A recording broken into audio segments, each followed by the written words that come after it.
In a world where rules have crumbled, those who perceive the remnants of order may be prophets or perhaps the first sacrificial offering that a mortician. Guin reveres death while obsessively contemplating the order it entails. When the world devolves into a grotesque game of horror, he discovers the blood-red rules of the game upon the first specter he encounters, being scream in the face of the unknown. Guin's sole purpose is to quietly peruse this manual of death. Chapter 1: The Final Visage. When closing the eyes of the deceased, Guin is never filled with dread. The dead are tranquil and abide by an unspoken order. Yet, when the world becomes a cacophony of screams, he realizes that the living are far more terrifying than the dead. As the blood moon rises, he perceives the crimson manual upon the first ghost. At the break of dawn, the city remains in slumber. Within the mortuary, silence reigns. Guin stands before the cold stainless steel gurney, tweezers in hand, delicately dipping them into a cleansing alcohol solution. His expression is focused, his gaze is serene. To him, this is not a disfigured corpse from a car accident, but a damaged masterpiece awaiting restoration. Beneath the stark, sterile light, his chiseled profile exudes solemnity. The illumination also reveals the ghastly wound on the deceased's left cheekbone. The flesh around the wound is turned outward, dark red clots of blood mingling with dirt, utterly disrupting the harmony of the face. Guin's task is to rectify this dissonance. As a mortician, he has become accustomed to the myriad forms of death, grotesque, serene, decayed, fresh. He is not curious about the stories behind these forms. He focuses solely on one thing: erasing the chaos of death and restoring dignity to the end of life. It is an order, the final transition between life and death, not to be desecrated. The tweezers deftly probe the wound, meticulously extracting the embedded pieces of asphalt. Guin's wrist is as steady as a rock, not a tremor to be seen. He can even feel the subtle friction between the tweezers and the flesh. The only sounds that accompany him are the crisp clinks of metal against the tray and the rhythmic ticking of the wall clock. 10 minutes later, the wound is cleaned. Guin switches to a suturing needle, beginning to stitch beneath the skin, his stitches as fine as those of a master embroiderer. As the final stitch is placed, the gaping wound is perfectly transformed into a smooth line. He applies a specialized wax and coats it with matching pigment. A miracle occurs. The shattered face regains the tranquility of life. All done, Mr. Lee. You may depart with dignity now. Guin sets down his tools, softly bidding farewell to the deceased. This is both a ritual and the ultimate affirmation of his work. He extends his hand, preparing to draw back the pristine shroud. Just as his fingers are about to graze the fabric, an unforeseen event transpires. Beep, beep, wail. The alarm bell suddenly rends the fabric of the city. Its sound is piercing, almost distorting, with a frequency so high it feels as though it could pierce eardrums and invade the mind. Guin furrows his brow, yet his professional composure keeps him calm as he instinctively glances out the window. The sky has inexplicably turned a heart-pounding dark red.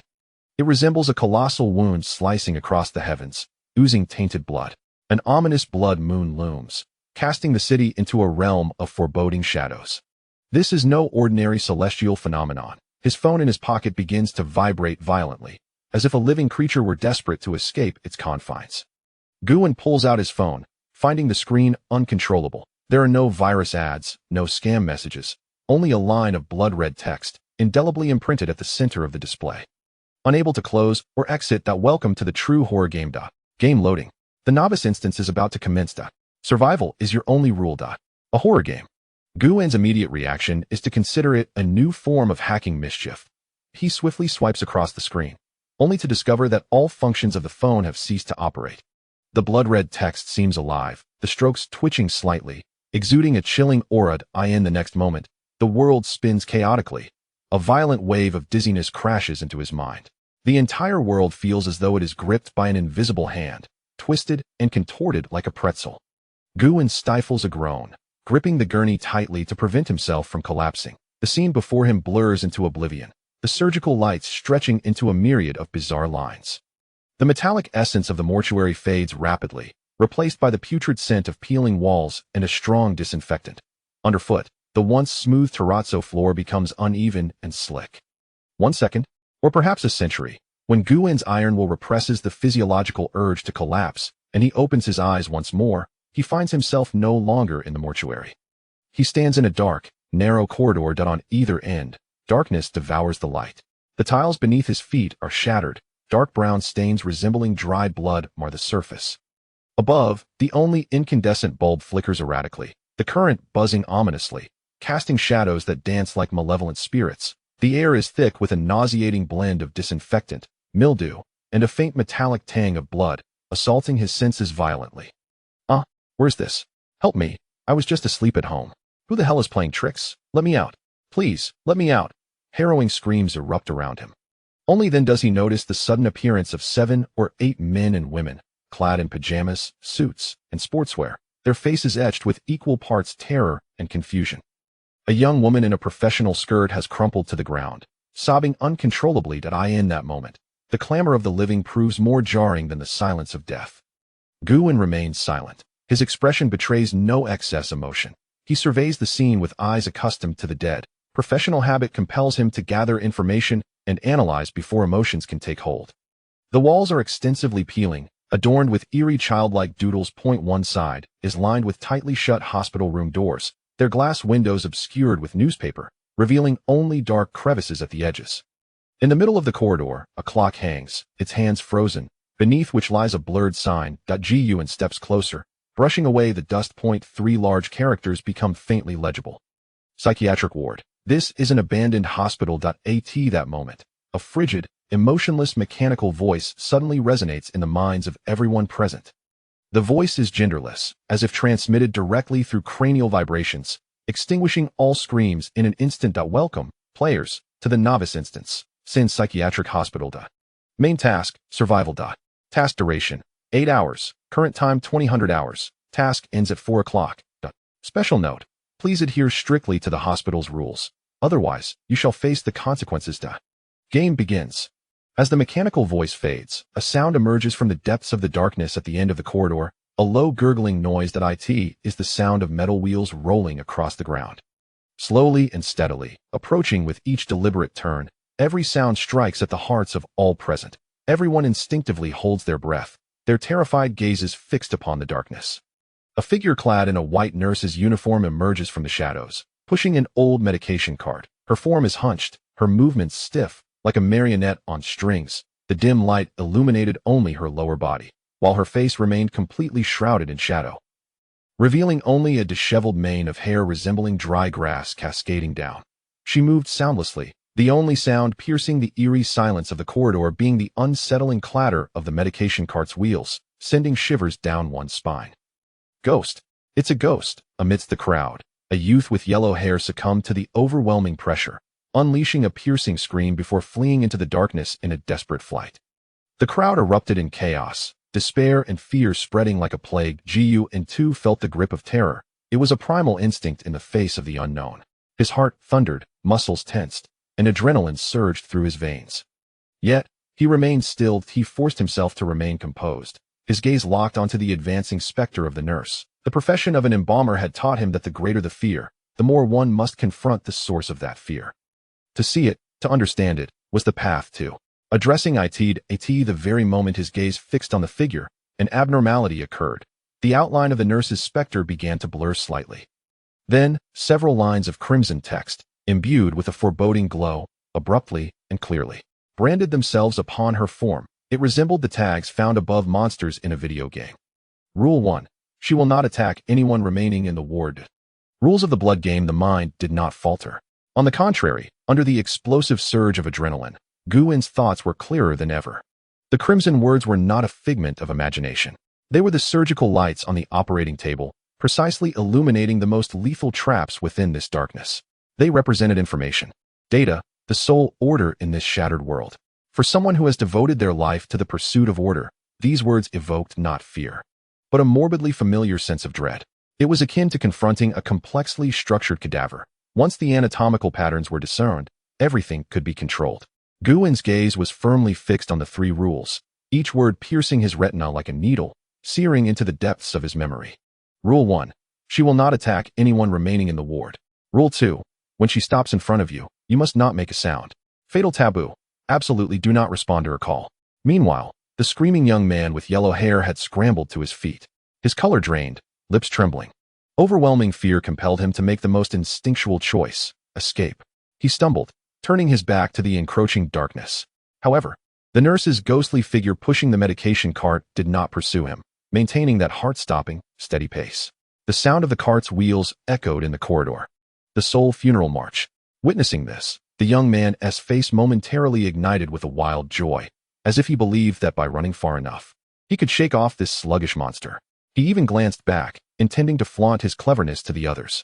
Just a second before he opened his mouth, a hoarse, dry voice, as if scraped by sandpaper, emerged from the shadow of the nurse. The voice was soft, yet it pierced every ear with precision. She called out the young man's name. Zhou Ming froze, his expression of elation instantly solidifying into sheer disbelief and terror. He could not fathom how this creature knew his name. "Why are you calling me?" was an utterly foolish response, a subconscious reaction rooted in human communication. He responded. He had violated the blood-red fatal taboo. In that instant, Zhou Ming's entire being seemed to be paused, rooted in place. The nurse's ghostly figure halted as well. Time appeared to freeze. A faint crack, like a bone snapping, shattered the stillness.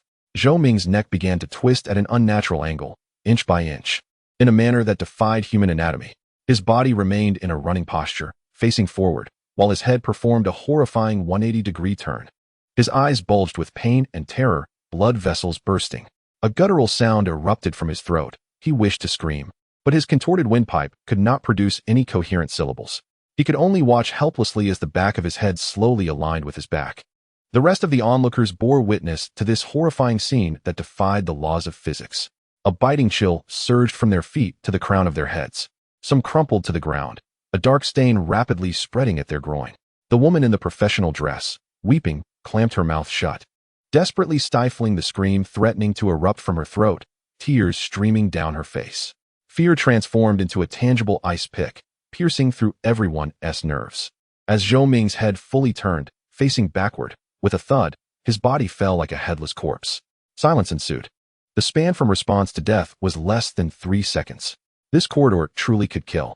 The system's cold reminder was real. Those rules were unyielding, ironclad laws. The sound of the cart wheels resumed, as the nurse's ghostly figure once again approached, pushing the medication cart towards them. She resembled a dutiful Grim Reaper, having just completed a routine harvest, now proceeding to the next. Everyone was immobilized, bodies stiffened by fear. Their minds blanked, replaying the image of that twisted head. Except for Guan. The moment Zhou Ming had responded, Guan sprang into action. He did not waste a single moment in shock. Zhou Ming's death was for him a bloody, efficient, and flawless experimental validation. It confirmed the authenticity of the rules. Thus, adhering to the rules meant survival. Guan's gaze swiftly scanned the ward doors beside him. Without hesitation, he turned towards the nearest one, grasping the cold brass doorknob, twisting it forcefully. Locked. He immediately released it and moved to the next one. It too remained immovable. The nurse's ghostly figure was now less than 20 meters away. The dim light revealed the dark yellow stains on her uniform. An invisible sense of oppression surged forth, nearly overwhelming reason. The doors were all locked. A bespectacled man's voice trembled as he frantically tried the handles, but all seemed welded shut. Despair began to spread like a plague. Guan remained unfazed. His expression remained calm, his actions orderly and swift, as if executing a precisely orchestrated surgical procedure. The fourth door was locked. As his hand brushed against the handle of the fifth door, he detected a minuscule give, which he instantly seized upon. There was hope. Guan concentrated all his strength into his wrist, lowered his body, and forcefully twisted and pushed. A screech echoed, a sound that grated on the nerves. As the fifth door opened a crack, a glimmer of life. Guan did not rush in immediately. At the moment the door swung open, he cast a sidelong glance at the terrified woman in the professional dress beside him. She trembled violently. "Go inside. Don't make a sound," Guan whispered, his voice low enough for her to hear. This was not a moment of altruism, but rather a trivial attempt for optimal survival. One more person could mean another variable. The woman hesitated momentarily. Guan had no time to wait. He slipped through the doorframe. The instinct to survive finally overcame her fear, and she crawled in after him. Guan swiftly closed the heavy wooden door behind them with a thud, sealing out the outside world. Inside was an abandoned double patient room. The iron-framed bed was rusted, the mattress riddled with holes and mold. The corners of the ceiling were coated in large patches of mildew, and the air was thick with the stench of decay. Though the environment was harsh, once the door was closed, an unprecedented sense of security enveloped the two. The woman slid down against the door, gasping for breath, her chest heaving violently, clearly still shaken from the earlier ordeal. Guan did not pause. He immediately approached the observation window covered with paper, carefully prying open a corner to reveal a small gap. He needed to continue observing, to gather more information.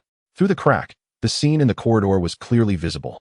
The nurse's ghostly figure had reached the spot where they had all stood moments before. The remaining 5 or 6 players remained frozen in place, like statues ensnared by Medusa's gaze.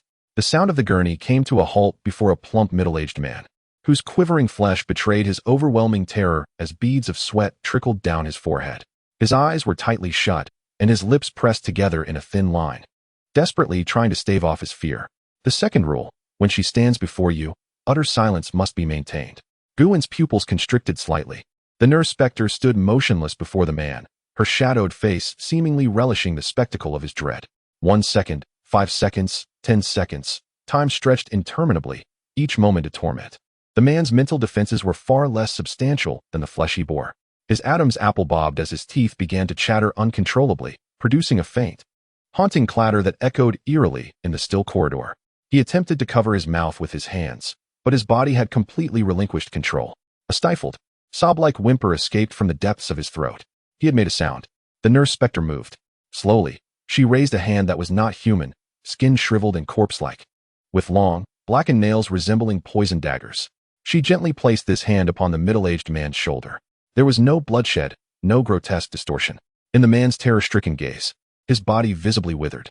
Skin lost its moisture, rapidly shriveling into a waxy pallor, tightly adhering to his bones. The once robust muscles dissolved entirely within mere seconds. It was as if all vitality had been instantaneously siphoned from him. Ultimately, he crumbled to the ground, a mere husk of skin and bones, laden with unending fear, crashing to the earth in a cloud of dust and shattered bone. The second victim had perished. In the corridor, the remaining players succumbed to utter despair. They screamed and fled in all directions, some frantically pounding on doors, while others, like Zhou Ming, chose to plunge into the darkness. Meanwhile, the nurse specter returned to her languorous demeanor after the killing, retracting her hand and continuing to push the gurney, oblivious to the fleeing players. Ambling toward the corridor's far end, she appeared to be executing a predetermined patrol, with murder merely a means to eliminate those who defied the rules. The sound of the gurney faded into the distance. In the ward, Guwen slowly straightened up, leaning against the cold wall, his chest rising and falling as he greedily inhaled the foul air of the room. Even he, having witnessed these 2 bizarrely efficient methods of killing, felt his heart racing uncontrollably. Yet, he felt no fear. Within his deep-set eyes burned a flame of chilling calm. Rules. Everything revolved around rules. To transgress the rules was to invite death. Conversely, by discerning and exploiting all the rules, this place could be the safest sanctuary, and he was the only one capable of perceiving the manual of death. Chapter 3. The first victim. The rumble of the gurney's wheels, which had crushed hearts, finally vanished into the depths of darkness. Silence returned. Within the ward, the tension-laden atmosphere collapsed instantaneously, giving way to a profound fatigue and lingering dread. Muffled sobs emanated from the door. The woman named Lin Yu, clad in a professional skirt, could no longer hold herself together. She buried her face in her knees, her shoulders heaving violently as she bit down hard on her teeth. Her tears had already soaked her skirt. Her body trembled incessantly from the horrific scene she had witnessed. Death was alarmingly close, so near that she could sense its decaying breath.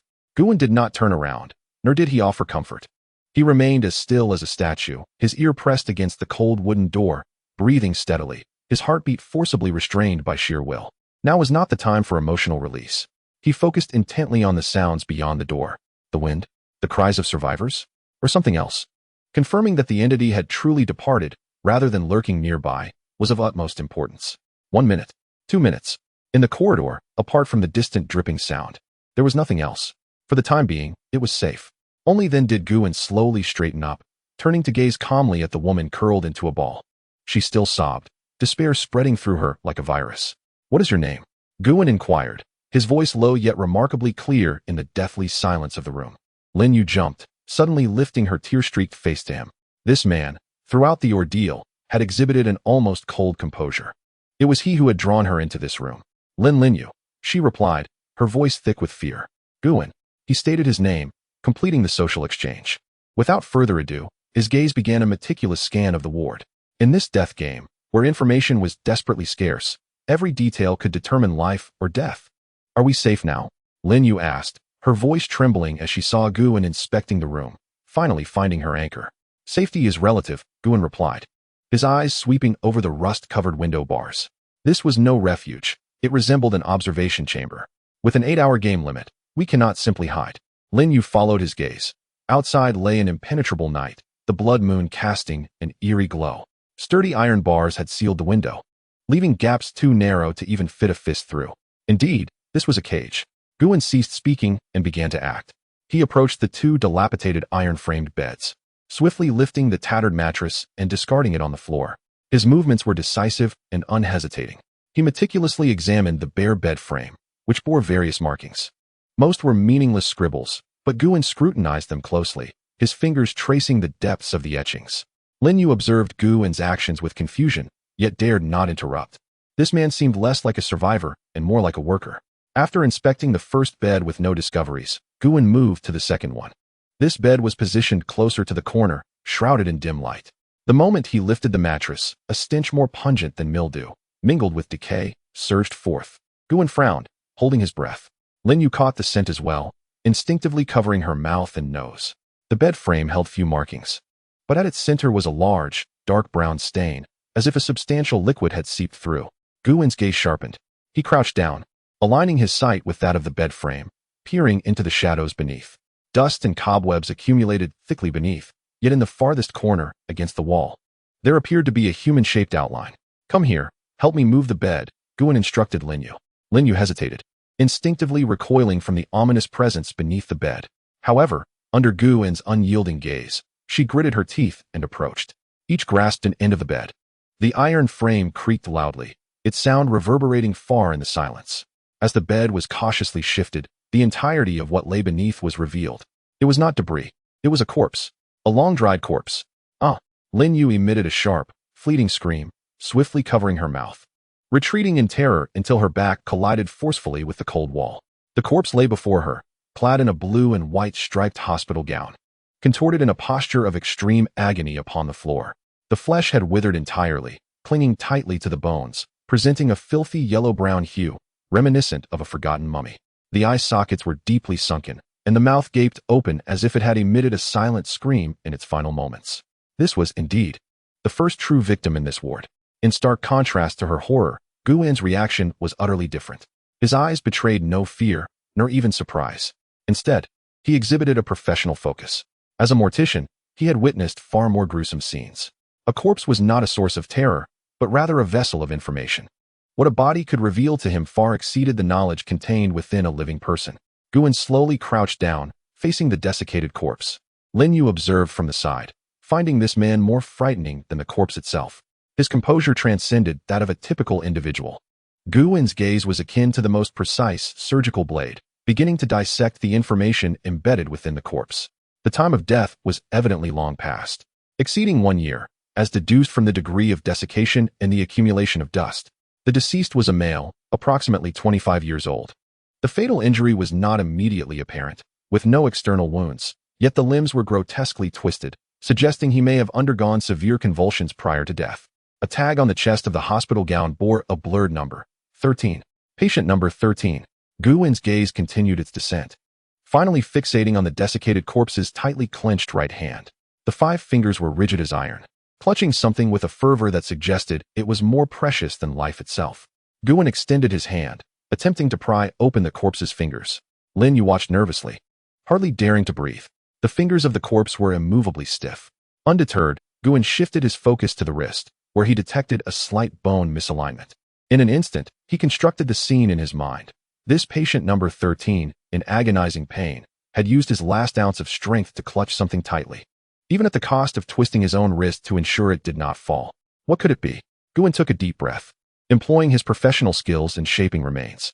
He identified the gaps between the joints, using finesse rather than brute force to gradually pry open each finger of the desiccated hand. With a soft click, the last finger yielded, and a small, deformed object tumbled from the palm of the corpse. It was a tiny, long-dead electronic clock. On the back of the clock, a series of crooked letters had been scratched with a fingernail. "Nurse is looking for me. Don't turn on the light." Chapter 4. Patient Room 13. The cold metallic shell of the clock retained the chill of the deceased. The inscription, "Nurse is looking for me. Don't turn on the light," represented the final warning issued by patient number 13 with his life. Each stroke was deeply etched into the metal backing.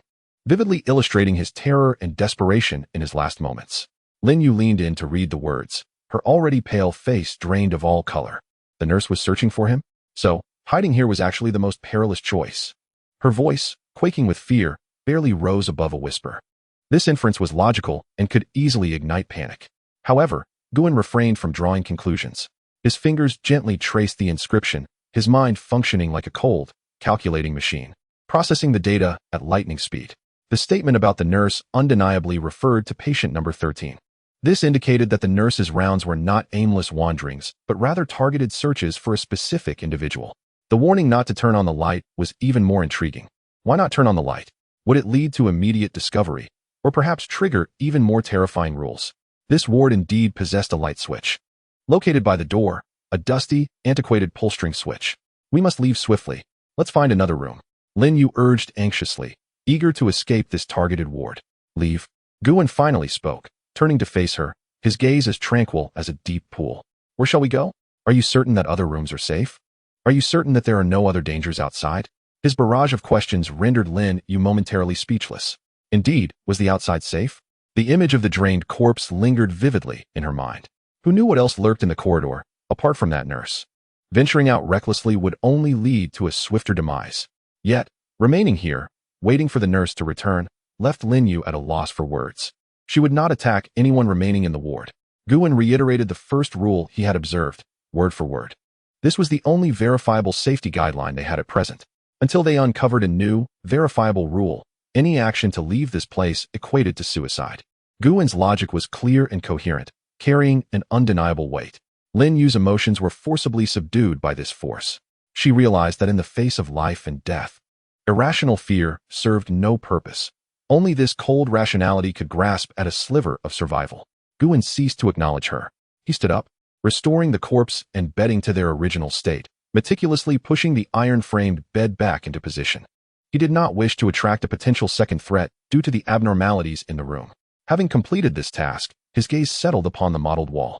Since patient number 13 had left a clue, he might not have been the first. In dire straits, humans instinctively leave behind information. Lin Yu watched Guan's actions, forcing herself to remain calm, mimicking his behavior as she began to scrutinize the opposite wall. Time flowed in the silence. The room was dimly lit, with only the blood-red moon outside providing faint illumination, making observation exceedingly challenging. Guan focused on areas at eye level, particularly the head of the bed and corners of the table where marks might be left. Suddenly, as his fingertips glided over the wall, an unusual sensation registered. Near the ceiling, in an inconspicuous spot, the wall had slight protrusions, the color appearing darker. Had he not touched it, it would have been nearly undetectable to the naked eye in the dim light. Without hesitation, Guan retrieved the lone wooden chair in the room and stood upon it. He approached the raised area, gently scraping it with his nail. A thin layer of putty fell away, revealing what lay beneath. It was not a mark, but rather a line of small letters inscribed in a dark red pigment, closely matching the wall's color. The words of the doctor are lies. Doctor? Guan's pupils dilated sharply. In this scenario, aside from the nurse, there were also doctors. A brand new, exceedingly dangerous hidden threat. If the CN Psychiatric Hospital had nurses, it naturally had doctors. Yet, until now, the system had never indicated the presence of a doctor. What could the words of the doctor or lies signify? This implied that players would encounter a doctor in the future, one who would communicate with them. This revelation sent a chill down Guan's spine. Without this clue, when a seemingly communicable doctor appeared, desperate players might mistake him for a lifeline, inadvertently stepping into a fatal trap. As he pondered this, Lin Yu suddenly emitted a muffled exclamation from beside him. Here, there are words too. Guan promptly descended from the chair and hastened to Lin Yu's side. Lin Yu pointed at the wall directly opposite the head of the bed, where, at a height of about 1 meter from the ground, there were also some indistinguishable marks. The marks were faint, as if made by repeated friction with a stone. Guan crouched down, adjusting his line of sight to a nearly parallel angle with the wall, and with the aid of the moonlight's reflection, he could barely make out a few words. Do not take the medicine. These 4 characters exuded a profound sense of despair. Take medicine? The cart pushed by the nurse was distributing medicine? If someone had not hidden in the ward at that moment, would they have faced the choice of taking medicine? Unable to speak or respond. Now it seemed that taking medicine would lead to no good outcome. Nurse, doctor, medicine light. For keywords revolved around a core, patient number 13. A vague chain of clues began to form in Guan's mind. He had a strong premonition that the key to understanding lay within the stories that had unfolded in this psychiatric hospital. Unraveling what had happened to patient No. 13 might reveal a path to survival. All the stories pointed to a single source. Guwen's gaze finally settled on the tightly shut ward door. On the door, besides the observation window, there was one place he had not examined closely: the metal slot for inserting patient information cards. The slot was empty. But Guwen was not easily disheartened. He extended his finger, probing into the crevice of the slot. At the deepest point, his fingertip brushed against the edge of a thin piece of paper. Someone had stuffed the information card deep inside the slot. Guwen's expression hardened, and he carefully used his nail to pry the paper out. The card was wedged tightly, and after several attempts, he finally managed to extract it. It was a patient information card, already yellowed with age and frayed at the edges. Under the blood-red moonlight, the printed words were clearly visible to both of them. Ward No. 13 name, Guwen Chapter 5. The truth of the ward rounds the blood-red moonlight illuminated the yellowed information card. Name, Guwen. The two black printed characters appeared to Lin Yu more eerie and ominous than the blood moon outside. Her gaze abruptly shot away from the card, looking at the man beside her as if he were a monster. Fear, doubt, and horror intertwined in her pupils, ultimately coalescing into an uncontrollable tremor in her voice. This is your name. Why is your name here? She wanted to ask if he was behind this, but the thought seemed absurd as it formed on her lips. Yet, she could think of no other explanation. This man, who had remained unnaturally calm throughout, was a gigantic enigma. Guwen ignored her loss of control. His reaction exceeded expectations once more. There was no shock, no confusion, not even a glance in her direction. He simply began to gently and repeatedly caress the two characters on the card with his fingertips. His gaze was deep, reflecting the bizarre moonlight outside, resembling two ancient wells. He was deep in thought. Clue after clue rapidly interlinked, collided, and reassembled in his mind. Clue 1. The system issued a mission, forcibly transporting everyone. Clue 2. The spectral nurse appeared, conducting rounds. Clue 3. The blonde Zhou Ming was killed for responding to the nurse's call. Clue 4. The corpse under the bed. The previous patient number 13 left a warning for the nurse. I am being sought. Clue 5. Himself, Guwen, entered ward No. 13 and discovered this information card bearing his name. All the scattered points were suddenly strung together by an invisible thread. Guwen finally raised his head, his gaze penetrating Lin Yu as if peering into a deeper dimension. He spoke slowly, his voice quiet yet imbued with a cold, logical power capable of calming anyone. From the very beginning, we misunderstood the nature of this game. Lin Yu was taken aback. What do you mean? This is not a simple game of hide and seek. Guwen flipped the information card over, examining the blank back. This is a role-playing scenario. Each of us has been assigned an invisible identity by the system from the moment we entered here. He paused, revealing the most critical clue as if wielding a scalpel. A youth named Zhou Ming. Aren't you curious why the nurse knew his name? Lin Yu was indeed curious, but there had been no time for contemplation at that moment. Only now, pointed out by Guwen, did she realize this overlooked, fatal detail.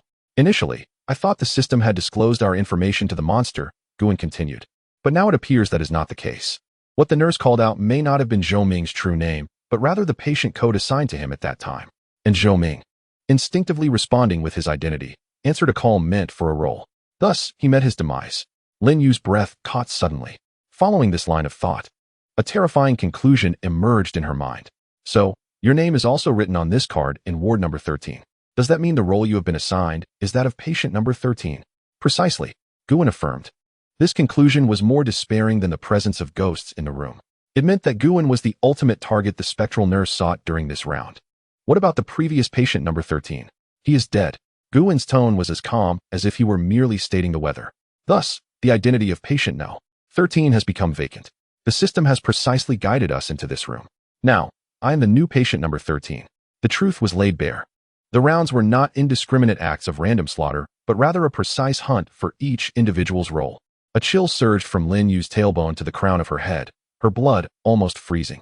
We must leave immediately. She hissed urgently. This is the target location. You are the target. If she returns, we will all die. No. Guwen slowly shook his head. In his eyes, there was not a trace of fear from being hunted, but rather a sharp glimmer that suggested he could see through the entire game. On the contrary, this is now the safest place in the entire psychiatric hospital. Why? Lin Yu could not comprehend it all.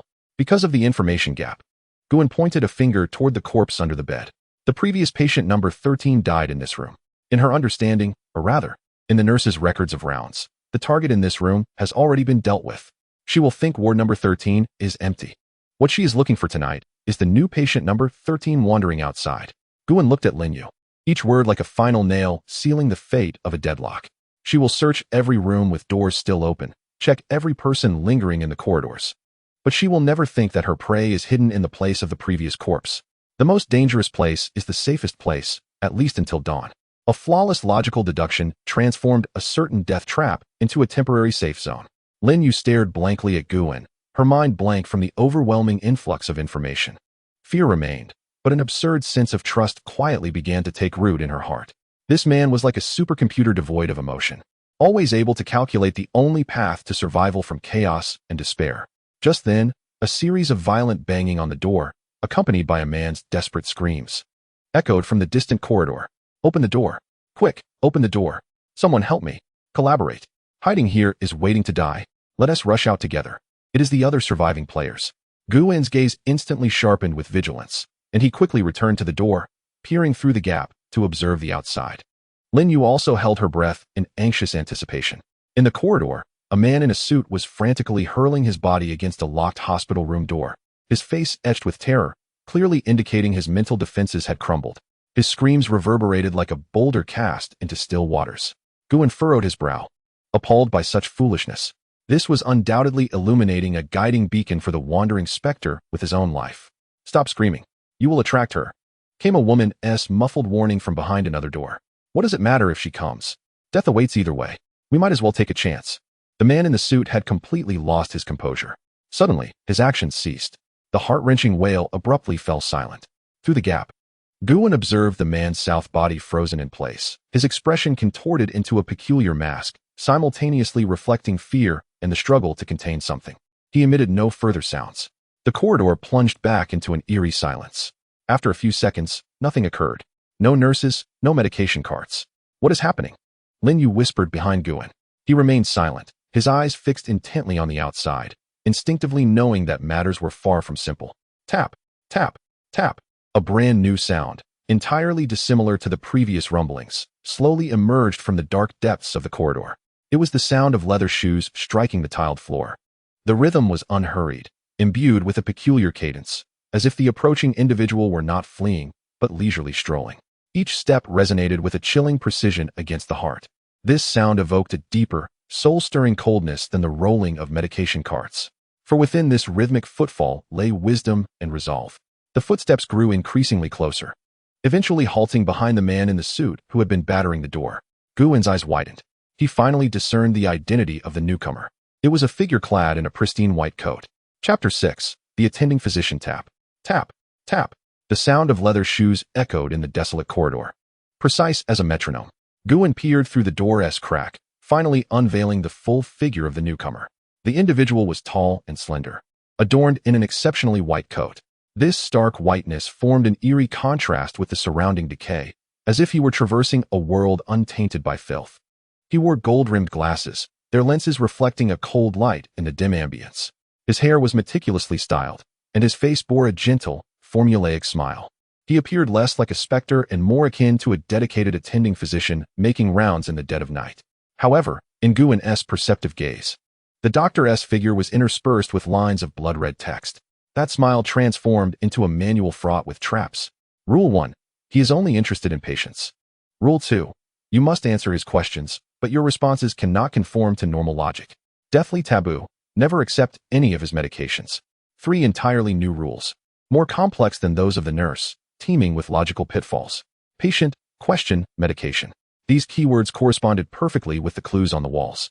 At that moment, the man in the suit, driven mad by fear, beheld the suddenly appearing doctor. He froze for a moment, then his despairing face erupted with ecstatic light. He regarded this impeccably dressed man as a savior. Doctor, doctor, save me. There's a ghost here. The man in the suit babbled incoherently, rushing forward to grasp the doctor's arm as if it were his last lifeline. Calm down, sir. The doctor's voice was warm and resonant, reminiscent of a news anchor, imbued with a soothing power. Please refrain from shouting. It disturbs the rest of the patients. His smile remained unchanged, yet his body deftly stepped back, evading the man's outstretched hand. The man in the suit, desperate, exclaimed, I'm not a patient. I was brought here against my will. There's a monster. That nurse, she kills. The doctor adjusted his gold-rimmed glasses, his gaze behind the lenses seemingly intrigued as he scrutinized the man in the suit. Oh, so, you do not believe yourself to be ill? This was a question. A fatal question. Guin held his breath behind the door, aware that the man's judgment had commenced. The man in the suit remained oblivious to the precariousness of his situation. He vehemently shook his head, as if to prove his innocence. I am not sick. I am perfectly normal. This place is abnormal. Were you also brought here against your will? Let us cooperate and escape together. He provided a response that aligned perfectly with conventional logic.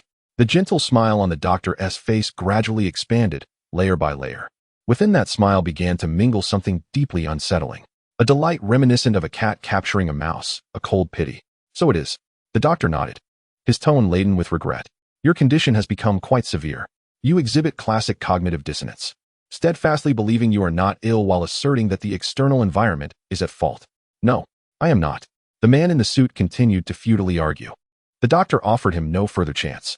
From the ample pocket of his white coat, he slowly retrieved an object. Not a vial of medication, nor a scalpel. It was a massive, vintage glass syringe. The barrel was nearly as long as a human forearm, filled with a viscous liquid as dark as ink. That liquid writhed within the syringe as if it possessed life. Given your unique condition, a thorough treatment is required. The doctor's voice remained gentle, yet the menacing syringe shredded all pretenses.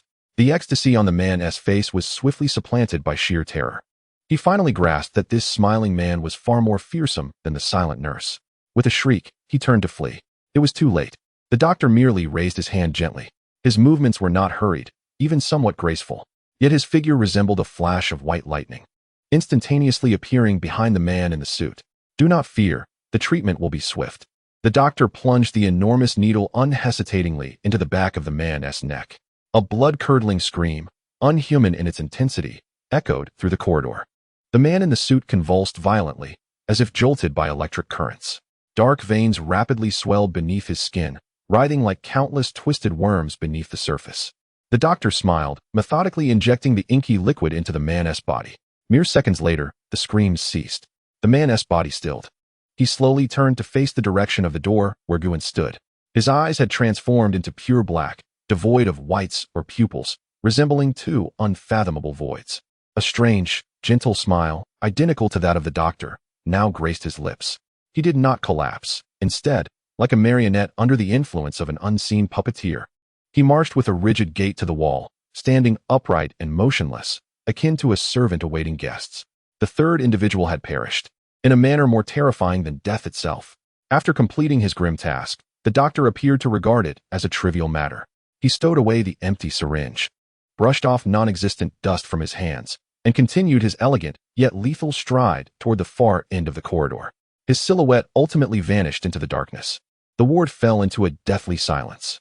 Linyu pressed her hand tightly over her mouth, suppressing any sound. Her legs felt as weak as cooked noodles. Had she not been leaning against the wall, she would have collapsed to the floor. The recent scene had shattered her psychological limits. Guin gradually straightened up and stepped away from the door. His expression was gravely serious, a stark contrast to his previous demeanor. The doctor's presence had completely disrupted his prior plans. He had initially intended to utilize the logic of finding safety in the most perilous place, to hide with Linyu in this room 13 until dawn. However, it now appeared that this plan was riddled with a significant flaw, the assumption that the only threat was the nurse. The emergence of the doctor introduced an entirely different variable. His behavioral patterns diverged greatly from those of the nurse. He seemed to possess higher intelligence, greater mobility, and operated under the guise of healing while engaging in a different mode of predation. No one could guarantee that he would not, at any given moment, whimsically push open the door to room 13 to check on the deceased patient. To entrust one's life to the mere chance that the enemy would not act impulsively was the utmost irresponsibility. We could no longer afford to wait passively. We cannot remain here any longer. Guin's voice shattered the room's oppressive stillness. Yet outside, Lin Yu's voice trembled uncontrollably. A silent nurse, a smiling doctor. The corridor beyond now bore double the horror. It was precisely because there were two threats outside that we had to venture forth. Guin's gaze was as sharp as a knife. Remaining idle would relinquish our choice to them. Only by proactively seeking clues and uncovering what truly transpired in this hospital, along with identifying the actual rules for navigating this scenario, could we hope to survive. This was the first time he uttered the phrase rules of passage. Lin Yu gazed at him, unable to detect even a hint of panic in this man. Instead, she observed a calmness that emerged under extreme danger, manifesting in more composed analysis and resolute action. But how do we escape? That doctor, that nurse, disguises. Guwen's gaze slowly descended to the corner of the room, landing on the iron-framed bed that he had pushed back into place. Beneath it lay the original occupant of this room, a true patient.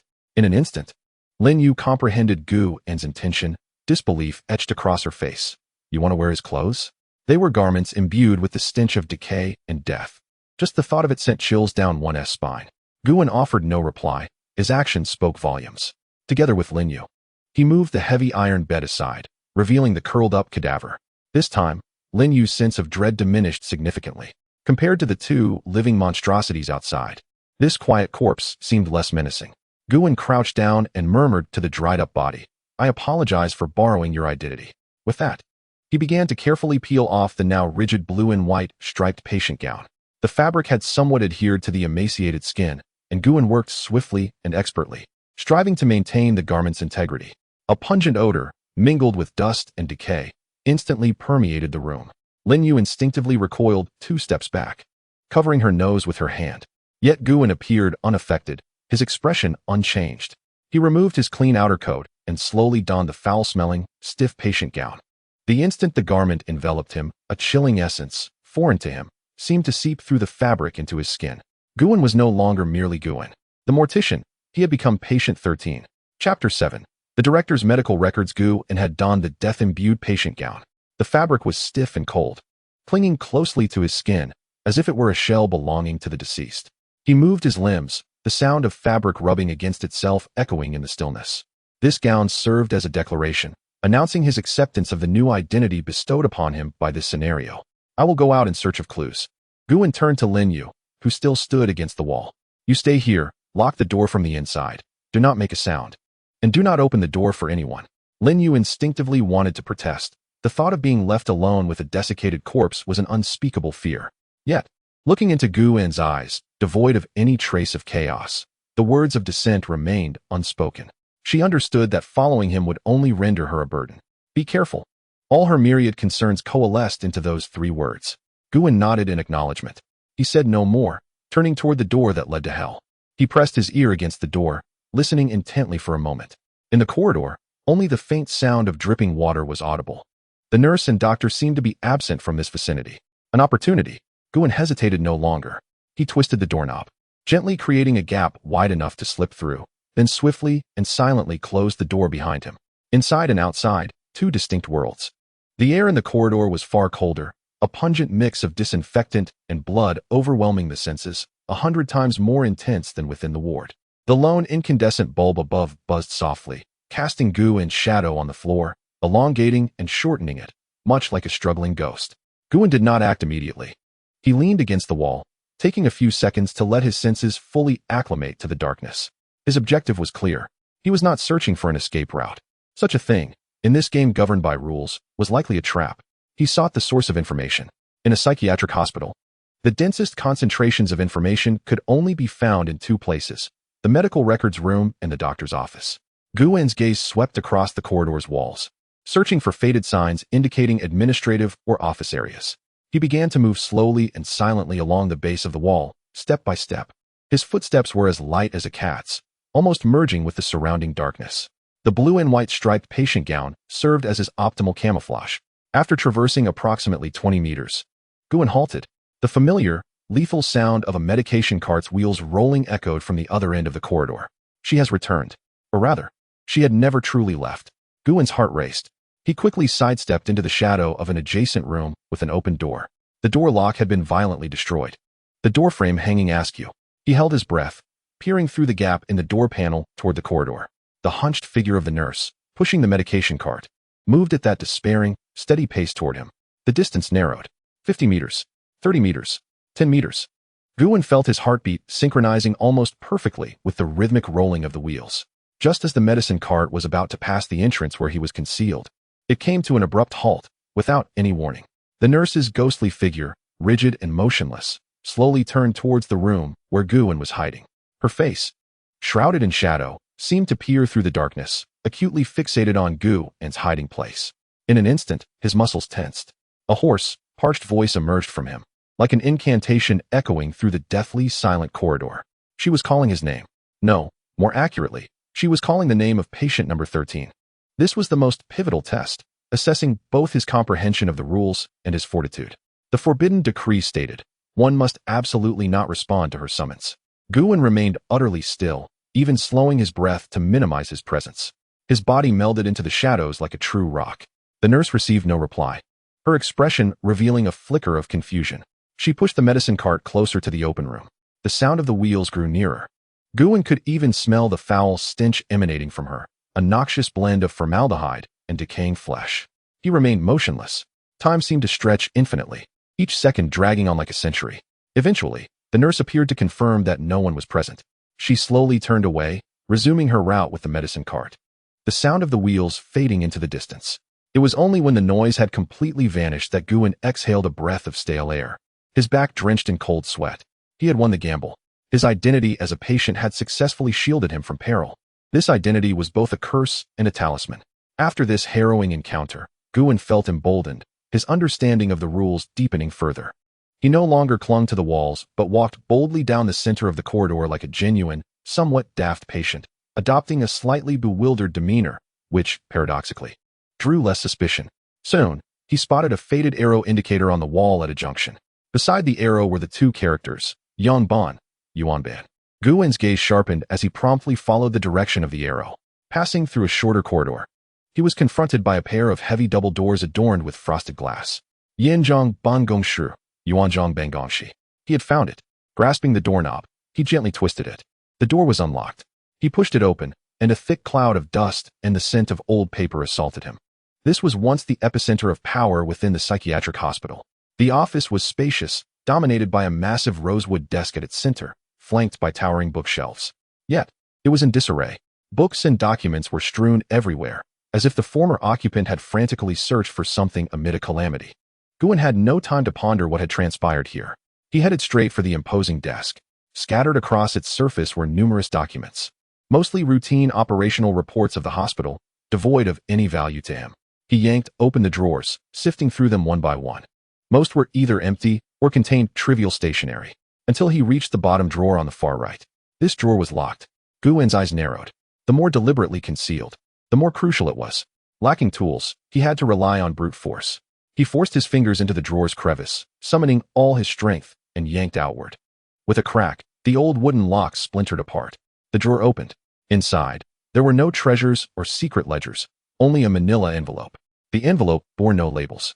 Guwen's heartbeat quickened. He sensed that what he sought lay within. He undid the string tie of the envelope and poured out a thick stack of yellowing papers. The top sheet bore the title, Su Bingren, Gunashemu de Zijung Bao Gao. Final report on the Special Patient Jenna project. Jenna? Not Guwen. He swiftly flipped to the first page. It was not a medical record, but resembled a diary, or rather, a research log. The handwriting was frantic and chaotic, filled with anxiety and unrest. March 4th. The project has spiraled out of control.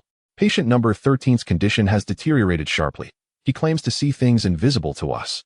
He says the rules of murder are inscribed on the nurses and doctors. Is this typical delusional disorder, or something else? March 7th. Patient No. 13 has persuaded two other patients, telling them the doctors are liars and that they must never take their medication. During today's medication distribution, they violently resisted, causing great chaos. He must be subjected to forced treatment. March 12th. Forced treatment has failed. After being injected with a sedative, patient No. 13 exhibited a more severe stress response. He said the rules on me turn one into a madman. How does he know? I'm merely a researcher. I'm the director. March 15th. It's all over. The head nurse was slashed across the throat by him with a hidden shard of glass while physically restraining patient number 13. She is dead. Her resentment seems to cling to this nurse's uniform. The nurse on rounds is no longer her. March 16th. I too shall die. I see the head nurse wandering the corridor with the medicine cart. I also see another version of myself, clad in a white coat, wearing gold-rimmed glasses, and bearing a standard smile. Everything patient number 13 said is true. That is not treatment. It is transformation. Patient number 13 has the ability to bring nightmares into reality. The last clue, the well, the ritual, rest. The diary abruptly ceased here. The final words nearly pierced through the page, overflowing with boundless regret and terror. Guwen turned the pages slowly, lost in thought, his breath becoming increasingly labored. The truth was far more insane than he had imagined. This hospital had once conducted a clandestine human experiment. The director, or rather the researcher, was studying a patient with unique abilities, patient number 13. This patient, no. 13 possessed the power to manifest fantasies into reality. The essence of this copy was the cursed reality birthed from the chaos following patient number 13's loss of control. The nurse was the first victim, her resentment bound by the curse. The director, transformed by his fear and obsession with the perfect doctor, morphed into a second monster. The so-called completion was not an escape, but the fulfillment of the final ritual that the deceased director had failed to accomplish. It was to grant peace to these two cursed souls. And the location of the ritual Gu-en's gaze fell upon those final words, the well. Chapter 8. The Currency of Trust. As Gu-en placed the madness and despair-laden research diary back into the manila envelope, he felt no sense of relief. The door to the truth had been opened, yet behind it lay a path fraught with peril. The ritual, rest, the well. These three keywords pointed towards the ultimate objective of his task. Yet, this also meant he must seek out a well of uncertain location and complete a ritual of unknown procedure. This was a task that could not be accomplished alone, especially with two formidable and rule-defying monsters roaming outside. He requires bait, assistance, and expendable resources. He seeks to establish a temporary team with the singular purpose of survival. Gu-en tucked the file bag into the spacious inner pocket of his hospital gown, a space originally designated for his embalming tools. Having completed this task, he did not linger in the director's office, but swiftly departed from this repository of information. The corridor remained eerily silent. The ominous footsteps and the sound of wheels had, at that moment, mysteriously faded away. This brief calm felt more like the stillness preceding a storm. Gu-en retraced his steps back toward 13 to reunite with Lin Yu. Although timid, Lin Yu possessed a meticulous mind, capable of rendering unexpected assistance in critical moments. More importantly, until he found another trustworthy ally, she was Gu-en's sole asset. Upon reaching the door of Ward 13, Gu-en refrained from knocking directly. Instead, he lowered his voice and gently tapped on the door in a distinct rhythm, 3 short knocks followed by 1 long. This was the signal he and Lin Yu had previously agreed upon. After a moment of silence, a soft sound of the lock being disengaged emerged. The door opened slightly, revealing Lin Yu's pale face. Upon seeing Gu-en, she visibly exhaled in relief, hurriedly ushering him inside and promptly locking the door behind them. "You've returned. Are you unharmed?" Lin Yu's tone was imbued with the relief of surviving a harrowing ordeal. "I'm fine," Gu-en replied succinctly as he removed the foul-smelling hospital gown, inquiring, "Was there any commotion outside?" "No," Lin Yu shook her head, her demeanor unnervingly quiet. Sounds of distant screams occasionally pierced the stillness, only to be swiftly extinguished. Gu-en nodded, sensing that the hunt continued during his absence. Time was of the essence. The 8-hour limit had likely surpassed the halfway mark. He retrieved the brown paper file from his inner pocket and handed it to Lin Yu. "What is this?" Lin Yu hesitated to accept it. "The truth," Gu-en replied. "After reading it, you will understand our course of action." With a mixture of skepticism and curiosity, Lin Yu opened the file and extracted the diary within. After perusing just a few pages, her complexion paled to a ghostly hue, even more ghastly than before. She was struck speechless by the madness of humanity unveiled in the diary, which was more terrifying than any specter. Gu-en allowed her a few moments to process the information while he moved to the window, peering through the gaps in the iron bars to observe the surroundings. Outside lay the courtyard of the asylum, overgrown with weeds and desolate. At the center of the yard, under the blood-red moonlight, the outline of a circular concrete structure became discernible. It was a dry well. The target had been found. However, traversing the expanse from the ward to the well presented a daunting challenge, spanning at least 100 meters of open ground, the path of death. The nurses and doctors would not allow them to pass easily. Thus, Lin Yu finally finished reading the diary and raised her head, her voice strained as she uttered, "We must go to the well and perform a ritual to end this?" "Precisely," he affirmed. "But how do we accomplish this? What is the ritual?" She inquired about the 2 creatures they faced. "Thus, we require additional personnel." Gu-en turned to her, his gaze piercing as he stated, "I can serve as bait to divert one of them, but I cannot distract both simultaneously. We need at least 2 more individuals, one to assist me in drawing away the other monster, and the other to accompany you to the well for the ritual." This was a clear and well-defined plan, yet it hinged on a fundamental and challenging premise: where to find those additional teammates. How could they convince them? In this deadly game where everyone was on high alert, trust was the most precious luxury. "Will others believe us?" Lin Yu posed the pivotal question. Guin paused momentarily before retrieving the small electronic clock and the patient information card he had discovered earlier from his pocket. He placed these items alongside the brown paper file before Linyu. These are my bargaining chips. In an instant, Linyu comprehended. The warning on the electronic clock underscored Guin's keen attention to detail. The patient information card identified him as the destined protagonist of this narrative, while the director's diary undeniably revealed the truth of their world. Any player desiring to survive would be compelled to take notice of these three items. Guin intended to leverage the absolute disparity of information to secure an opportunity for collaboration. This was not a trust based on emotions, but rather a binding of interests. I understand. Linyu nodded earnestly. I will go. I will find others and negotiate. Her seemingly innocuous demeanor would indeed be more effective in disarming the survivors than Guin's unervingly calm presence. Remember, Guin's tone turned grave. Our objective is not to persuade everyone. We cannot afford to waste time on fools. We only need to find one or two intelligent individuals with the courage to take a gamble. How do we locate them? Screams, Guin replied succinctly. The presence of screams indicated that someone was still alive and in trouble. If they could survive until he arrived, it demonstrated a basic survival instinct. I will create a distraction to draw them in, and then you will step forward. With the plan established, the two wasted no more time. Guin donned the foul hospital gown once more, while Linyu secured the three bargaining chips close to her. This time, when Guin opened the door, Linyu did not hide behind. She took a deep breath and closely followed Guin into the ominous corridor. Fear still lingered, but the desire to survive, coupled with an inexplicable faith in the man ahead, eclipsed her trepidation. The corridor was deserted. Guin moved toward the direction of the earlier screams, traversing approximately 30 to 40 meters before halting before a closed patient room door. Suddenly, a heavy thud echoed from within, as if someone had been violently thrown against the door. Immediately after, a young man's muffled cries laced with pain rang out. Get away. Don't come closer. Damn you. There was a living person inside, engaged in a struggle with something. Yet it was neither a nurse nor a doctor. Otherwise, he would have perished already. Guin exchanged glances with Linyu. He grasped the doorknob and yanked it open forcefully. The door swung wide, revealing a young man clad in athletic wear, cornered and visibly terrified, with a deep wound on his calf, blood gushing forth. Opposite him, another former player now appeared deranged, eyes rolled back, emitting beastly growls, poised to pounce like a rabid dog. This was a player who had succumbed to madness, or rather, had been assimilated by this environment. The athletic youth, upon seeing Guin and Linyu at the door, was momentarily startled before shouting, "Help me. Please help me. This guy has gone insane." Guin remained unmoved, his gaze fixated on the now unhinged player, who clutched a half-eaten piece of bread, marred with black mold. This was a person who had completely shattered under the weight of hunger and fear. Useless, Guin coldly uttered as he prepared to close the door. Wait. At that moment, a third individual emerged from beneath the bed in the room. She was a bespectacled girl who appeared rather demure, although her face was etched with fear. A glimmer of rational clarity lingered in her eyes.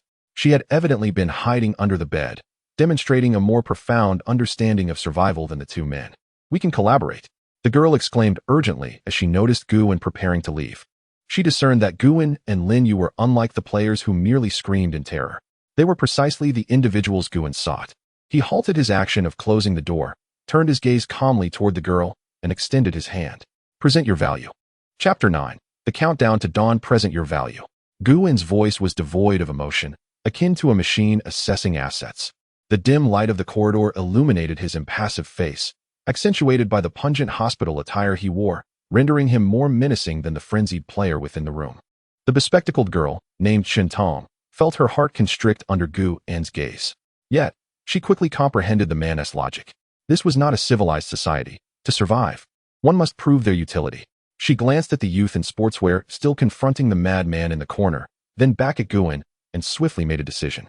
I am Shintong, and my value lies in my memory. Her words flowed rapidly yet clearly, revealing her tension but not panic. I can recall anything I see, retaining it effortlessly. Terrain, routes, any clues you find. I need only a glance to reconstruct it all in my mind. I can serve as your living map and database. In the face of death, every individual instinctively reveals their strongest card. A flicker of barely perceptible approval crossed Guin's eyes. An impeccable memory. This was an extraordinarily potent auxiliary ability in puzzle-solving scenarios, far surpassing the brute strength of the youth in sportswear. Excellent. Guin nodded, acknowledging her value before turning his attention to the youth still grappling with the madman. What about him? Before Shintong could respond, The youth seized an opportunity, kicking the madman away and rolling toward the door, gasping, I'm Zhang Yi. I used to practice Sanda. I have good stamina and can fight. I can be a meat shield and divert the monsters. He flexed his robust biceps as a demonstration, one responsible for intellect, the other for physical strength.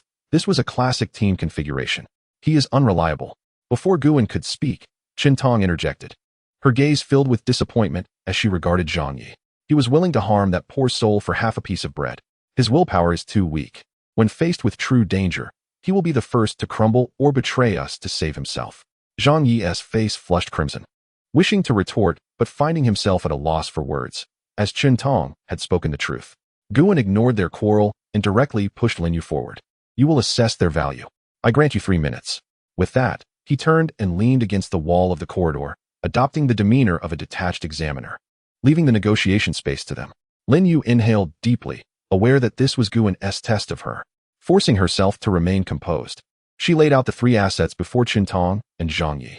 Upon seeing the director's diary filled with the mad truths, particularly the objective of completing the ritual, both Qintong, maintaining her composure, and the simple-minded Zhang Yi were plunged into profound shock. They realized how blind and futile their previous attempts to hide had been. These 2 individuals had already grasped the key to their escape. Now, you have 2 choices, Lin Yu stated, emulating Guan's tone, attempting to keep her voice steady. 1. Join us and follow his command. Together, we shall endeavor to complete the ritual for a chance at survival. 2. You may remain here or wander elsewhere in search of luck, but we shall no longer provide any information. This was a question devoid of true choices. I will join. Qintong was the first to decide, adjusting her glasses, her gaze unwavering as she looked at Guan's back. I agree. All actions shall follow his command. Zhang Yi hesitated for a moment, glancing at the madman still growling in the room and the blood trickling from his own leg. Finally, he gritted his teeth and declared, damn it, it's death either way. I'm in. In less than 3 minutes, negotiations concluded. Guan turned, unsurprised by the outcome. He pointed to Zhang Yi's wounded leg. Tend to that. Lin Yu promptly tore a strip from her professional skirt and roughly bandaged Zhang Yi's injury. Though crude, it would at least slow the bleeding. Now let us allocate tasks. Guan's voice drew everyone's attention. Our time is limited. The ultimate objective is the well in the center of the courtyard. Qintong, you have read the diary. You will be responsible for retaining all details regarding the ritual. Lin Yu, you will assist Qintong. Once we create an opportunity, you 2 must rush to the well and commence the ritual in the shortest time possible. Qintong and Lin Yu nodded earnestly. Zhang Yi, Guan looked at him. Your task is the simplest yet the most perilous. You will need to create the greatest commotion to draw the nurse over. Zhang Yi's face paled instantly. Draw her over? Precisely. Guan's tone brooked no argument. I will be with you. The 2 of us will direct the nurse away from the well, buying time for them. This is your only opportunity to prove your value. Zhang Yi's Adam's apple bobbed as the desire to survive overcame his fear, and he nodded vigorously. And what about me? Zhang Yi suddenly asked. If we draw the nurse away, what about the doctor? The doctor is my responsibility, Guan stated, uttering words that left everyone incredulous. He would face the more intelligent and cunning doctor alone. This is too risky. Qintong immediately opposed. This is the optimal solution. Guan's explanation was succinct. The doctor's rules are based on logical traps and questioning. The more individuals involved, the greater the variables and the likelihood of error.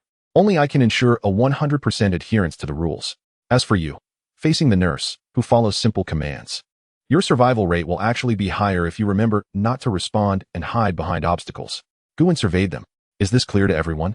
No one voiced dissent. Although this plan was reckless, it was the only avenue for breakthrough at present. Action, commence immediately. Guan led Zhang Yi toward the far end of the corridor, while Lin Yu and Qintong concealed themselves behind an abandoned service desk in the first-floor lobby, where they had a clear view of the doorway leading to the courtyard. Guan and Zhang Yi halted at a junction. Are you ready? Guan inquired. Zhang Yi, pale-faced, picked up a broken iron pipe from the ground, gripping it tightly and nodding. Remember, when she appears, do not run in a straight line. Use the wards and corners to maneuver. Once I engage with the doctor, immediately divert her away. After imparting this final instruction, Guan ceased any further discourse. He strode to the center of the corridor, inhaled deeply, and with all his might, forcefully toppled a fallen iron bed nearby. The resounding clang of metal reverberated through the silence of the building, akin to a thunderclap, echoing in every corner. The sound served as the most enticing bait. Having accomplished this, Guan swiftly retreated into the shadows. Zhang Yi, on edge, gripped a metal pipe tightly as he crouched around the corner, his palms damp with cold sweat. Silence. An oppressive silence. Just as Zhang Yi feared their plan had failed, a familiar and terrifying sound of wheels echoed from the darkness, approaching with a velocity far greater than before. Simultaneously, from another direction, the sound of polished shoes striking the ground began to resonate, equally unhurried yet ominous. Two monsters had been simultaneously roused. They converged upon this intersection from two distinct paths. The final hunt before dawn had commenced, and this time, the prey had chosen to ring the dinner bell. Chapter 10. Rest beneath the dry well. The sound served as a guiding beacon. The tremendous clang of metal stirred the stillness of death like a boulder cast into an abyss. The ominous sounds of wheels and footsteps emerged from the depths of the two dark corridors, drawing closer as if sharks sensing blood. Zhang Yi, hidden at the corner, turned pale as the walls, watching the hunched figure of the nurse ghost, pushing the medication cart, rushing towards him with unprecedented urgency. Meanwhile, from the opposite side, the figure clad in a white coat appeared, moving with a calm yet lethal grace. He was caught between the two attackers. This was the worst-case scenario. Run. Guwen's low shout exploded in Zhang Yi's ears. A jolt surged through Zhang Yi, and the instinct for survival instantly overwhelmed his fear. He let out a roar to bolster his courage, then gripped the pipe tightly, and, following the plan, dashed from the corner in the opposite direction of the courtyard gate. His sudden appearance immediately captured the nurse ghost's full attention. In her perception, a living creature that could run and jump was far more worthy of pursuit than the mere source of noise. Guwen's raspy shout echoed, as she abandoned the noise source and relentlessly pursued Zhang Yi. The first step of the plan had succeeded. On the other hand, the smiling doctor did not pursue Zhang Yi. He merely paused, adjusted his gold-rimmed glasses, and cast an intrigued gaze upon the patient who had made the noise but had not fled, instead slowly emerging from the shadows. "Oh, so it is you." The doctor's gentle smile remained, but he questioned, "Why do you stay here when everyone else has fled? Aren't you afraid of me?" He began his interrogation, initiating his hunt. Guwen, clad in tattered hospital garb, exhibited a perfectly measured expression blending foolishness and bewilderment. This was a skill he had honed as a mortician, mastering the precise control of facial muscles while preparing the deceased. He gazed at the doctor, tilting his head like a child unable to grasp complex questions. Then, in a vague, dreamlike tone, he responded, "I saw a blue sun singing in the water." This answer defied all conventional logic. The doctor's smile faltered, registering a hint of stiffness. Rule 2. Your response must not conform to normal logic. Guwen's reply danced on the edge of this rule. Is that so? The doctor's interest seemed piqued further. A blue sun? Quite an intriguing illusion. Now tell me, have you been taking your medication? Without it, illusions cannot dissipate. Another question. A double trap. This inquiry not only demanded a response, but also touched upon the forbidden taboo. Absolutely must not accept any of his medications. Guwen's expression grew more perplexed. He even extended a hand to ruffle his unkempt hair, as if he were deeply contemplating. Medication? He murmured. The medicine flew away. It grew wings and chased butterflies. This response was even more absurd and unfathomable than the last.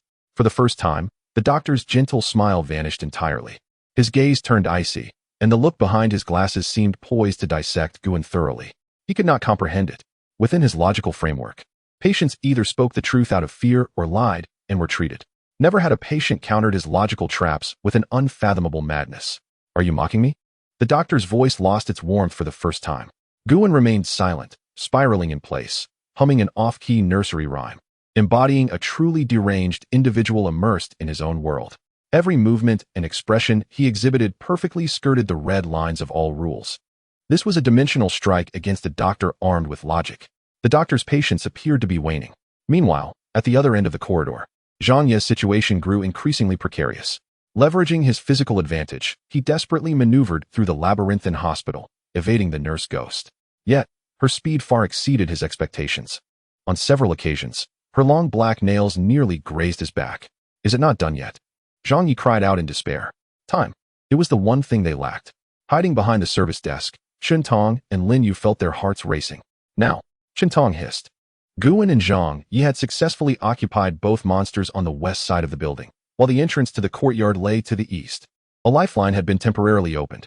The two no longer hesitated, crouching low and sprinting towards the tightly shut glass door.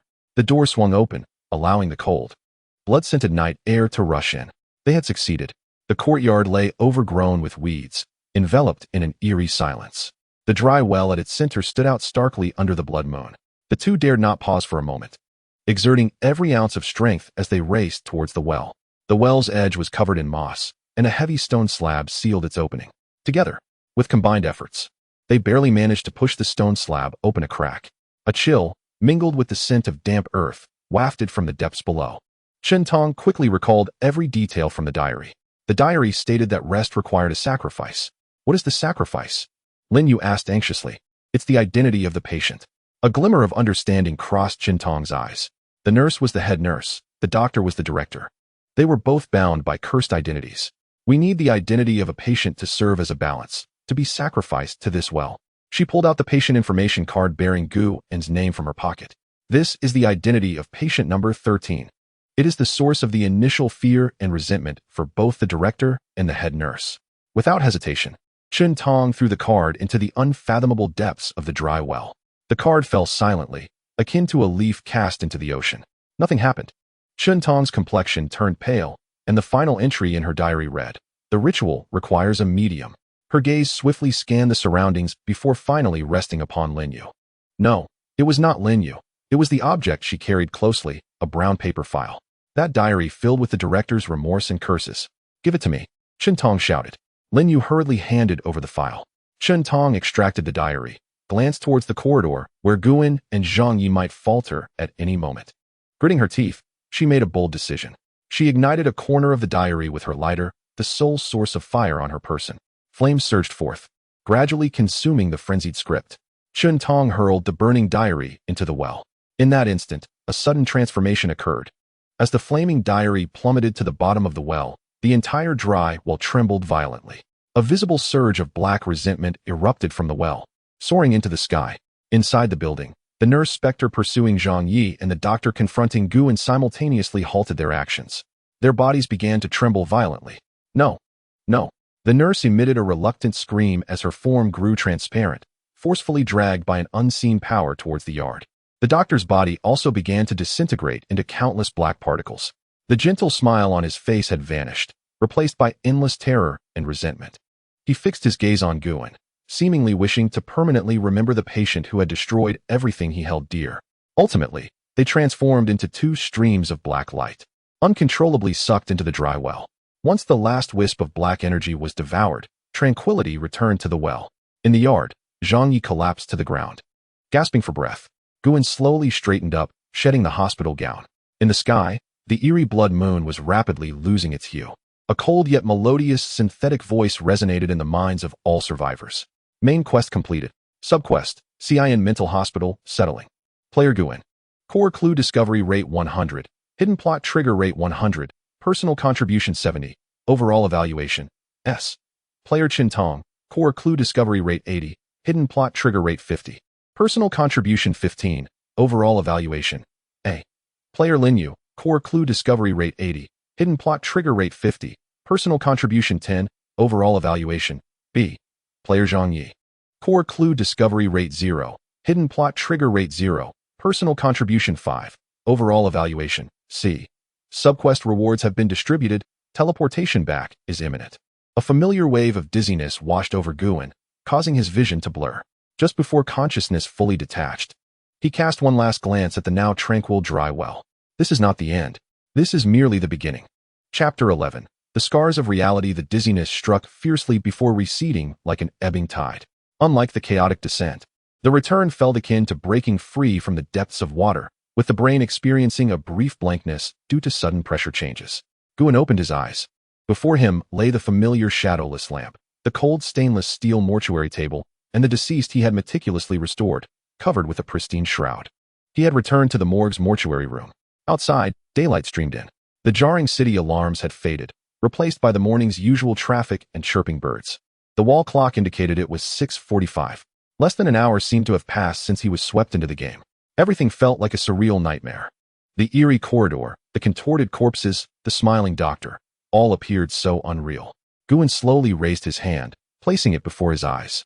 His fingers were long and distinct, unmarred by wounds or stains, still the steady hands of a mortician. He glanced down at his body. The clean work uniform bore no blood or dust. Was the 8-hour struggle for life and death, the palpable sensation of mortality, Merely an overexertion of the cerebral cortex? No, something was amiss. Guin's brow furrowed tightly. His sense of smell detected a faint yet distinct odor that did not belong here, a unique scent of disinfectant, mold, and the decay of cadavers mingling from the depths of his body, stubbornly emanating from the fibers of his clothing. Soon after, a mild burning sensation flared at his wrist. Guin promptly raised his left hand.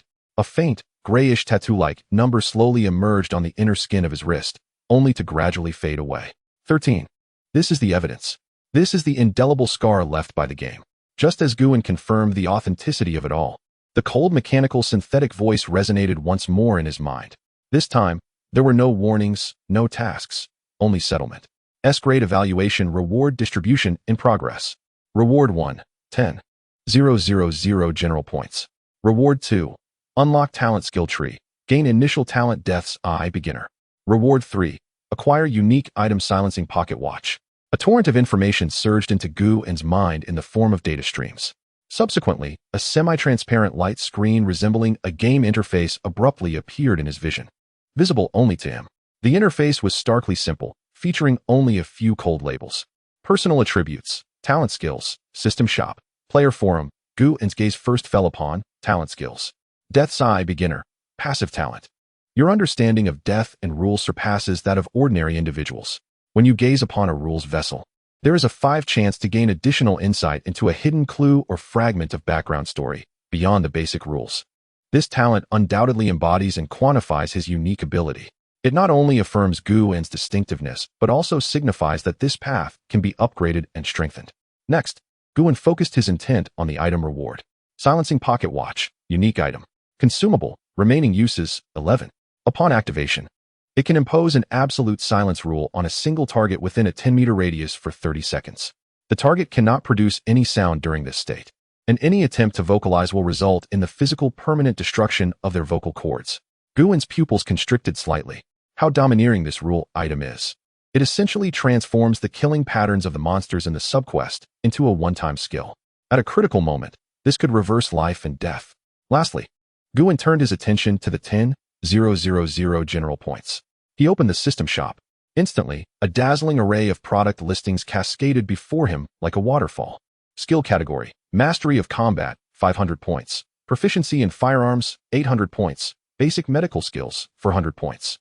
Introduction to Stealth, 600 points. Item category, Infinite Ammo Handgun. Newbie discount 5,000 points. Adrenaline Injection, 1,000 points. Military Bulletproof Vest, 3,000 points. Phantom Cloak, one-time use, 2,000 points. Information category, Inquiry into the next dungeon type, 10,000 points. Purchase of Basic Monster Compendium, 5,000 points. Specified investigation of a player's information requires consent, 100 points. Special category, Physical Enhancement, Beginner, 2,000 points. Mental Resilience Boost, Beginner, 3,000 points. Minor increase in rule resistance, 10,000 points. The vast array of products exceeded Guin's imagination. This was no mere game. It had evolved into a complete, extraordinary world with its own independent economy and enhancement systems. Guin suppressed the tumult within, resisting the allure of formidable weapons and skills. He understood clearly that his greatest asset was never brute force, but information. His gaze fell upon the final tab, Player Forum. He entered with a thought. A multitude of posts unfolded before him, each poster's name a meaningless string of code. Pinned post, must read for newcomers. 10 things you must know about the real horror game. Hot post, damn. Did anyone just come out of that cursed asylum? How do you achieve an S-rank evaluation? Help post, my teammates are all dead, and my points are running low. The next dungeon is the haunted high school. Is there a veteran who can guide me? Trade post, selling E-rank item Courage Gum, which boosts bravery, 200 points each, no deception. Information post, shocking discovery. Dungeon evaluation seems related to the exploration of the worldview. Killing more monsters is less crucial than uncovering a key diary. Countless pieces of information detonated in Guin's mind like a bomb. He realized he was not alone. Countless individuals worldwide were entangled in this wretched game. They struggled, fought for survival, died, and transactions formed a brutal society, invisible yet tethered to the real world. The asylum was not solely populated by his fellow players. This dungeon continuously filtered newcomers through a repetitive, refreshing mechanism. Guin absorbed the information from the forum like a sponge, dedicating a full half hour to engrave the most valuable posts into his memory. He learned the significance of points. the diversity of dungeon types, and that players could form temporary teams or turn against each other. Upon exiting the forum, his demeanor had transformed entirely from half an hour prior. If Guin had previously been a survivor relying on talent and composure in dire straits, he was now beginning to contemplate his path as a player. He glanced at the 10,000 universal points, refraining from immediate use. Veteran players emphasized the critical importance of a newcomer's first points, advising against squandering them on superficial items. Physical and mental enhancements were deemed the most cost-effective choices. Yet, Guin chose not to enhance for the moment. He had more pressing matters at hand. He approached the sink in the morgue, turned on the tap, and repeatedly splashed cold water on his face. He aimed to wash away the foul odor that was foreign to reality and to achieve a state of complete calm. Raising his gaze, he looked into the mirror at his overly youthful, unervingly serene face. Guin understood that his life could never return to what it was. The work of a mortician might continue, but the order it sought appeared so flimsy against the absolute, bloody rules of this real horror game. He must prepare thoroughly for the next dungeon. The vibration of his phone interrupted his thoughts. Guin picked it up, noting it had returned to normal. The screen displayed a banking notification. Your account ending in XXXX received a deposit of 10,000,000 yuan on August 24th at 0651. Guin's pupils subtly constricted. He immediately understood. This was another form of reward from the system, converting some advantages from the game into tangible wealth. With this money, he could procure supplies with greater ease and prepare more thoroughly. It felt more like an investment in him, the S-rank candidate, enabling him to survive better in the next game. Guin deleted the message and picked up his toolbox, exiting the morgue.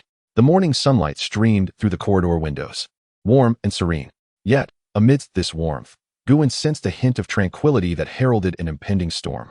He headed towards the funeral home's main entrance, his stride resolute and purpose clear. He intended to visit the city's largest outdoor supply store and library. He required both physical strength and knowledge. Chapter 12. The second summoning. Stepping out of the funeral home, the city at dawn was shrouded in a light mist around 6 o'clock. The breakfast shops exuded steamy warmth, and pedestrians hurried by, all infused with the essence of life. No one knew that merely an hour ago, in certain corners of the city, individuals had been dragged into a blood-soaked hell. Guin did not return home, nor did he squander the unexpected windfall of 100,000 yuan. Instead, he first entered a 24-hour convenience store. He purchased a bottle of mineral water and 2 ordinary loaves of bread, then settled at a window seat, consuming his food slowly and deliberately, as if performing a sacred ritual. He was replenishing his energy. The 8-hour stretch of heightened tension in the asylum, culminating in a life-and-death chase, had thoroughly drained his stamina. Although the system's restoration healed his physical wounds, the deep-seated fatigue and hunger originating from his very cells were undeniable. He needed to restore his body to its optimal state. After finishing the bread and water, Guin accurately discarded the trash into the bin and rose to leave. His next destination was the city library. A highly rated experience post in the forum noted, knowledge is often more valuable than weapons. Against a ghost immune to physical attacks, even the sharpest blade is futile. However, should you happen to know a particular folk taboo or religious ritual, you might find a way to survive, especially in puzzle-type dungeons. Astronomy, geography, history, folklore, and even basic chemistry and physics could prove crucial for passage. As the library had yet to open, Guin waited at the entrance. Becoming the first reader to step inside, he did not wander towards the fiction or literature sections. Instead, he headed straight for specific areas: folklore, world's unsolved mysteries, religious myths, and criminal psychology. He operated like an exceptionally efficient scanner, immersing himself in the vast sea of books throughout the day. He cared not for the veracity of conclusions, only for the process and details. Various mythological rituals, diverse exorcism taboos, and countless details of historically renowned unsolved cases, seemingly useless knowledge, were forcibly crammed into his mind. He remained unaware of what type the next dungeon would be. His sole objective was to expand his arsenal to the fullest extent. As dusk settled, Guin departed from the library and made his way to the largest outdoor equipment chain store in the city. "Good evening. I would like to purchase a few items," he said to the attendant, presenting a list. The attendant, upon glancing at the list, was taken aback. The items were eclectic, yet seemingly centered around a singular theme. A high-lumen flashlight, spare batteries, a Swiss Army knife complete with a main blade, scissors, and a can opener, energy bars and compressed biscuits sufficient for at least 3 days. A medical first aid kit containing bandages, disinfectant alcohol, hemostatic powder, and suturing needles, a 50-meter climbing rope with safety clips, a small bottle of high-purity industrial alcohol, and a finely crafted brass compass. Each item pointed to the necessities for survival in extreme environments. The attendant presumed he was preparing for a perilous outdoor expedition. Very well. Sir, we have everything you need, and all of the finest brands. Guin did not waste time contemplating the prices. He swiftly paid with his card. He stowed all the supplies into an unassuming yet spacious black backpack with well-organized compartments. Having completed his tasks, night had already fallen. Guin, burdened by the heavy backpack, returned to his solitary apartment. He refrained from turning on the lights, merely drawing back the curtains to gaze at the myriad lights of the city outside. The distant neon flickered, outlining the urban splendor. Yet in Guin's eyes, this bustling spectacle was mirrored by a sense of estrangement and chill. Beneath this seemingly peaceful world, another bloody reality churned in the shadows. When would the next instance of the game arrive? Veteran players in the forums claimed that the intervals between instances were not fixed, ranging from a mere couple of days to as long as a couple of weeks, depending entirely on the whims of the mysterious system. Guin retrieved the silenced pocket watch awarded to him from his backpack. The brass exterior felt cold to the touch. Upon opening the case, he found no hour or minute hand, only a smooth, mirror-like dial. This was a rule-type item, a trump card that could decisively influence outcomes. He secured it close to him. Subsequently, he lay down on his bed and closed his eyes. Rather than sleeping, he replayed every detail of the mental hospital instance in his mind, analyzing each decision he made, every reaction from his teammates, and every behavioral pattern of the monsters. He sought the flaws in his decisions, examining the behavioral patterns of individuals under duress. This was his habit, the foundation upon which he relied for survival. The work of an undertaker necessitated countless mental rehearsals before each operation. Now, his mental simulations revolved around death itself. Time passed in this psychological training, each second ticking away. The apartment was quiet, save for the occasional sound of passing cars from outside. Suddenly, a low-frequency resonance, reminiscent of an alarm's forewarning, reverberated abruptly within the depths of his mind. Guin's eyes shot open. It has arrived. Without a moment's hesitation, he sprang from the bed, seizing the prepared black backpack at his side, quickly strapping it on. The cold, mechanical, synthesized voice, accompanied by an increasingly intense resonance, approached as anticipated. Detected that the player has completed the initial instance, exiting the novice protection period. Second game match in progress. Match complete. Instance type: puzzle, campus horror story. The game is about to commence. Please prepare. Countdown: 1098. This time, the system provided a 10-second countdown, perhaps the only small favor granted after leaving the novice protection period. Guin utilized the final seconds to swiftly check his equipment: backpack, pocket watch, and Swiss Army knife securely placed in the most accessible outer pocket. All was ready. At the moment the countdown reached 0, the familiar sensation of vertigo engulfed him once more. The entire world in his vision was stretched, twisted, and decomposed into countless colorful specks of light. This time, he offered no resistance. Instead, drawing upon his previous experience, he endeavored to maintain a thread of consciousness to feel the process of transference. He discerned that this was not merely a spatial shift, but rather a leap through dimensions. When his feet once again touched solid ground, an amalgamation of musty old book odor, the gritty texture of chalk dust, and a faint whiff of stale blood surged into his nostrils. Guin opened his eyes. He found himself seated in a spacious yet oppressively stifling study room. Rows of aged wooden desks were neatly aligned, extending into the darkness beyond.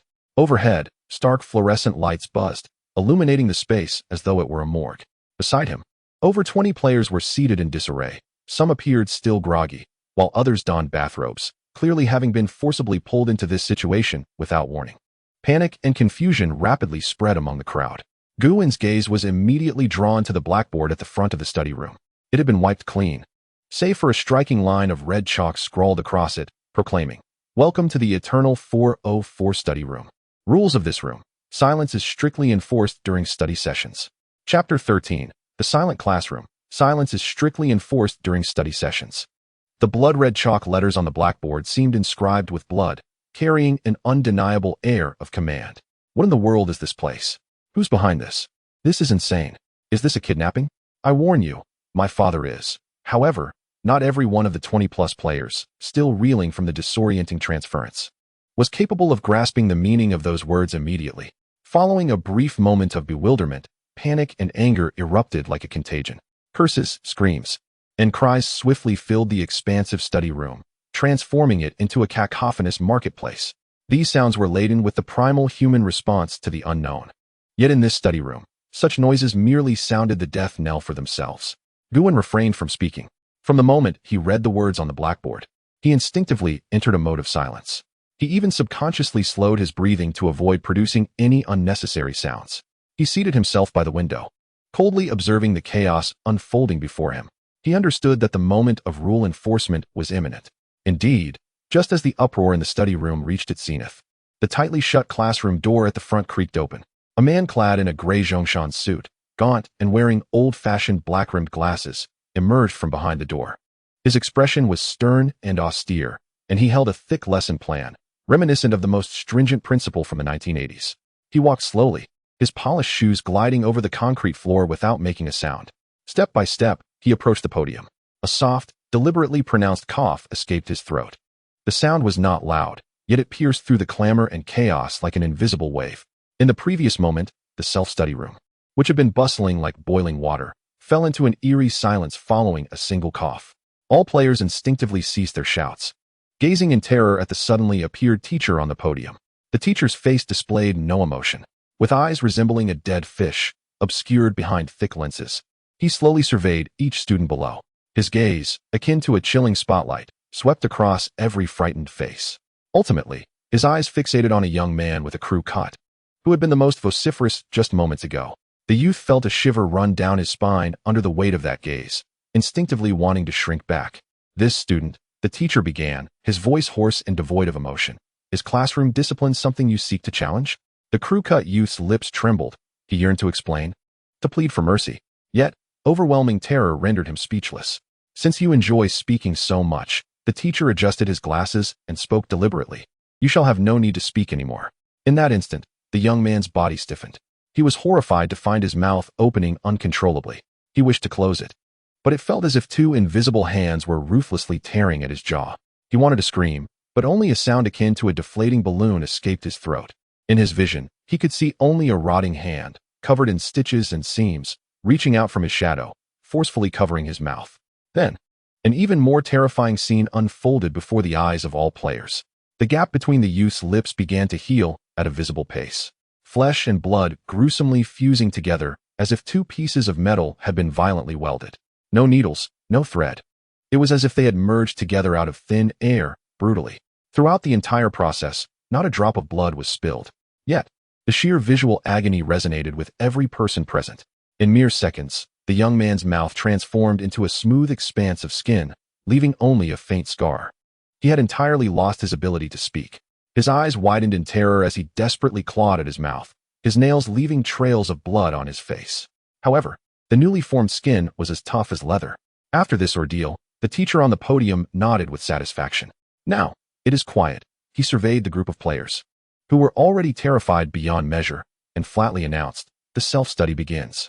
Until my class is over, no one is allowed to leave their seats or make a sound. Otherwise, he pointed at the crew-cut youth, who was still frantically mutilating himself. He serves as your example. With that, the proctor fell silent, clutching a thick teaching manual as he began to pace the aisles of the classroom. His footsteps remained soundless, like a ghost. The self-study room descended into an overwhelmingly suffocating silence. No one dared to utter a single sound. Even their breathing became instinctively cautious. The youth with the stitched mouth stood as the most vivid and terrifying warning. The rules once again proved their absolute nature through blood and suffering. Guin sat by the window, a silent witness to this validation of rules. His face remained calm, yet the hand hidden beneath the desk was gripping tightly, betraying his unease. The method of killing in this scenario was more bizarre than that in a psychiatric hospital. It was neither the physical act of snapping necks nor the draining of vitality. Instead, it was a conceptual obliteration. To say you live means you shall never speak again. This direct alteration of human anatomy was even more insidious. He instinctively raised his head to glance at the proctor pacing the room. Through Guin's enhanced gaze of death, the teacher's form was vividly outlined by blood-red rules. Rule 1. No active sounds are permitted in the self-study room, including but not limited to speaking, coughing, sneezing, etc. Rule 2. One must always maintain a posture of study. Deadly taboo. Absolutely do not make eye contact with the proctor. 3 rules. 2 more lethal pieces of information than what was written on the blackboard. The second rule, maintaining a posture of study? What did that mean? Was merely sitting here in a daze also dangerous? The third rule, Absolutely no eye contact. Guwen's pupils constricted sharply. He immediately averted his gaze from the teacher and focused on an open, old book left by someone in front of him. Fortunately, his innate ability allowed him to grasp this rule in advance. Otherwise, his prolonged observation might have triggered the deadly taboo. This realization sent a chill down Guwen's spine. It seemed that even he had to remain on high alert in this game. Any lapse in attention could lead to irreversible consequences. Time passed slowly in this maddening silence. All surviving players sat rigidly in their seats, heads bowed, staring at their books or the tabletop, striving to avoid any eye contact with the roaming teacher. Sweat dripped from some people's foreheads, hitting the table with a barely audible sound that made their hearts skip a beat. Each second felt like an eternity. Guwen pretended to study. The book before him was a volume on advanced mathematics. The symbols and formulas were long forgotten. But that mattered little. What was important was that he maintained the appearance of reading. Meanwhile, his mind raced. If this scenario merely required maintaining silence and studying until the end of class, it would be far too simple. For players who had already exited the novice protection period, this difficulty was even less than that of the psychiatric hospital. There must be other mechanisms of killing at play. Guwen's gaze casually swept to the wall beside the blackboard. There hung an old-fashioned clock reminiscent of the one in the psychiatric hospital. At this moment, the hour hand pointed to 7 o'clock in the evening. Yet, the system's task did not specify the duration of this scenario. Suddenly, a series of uncontrollable, harsh coughs shattered the absolute silence of the self-study room. Chapter 14, The Vanished Classmate. Cough, cough, cough. The coughs were akin to striking a match in a warehouse filled with explosives. Instantly, all players' nerves tensed to their utmost limits. They turned in unison, eyes wide with terror, towards the source of the sound. It came from the back row of the classroom. A frail-looking girl was desperately covering her mouth with her hands. Her face, flushed from lack of oxygen and fear, trembled violently as she fought to suppress it. Yet, her physiological response ultimately broke through her willpower. This cough told the death knell for her. The proctor, who had been patrolling the aisles, halted in his tracks. He did not even glance back. Rather, his rigid head, in a manner that defied ergonomic principles, slowly twisted 180 degrees. His body remained facing forward. Yet his face was precisely directed at the coughing girl. The lifeless eyes behind his glasses, like dead fish, fixated on her through the sparse crowd. In my classroom, silence must be mastered. The teacher's hoarse voice resonated like a verdict from the depths of the abyss. The girl's eyes erupted with boundless regret and despair. She yearned to plead for mercy, yet her mouth was sealed too tightly by her own hands, issuing only muffled whimpers of sorrow. The teacher uttered not another word. Gradually, he raised one hand towards the girl, making a gentle, erasing gesture. It was as if he held an invisible chalkboard eraser in his grasp. A bizarre scene unfolded. The coughing girl began to vanish in an extraordinarily surreal, pixelated manner. Starting from her feet, her body disintegrated into countless tiny particles, akin to the static on a television screen, and then evaporated into thin air. This process was silent and swift. There were no screams, no struggles, nor even a drop of blood. The girl's eyes widened as she witnessed her body being erased inch by inch. The sheer terror from her calves, thighs, and abdomen rendered her momentarily forgetful of her desire for help. Ultimately, only her head, filled with infinite fear, remained. With a soft pop, her head too transformed into the final handful of dated dust, completely dissipating. The spot she once occupied became utterly vacant, as though no one had ever sat there. The classroom fell into an even more horrifying silence than before. If the punishment of the youth with sewn lips inflicted physiological pain and torment, then this erasure punishment brought forth a chilling sensation of existence being entirely obliterated, a shudder that reverberated from the depths of the soul. Death could indeed be so effortless and so pristine. The invigilator seemed quite pleased with his handiwork. He slowly turned his head back to its original position, resuming his normal stance, and continued to patrol the aisle with his silent footsteps, as if nothing had transpired moments ago. However, the surviving players could no longer find tranquility. The rule against making noise loomed over everyone like a mountain, heavy upon their hearts. Even a physiological cough was forbidden. What if someone could not resist the urge to sneeze? What if someone's stomach growled from hunger? How could one avoid these involuntary sounds? Desperation spread like an invisible haze, rapidly enveloping the study room.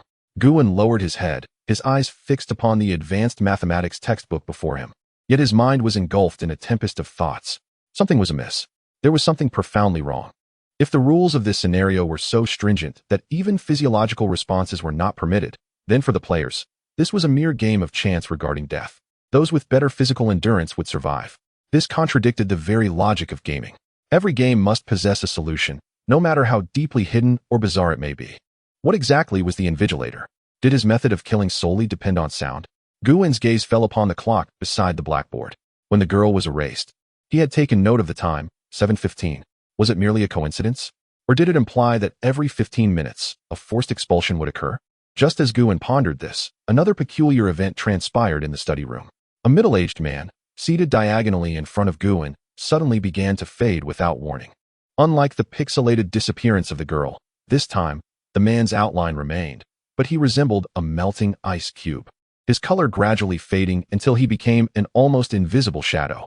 Throughout this process, the man was oblivious to any anomaly, maintaining his posture of reading until he became entirely transparent and, with a swift motion, vanished without a trace. This death was even more terrifying than the last. It was devoid of reason. The middle-aged man had neither coughed, spoken, nor emitted any sound. He simply sat there quietly and then disappeared. A new form of death instilled a deeper fear than the penalty for breaking the rules. The unknown. Even while adhering to the rules, one could still encounter an unforeseen demise. At this moment, all surviving players were plunged into panic. They had no inkling whether they might be next. Each person felt as though they were seated atop a powder keg, awaiting an impending judgment that could strike at any moment. Guwen's heart sank. His gaze returned to the wall clock. 7:30. Another 15 minutes had passed. He was finally able to ascertain it. In this study room, a student would disappear every 15 minutes. One was erased for coughing, while another vanished without any reason. The two modes of death must conceal deeper rules behind them. Guwen's mind raced, connecting all the clues he had observed. The blackboard's rule, no sound allowed. The rules he had witnessed, maintain a studying posture, no eye contact. The revelation, every 15 minutes, one person disappears. What kind of connection existed among these rules? Maintain a studying posture. Guwen's gaze slowly fell upon the advanced mathematics book before him. He had merely been looking at it, without making any further movements. Others were largely the same. Each person resembled a wooden figure, rigidly maintaining a posture of looking down at their books. Was this truly studying? A bold, even somewhat mad idea began to take root in Guwen's mind. What if the rules against making sound and the requirement to maintain a studying posture were inherently contradictory? How could genuine learning possibly be entirely silent? Is turning pages soundless? Is writing with a pen devoid of sound? Is it not a common habit to mutter to oneself while contemplating? This scenario had ensnared everyone from the very beginning. It exploited the most intuitive and terrifying rule of silence equating to death, leading all into a cognitive trap. In their quest to remain silent, they had forsaken the pursuit of learning.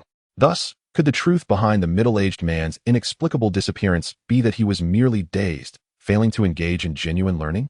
This hypothesis was exceedingly chilling, for it implied that the path to survival required transgressing the seemingly insurmountable ironclad silence rule. This was nearly a wager with one's life. A wrong bet would result in immediate erasure. Yet, apart from this explanation, Guwen could conjure no more rational reason. He needed to validate his theory. Guwen's gaze swept across his desk. The table was immaculate, save for a solitary book. There were no pens, no paper. He slowly extended his right index finger, intending to perform a silent calculation upon the surface. This gesture was minuscule, almost imperceptible. Yet, in that moment, each movement felt as though it were a dance upon the edge of a blade. Chapter 15. The loophole in the rules. The study room remained enveloped in an oppressive silence.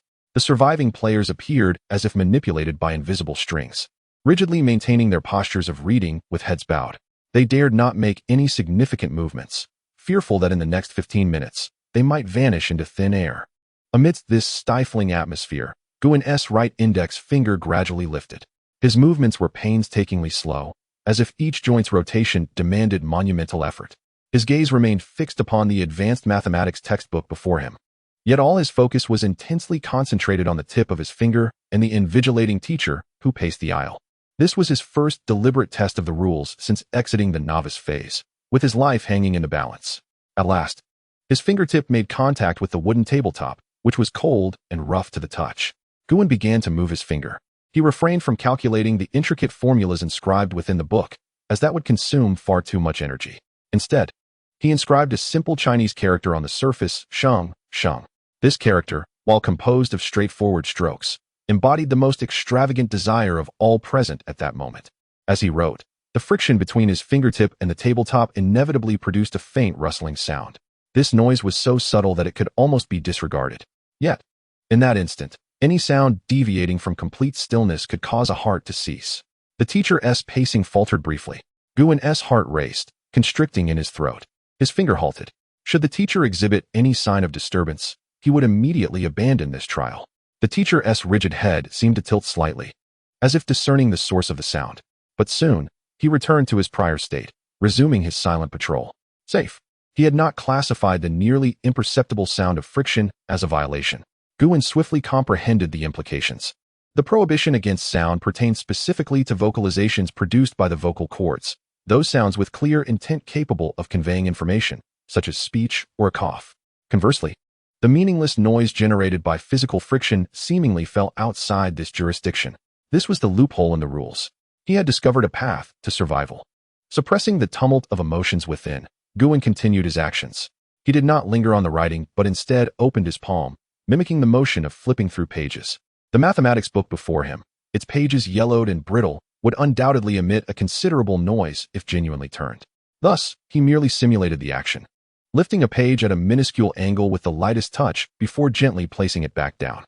This was a clear, academically motivated gesture. Yet, this action too produced an almost imperceptible rustling sound. This time, the teacher exhibited no reaction. He continued his robotic patrol along the corridor, oblivious to Guin's subtle movements. He had placed his bet wisely. Guin was nearly certain that his hypothesis was accurate. The true path to survival in this scenario lay in navigating the perilous balance between the contradictory rules of silence and learning. Those who merely waited in silence would be judged by the system as unengaged learners and consequently erased. Conversely, those who, out of fear or negligence, produced excessive noise would be actively hunted by the teacher. The sole method of survival was through silent learning. Guin glanced at the clock on the wall. 7:38. There remained 7 minutes until the next random disappearance at 7:45. These 7 minutes represented the dividing line between him and others. Without hesitation, he began to study at an excruciatingly slow yet fluid pace. He traced patterns on the tabletop with his fingers and mimicked the motion of turning pages, keeping all his activities within the threshold of noise that would not trigger the teacher's alert. He had successfully disguised himself as a model student, one who adhered to discipline and possessed a fervent love for learning. As he engaged in this charade, he suddenly sensed two gazes, intentionally or otherwise, resting upon him. Guin refrained from lifting his head. He understood that in an environment where everyone was burying their heads like ostriches, his slight anomaly, though minute, could attract attention like fireflies in the dark. He chose to ignore it. He did not seek validation from others, nor did he wish to complicate matters at such a critical juncture. His priority was to ensure his safety. 7:41, 7:43, 7:45. The moment of judgment had arrived once more. In the study room, a girl seated in the third row began to fade into transparency, just as the previous middle-aged man had done, with no prior warning. The girl seemed to sense something amiss. She lowered her head in terror, gazing at her disappearing hands, her face etched with profound despair and confusion. She had done nothing wrong. Why was it her turn? She wished to scream, yet found her throat constricted, unable to produce any sound. Ultimately, engulfed by silent fear, she vanished completely from her seat. Another had perished. Another had died for doing nothing. This latest death sent the suffocating panic within the study room to its zenith. If previously there had been speculation regarding the randomness of these disappearances, now, witnessing 3 consecutive deaths at the 15-minute intervals made it evident to all that this was a pattern, a deathly pattern that was incomprehensible and unresisting. They resembled livestock led to slaughter, with one of their number taken away every 15 minutes, utterly unaware of the criteria for selection. A girl seated in front of Guin finally succumbed to her psychological breaking point. Unable to endure the torment of waiting for death, she emitted a suppressed wail. Abruptly rising from her seat, desperate to flee, she had made a sound. She had left her seat. In doing so, she had violated 2 rules simultaneously. Behind the podium, the ghostly invigilator halted, slowly turning to regard the girl. For the first time, a semblance of a smile graced his face, a countenance filled with derision, as if to say, "Behold, yet another foolish prey that cannot withstand the pressure. Since you wish to leave so badly," the teacher's raspy voice intoned, "I shall assist you." He raised his hand and made the erasure gesture towards the girl. She had no time to emit a scream before her body began to dissolve into data dust from her feet upwards, vanishing without a trace. Witnessing this 4th death unfold in an instant left Guin utterly unmoved. He did not even blink. His entire focus was directed towards one singular objective. At precisely 7:45, at the moment the girl vanished, a faint, almost imperceptible warmth emanated from the tip of his right index finger, which he had been using to calculate. It felt as though a gentle current of warmth flowed from his fingertip, dispelling the bone-deep chill that pervaded the study room. Though exceptionally subtle, this sensation bore a striking resemblance to the sense of security he had felt while hiding in the confines of the psychiatric ward. This signified that his silent learning endeavor had not only successfully allowed him to evade the rules of passive erasure, but had also yielded some form of positive feedback. He had found it. He had completely uncovered the passcode to this copy. Chapter 16, Silent Learning. The fleeting warmth at his fingertips infused Guwen's consciousness with an invigorating surge, transcending mere physical sensation to represent an acknowledgement from the realm of rules. It explicitly informed him that he was traversing a correct path, one leading to life, while others trembled in fear of their next random demise. Guwen had acquired an unequaled amulet against death.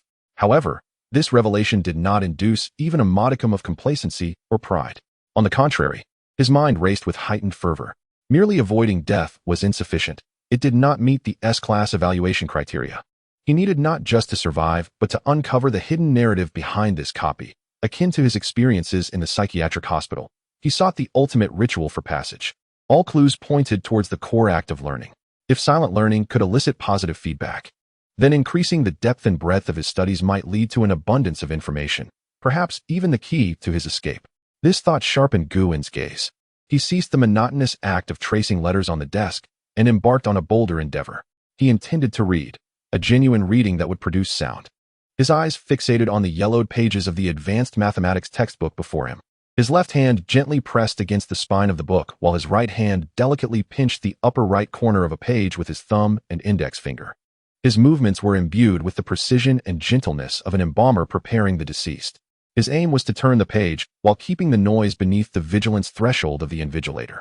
This required an exquisite balance of force and timing. He waited, biding his time until the invigilator strolled to the far end of the classroom, the moment when he was at his furthest distance. The sound of soft footfalls resonated in Guwen's heart, marking the clearest rhythm. Now was the moment.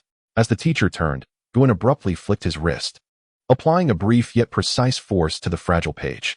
A faint rustling sound, barely audible yet undeniably present, echoed in the hushed classroom. The sound, though subtle and mingled with the buzzing of the fluorescent lights, drew the attention of several players nearby. They cast terrified glances at him, akin to observing a madman.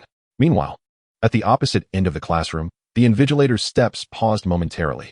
His head turned stiffly in Guwen's direction, his lifeless eyes scanning the area across the long aisle. In that fleeting moment of page turning, Guwen had assumed the most standard reading posture. He lowered his head, his gaze intently fixed upon the book, as if the previous sound had no connection to him. The teacher's scrutiny lingered in that vicinity for a full 5 seconds, an eternity for the players who had noticed Guwen. Their hearts raced, threatening to leap from their throats.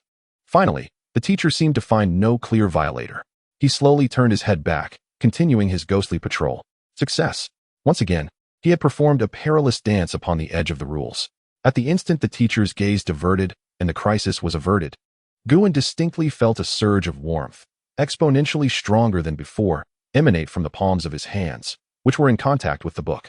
This warmth was no longer ephemeral. It flowed steadily, nurturing his body while dispelling the surrounding chill and fear. His hypothesis had received further validation. The greater the efficacy of learning, the stronger the positive feedback received. Thus, merely flipping through the pages was evidently insufficient. He needed a more profound learning engagement, such as taking notes. Guwen's gaze began a thorough search of his immediate vicinity, seeking a pen and paper. Unfortunately, his desk was bare, and the drawer contained nothing but some long-forgotten refuse. Other desks appeared similarly devoid of supplies.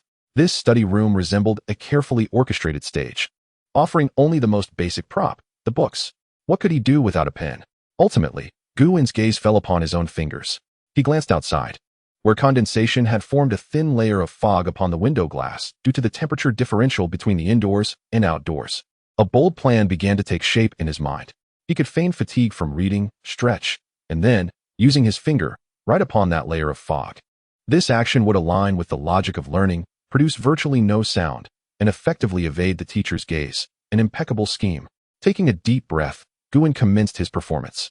He maintained a reading posture for an extended period before slowly raising his head, stretching his stiff neck as if genuinely fatigued. Then, He casually turned his gaze towards the window, allowing a vacant expression to cross his face. He leaned his body gently against the window's edge. Finally, he lifted his right hand and began to write on the cold glass with his index finger, inscribing the mathematical formulas he had seen in the book. Although he did not comprehend them, that did not hinder his transcription. As his finger glided across the glass, clear characters formed from the condensation, revealing themselves line by line. This was a true, silent learning experience. This time, the positive feedback surged more intensely than ever before. A powerful warmth, nearly overwhelming in its comfort, rushed from his fingertips, coursing throughout his entire being. This warmth not only dispelled the chill, but also gradually replenished the energy he had expended through intense concentration. He had found it. He had discovered the most perfect safety loop within this copy. Guwen's actions naturally attracted the attention of more individuals. This time, those who noticed him displayed not only fear, but also a hint of confusion and contemplation in their eyes. They were not fools. The man who had performed peculiar actions twice during that terrifying 15-minute interval remained unscathed, while the obedient students who sat quietly had vanished one after another. This stark contrast was sufficient to make anyone who wished to survive question the very essence of life. They began to realize that perhaps they had misunderstood the game from the very beginning. The man's actions, which seemed to flirt with death, might indeed represent the true path to survival. Should they mimic him, or continue to adhere to what they believed to be the safer approach? A daunting choice, capable of determining life or death, loomed before all the survivors. Chapter 17. Scarred face. The instinct for survival is humanity's most potent driving force. When the specter of death hangs overhead, any ingrained understanding can be shattered in an instant. Guwen's peculiar behavior of writing on the windowpane was akin to a stone cast into still waters, though it did not stir a violent tempest. It set off a series of silent ripples beneath the surface. The surviving players were no longer a unified front. The seeds of doubt had been sown. Seated at an angle behind Guwen was a young man, evidently a high-risk gambler. After observing Guwen for a full 5 minutes and confirming that the proctor remained oblivious, he gritted his teeth and began to replicate Guwen's actions, slowly tracing his finger across his desk. His movements were far more rigid than Guwen's, imbued with a greater sense of unease. Yet when the next 15-minute mark quietly arrived, he remained unscathed. In another corner, however, another player, who had been sitting quietly, vanished without a sound. This outcome became the final straw. So it was that the realization dawned upon them, akin to a whisper: they must take action. Though they dared not voice their thoughts, their exchanged glances brimmed with shock and clarity. A path to survival had been uncovered. Suddenly, the imitators multiplied. Some began to write and draw on their desks like Guwen, while others, emboldened, attempted to turn the pages of their books. The once silent study room transformed, infused with an eerie vitality. Each individual seemed to partake in a silent pantomime, demonstrating their state of learning to the unseen rules in the safest manner they could conceive. As the pioneer of this shift, Guwen had already ceased his writing on the window. He realized that simply repeating this action had diminished the warmth of positive feedback. It was as if the system had determined his proficiency in this behavior was maxed out and no further experience points would be granted. He needed to seek a new, deeper method of learning, or rather, discover the true main quest of this instance. Guwen's gaze fell once more upon his desk. This old desk bore the marks of time, with various inscriptions carved into its surface. Some read XXX I love you, while others bore the rebellious spirit of youth, such as SB teacher. His eyes scanned these scribbles, and suddenly, they halted. In the lower right corner of the desk was an exceptionally inconspicuous scratch. Unlike the other flamboyant doodles, this inscription was deeply etched, with orderly strokes that conveyed a sense of calmness. SOS sound is the key 44. Read the brief, yet contradictory message. SOS, a distress signal, indicated that a predecessor had discovered the secret of this study room before them. Sound is the key. This phrase, lacking context, sent a jolt through Guwen's heart. It stood in stark and direct conflict with the core rule forbidding sound. This was undoubtedly the most pivotal trick of this instance. And what significance lay in the number 44? Instinctively, Guwen lowered his gaze to the edge of his desk, where a number had been spray-painted in white. 44. His seat number was indeed 44. The predecessor who left this message had once occupied this very position, imparting the most crucial clue in the most perilous manner to a kindred spirit. Guwen's expression grew exceedingly serious. Did sound is the key imply that at a specific moment, or under certain conditions, players must vocalize in order to truly clear the instance? If so, the malice of this scenario was profound. It first branded the rule of silence into everyone's very marrow with the most brutal methods, only to later reveal that to survive, one must shatter it. As Guin pondered these revelations, a chilling gaze, laden with an intense sense of oppression, suddenly locked onto him from the side. Guin's brow furrowed slightly. He did not turn his head, but cast a sidelong glance in that direction. 3 seats away, a burly man was scrutinizing him with an unabashed intensity. This man appeared to be in his 30s, sporting a buzz cut. But most striking was the menacing scar that extended from his left brow to the corner of his mouth. The scar writhed across his face with each chew, imparting a fierce and intimidating aura. He was not studying. He merely sat there, observing everyone in the classroom as a hunter would their prey, particularly focusing on Guin. Guin sensed that this man was utterly different from the ordinary players who were only capable of panic. He exuded the scent of bloodshed, a residue from having traversed the cycle of life and death multiple times. He was a seasoned veteran. Guin quickly understood. This scarred man had likely experienced a brief moment of panic upon entering this instance. But he soon leveraged his extensive experience to adopt a prudent survival strategy, to remain still and observe others, allowing them to make mistakes on his behalf. Consequently, Guin, being the first to take action and succeed, had naturally become his most valuable source of intelligence. Guin discreetly averted his gaze and returned his attention to his book, yet every muscle in his body was now on high alert. In this game, while monsters were indeed terrifying, sometimes the human heart could prove even more so. He could feel the scarred man drawing nearer. The man did not vacate his seat, but rather, like a crocodile poised to strike, began to inch his chair toward Guin with excruciating slowness. The legs of the chair scraped against the rough concrete floor, emitting a sound that made one's teeth ache. Though not loud, it was sufficient to capture everyone's attention, even causing the proctor patrolling the other end of the classroom to pause and cast a frosty glance in their direction. Yet the scarred man remained unfazed. While his actions created noise, he maintained a standard sitting posture. He neither left his seat nor spoke, as though testing the boundaries of the rules in his own manner. Indeed, the proctor observed for a moment, but did not intervene, emboldening the scarred man further. His chair inched closer to Guin's seat, 2 meters, then 1 meter, until he finally settled beside the vacant spot next to Guin. A faint, rust-like scent, mingled with the odor of sweat, wafted into Guin's nostrils. The man sat there, his aggressive eyes fixated on Guin's profile. He did not utter a word, yet his meaning was unmistakably clear. Reveal the secret you have discovered. Chapter 18, Desk 44. A chilling and unabashed malice emanated from his side like a tangible thorn. Guin could sense the fierce aura radiating from the scarred man, one forged through repeated brushes with mortality.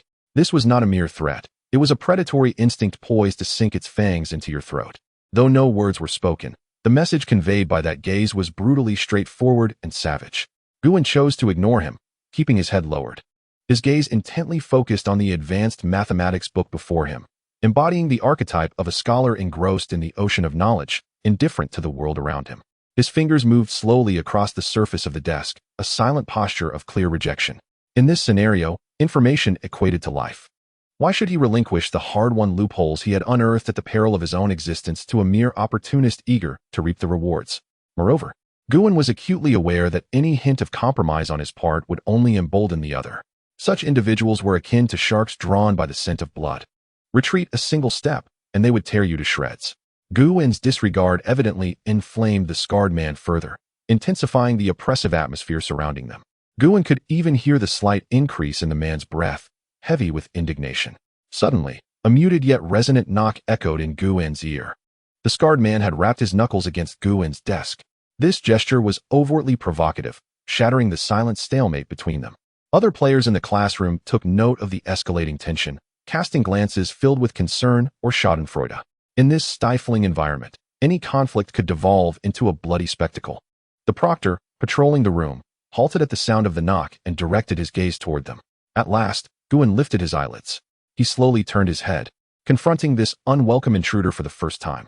Their eyes collided in the air. One side exuded an icy calm, a bottomless abyss, while the other radiated a ferocious intensity. Ablaze with greedy flames, Guin regarded him silently, devoid of any fear. The scarred man's grotesque scar twitched, and he parted his lips to silently utter 2 words, "Seek death." After this, his hand slowly reached toward the drawer of his desk, his movements deliberate and laden with menace. What was he planning? Guin's pupils constricted slightly. Yet, just as the scarred man's hand was about to delve into the drawer, an unexpected change occurred. The warmth of the silent learning environment, long regarded as a safety indicator, suddenly diminished. Almost simultaneously, Guin and all other players engaged in silent learning felt the protective warmth, akin to tepid water, rapidly cool. It was as if the safety period of this scenario was being curtailed by some unseen rule. What was happening? Guin's mind raced. Could it be that the silent learning loophole was inherently time-sensitive? Was the system rectifying this bug? No, that couldn't be right. Guin quickly dismissed this notion. A system-level repair would not unfold so sluggishly. It felt more like a crucial energy source was being depleted. Learning could yield safety, but such safety was not infinite. As time passed or learning behaviors were repeated, the returns were diminishing. This implied that they could no longer rely solely on these trivial learning activities to survive until the game's conclusion. They needed to identify the ultimate breakthrough point. Otherwise, when the protection afforded by silent learning vanished completely, each individual would once again be exposed to the death rule of random erasure every 15 minutes. The scarred man evidently sensed this shift as well. His hand, poised to enter the drawer, hesitated, the fierce expression on his face replaced by a flicker of astonishment and unease. He abandoned the threat against Guin, realizing a larger, collective death threat was encroaching.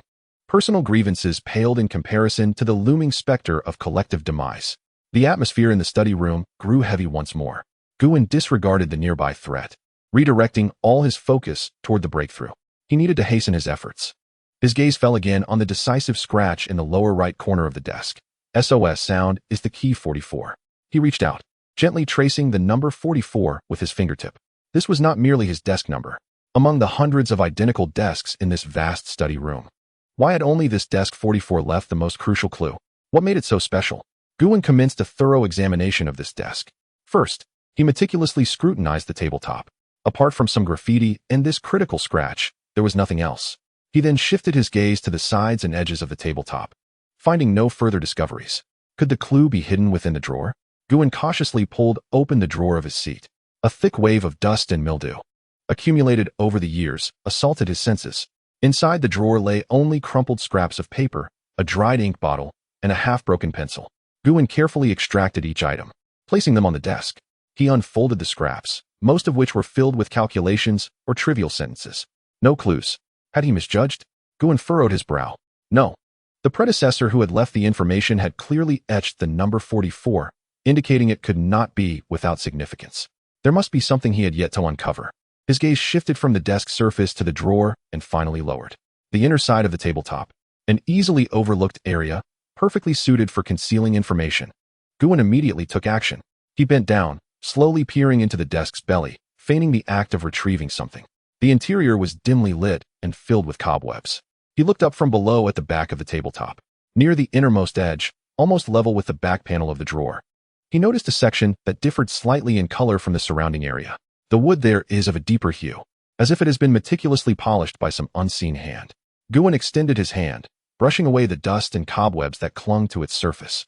His fingertips grazed over a few exceedingly faint scratches, almost merging with the wood grain. It was a line of text, painstakingly inscribed in the darkness with a fingernail or some sharp object. The characters, etched under conditions of complete invisibility, appeared crooked and uneven, almost illegible. Guin squinted, leaning in closely, and, with the faintest glimmer of light filtering through, he struggled to decipher each word. The midnight bell resounded loudly, proclaiming the reading of the crimson book on the shelf. In this chapter, the truth of contradiction. When Guin withdrew his head from the dim recess of the desk and straightened his posture, a subtle yet profound transformation enveloped him. If he had previously resembled a wayfarer groping in the dark, now he stood as a deity at the journey's end, coolly gazing back at the labyrinth he had traversed. His gaze remained tranquil, yet beneath that serene surface lay an entire world, crafted from blood and deceit, reflecting the stark truth of madness.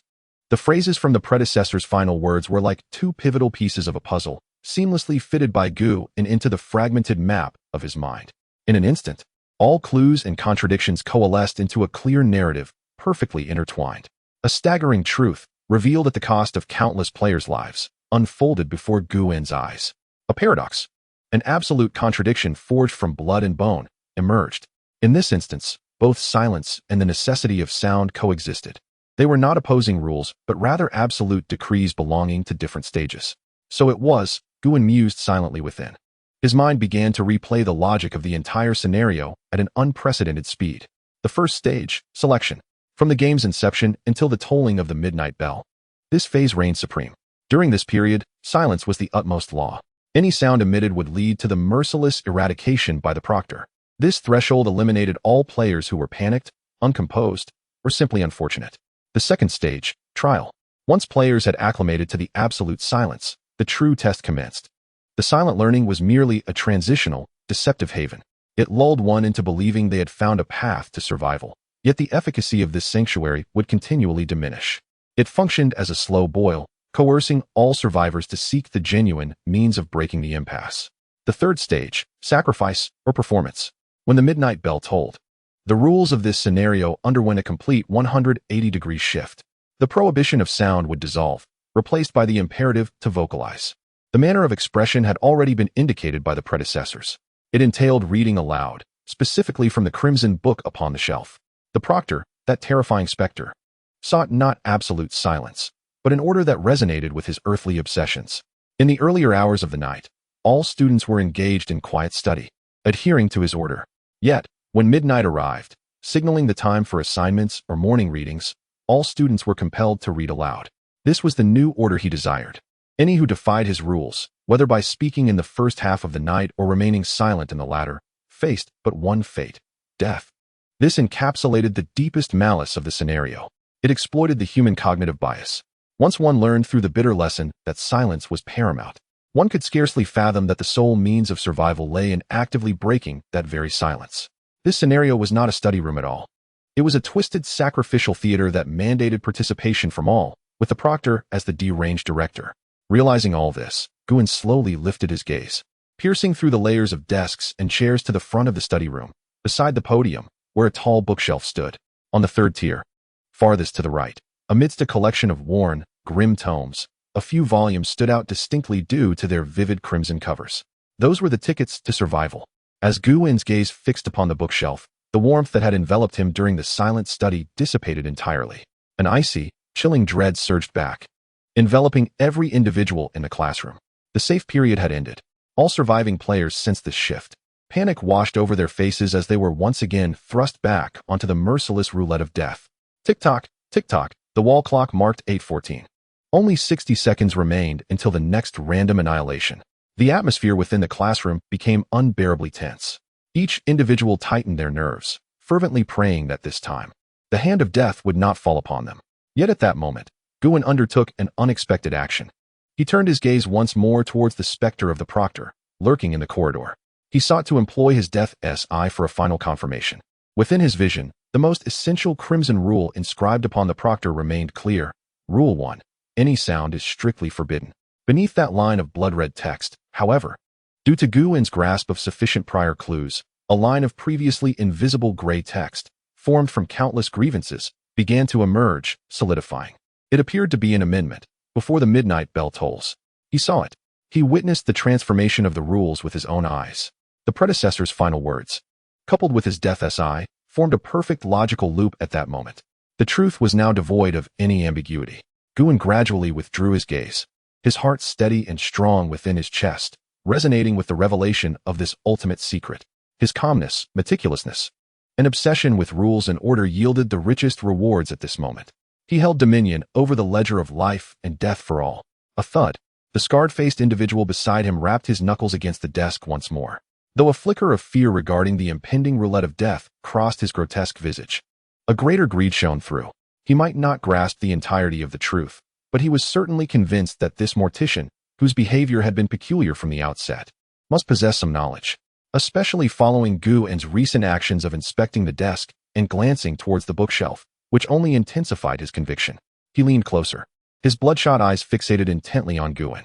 His mouth opened once more, articulating each word with excruciating slowness and clarity. Grant me the secret. Chapter 20. Lies and Alliances. Death arrived punctually at 8:15. This time, it was a man seated in the back row of the classroom, who had been attempting to shield his eyes with his hands in a futile escape from reality that vanished under the gaze of all.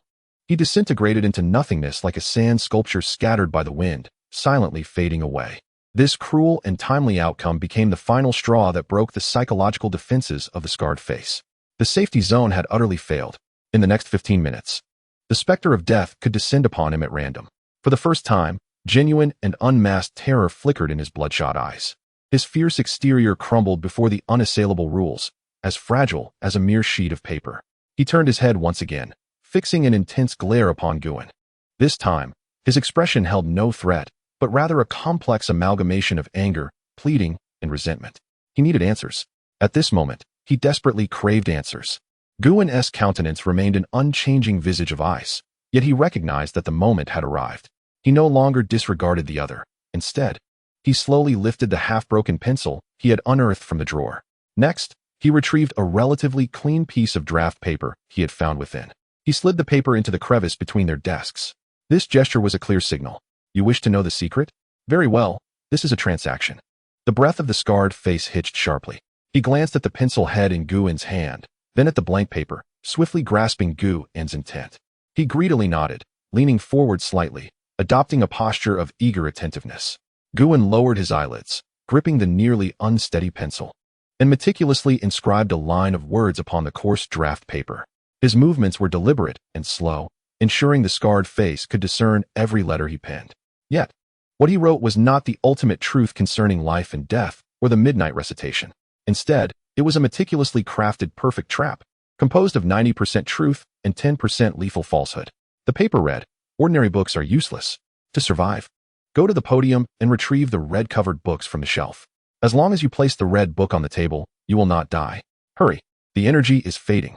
This phrase was a veritable work of linguistic art. Ordinary books are useless conveyed the truth, elucidating the cause of the safety zone's failure, instantly earning the other's trust. Go to the podium to take the red book was also the truth, pinpointing the key prop for breaking the deadlock. Placing it on the table will ensure survival was a lie, a deadly falsehood capable of plunging one into an irreversible abyss. The final exhortation, "Hurry, the energy is fading," served as a catalyst, exploiting the other's fear to compel immediate action, stripping away the time for calm reflection. The scarred face fixated on those words, his eyes widening in disbelief. His mind raced to process this sudden, life-and-death intelligence. The red book? His gaze darted to the bookshelf at the front of the classroom. Indeed, among the disarray of old tomes, the few red covers were strikingly conspicuous. This explanation seemed logical and reasonable. Ordinary books were low-tier equipment, offering only temporary protection, while those special red-covered tomes represented high-tier gear, capable of providing permanent, absolute safety. This was entirely consistent with the general understanding of game mechanics. Coupled with Guin's unwavering confidence, the doubts within the scarred face dissipated by 70 to 80%. The remaining uncertainty paled in comparison to the looming threat of death. He had to take the gamble. The scarred face abruptly lifted his head, casting a deep glance at Guin. That look seemed to convey, "You had better not be deceiving me." Subsequently, he harbored no further hesitation. He signaled to two men nearby, equally fierce in demeanor and clearly allies. The two men instantly comprehended. The scarred face gestured toward the podium and then the proctor, ultimately making a circling and attacking motion. Their plan was straightforward. One person would create a commotion to attract the proctor's attention, while the other two would seize the opportunity to dash to the podium and snatch the red books at the quickest pace. After formulating this simple strategy, the scarred face turned back to Guin, his eyes now imbued with a hint of inquiry, as if to ask whether this plan was feasible. Guin's expression remained impassive. He merely nodded ever so slightly. This nod became the final straw that broke the camel's back. With the endorsement of a professional, the scarred face felt no further qualms. He gestured emphatically to his companions. Action commenced. One man with a buzz cut kicked forcefully at the leg of the chair before him. The resounding crash shattered the long-standing silence of the study room, erupting like a thunderclap. All surviving players shuddered at the sound. Meanwhile, the proctor, scanning the classroom, turned sharply, his deadfish eyes instantly locking onto the source of the noise. His figure transformed into an indistinguishable black mist, hurtling toward the buzz-cut man with unimaginable speed. Opportunity. In that fleeting moment when the proctor was diverted, the scarred face and another companion sprang from their seats like two hunting cheetahs, racing toward the podium with the speed of a sprint. The order within the study room was utterly disrupted at that instant. However, while everyone's attention was captivated by this book-snatching drama, Guin engaged in an entirely unrelated act. He turned his head, his gaze traversing several rows of seats, precisely landing on a short-haired girl wearing black-rimmed glasses, who had remained remarkably calm throughout. Unlike the others, she was not startled by the actions of the scarred face. She too was observing. Yet, her focus was not on the advancing scarred face or the buzz-cut man about to face execution. Instead, She was watching Guin. From the moment he produced the paper and pencil, her gaze had not wavered. Her eyes brimmed with contemplation and inquiry. Their glances silently intersected amidst the chaotic atmosphere. Guin's eyes were tranquil yet profound. He regarded the girl, then subtly shifted his gaze toward the red-covered books on the podium for a brief moment. Following that, he returned his focus to her, then glanced at himself. Finally, he extended 2 fingers, bringing them together. This was a silent invitation. An invitation to join forces. You know, I know. They are the pawns exploring the path, while we are the ultimate victors. Shall we collaborate? The girl with glasses visibly trembled. She evidently comprehended the intricate and substantial information conveyed through Guin's gaze. She gazed at Guin, this enigmatic man who had orchestrated the entire rhythm of the scenario from the very beginning. Moments later, amidst the ecstatic shouts of the scar-faced man who had successfully seized the crimson book and the ominous sound of the invigilator snapping the neck of the buzz-cut man, the girl, meeting Guin's gaze, nodded slowly yet resolutely. Chapter 21. Midnight chimes. The deathly silence of the study room was abruptly shattered. With a thud, as the buzz-cut man fell, the invigilator's ghostly figure transformed back into a wisp of black smoke, drifting back to its original patrol route. It appeared devoid of any emotion, functioning merely as a programmed automaton, returning to normalcy after eliminating the anomaly. At the podium, the scar-faced man and his final companion wore expressions of greed and elation, having narrowly escaped disaster. They had succeeded. The scar-faced man clutched 2 weathered crimson tomes, their corners frayed, yet the profound red hue gleamed in their eyes brighter than gold. Without hesitation, he thrust one of the books into his companion's hands, and together, they dashed back to their seats, under the envious, jealous, yet silent gazes of the other players. The first action of the scar-faced man upon sitting was to mimic the silent study posture of those before him, carefully yet with a hint of ostentation, placing the crimson book solemnly on his desk. He provocatively raised his eyes to glance at the distant invigilator before turning to give Guin a knowing look.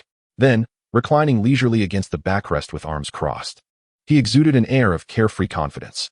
To him, he had secured a permanent ticket for this scenario, and all that remained was to watch the foolish struggle on the wheel of death as if it were a performance.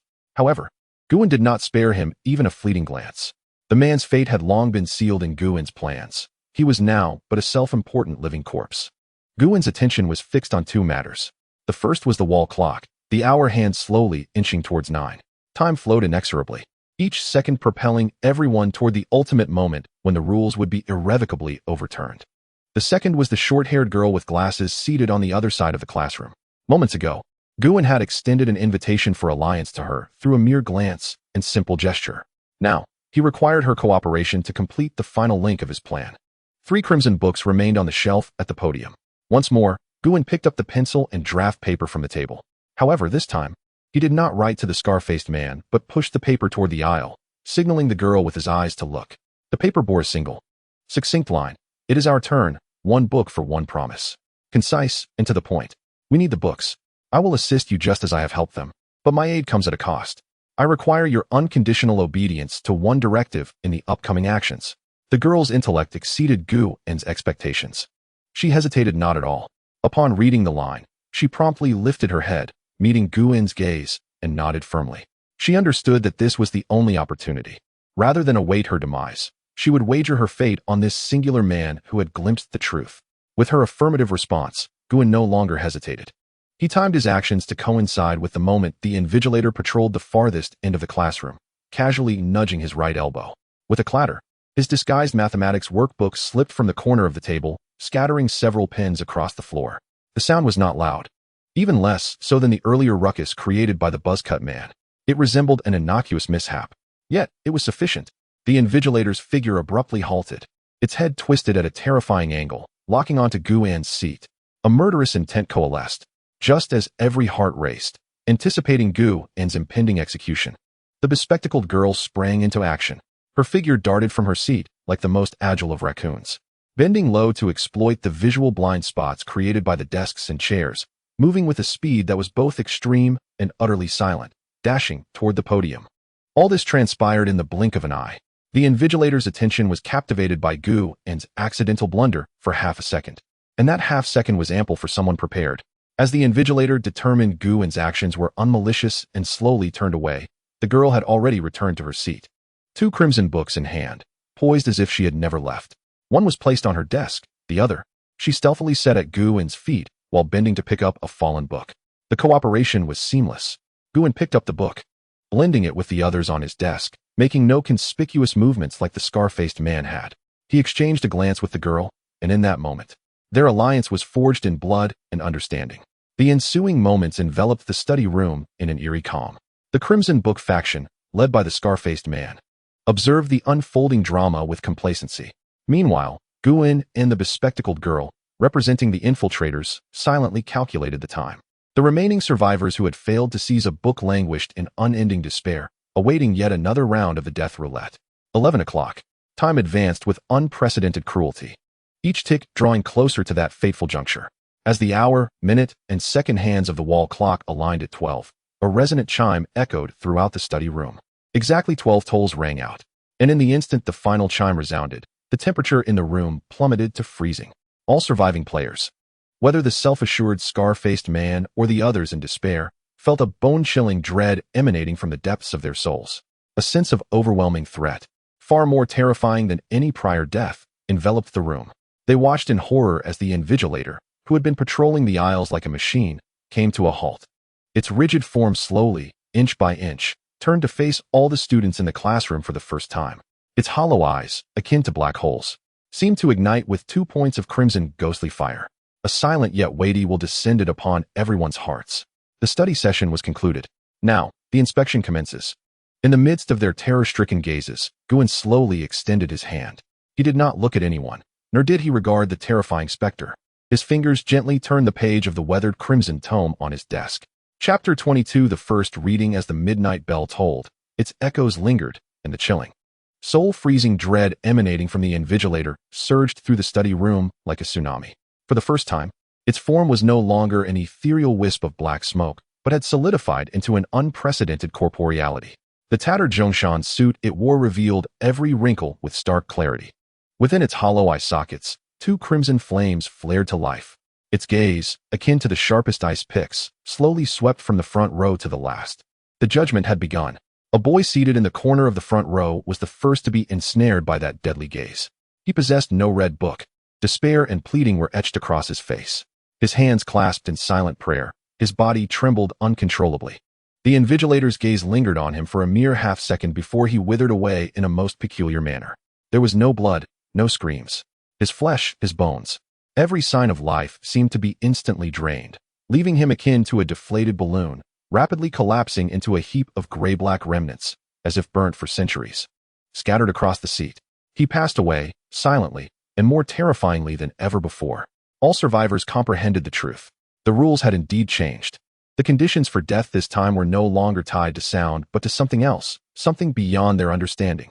A profound terror gripped each heart. The faces of the scarred man and his companion paled. They glanced at the red book on their desks, then at the pile of human ashes, uncertainty flickering in their eyes for the first time. The amulet of survival they believed they possessed seemed not to activate automatically. The Invigilator's gaze continued to traverse. The second, the third, any player without a red book that fell under its gaze met the same fate, turning into a cloud of ashes in absolute silence. It resembled a ruthless harbinger of death, methodically erasing the unworthy students. Its gaze drew nearer to Gu-in. The primal instinct for survival caused every pore of Gu-in's body to contract. He could distinctly feel a wave of pure, malicious death energy surging towards him. Yet, he remained unperturbed. He understood that it was now his turn. It was his moment to present the only correct offering upon this stage built of blood and silence. In the fleeting moment before the Invigilator's scarlet gaze descended upon him, Gu-in inhaled deeply, as if drawing in all the surrounding fear and chill. Then he moved. His lips parted. A clear, steady, and rhythmically unique syllable emerged from his throat, slowly yet resolutely. Re. This single character detonated like a supernova in the depths of an utterly silent universe. Sound. It was sound. The very taboo representing absolute death since the game's inception was boldly shattered by his own hand at this moment. The pupils of all surviving students instantly dilated to their maximum. The scarred man's face contorted into an absurd expression of shock, which swiftly morphed into a complex mix of ecstasy and mockery. He envisioned Gu-in turning to ashes in the next second. This fool, he truly dared to speak. However, the anticipated demise did not ensue. The Invigilator's gaze, poised to descend upon Gu-in, abruptly faltered. The crimson flames flickered violently, as if witnessing something satisfactory. The murderous intent, powerful enough to crush a person in an instant, was halted by an invisible barrier just before it reached Guin, gradually receding. It was effective. A colossal weight lifted from Guin's heart. An indescribable sense of pride surged within his chest. It was the sensation of reclaiming the right to survive with wisdom and courage, teetering on the edge of death. No longer hesitating, he recited the words from the book with a calmness reminiscent of a morning reading. Ryu Ji Xing, Ruo Chuchizhong. His voice was not loud, yet it cleaved through the chaos in everyone's minds like a thunderclap. In that instant, everyone understood. The scarred man's mockery froze on his face. The spectacles-wearing girl's eyes sparkled with brilliance. Xinghan Kanlan, Ruo Chuchi Li. As Guin uttered the second line, the girl's voice followed closely. Trembling yet clear, she opened her red book and, with all her might, matched Guin's rhythm. The two voices intertwined in the stillness of the study room. The invigilator, now solidified, slowly nodded towards the source of the sound, indicating its approval. This scene ignited the remaining survivors' will to live. Quickly, read faster. The scarred man and his last companion reacted almost simultaneously, frantically flipping open their red books, and began to roar their readings. Renji Chu, Xingben Shan? No, it was this. Ryu Ji Xing. In an instant, the oppressive silence that had lingered in the study room for hours was utterly shattered. It was replaced by 3 or 4 chaotic, disordered, even tearful readings. The invigilator halted its grim roll call, standing in the center of the classroom like a stern principal assessing results. Those who had uttered the words were no longer its concern. Meanwhile, those without books were quietly erased one by one under its lethal gaze, engulfed in despair. The number of players in the study room dwindled at an astonishing rate. Guin calmly regulated his pace and heartbeat, reading aloud while observing the final frenzied reckoning. His gaze inadvertently swept over the scarred man and his companion's desk. A chilling smile crept across his lips, concealed under the red book. He noted that while both the scarred man and his companion were reading, the cover of their red book bore a minuscule, yet fatal difference from the ones held by himself and the girl with glasses. The performance had concluded. Now, it was time for malice to take center stage. Almost simultaneously with Guin's realization, the invigilator, who had been standing silently in the center of the classroom, moved. It slowly raised its hand, pointing towards the scarred man, who was reading with all his might. Chapter 23 Madness of Imitation. As the invigilator's withered hand, composed of black smoke, pointed towards the scarred man, his voice, strained from effort, seemed to be choked by an invisible hand, abruptly ceasing. His face bore the utmost absurdity and confusion. Why? Why me? He cast a glance at Guin, who was calmly reading aloud, and then at the identical red-covered book on his desk. His mind descended into utter chaos. No, this cannot be. I am reading the red-covered book. The instinct for survival overwhelmed all else, and the scarred man erupted with a despairing howl, disregarding rhythm and cadence. Like a drowning man, he frantically and loudly roared the words from the book towards the invigilator. The journey of the sun and moon. If one emerges from within, the stars in the sky are brilliant. If one emerges from within, his imitation was utterly frantic. His desire to survive was equally intense. Yet, all of it was in vain. In the hollow sockets of the invigilator's eyes, a flicker of mocking emotion passed like a crimson ghost flame. It seemed to judge that this was a wrong and detestable answer sheet. Guin's reading continued unabated. He maintained his steady tone, articulating each word with clarity. His gaze reflected the twisted face of the scarred man, contorted in fear, without a hint of disturbance in his heart. For all of this was scripted. The man would never comprehend the truth he had sought from Guin. What Guin conveyed was indeed the truth. After midnight, one must read the red-covered book. However, it was an incomplete truth wrapped in a deadly trap, like a mathematical problem that only presented the first half of the formula. Any arrogant individual who blindly copied the answer without verification would ultimately find themselves on a path leading to hell, drenched in crimson. Guin offered the scarred man fish, but he kept for himself the fishing rod. The true core logic hidden behind seat 44. There were 5 red-covered books on the lectern shelf. 3 of them bore a nearly imperceptible dark pattern in the corner of the cover, marked with a small The other 2 bore the mark. One represented Volume 2, and the other represented Volume 1. The poem titled Guan Songhai was conveniently included at the end of Volume 1. However, the first page of Volume 2, while also a collection of poems, contained entirely different content. When Guin guided the scarred man and his companions to seize the books, he deliberately overlooked this crucial and subtle distinction. He calculated that in such extreme tension and greed, they would certainly be unable to discern the detail that required utmost calmness to notice. They would behave like starving wild dogs, pouncing upon the most conspicuous and easily attainable bones. The 3-volume twos became his perfect bait for filtering foolishness and greed. Frantic imitation, when devoid of intellect, meant that the more closely one mimicked, the quicker one would perish. No. Amid the scarred man's piercing cries, the red-covered book in his hands underwent a terrifying transformation. The black ink characters on the pages seemed to come alive. They twisted and writhed like ravenous black worms, breaking free from the paper. They surged up his fingers in a dense, frenzied wave, crawling onto his arms. Get away! Get away! The scarred man, terrified, flailed his arms to shake off the horrific ink characters, but they clung to him like maggots, quickly covering his entire body. His flesh and blood, amidst his own screams, were swiftly consumed and gnawed at by those writhing ink characters. In merely 2 seconds, the once mighty scarred man followed in the footsteps of the previous deceased. His life, his bones, everything about him was devoured by those erroneous words. In the end, only a pile of smoking, human-shaped ashes remained, alongside the volume 2 red-covered book that had fallen to the ground, now restored to normalcy. This hellish scene shattered the heart of the scarred man's last companion. Instinctively, he looked down at the identical book in his hands. Upon noticing the small in the corner of the cover, the color drained from his face in an instant. He understood they had been schemed against from the very beginning. What they had seized was not a ticket to salvation, but 2 death warrants. A wave of immense terror rendered him voiceless. His frenzied imitation of reading ceased abruptly as his throat was constricted.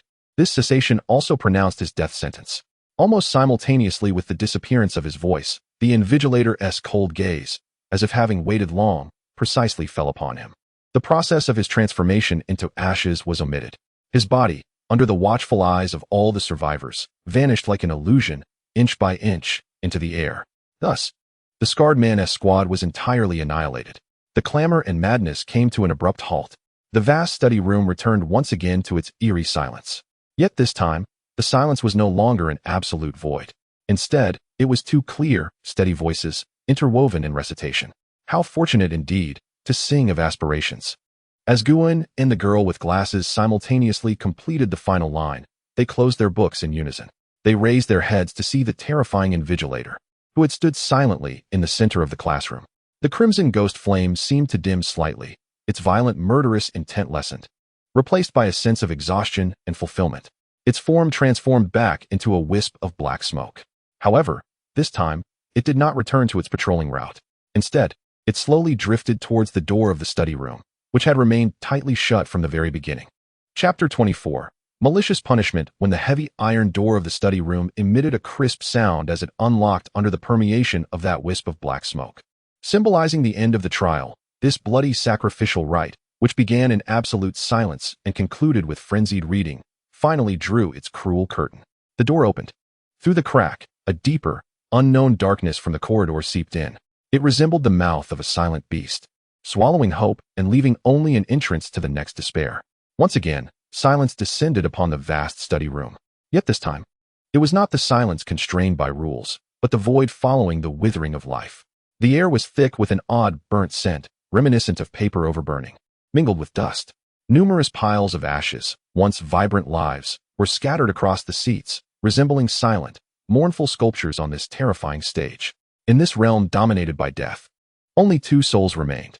Guan and the short-haired girl with glasses, who had chosen to bet everything on him from the very beginning.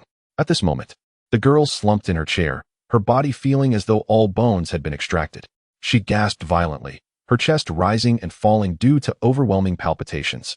As if without this effort, she could not force enough oxygen into her nearly suffocating lungs. Her complexion was pale as paper, and beads of cold sweat formed on her forehead, dampening her bangs. The delicate black-framed glasses were also fogged with a thin layer of condensation from her rapid breaths, rendering the world before her somewhat blurred. Until this moment, the fear, which had been forcibly suppressed beneath the veneer of rationality and stemmed from the primal instinct of life, surged forth like a flood breaking through a dam, instantly obliterating all her psychological defenses. The euphoric relief of surviving a calamity intertwined chaotically with the profound psychological shock of witnessing the gruesome deaths of over a dozen individuals in various bizarre ways. It tore at her nerves, rendering her mind a blank slate, buzzing with disarray. Her gaze, uncontrollably, once again fell upon the man who had remained eerily calm throughout the ordeal. He sat there, poised and motionless, as if the harrowing life-and-death struggle had merely been a slightly intricate game of chess to him. In her eyes, a myriad of emotions, far more intricate than before, now swirled within. There was gratitude, there was reverence, but more than anything, there was a profound tremor of fear towards an unfathomable wisdom. She could not forget. She could not erase from her memory how this man had, in the most mundane tone and with the simplest of phrases, manipulated a seasoned team of formidable players, armed to the teeth, as if they were mere pawns in his game. He did not combat with brute force. Rather, he guided them through the rules. He did not slay with weapons. He passed judgment with deceit.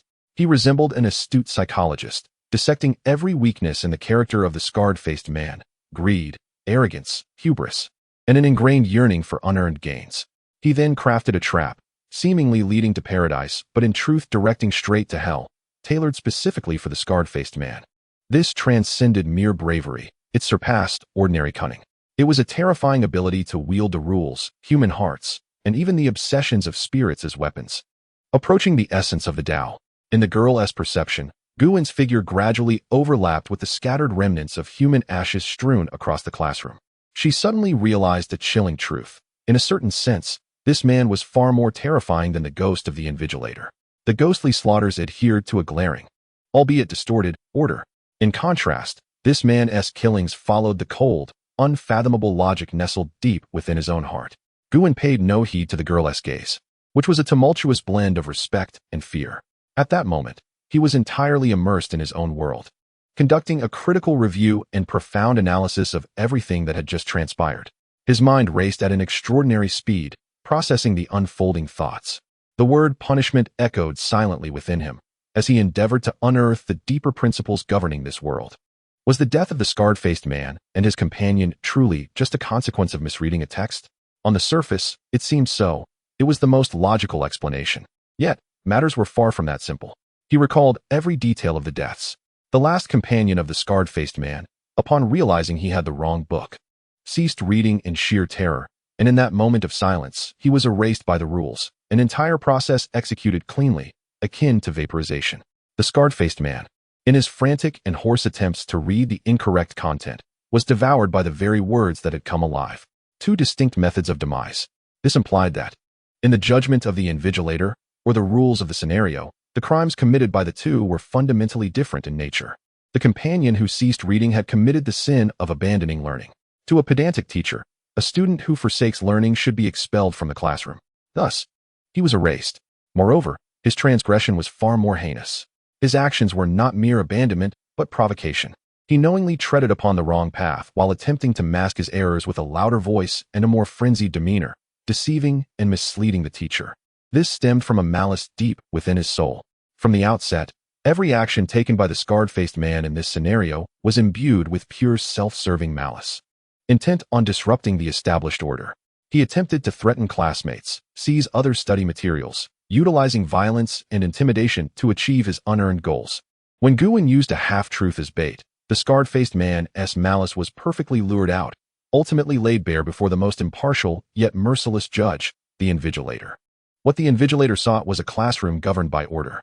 Students who quietly studied were deemed good students, temporarily exempted from punishment. Those diligently reading the correct text were rewarded. Conversely, those who bullied classmates and attempted to disrupt the classroom order were unforgivable bad students. Bad students deserved the harshest and most painful punishments. Hence, the manner of his death was tragically grotesque. He was consumed by the very erroneous knowledge he had sought to appropriate.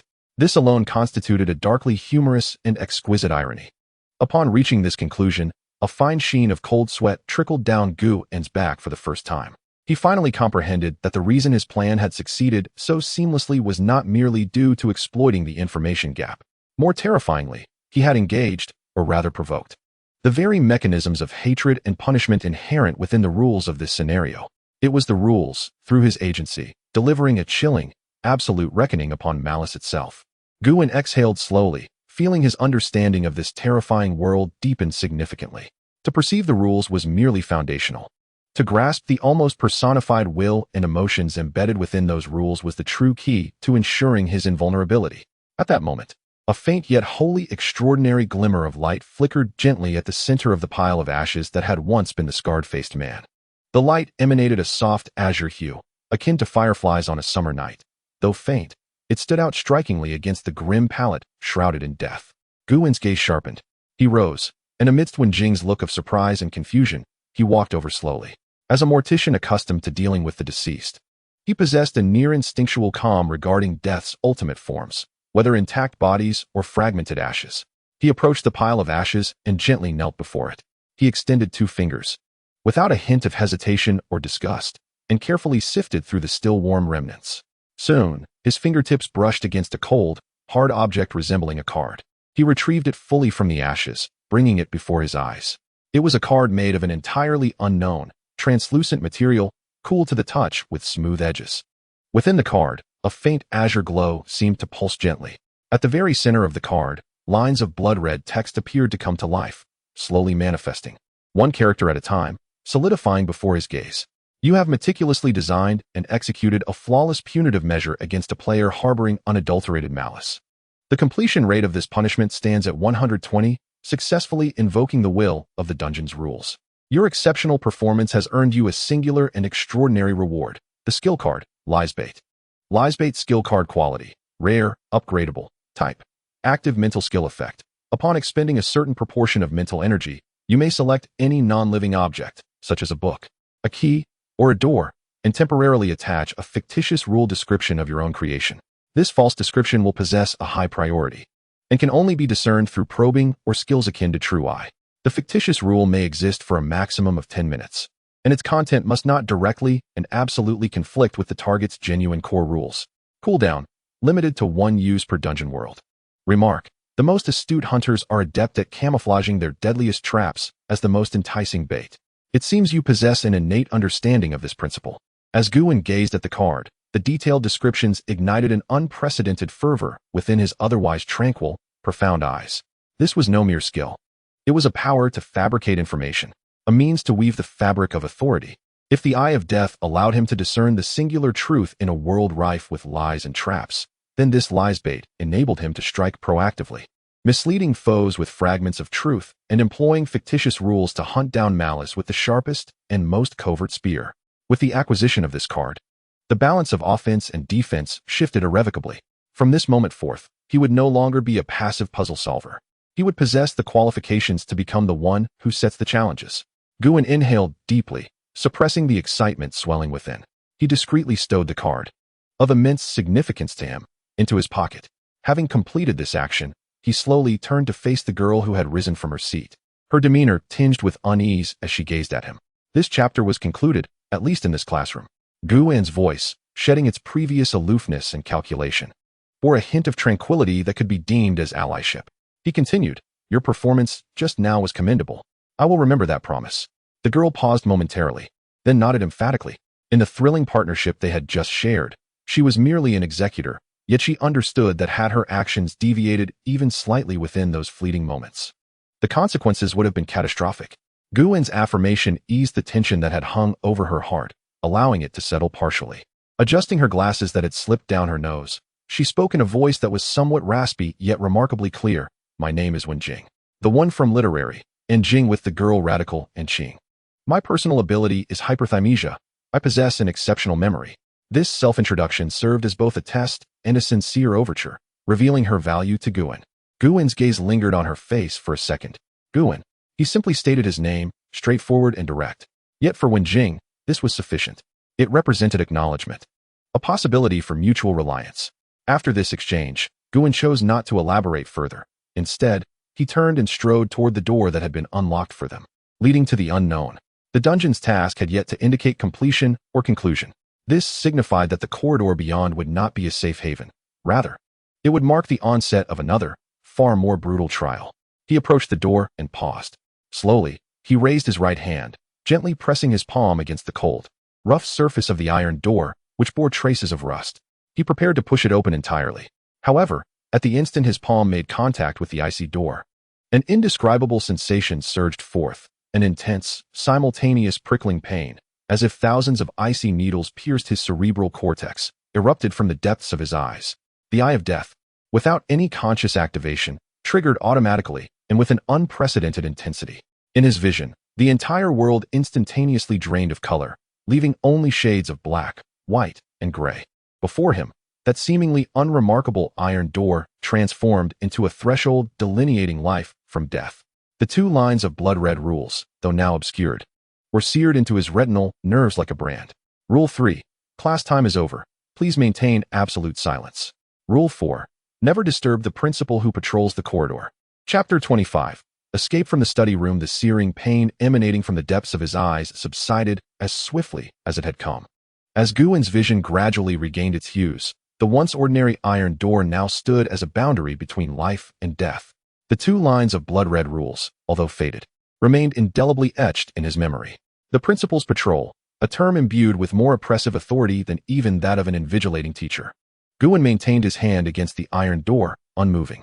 In a mere second, his mind had conducted a preliminary analysis of the current predicament. Firstly, the dungeon was not yet concluded, and this door was a necessary passage, not an endpoint. Secondly, the environmental danger level of the corridor outside likely surpassed that of the previous study room. While the rules of the study room were lethal, they ultimately granted players a moment to catch their breath and contemplate. The corridor, in contrast, was open, dynamic, and rife with unpredictable variables. Lastly, and most crucially, maintaining absolute silence and refraining from disturbance, these two rules, when combined, effectively curtailed all conventional trial-and-error approaches. Any minor misstep could trigger fatal consequences. This was no longer a puzzle to solve. It was a test of extreme stealth. He gradually withdrew his hand and turned to meet Wenjing's gaze, which brimmed with curiosity and trepidation. "What is it?" Wenjing's voice was barely above a whisper, almost a breath. She had observed Guwen's demeanor shift upon contact with the door, sensing the tension coiling within him, akin to a sapper poised to tread into a minefield. Every fiber of his being taut with anticipation. Guwen refrained from directly answering her query. To divulge that he could perceive the rules would be a foolhardy act. In this perilous game, where trust was tenuous, revealing one's hand equated to offering one's neck to the blade, he required an ally who was astute, capable of comprehending his intent, and able to execute with precision, not a burden demanding his guidance at every turn. His expression remained calm as he regarded Wenjing. Adopting a guiding tone, he posed a question of his own in a hushed voice. "What have we just concluded?" Wenjing hesitated, instinctively responding, "The teacher's examination." "Precisely." Guwen nodded, continuing to guide her thoughts. This was a school. What lay beyond the classroom? In the corridor, Wenjing's breath momentarily faltered as comprehension dawned upon her. After class, who in the school wielded authority greater than that of a teacher, responsible for maintaining discipline throughout the academic building? Each of Guwen's inquiries sliced through the veil of false security like a precise scalpel, laying bare the grim reality before her. At that moment, Wenjing's complexion turned paler than it had ever been. Her lips quivered as she forced out two words that sent a chill down her spine. "The principal." Guwen nodded in approval. Collaborating with an astute individual certainly spared one from unnecessary troubles. He raised a finger to his lips, signaling for silence, then gestured toward the heavy iron door, finally pointing to his ear. This simple yet effective body language was instantly deciphered by Wenjing. Something was outside. That something was the principal. He was patrolling. "We must maintain absolute silence." Wenjing nodded emphatically, covering her mouth with both hands, stifling any gasps or breaths that threatened to escape. Her hyperthymesia endowed her with an extraordinary memory, coupled with an exceptional ability for association and analysis. She could almost instantaneously envision the silent and terrifying scene of the patrol outside the door. Guwen was pleased with her reaction. He turned once more, this time pressing his ear, with utmost slowness and gentleness, against the cold iron door. The door's soundproofing was effective, yet it could not entirely block the transmission of another sensation. Vibration. A faint yet rhythmically stable vibration was traveling through the door into his cochlea. Thump, thump, thump. These were not footsteps. Normally, footsteps would approach gradually, their sound increasing in volume, then receding in the opposite manner. However, what he heard now was a constant, muffled sound, as if some enormous and heavy entity was relentlessly pounding the ground, again and again. Each impact tightened Guwen's heart in sync with that dull rhythm. He slowly straightened, his expression growing increasingly grave. Without hesitation, he signaled Wenjing to step back a few paces, positioning herself behind the doorframe to create a visual blind spot. He then took a deep breath and, with his fingers, gently and cautiously grasped the doorknob. Accompanied by a barely audible click of the mechanism, the door lock was disengaged. He did not immediately push the door open, but maintained an unwavering patience, waiting. He awaited the moment when the dull thumping would reach its closest peak to their location. When the sensation was at its clearest, Gu-en's wrist suddenly exerted force. He did not open the door wide, but merely created a narrow gap, just sufficient for one eye to observe. Immediately, he closed that gap again. The entire sequence transpired like lightning, within the span of a single second, without a sound. Yet that fleeting glimpse drenched Gu-en's back with cold sweat. He saw it. He witnessed the scene outside the door. It was a corridor illuminated in a ghastly green by an emergency exit sign, stretching long, seemingly endless. On either side stood rows of tightly shut, dark classroom doors, akin to silent eyes. The floor was coated with a thick layer of dark red stains, dried and blackened, as if the corridor had been soaked in blood.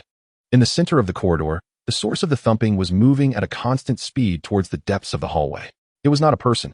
It was a figure towering at least 3 meters high, constructed from numerous heavy books, broken desks and chairs, and rusty metal frames, grotesquely fused together into a humanoid conglomerate. Its legs were hefty constructs made from bound desk legs, crashing against the ground with each movement, producing that dull thud. Its body was a haphazard stack of books and drawers, with some tattered pencil cases embedded like eerie tumors. Most unsettling of all was its head, a battered, old globe. The globe's surface bore a massive, twisted face painted in red, exuding an aura of endless authority and rage. Was this the principal? A monstrous conglomerate born from the wreckage of the entire school, a paranoid, furious entity. Gu-en shut his eyes, forcibly suppressing the shock surging within. He began to rapidly analyze all that he had just witnessed. The principal's movement was not swift, yet its steps were remarkably steady, imbued with a strong sense of rhythm. It seemed to be patrolling along the central axis of the corridor in a straight line. The exit lay at the corridor's end, the only place glowing with green light. To reach it, they would need to traverse this corridor, which at that moment felt like a chasm of death. Gu-en took a step back, meeting Wenjing's questioning gaze. He extended his hand and quickly sketched in his palm with his finger.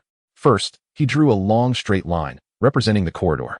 Then, in the middle of the line, he inscribed a twisted symbol, denoting the principal's grotesque form. Next, he drew an arrow beside the symbol, indicating its direction of movement.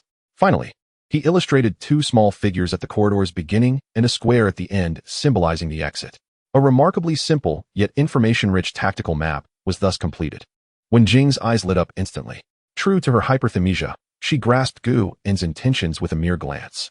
She even began to rapidly simulate in her mind based on the principal's speed and their distance to the exit. Gu-en inquired with his gaze. Understood? Wenjing nodded emphatically. Gu-en hesitated no longer.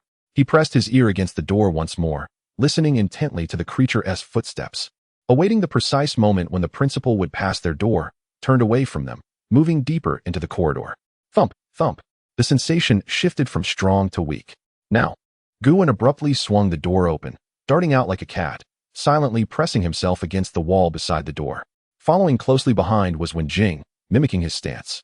The two worked in perfect harmony, scarcely wasting a fraction of a second. Once they were both outside, Gu-en gently closed the study room door, leaving a narrow crack without fully locking it. This was to ensure an escape route remained open for them. The cold, damp air, tinged with the strong scent of rust, enveloped them instantly. The corridor's temperature was at least 10 degrees lower than that of the study room, making it feel as though they had stepped into an ice cellar. Gu-en crouched low, completely shrouded in the dark shadows, his gaze firmly fixed upon the enormous and distorted figure retreating in the distance. The principal's footsteps were exceptionally heavy, yet his pace was not slow. Gu-en silently calculated in his mind that given their current stealthy speed, they had a very tight window to reach the exit before the principal reached the end of the corridor and turned back. There was practically no margin for error. Gu-en adjusted his breathing, striving to lower his heartbeat to its lowest possible frequency. He extended 3 fingers towards Wenjing beside him. 3, 2, 1. At the moment the last finger was retracted, both of them sprang forth from the shadows like arrows released from a bow. Their movements were suppressed to an extreme silence. The soles of their feet touched the ground, always landing first on the front, maximizing the sound dampening. Their bodies were crouched low, gliding as if they were specters skimming the ground. 20 meters, 30 meters, 50 meters. The distant green exit sign became increasingly clear in their line of sight, while the principal's silhouette remained ahead, moving with a steady, unhurried rhythm. Everything seemed to be proceeding according to plan. However, at that moment, an unexpected turn of events occurred. Guwen's right foot landed on a slightly raised tile. Beneath that tile, there appeared to be an empty space, and as Guwen's weight pressed down, it emitted an almost imperceptible sound that, in the utter silence of the corridor, resonated as deafening.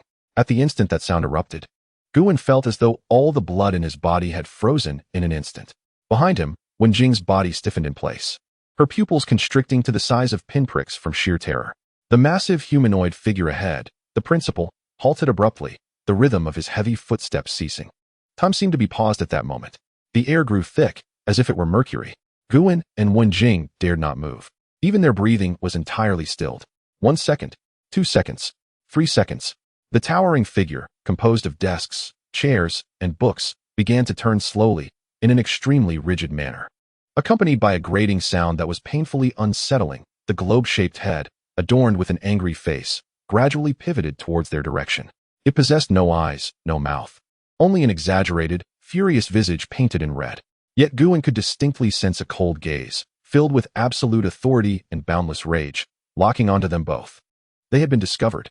Chapter 26. The Principal in the Corridor.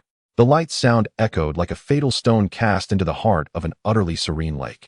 The ripples were not of water, but shadows of death, instantly spreading throughout the corridor. Time seemed to stretch into a viscous substance after that sound. The massive, distorted silhouette ahead, with its steady, rhythmic thuds reminiscent of a hellish tolling bell, came to an abrupt halt. It stood still, approximately 30 meters from the end of the corridor. Everything around, whether the shadows swaying in the sickly green light or the dust floating in the air, appeared to freeze along with its stillness. Guwen's muscles tightened to their utmost limit in an instant, every nerve feeling like a bowstring drawn taut, vibrating with a dangerous hum. Behind him, Wenjing felt similarly. She could clearly hear the frantic pounding of her heart, so loud it felt as if it might explode from her chest. Instinctively, she held her breath, daring not to move, her body rigid as a lifeless statue. The towering amalgamation of discarded desks and hefty tomes, standing 3 meters tall, initiated its first deviation from its preordained path. It turned, accompanied by an excruciatingly grating sound of metal and wood grinding against each other. Its massive form turned slowly, in a manner that was eerily unnatural given its size. With every fraction it turned, Guwen and Wenjing felt their hearts plummet further. It was the despair of witnessing the scythe of death slowly gliding past their necks. Finally, the head, constructed from a battered globe, faced them directly. It had no eyes, no nose, and no mouth. Only a vast, exaggerated face smeared with crimson paint, exuding an overwhelming sense of authority and wrath. At that moment, as its gaze locked onto them, both Guwen and Wenjing felt an icy stare, brimming with absolute power and savage anger, piercing through the dark corridor, completely ensnaring them. They had been discovered, without the need for words. This thought surged through them like a frigid current. All of their stealth and caution dissolved into nothingness with that seemingly trivial sound. The principal had zeroed in on these two unruly students who had been making noise in the corridor after class. What awaited them next? As Guwen's mind raced, contemplating every possible escape route, the colossal creature began to move. It slowly raised one of its arms, which was a grotesque whip fashioned from several chair legs bound together with rusted wire, its tip sharpened and jagged. It pointed that whip towards Guwen and Wenjing, a gesture of judgment. Following this, a horrific roar erupted from within the globe-shaped head, a sound that defied description. It was not a voice any creature could produce. It was a cacophony of twisted metal shrieks, the lament of splintering wood, and the cries of torn paper, amalgamated to represent the purest fury unleashed after order was shattered. With this roar, the previously enforced rule of absolute silence was violently torn apart by its architect and enforcer. The shockwave from the sound sent dust cascading from the walls of the corridor. It moved. No longer was it the heavy, slow pace of before. Its stout legs, composed of desk legs, bent sharply before crashing heavily onto the ground. Thud. This sound was heavier than any previous noise. The entire floor trembled violently. The hard concrete surface even formed 2 shallow indentations where it had stomped, using this immense rebound force. Its colossal body charged towards Guwen and Wenjing like a runaway heavy truck, launching a devastating assault. Fast, faster than conceivable, so fast that it shattered their understanding of a creature of such size. Run. At the moment the beast let out its roar, Guwen's body instinctively reacted. He seized Wenjing's arm, who was already paralyzed with fear, and with all his might, he pushed her towards the green exit at the end of the corridor. The will to survive overcame the rigidity of their bodies. Wen Jing stumbled, but then unleashed all her potential, racing towards the only glimmer of hope ahead without looking back. Guan followed closely behind. Behind them, the heavy footfalls approached with an intensity akin to an earthquake. Each thud reverberated through the corridor, as if the aging educational building were on the verge of collapse. Run! Faster! Survival instinct screamed madly within their bodies. The wind howled past their ears, and their lungs burned with a fiery agony from the exertion of their frantic flight. They could even feel the malevolent gusts stirred by the colossal creature's charge, brushing against the nape of their necks, cold and tainted with the stench of decaying wood and rusted iron. Closer. Too close. The shadow of death loomed ominously overhead. In the midst of this perilous escape, Guan forced himself into an act bordering on self-destruction. He turned his head, risking a fall due to his body's imbalance, and glanced back. What he beheld was not the grotesque entirety of the monster, but its core. Simultaneously, a fleeting glimmer of profound insight, imperceptible to the untrained eye, flickered in the depths of his bloodshot gaze. The eye of death had been activated. A searing pain surged through his brain once more. Yet amidst this agony, a new crimson rule, visible only when the target entered activation mode, emerged as if etched into his retina with a chisel, clear and distinct. This inscription loomed above the monster's globe-like head. Core Rule 5. The principal is responsible for returning all students wandering in the corridor to their rightful places. Boom. This line struck Guan's mind like a thunderclap, shattering all prior perceptions and illuminating a path leading straight into the abyss of hell. Their rightful places. Where should students be during self-study time? Not at the exit at the end of the corridor, but in the classroom, in the study room. The green exit sign had been, from the very beginning, a thoroughly malicious and misleading death trap. It exploited the instinct of all players to instinctively flee towards the exit when pursued. The true path to survival in this scenario lay not ahead, but behind. Their dash towards the exit was not classified as escape by the principal's rule, but rather as an obstinate act of lingering in the corridor, a provocation worthy of punishment. Hence, its anger. It pursued them not merely for the sake of slaughter, but to fulfill its duty of returning them to where they rightfully belonged. Whether this process resulted in life or death was beyond its concern. In that instant of realization, a chill coursed from Guan's feet to the crown of his head. So close, just a fraction away, they would have met their demise within this meticulously crafted trap of cognitive biases. Go back. Guan abruptly halted, his body propelled forward by inertia, scraping the ground with a harsh sound. He seized Wen Jing's arm, exerting all his strength, attempting to yank her back from the fatal path. Are you mad? Wen Jing shrieked, her voice tinged with desperation. She could not comprehend why, at this critical juncture of life and death, Guan would engage in such a seemingly suicidal act. The exit was less than 20 meters ahead, and the monster loomed within a mere 10. To go back was to willingly plunge into its embrace. Trust me. Guan managed to squeeze out 3 words from his throat. His eyes, filled with urgency and intensity, turned a furious red. He had no time to explain. Each delay could spell their doom. His gaze bore an unwavering resolve, a calmness imbued with an authority that revealed the truth beyond doubt. Under the weight of his stare, Wen Jing was rendered speechless. In those eyes, she discerned something far beyond fear. It was an absolute confidence that toyed with the very essence of life and death. In that fleeting moment of hesitation, Guan's formidable strength compelled her to change direction. They no longer faced away from the monster, but confronted the terrifying behemoth charging towards them like a mountain.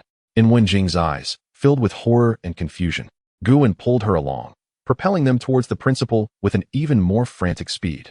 This was not an act of suicide. Their goal was to brush past the creature, to dash towards the 404 study room, from which they had recently escaped, leaving a deliberate crack in the door. The principal's mind seemed to momentarily falter.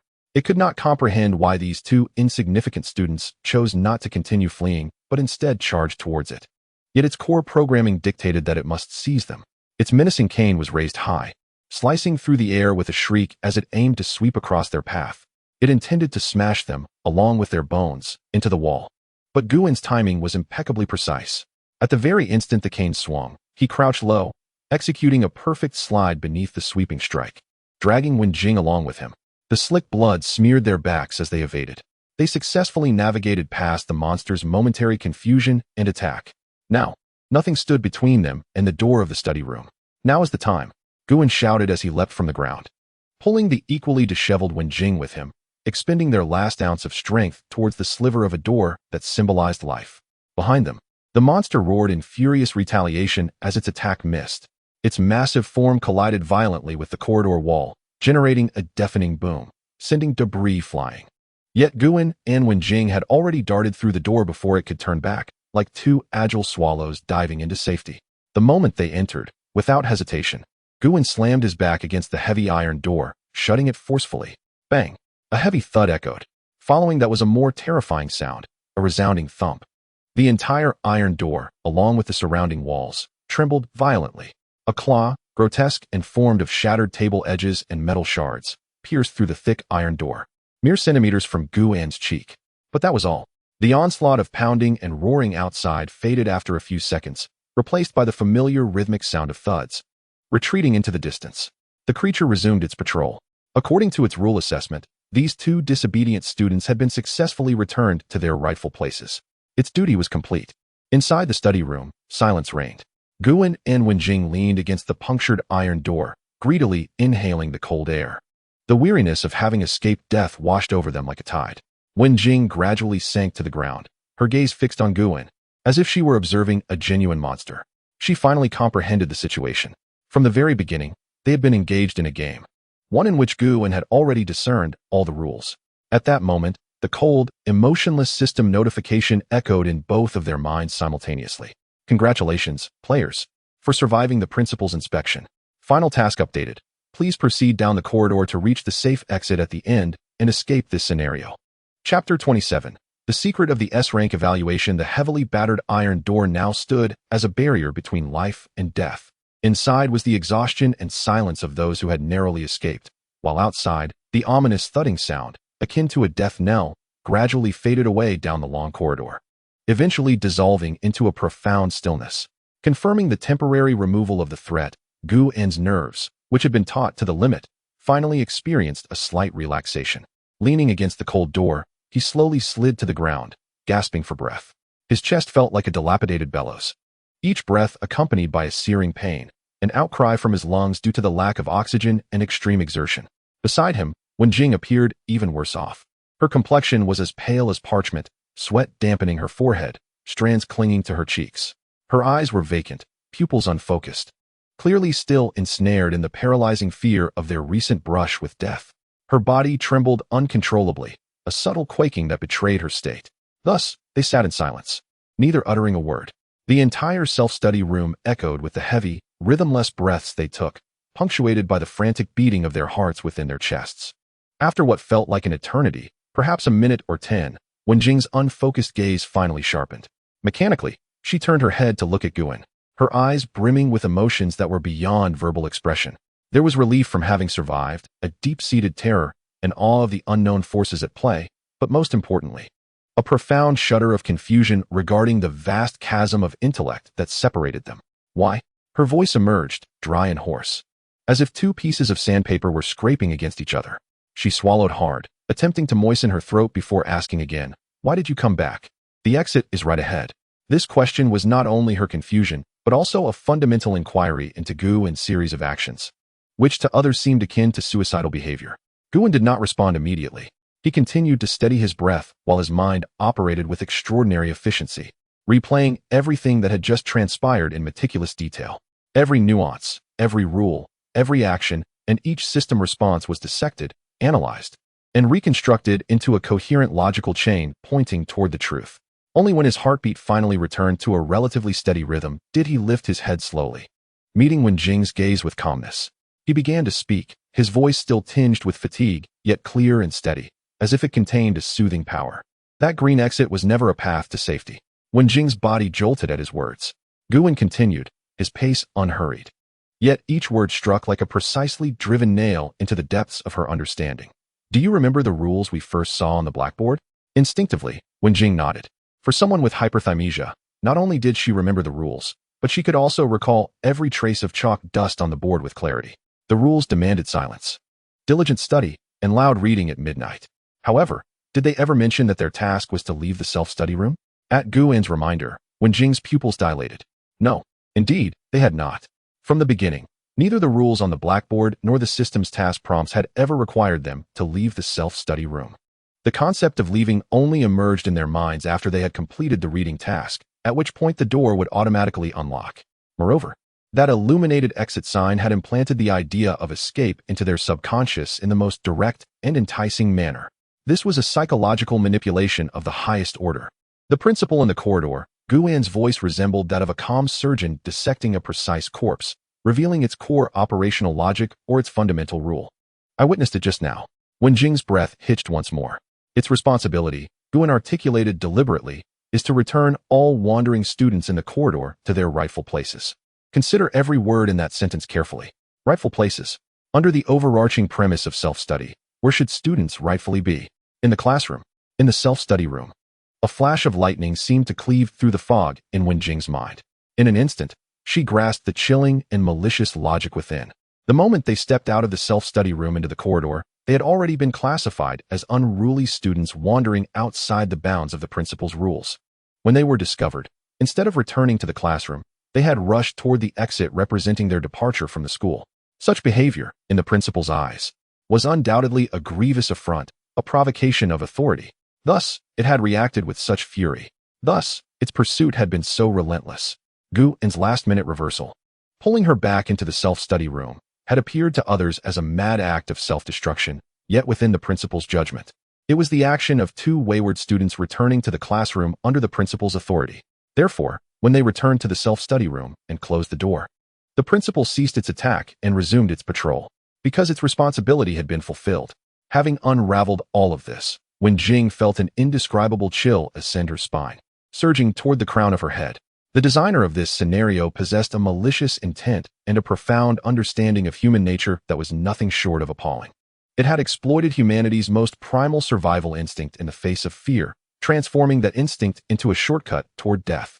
And before her was this man, Guan, who, under the extreme pressure of life and death, had instantaneously broken free from the shackles of human instinct, pierced through the layers of malice, and discovered the singular path to survival hidden behind death. Such intelligence could not merely be described as cleverness. It was an almost supernatural, absolute insight into the rules. Wen Jing's voice trembled slightly from shock. How did you? I was gambling, Guan calmly interjected, not elaborating on the existence of his death's eye, attributing everything to his analysis and conjecture, betting on the premise that a coherent logic lay behind this scenario. As it turns out, I was right. As he spoke, he slowly rose to his feet, brushing off the dust from his clothes. Beneath the surface rules, a deeper logic, rife with the designer's malice, lies hidden. I believe this is the key to attaining high evaluations. This statement shifted Wen Jing's thoughts instantly from her fear of the principal to a more fervent topic, the S-grade evaluation. This coveted accolade is the aspiration of every player. You mean to say, Wen Jing also rose to her feet, her eyes gleaming with brilliance, that in order to achieve an S-grade evaluation, we must not only abide by the rules to survive, but also perceive the traps concealed within them? This interpretation is accurate. Guan nodded in acknowledgement. He lifted his gaze, surveying the self-study room. From the initial tranquility to the subsequent learning, then to the reading, and finally the principal's pursuit. The entire scenario resembled a labyrinth rife with malice and deception. Most players, like mice prodded by electric rods, merely adhered to the superficial commands, turn left, turn right, in a bid to survive. Yet he, Guan, aimed to transcend the perspective of the mouse, to view the maze from the designer's vantage point, comprehending the twisted and cruel amusement behind each chase and trap. Only when one can grasp and even anticipate this malice can they become the most astute player in the system's eyes. The S-grade evaluation is the highest accolade for such cleverness. This is the first secret he discerned regarding the S-grade evaluation. At that moment, the cold system notification echoed once more in their minds. This time, it was not an update on tasks, but rather the final decree of conclusion. Current area threats have been eliminated. The passage to victory has been opened. The settlement system will automatically activate upon your exit from the instance. Guan and Wen Jing exchanged glances, and in each other's eyes, they discerned a flicker of relief. It was over. This time, it was truly over. Guan approached the iron door that had been pierced, peering through the jagged hole into the outside world. The corridor lay in eerie silence. The terrifying principal, a manifestation of the school's nightmares, had vanished as if he had never existed. Only the two distinct depressions on the floor and the vast cracks on the wall silently testified to the harrowing chase they had just endured. He gently pushed the door open. This time, no danger remained. The two stepped in succession into the corridor that had once prompted their desperate flight. Each step upon the dried blood seemed so surreal. They traversed the long corridor, ultimately arriving at the safety exit that still flickered with a ghastly green glow. Standing there, Guin could almost envision the tragic demise that awaited them had he not uncovered the truth, crashing helplessly against this door that appeared to symbolize hope. He extended his hand, this time without hesitation, placing it upon the doorknob. As he pushed, the door opened silently outward. Behind it was not another corridor, nor any horrifying scene, but a pure, warm expanse of light, akin to milk. Chapter 28. An invitation from a teammate. When Guin pushed open the so-called safe exit door, he was met not with any scene he had imagined, but with an expanse of purest white, so extreme that it defied visual capture. It was not merely light, but a complete devouring of existence itself. In an instant, the world spun around him. Guin felt his body, no, his consciousness, being roughly peeled away from the canvas known as reality by an irresistible force. The concepts of time and space lost all significance in that moment. He felt as though he transformed into a speck of dust, drifting through an infinite void for but a moment, or perhaps for countless millennia. Then came an equally abrupt return, like an object hurled into the sky. Upon reaching its pinnacle, it was harshly yanked back down by gravity. The sensation of weightlessness instantly morphed into overwhelming heaviness, compressing all senses and consciousness, then forcefully reinserting them back into the familiar shell of Guin. He abruptly opened his eyes, gasping violently, his heart racing, beads of cold sweat forming on his forehead. Before him lay the familiar, cold stainless steel examination table, the orderly array of tools hanging upon the wall, and the air thick with the unique scent of disinfectant mingled with the essence of death, a scent he had long since grown accustomed to. He had returned to his workplace, the body restoration room of the city morgue. The quartz clock on the wall pointed to 1:45 in the morning. He recalled vividly that he had been drawn into that game at 1:15. In that haunted place, the so-called Si-Ling Si self-study room, they had endured several harrowing hours, yet in this world, merely 30 minutes had elapsed. The flow of time was indeed different. This further deepened his understanding of the surreal nature of the game. Everything felt like a bizarre nightmare. Yet the overwhelming fatigue coursing through his body and the lingering terror echoing within his mind served as undeniable proof that it was not merely a dream. Just then, the cold, emotionless mechanical voice echoed for the third time within the depths of his consciousness. Instance name, the never-ending Si-Ling Si self-study room. Instance cleared. Commencing settlement. Player, Guin task completion, 100%. Hidden logic exploration, 95%. Overall evaluation, S. Congratulations, you have once again achieved S-grade evaluation. Your performance has exceeded expectations, and the system will issue additional rewards. Reward settlement in progress. Earned basic points, 1,000. Earned S-grade evaluation bonus points, 1,000. Earned free attribute points, 2. Acquired unique skill, the residue of lies. The residue of lies. When you actively tell a lie for a subsequent period, your speech will possess a slight credibility correction, and your expressions and physiological traits such as heartbeat will stabilize, making your lies harder to detect. This skill has no active consumption. Cooldown depends on the complexity and impact of the lie. Guin's pupils constricted slightly. Hidden logic exploration. This previously unseen evaluation dimension almost entirely validated his prior speculation. The secret of the S-grade evaluation indeed lies not solely in clearing the instance, but in perceiving the darkest malice behind the rules from the designer's perspective. The skill named the residue of lies was undoubtedly a unique reward generated by the system in response to his successful misdirection through a half-truth during the instance, leading to the demise of the scarred face. This game, governed by cold and absolute rules, encourages all player interactions, be it cooperation, betrayal, or deception. As Guin pondered this, at the other end of the city, in a typical university female dormitory, Wenjing experienced the same process. She bolted upright in bed, gasping for the familiar air of her dormitory, akin to a dying fish finally returning to water. The same settlement notification reverberated in her mind. Player, Wenjing. Task completion rate, 100%. Hidden logic exploration rate, 50%. Overall evaluation, A. Reward settlement, in progress. Base points earned, 800. Freedom attribute points earned, 1. Special skill acquired, memory recollection. Memory recollection. You can actively consume mental energy to vividly recreate any fragment you have personally witnessed or heard within the past 24 hours. The mental energy consumed is directly proportional to the duration of the recalled fragment. A-grade evaluation. Although this outcome was anticipated by Wenjing, witnessing it firsthand still left her in a state of profound astonishment. She was acutely aware that without Guin, not only would she have failed to achieve an A-grade evaluation, but but she might not have survived the disappearance of the first round of students at all. Her attainment of such a high evaluation and substantial rewards was almost entirely reliant on that man, who had performed a miraculous and revolutionary unraveling of the entire logic of the scenario at the critical moment. A hidden logic exploration rate of 50% was likely the utmost limit she could achieve as a follower and witness. And what of Guan? The man who seemed to see through everything. What would his evaluation be? Wenjing dared not imagine, and this very uncertainty stirred within her an unprecedented surge of intense emotion. Trembling, she reached beneath her pillow to retrieve her phone. The moment the screen illuminated, she was astonished to discover a gray icon application she had never seen before, one that could not be deleted. The icon depicted a sinister, blood-red character. Without a moment's hesitation, she tapped on it. The application interface was remarkably simple, featuring only a solitary friend list.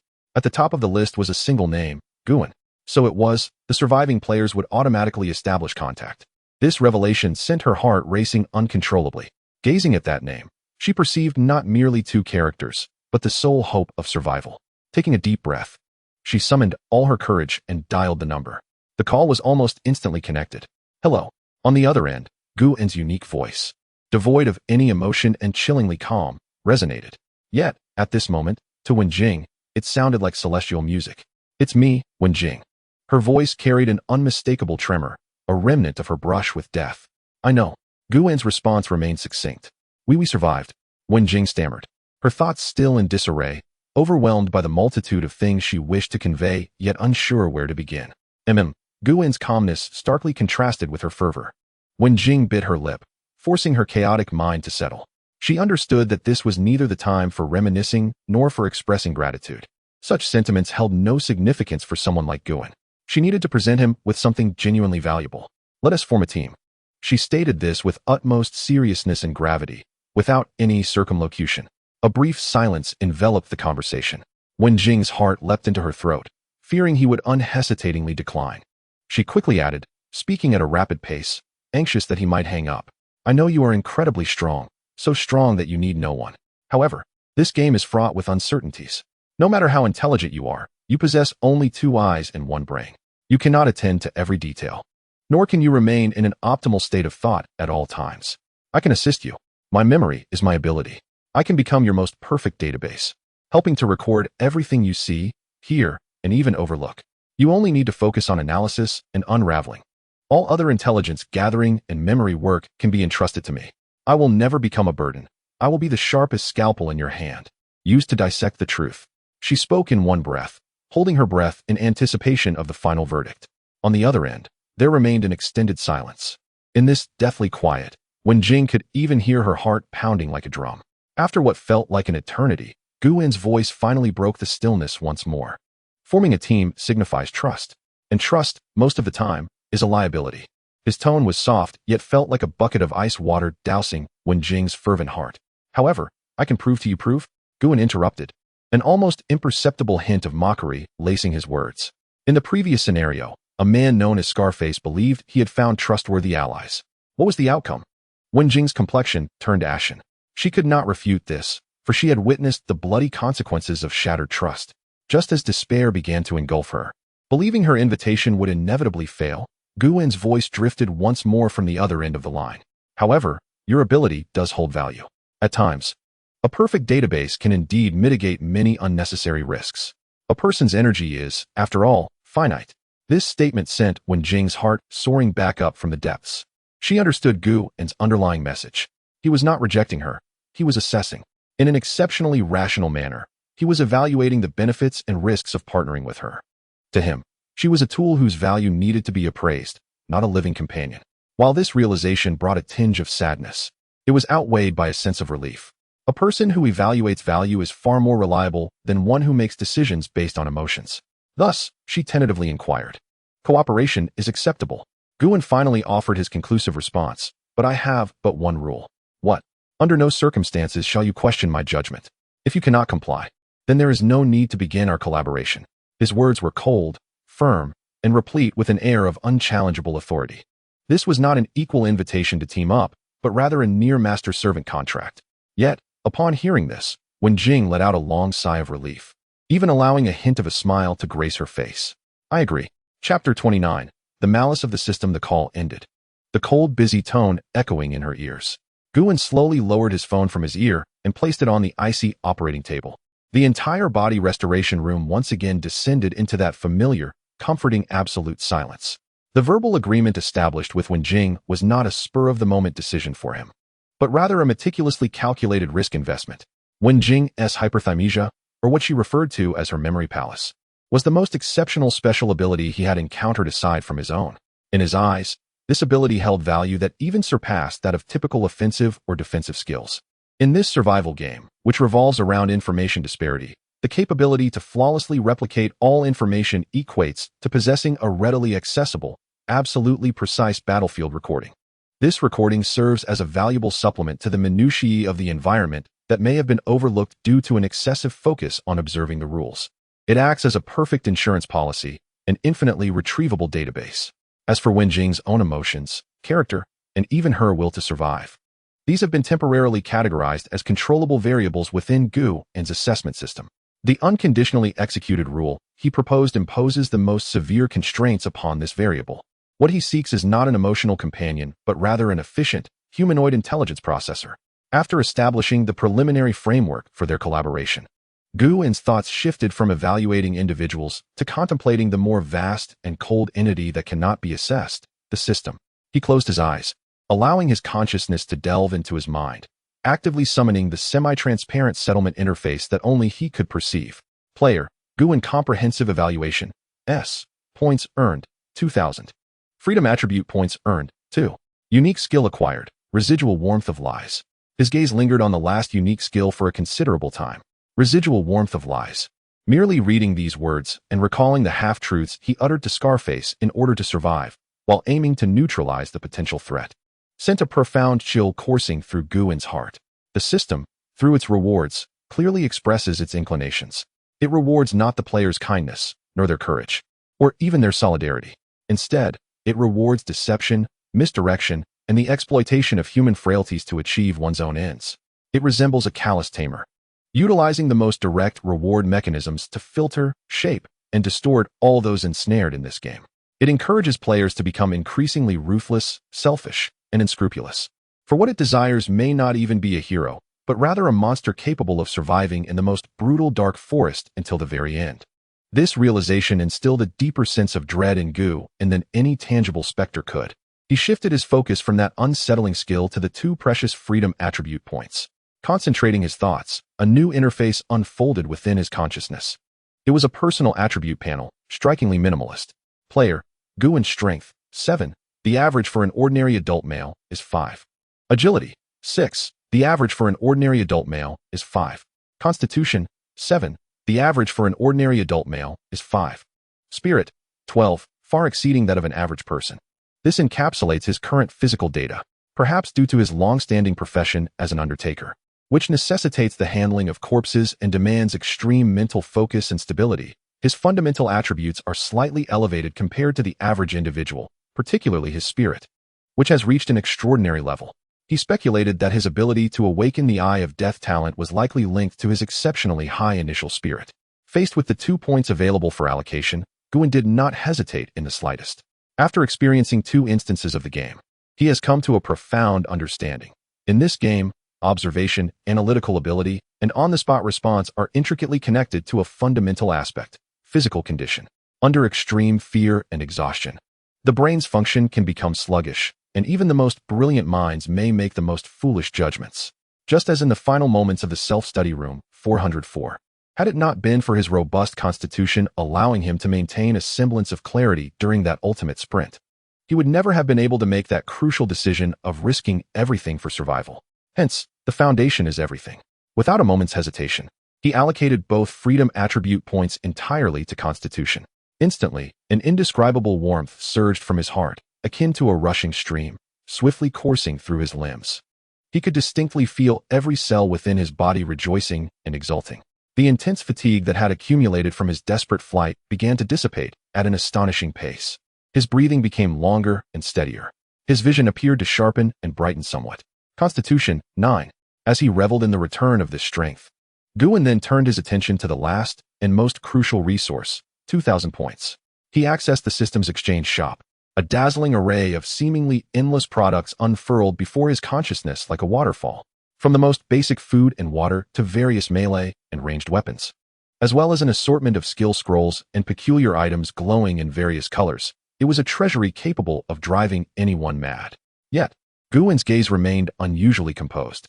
He swiftly scanned through the offerings, his mind functioning like a supercomputer, rapidly assessing the cost-effectiveness of every item. Soon, he uncovered a harsh reality. The shop itself was rife with the system's insidious malice. The truly powerful skills and items capable of decisively impacting the game were priced at despairingly high figures. An item called Absolute Defense, priced at 5,000 points, merely provided 3 seconds of protection against monster attacks. Meanwhile, a permanent passive skill that slightly increased running speed was priced at a staggering 10,000 points. As for the more potent items, their prices were beyond the imagination of an ordinary player. Conversely, the cheaper items, costing a few hundred points, were often limited in effectiveness and came with significant side effects. For instance, a consumable called Courage Potion was priced at 200 points, offering a substantial reduction in fear for 3 minutes. Yet its side effect was a drastic decrease in rational judgment. This was, in essence, a trap. It enticed those struggling in fear, without sufficient points, to drink poison to quench their thirst, using their hard-earned points to exchange for items that could prove detrimental at critical moments. Having seen through this deception, Guwen resolutely abandoned any thoughts of purchasing skills or special items. He focused instead on the most fundamental and unadorned body enhancement potions. Junior Strength Enhancement Potion, priced at 500 points, permanently increases strength by 1. Junior Agility Enhancement Potion, priced at 500 points, permanently increases agility by 1. This was the most cost-effective choice. Without hesitation, he spent 1,000 points to acquire 2 Junior Agility Enhancement Potions. He understood well that in the vast majority of horror scenarios, the ability to run fast far outweighs the importance of strength. Having completed all transactions, he retained 1,000 points. He chose not to spend further, reserving it as backup funds. Always keeping a route of retreat available was a principle ingrained in his very being. After processing all rewards, Guwen rose and walked to the window. Outside lay a profound night. The entire city lay quietly asleep beneath this deepening darkness. No one knew that within those brief 30 minutes, a group of chosen individuals was undergoing a bloody and desperate test of life and death in another dimension. He took out his phone and opened the search engine, entering several keywords. The study room in the university has become the setting for a disturbing mystery. As students have gone missing, the news feed refreshes, revealing only the latest celebrity gossip and trivial societal updates. He changes the search term to CI in psychiatric hospital and finds nothing but an unsettling calm in the results. It is as though the gruesome deaths, the struggles, and the screams have never occurred in this world. They have been methodically erased from the fabric of reality by an incomprehensible force. This group of players exists like pitiful shadows, unacknowledged and hidden behind the curtain of the real world. The profound sense of isolation deepens Guwen's gaze. He comprehends at last that this is not a game reliant on external assistance. There is no one to turn to. They must depend solely on themselves and a cold, malevolent system. The next chime of the game is an unknown specter looming overhead, a Damoclean sword of uncertainty, representing the most profound, enduring, and unsolvable terror within this game. Chapter 30. The third bell. In the following 2 days, Guwen's life is consumed by an extraordinary sense of dissonance. By day, he remains the calm, almost numb mortician, meticulously washing, restoring, and applying makeup to the deceased, maintaining their dignity and order with professional finesse. His colleagues perceive him as ever silent and reliable. Yet the aura of detachment surrounding him seems to have intensified. No one knows that as he wields the scalpel and restoration needle, his mind concocts scenarios of battling malevolent spirits, seeking the most lethal angles of attack. At night, when he sheds his white work attire and returns to his own world, he fully transitions into another identity, a player struggling for survival on the brink of death. With his remaining 1,000 points, he opts not for any enhancement potions, but for a more prudent investment. He exchanges them for a substantial amount of high-purity gold from the system's marketplace. Though the gold is cheap in the system, it holds the potential for financial freedom in the real world. He swiftly liquidates this gold for a vast sum of cash and embarks on a nearly frenzied shopping spree. He rents a top-security underground warehouse far from the city, filling it with long-lasting compressed foods, purified water, and various emergency medical supplies. Through special channels, he acquires military-grade stab-resistant vests, high-intensity tactical flashlights, and even a specially modified stun gun. His actions are not born from a delusion of using modern technology against supernatural entities. He knows better than anyone that within the realm of rules, the power of a handgun may pale in comparison to a well-placed incantation. The sole purpose of his stockpiling is to prepare for something more terrifying than any ghost: human nature. He cannot ascertain how the revelation of this bloody game will unravel the fabric of society as its truth gradually emerges. He must brace himself for the worst. Wenjing serves as the most efficient intelligence hub in his grand plan. The girl exhibits astonishing execution capabilities that starkly contrast with her delicate appearance. Utilizing her hacking skills, she discreetly sifts through and processes vast amounts of online information for Guan. She tracks all unexplained, small-scale disappearances globally, fleeting mentions of monsters that vanish from the internet, and even the wild conspiracy theories circulating in the depths of the dark web regarding the game of the Chosen Ones. These seemingly unrelated fragments are meticulously organized into detailed reports by Wenjing's humanoid supercomputer, consistently sent to Guan's encrypted inbox. Through this intelligence, Guan becomes increasingly convinced of one undeniable truth: they are not the only players. In every corner of this world, others like them are being unwittingly drawn into this cruel game.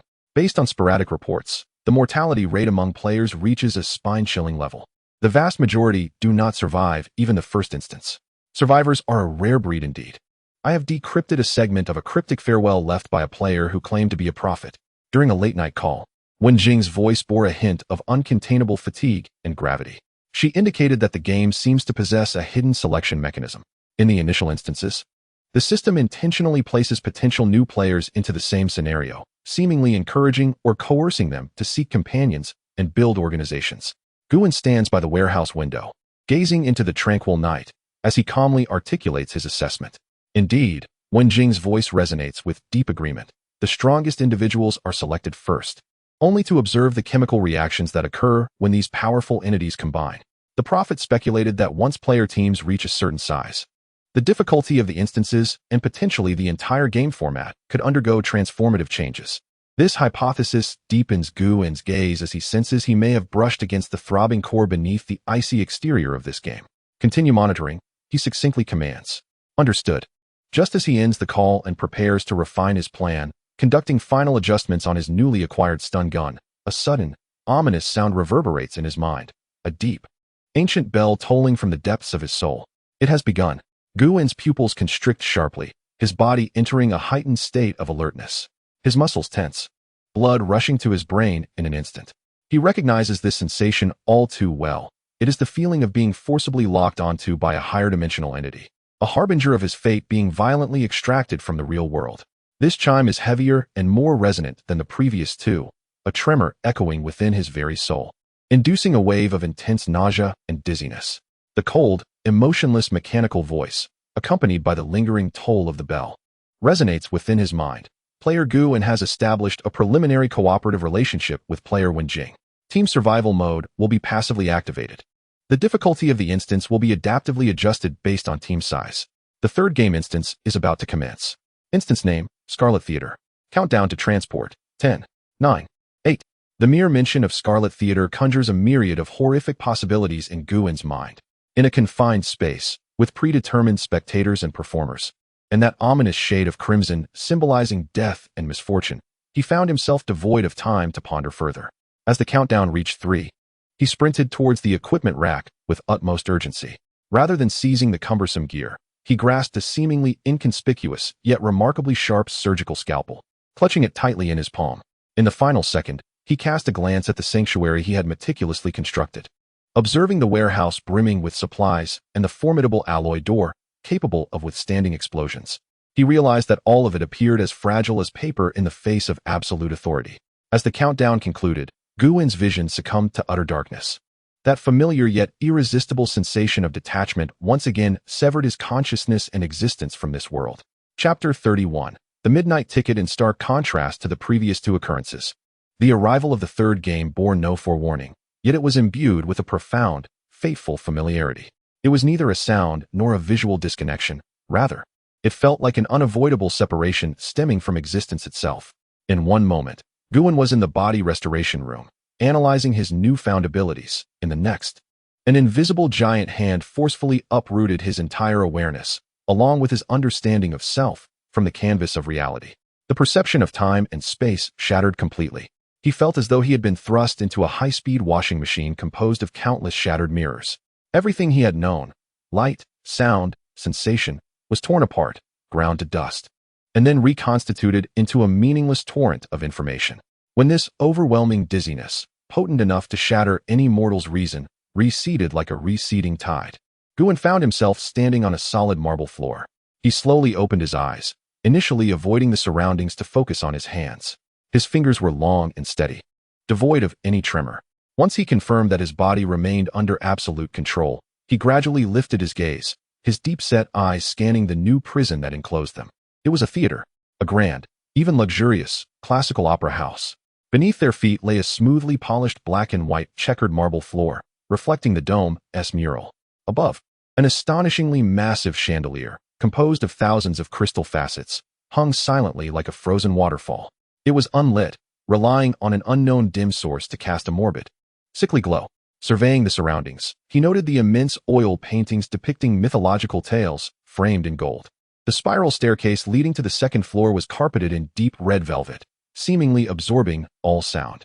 The air was thick with a mixture of aged dust and a faint, decayed sweet scent of perfume. Everything here exuded the delicate yet decadent artistic essence of the European aristocracy from the last century. It ought to have been a place filled with applause, music, and laughter. Yet at this moment, it could only be described by one word: silence. An absolute silence, so profound it felt painful to the eardrums. It was so quiet that Guin could hear the faint sound of his blood coursing through his cochlea, reminiscent of a gentle tide. Beside him, Wenjing's figure materialized.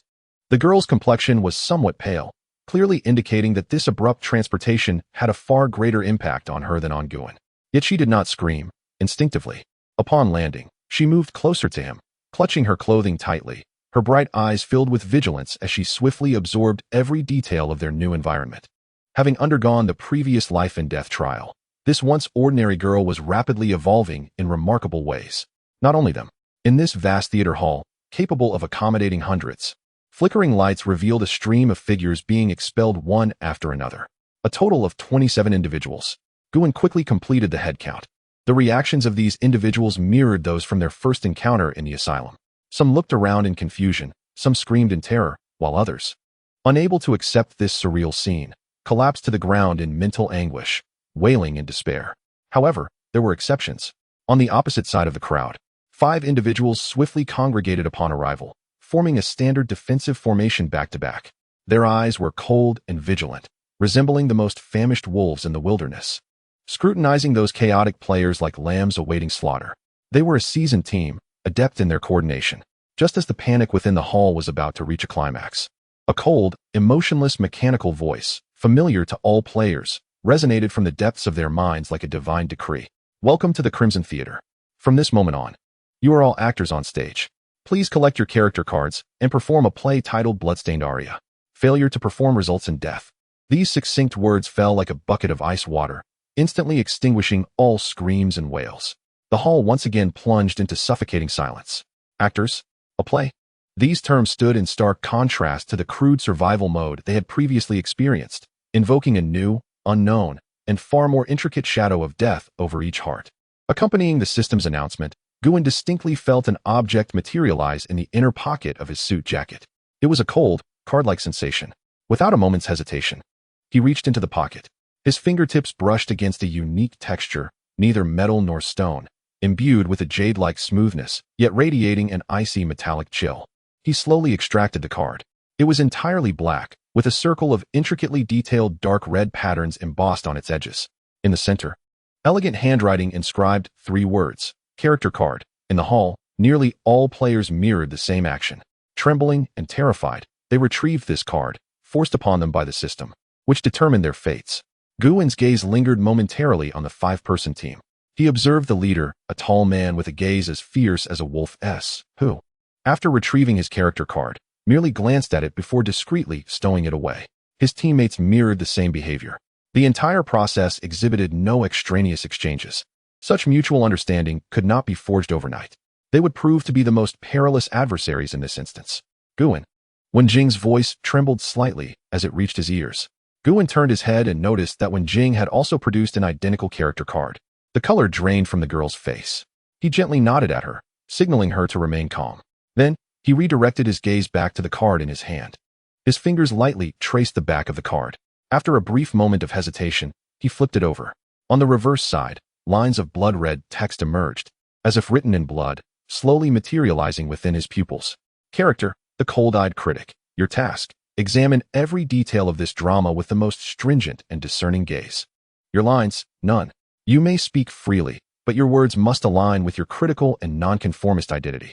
Your code of conduct. As a critic, you shall never step onto the stage, yet your presence can influence the entire course of the drama. Guwen's pupils remained utterly still. This role seemed to hold a semblance of safety, existing outside the narrative. Yet Guwen understood all too well that in this malevolent game, the positions that appeared most secure often concealed the most perilous traps. He lifted his head to look at Wenjing, his eyes inquiring about her character. Wenjing took a deep breath, as if resolutely deciding something, and flipped her own card over. On her card, the blood-red text read clearly. Character, the timorous archivist. Your task, organize the forgotten and dust-laden archives and records of the theater. Your lines, I don't know. I'm sorry. Your code of conduct. You fear communication and are accustomed to hiding in dark, desolate corners. Your world consists solely of those silent, cold words. Chapter 32. The assigned roles. The air in the hall seemed to be entirely drained the moment the system's notification echoed. Panic and confusion spread like an invisible plague among the 27 players. People instinctively clutched their black cards tightly, as if they were lifelines, or perhaps death sentences issued from hell. Whispers surged like a tide from every corner. Actors, what does that mean? Are we to perform? My role is that of a sorrowful lover. What on earth does that entail? Help, I don't want to die. What kind of place is this? Doubt, fear, despair, all these negative emotions wove together into a vast, suffocating web. Instinctively, people began to seek out others, gathering in small groups, attempting to draw a sliver of safety from the warmth of their companions. Yet simultaneously, their gazes towards one another were laden with unmistakable suspicion and vigilance. For no one knew the madness and lethal codes of conduct inscribed on the character card of the very companion who had just sought warmth in their company. Amidst this cacophony, Guwen's presence seemed incongruous. He did not engage with anyone, nor did he cast another glance at the frenzied players. His entire focus was fixated on the cold card in his hand, titled The Cold-Eyed Critic. His mind raced at an extraordinary pace, dissecting the immense volume of information concealed behind the few words on this card. First, the character, an observer detached from the stage, literally interpreted. It seemed he need not engage in the drama titled Blood Rhapsody like the others assigned roles, such as lovers or protagonists. This appeared to be a form of safety. Yet Guwen's instincts screamed warnings. In a game that revels in mocking and slaughtering players, genuine safe zones could not exist. An observer often signifies the first to perceive the truth, and also the first to be silenced. Next, the task and lines. The task is to scrutinize, while the lines allow for free expression. Together, these bestow upon him immense freedom. However, this freedom is shackled by a lethal constraint. His words and actions must align with the identity of a critic. What is a critic? Fastidious, acerbic, perpetually in search of flaws, viewing everything through the most objective, calm, and even ruthlessly cold perspective. Terms like conformity, gentleness, and praise are utterly at odds with this identity. This implies that from this moment forth, every word he utters will be a gamble, precariously teetering on the edge of a blade. Should his statements be deemed incongruent with his character identity by the system, he would become like the player who was obliterated for merely coughing in the previous chapter, a stark cautionary tale. Finally, the code of conduct. The phrase "never step onto the stage" serves as a clear demarcation of his operational boundaries. The assertion that he can influence the entire drama's direction is the core and most perilous aspect of his character. It implies that Guwen, this so-called critic, is far from an inconsequential spectator. The power he wields may surpass that of the actors performing on stage. Yet, this very fact positions him as the focal point of all conflicts. While other players remained bewildered by their assigned identities, Guwen had already conducted a profound initial analysis of his situation. Yet that was insufficient. These were merely the surface rules inscribed on paper. The truly lethal aspects often lay concealed within the unspoken, blood-red regulations hidden between the lines. Guwen's gaze sharpened slightly. He slowly closed his eyes. In the next moment, when he opened them again, within the depths of his dark pupils, flickered two barely perceptible crimson flames. Eye of Death, activated. He cast his gaze once more upon the character card in his hand. This time, the world he perceived underwent a cataclysmic transformation. The once resplendent hall quickly lost its color, morphing into a monotonous gray silhouette. The cacophony of players faded, as if separated by a thick layer of frosted glass. Becoming distant and indistinct, the entire world retreated within his perception. The only thing clear, the only entity imbued with color, was the black card he held. In his vision, the once elegant, handwritten-like text on the card began to twist and melt. Viscous strands, resembling fresh blood, seeped slowly from the strokes of the letters. This blood coalesced in the blank spaces of the card, writhing, ultimately forming a new line, imbued with a sense of violence and ominousness. The critic shall never utter words of praise. Upon seeing this line, Guin's heart constricted violently. So this was the true, foundational mechanism of erasure. The freedom of expression was a colossal bait, while this hidden prohibition against praise was the glistening steel tooth suspended above the lure. Imagine, in the forthcoming collaboration and exploration, when a companion makes a significant discovery or arrives at a correct judgment, a subconscious utterance of well done or good job could spell your doom. This is no longer a mere trap. It is a precise assassination of human nature. Guin slowly retracted his abilities. The world before him regained its normal hues and sounds, yet his back was already soaked in a cold sweat. What shall we do now? Wen Jing's voice jolted him back to reality from that profound contemplation. The girl's face was as pale as parchment, and she clung tightly to Guin, as if only in this manner could she draw even a modicum of strength to resist the boundless terror. Her role as the timid archivist seemed to be gradually eroding her already fragile will on a psychological level. Guin turned to her, observing the fear and dependence etched in her eyes. He opened his mouth, the phrase that could most assuage her fears. "Don't be afraid. I am here," lingering on his lips. Yet, he forcefully swallowed the words. Fear is an emotion, while "I am here" is a promise, an affirmative expression that implicitly praises the trust placed in him. Under normal circumstances, this would pose no issue, but at this moment, each word could potentially strike the chord of death. He understood he must assume the role of a critic from now on. "Your role is that of an archivist," Guin stated, devoid of any emotional fluctuation, as calm as if he were presenting a report entirely unrelated to himself. "Your code of conduct restricts you to operate only in dark, uninhabited corners. This implies that for the majority of the time, you will remain distanced from the crowd, from those so-called protagonists performing on stage. This is a natural physical barrier, allowing you to evade most direct confrontations. If you adhere strictly to your code, your chances of survival will far exceed those of 80% of the others in the hall." He did not claim that her role was advantageous, nor did he suggest she would be safe. He simply articulated the pros and cons in the most objective and cold manner, packaging a potential advantage as a dispassionate conclusion based on data analysis. This is what a critic ought to convey. When Jing was momentarily taken aback, Guin's tone, colder than ever, felt strangely unfamiliar to her. Yet, the clarity of his logic acted as a tranquilizer, forcibly calming her racing heart, which throbbed with fear. She nodded, somewhat understanding. Just then, the chaotic whispers in the hall abruptly fell silent. An invisible pressure began to permeate from the opposite side of the hall. Guin raised his head, directing his gaze towards the source of this pressure. A seasoned team of 5, known as the Predators, began to make their move. The man at the forefront, referred to as the Wolf, strode slowly to the center of the hall. His face bore no extraneous expressions, and his eyes, sharp as those of a hawk, meticulously scanned every individual present. He uttered nothing, yet all players who met his gaze instinctively ceased their discussions, even subconsciously slowing their breaths. It was a form of absolute dominance, stemming from a primal level of existence. It was the gaze of a true predator, one who had clawed and fought their way out of a sea of corpses and blood, surveying their prey. Ultimately, his gaze settled on Guin, the only individual who displayed no emotional fluctuation under his scrutiny. Their eyes collided silently in the air, one, an absolute powerhouse brimming with aggression and scrutiny, the other, a calm observer, imbued with infinite coldness and rationality. Time seemed to slow to a crawl in that moment. Chapter 33, Act 1. The death prelude. The wolf's aggressive gaze lingered on Guin for a full 10 seconds, akin to a scalpel attempting to dissect layers and unveil the essence within. He seemed to search for a flaw, a trace of disguise beneath Guin's unnaturally composed demeanor. However, he failed. Guin's eyes resembled a bottomless ancient well. No matter how massive a stone one cast, it stirred not a ripple. Ultimately, it was the wolf who averted his gaze first, not out of weakness, but as a pragmatic judgment befitting a top predator. Engaging in meaningless confrontation without comprehending the opponent's depths was merely a waste of time and energy. He turned to face the players in the hall, still whispering in fear and unease, preparing to utter something, perhaps a warning or a dictator-like pronouncement of rules. Yet, he could not bring himself to speak. For at the moment he opened his mouth, a distant, resonant chime unexpectedly reverberated through the opera house's dome. The sound did not emanate from any corner within the theater. It seemed to strike at the very souls of each individual present. It was heavy, oppressive, imbued with a chilling, fateful grandeur. It was not the bell of time, but rather the toll of destiny.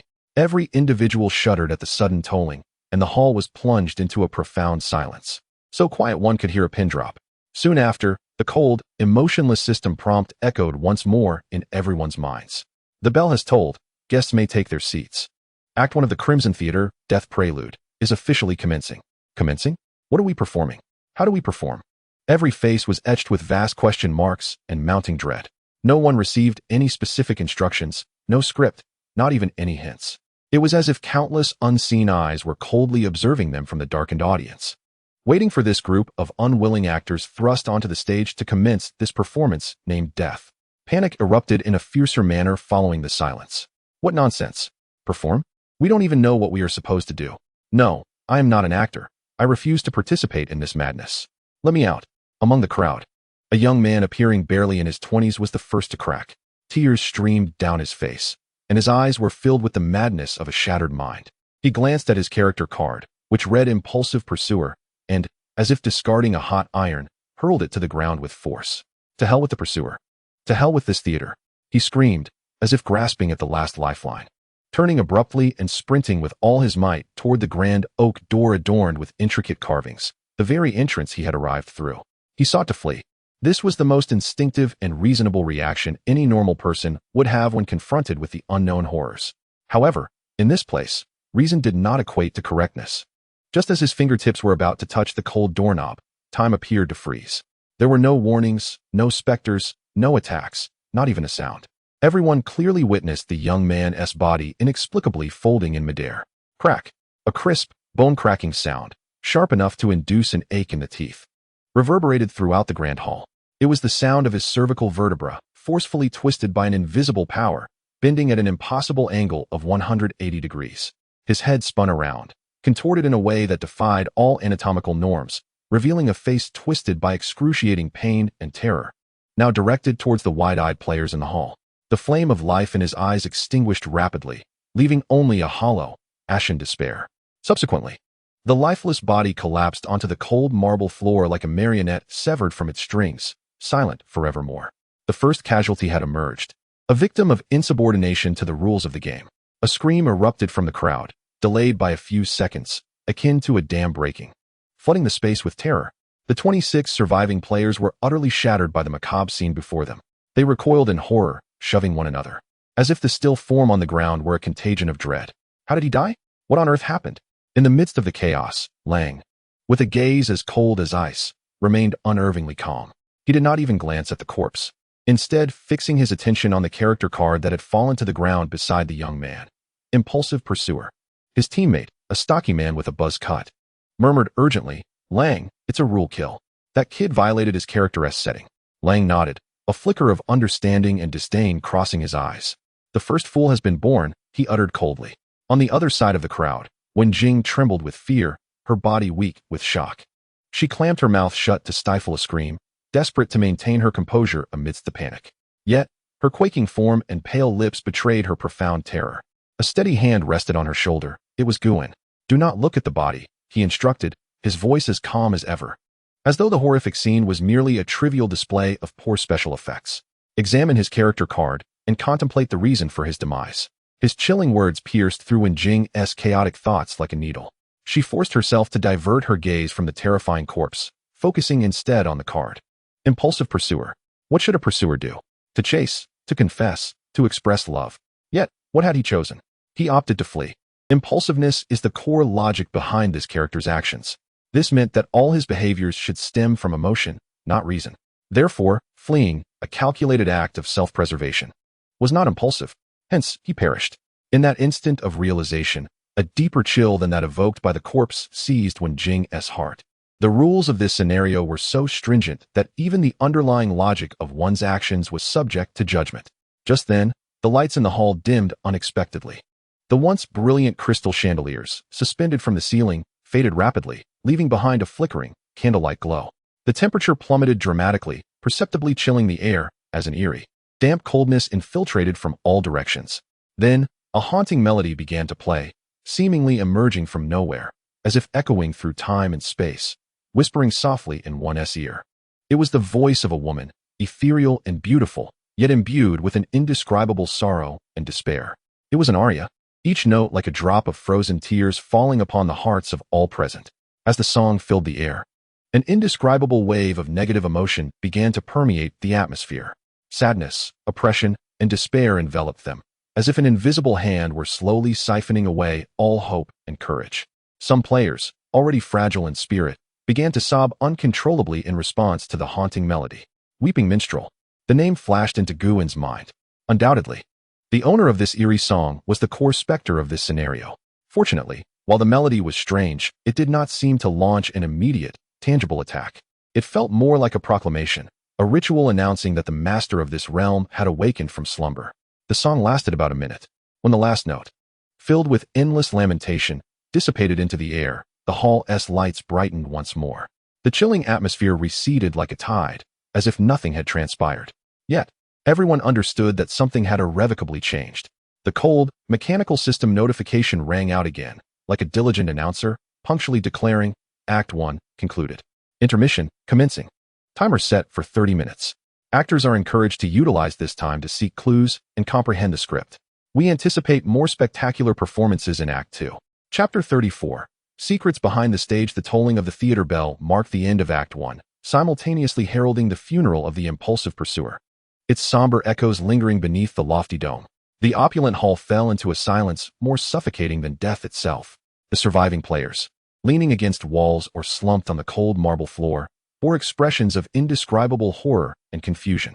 Like quails startled by a storm, they instinctively clustered together, as if the warmth of kinship could provide them with a semblance of false security. The air still carried the echo of the brief, harrowing crack of bone when the player's neck was snapped by an unseen force. Fear rose like thick, viscous fog from the ground, enveloping every individual, rendering breath difficult and thought stagnant. Amidst this near-stagnant atmosphere of panic, only two figures stood apart. Guwen remained in the shadows of the hall, his expression unchanged, calm as if the deceased were merely a backdrop, unrelated to him. His gaze did not linger on the huddled survivors, nor did he scrutinize the grotesquely contorted body. Instead, his focus was like a precise scalpel, methodically dissecting the opulent yet eerily peculiar theater hall. He observed, he memorized, and he sought, searching for those illogical, subtle flaws hidden beneath the superficial grandeur. Beside him, Wenjing was in a much more precarious state. Her face remained pale, her body trembling from residual fear. Yet, her gaze was firmly fixed on Guwen's profile. To her, the figure of this man was the only beacon of light she could perceive in the enveloping darkness of despair. As long as this beam of light remains unextinguished, her will shall not crumble. The intermission lasts for 30 minutes. That chilling system notification sound suddenly reverberates in the minds of all present. After 30 minutes, the second act shall formally commence. This announcement, akin to a colossal stone, plunges into a silent pond, instantly stirring a tempest of turmoil. 30 minutes? Only 30 minutes? What shall we do? What are we supposed to do? Who will tell me? Will the next turn be mine? Panic spreads like a plague among the survivors, swiftly enveloping them. They begin to whisper anxiously, exchanging glances filled with suspicion and doubt. Each individual resembles a beast confined within a cage, seeking an exit, yet fearing to touch the imperceptible, lethal electric web. Guwen's brow subtly furrows. He abhors noise, particularly this senseless clamor born of panic. He retracts his gaze from surveying the surroundings and turns to Wenjing. Let's go, he states succinctly, devoid of any superfluous emotion. Wenjing momentarily stares in surprise, instinctively asking, where to? To seek answers. Guwen's gaze traverses the frantic crowd, landing on the dark corridor leading to the unknown. For answers are never placed where all can see. The stage is for the audience, while secrets forever lie hidden backstage. Guwen's logic is simple and direct. The game's designer aims to instill fear, and the most effective method of generating terror is to make people believe that staying in the light, amidst the crowd, is safe. Therefore, the genuine clues, the key to unraveling the mystery, must be concealed in the places where fear warns one to avoid. Backstage. In an instant, Wenjing comprehends. She glances at the chaotic crowd, and then at Guin's calm and resolute back. A surge of determination rises from within, overpowering her fear. She takes a deep breath and nods vigorously. All right. She follows in Guin's footsteps, casting aside the cacophony and despair behind her. The two of them, like specters severed from this living world, silently merge into the dark corridor at the side of the stage. Upon entering the backstage area, the resplendent atmosphere of the hall is completely severed. A heavy scent, mingling dust, decay, and the aroma of aged wood, assails them. The light here is exceedingly dim, with only a few gas lamps, cloaked in thick dust, casting a faint, ghostly yellow light to barely illuminate a narrow passage. Both sides of the corridor are cluttered with an assortment of peculiar props, a half-painted smiling clown mask, a pile of pale mannequin arms, and a massive birdcage shrouded in black cloth, from which rustling sounds emanate. The wooden floor creaks with every step, the sound piercing through the oppressive silence. This place resembles the intestines of a colossal beast, dark, convoluted, filled with a palpable sense of danger. When Jing involuntarily holds her breath, her senses heightened to the extreme. She closely follows Guan, nearly treading on his shadow. She feels as though countless malevolent eyes are lurking in the darkness, watching them from either side. Yet Guin's strides remain steady and composed. His eyes scan every detail of the dim environment. The eerie atmosphere seems to have no effect on him. To him, those chilling props are merely lifeless objects, and the darkness is merely a slight obstruction to his vision. Just as they navigate this labyrinthine passage, when Jing's steps suddenly halt. What's wrong? Guin turns his head, lowering his voice to inquire. When Jing's brow furrows tightly, a hint of confusion crossing her face. I don't know. Her voice trembles with uncertainty. I just feel that something is drawing me in that direction. She points to an unassuming, narrow wooden door on their left. This is when her character card begins to manifest its power. Timid archivist. This characteristic amplifies her sense of fear as a negative effect. However, the identity of an archivist bestows upon her a passive intuition regarding records, files, and historical information. Guin glances at the door. It is an ordinary wooden door, devoid of any markings or signs. Yet, he immediately makes a judgment. In this bizarre world, any intuition, any feeling that does not belong to oneself, is a clue. Let us take a look. He approaches the wooden door without a moment's hesitation and gently pushes it. The door emits a long, creaking sound, slowly opening. A stronger aroma of decay and musty paper wafts forth. Behind the door lies a cramped, cluttered room. Rather than a room, it resembles a storage closet. It is filled with bookshelves, crammed with various ledgers, scripts, and stacks of dust-covered documents. It appears to be a forgotten corner of the theater, a place for storing archives. When Jing's intuition proves correct, the two enter the room. Guin stands guard at the entrance, while when Jing, as if drawn by an invisible force, strides directly toward the deepest bookshelf. Her gaze sweeps across the dust-laden files. Suddenly, her eyes fixate on a thick black leather-bound book wedged in the corner. This book is unlike all the other files. Its surface is devoid of dust, as if someone had recently taken it out to peruse. She cautiously extracts the book. The cover, made of some unknown animal hide, feels cold and rigid to the touch. There are no words inscribed on the cover, only a faded crimson pattern resembling a rose that is both blooming and withering simultaneously. She slowly opens the first page. A few lines of elegant cursive script greet her eyes. Performance log. In that moment, when Jing's breath quickens, she has found it. She has uncovered the key to unraveling this bizarre, deathly drama.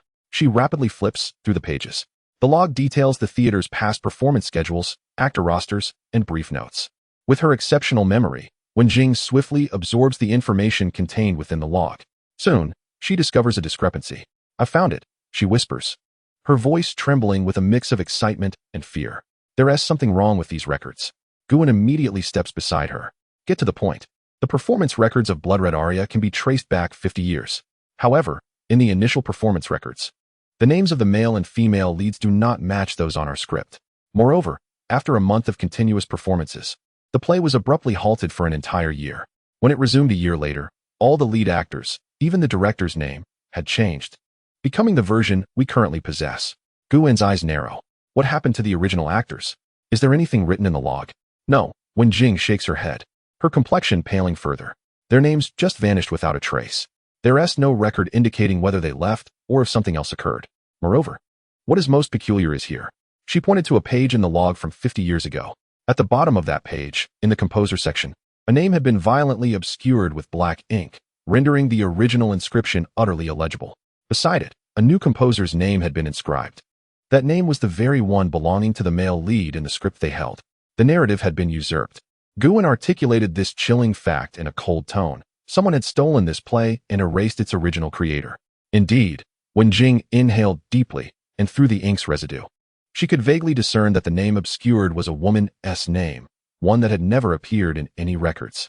A woman's name, a usurped script, a crimson rose. The truth was on the verge of revelation. The drama they were currently enacting was nothing but a fabrication, a tale concocted by the perpetrators to conceal their transgressions. The so-called ghost, the weeping actress, was likely the true creator of this work, the victim robbed of everything. Just as they reached this revolutionary conclusion, a haunting, ethereal, yet heartbreakingly sorrowful melody suddenly resonated from outside the room, drifting in from the distant hall. It was the weeping actress. Her song, no longer as insubstantial as when it first emerged, was now rife with a chilling resentment and murderous intent. A sharp, agonizing scream abruptly sliced through the night sky, emanating from the direction of the hall. The sound was filled with profound agony and despair, belonging to another player. The intermission had fallen, not as a safe curtain, but as the signal for the hunt to commence. Chapter 35, The Weeping Actress. That scream, piercing through layers of walls and imbued with utmost terror and pain, struck the eardrums of the two like a searing steel needle. When Jing's body trembled violently, the flicker of hope ignited by the discovery of the performance log extinguished in an instant by the chill of the scream. The color drained from her face. It was the voice of a player. Another life had been lost. The mournful melody drifting from the theater's hall suddenly escalated in pitch. The once ethereal tune was injected with a blade-like malice and murderous intent, sharp and jarring, as if it could directly scrape against the very soul. Guin's pupils constricted abruptly. Almost instinctively, he closed the performance log and thrust it into Wen Jing's embrace.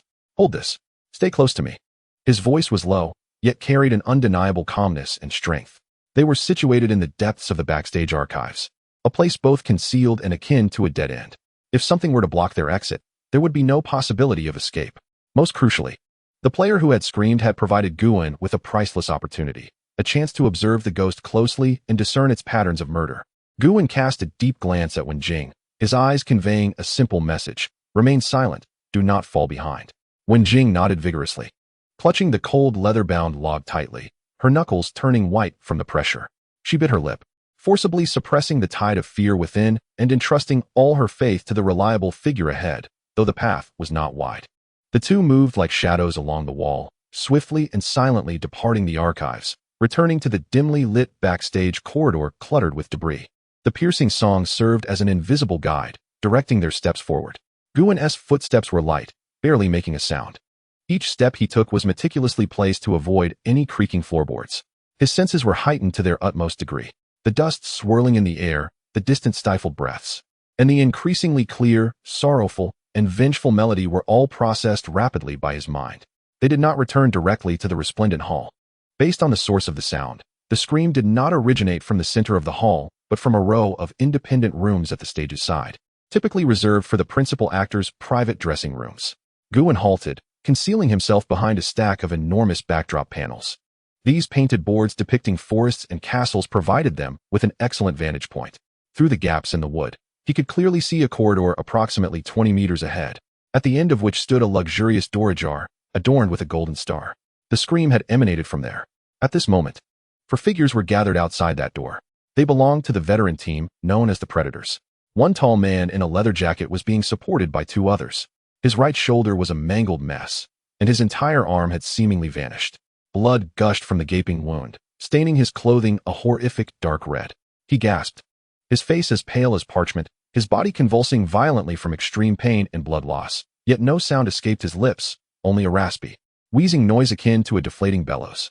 Clearly, that scream had originated from him. The team's leader, a man named Wolf, was desperately covering his mouth with one hand while pressing down on the bleeding wound with the other, his expression dark enough to evoke dread. His eyes were filled with fury, fear, and an incredulity befitting a hunter who had become the hunted. What had transpired? Wen Jing, hidden behind Guin, witnessed this scene through the gap and felt the world spin, her stomach churning violently, nearly prompting her to vomit. The gruesome tableau inflicted a significant visual and psychological shock upon her. Guin's gaze, however, remained as cold as ice. He quickly scanned the man with the severed arm before concentrating all his attention on the slightly ajar luxurious dressing room door. No light seeped through the crack, only an impenetrable darkness that seemed capable of consuming everything. Yet Guin knew that something lay within. The weeping actress. She had not left. Just then, beside Wolf, a team member who appeared to be a medic fumbled through his backpack, extracting gauze and potions in a frantic attempt to provide first aid to the injured player. However, his hands trembled so violently that he could hardly manage the bandaging. Useless. Wolf muttered a curse under his breath, his eyes gleaming with a ferocity akin to a beast poised to pounce. He understood well that in such an environment, a severely wounded comrade was nothing but a burden, even a liability that could trigger a deadly trap at any moment. Nonetheless, as the team leader, he could not immediately abandon his teammate. He turned, fixing his fierce gaze upon the door. "Mountain Cat," he hissed, gritting his teeth as he addressed the one-armed player. "What on earth did you encounter?" The man referred to as Mountain Cat shook his head in agony, his eyes vacant, seemingly devoid of the capacity for coherent thought. "Speak." Wolf's patience had evidently reached its limits. The lynx trembled, pointing with its remaining left hand towards the direction of the makeup room. Its lips moved, struggling for a moment before a vague word emerged from its throat. "Xiongxin, Xiongxin." The gaze of the wolf transformed instantly, sharpening with intensity. It abruptly turned its head to peer through the crack of the makeup room door, its eyes brimming with vigilance and murderous intent. At that very moment, the slightly ajar door creaked open silently. A chilling, indescribable cold seeped from the crack, penetrating to the bone. The dim gas lamps in the corridor began to flicker violently, their light shifting erratically, casting shadows that appeared as if they were clawing specters. The melancholic melody halted abruptly, replaced by a faint sound of weeping. This sound was laden with boundless grievance, sorrow, and resentment, reminiscent of a girl stripped of everything, sobbing alone at the edge of the world. Subsequently, a slender yet disconcertingly unreal silhouette drifted slowly from the darkness. It was she, the weeping diva, clad in a lavish yet tattered classical performance gown. The hem was stained with dark brown marks long dried. Her hair, thick and disheveled like seaweed, obscured her face, revealing only her pallid chin devoid of color. She lacked corporeal form, her presence seeming to be composed of countless tiny, flowing shadow particles, the edges dissipating and merging into the surrounding darkness. She hovered silently before the door, devoid of features or expression, yet everyone could distinctly sense a gaze of palpable sorrow and wrath locking onto the predator team. Time seemed to stand still in that instant. The air felt as though it had been siphoned away. The 4 members of the predator team stood frozen, afraid to even breathe. The arrogance and ferocity that once adorned their faces vanished, leaving only the primal, unadulterated fear of humanity confronted with incomprehensible supernatural horror. Meanwhile, Guin, concealed in the shadows, unhesitatingly activated his ability, Death's Eye. His vision shifted instantaneously. The colors of the world faded rapidly, transforming into a monochromatic palette of black, white, and gray. The figure of the weeping diva, suspended in midair, and the bloodied form of the lynx were enveloped in a shocking crimson aura. Lines of distorted text composed of blood materialized around the weeping diva, swirling like living entities. These were the core, the lethal rules of the game. Rule 1. Do not touch anything that belongs to her. Any unauthorized contact will be deemed theft. Rule 2. The thief must pay the price. It dawned on Guin with a sudden jolt. He comprehended the origin of it all. The man named Shan Xing must have taken something from the diva's makeup room, an item deemed by the system to belong to the weeping diva, a brooch. This action triggered an absolute death rule. At that moment, the suspended diva moved. She slowly raised her translucent arm, also composed of shadows. Her movements, though slow, carried an inescapable sense of fate. Her target was the healer, still attempting to staunch the lynx's bleeding. No, more precisely, her target was the vial of medicine in the healer's hand, taken from the lynx's backpack. That backpack belonged to the thief. Thus the contents were tainted by the thief's essence. Using an item belonging to the thief to heal the thief himself, in the diva's rule, was equivalent to collusion. In that instant, countless thoughts flashed through Guin's mind. Outside, the wolf finally reacted from the depths of its fear. Throw it away. Quickly, discard everything. He shouted hoarsely. But it was too late. The figure of the weeping diva seemed to transcend spatial distances, instantaneously appearing before the bewildered healer. The shadowy, cold hand effortlessly pierced through his chest. The healer's face didn't even have time to display a hint of pain. His gaze remained forever frozen in a moment of shock and confusion. Chapter 36. The Predator's trial death descended once more, swift and merciless. In the instant the healer was penetrated by the shadowy hand, His body resembled a plant stripped of all moisture, rapidly losing all signs of life. His skin visibly deteriorated, becoming gray and slack. In merely 2 or 3 seconds, he transformed from a living person into a withered corpse akin to a mummy dried for centuries. The weeping diva slowly withdrew her arm. Accompanying her motion, the corpse seemed to lose its final support, silently collapsing into a heap of gray-white dust, scattering across the cold floor. Not a single trace of blood remained. This eerie and terrifying manner of death instilled in everyone present a fear deeper and more piercing than carnage. The wolf's pupils constricted to pinpricks. Beads of cold sweat dotted his angular face, trickling down his cheeks. As the seasoned captain of the predator team, forged in blood and fire, he had witnessed various forms of death and had caused death himself. Yet the scene before him transcended his comprehension. This was not a battle. It was an execution from a being of a higher dimension. After executing the healer, the diva did not pause. Her face, obscured by her black hair, slowly turned towards the remaining 3. The cold gaze, filled with infinite sorrow and resentment, struck them like 2 ice-forged blades. The atmosphere reached a freezing point. The wolf understood that the specter had set its sights on them.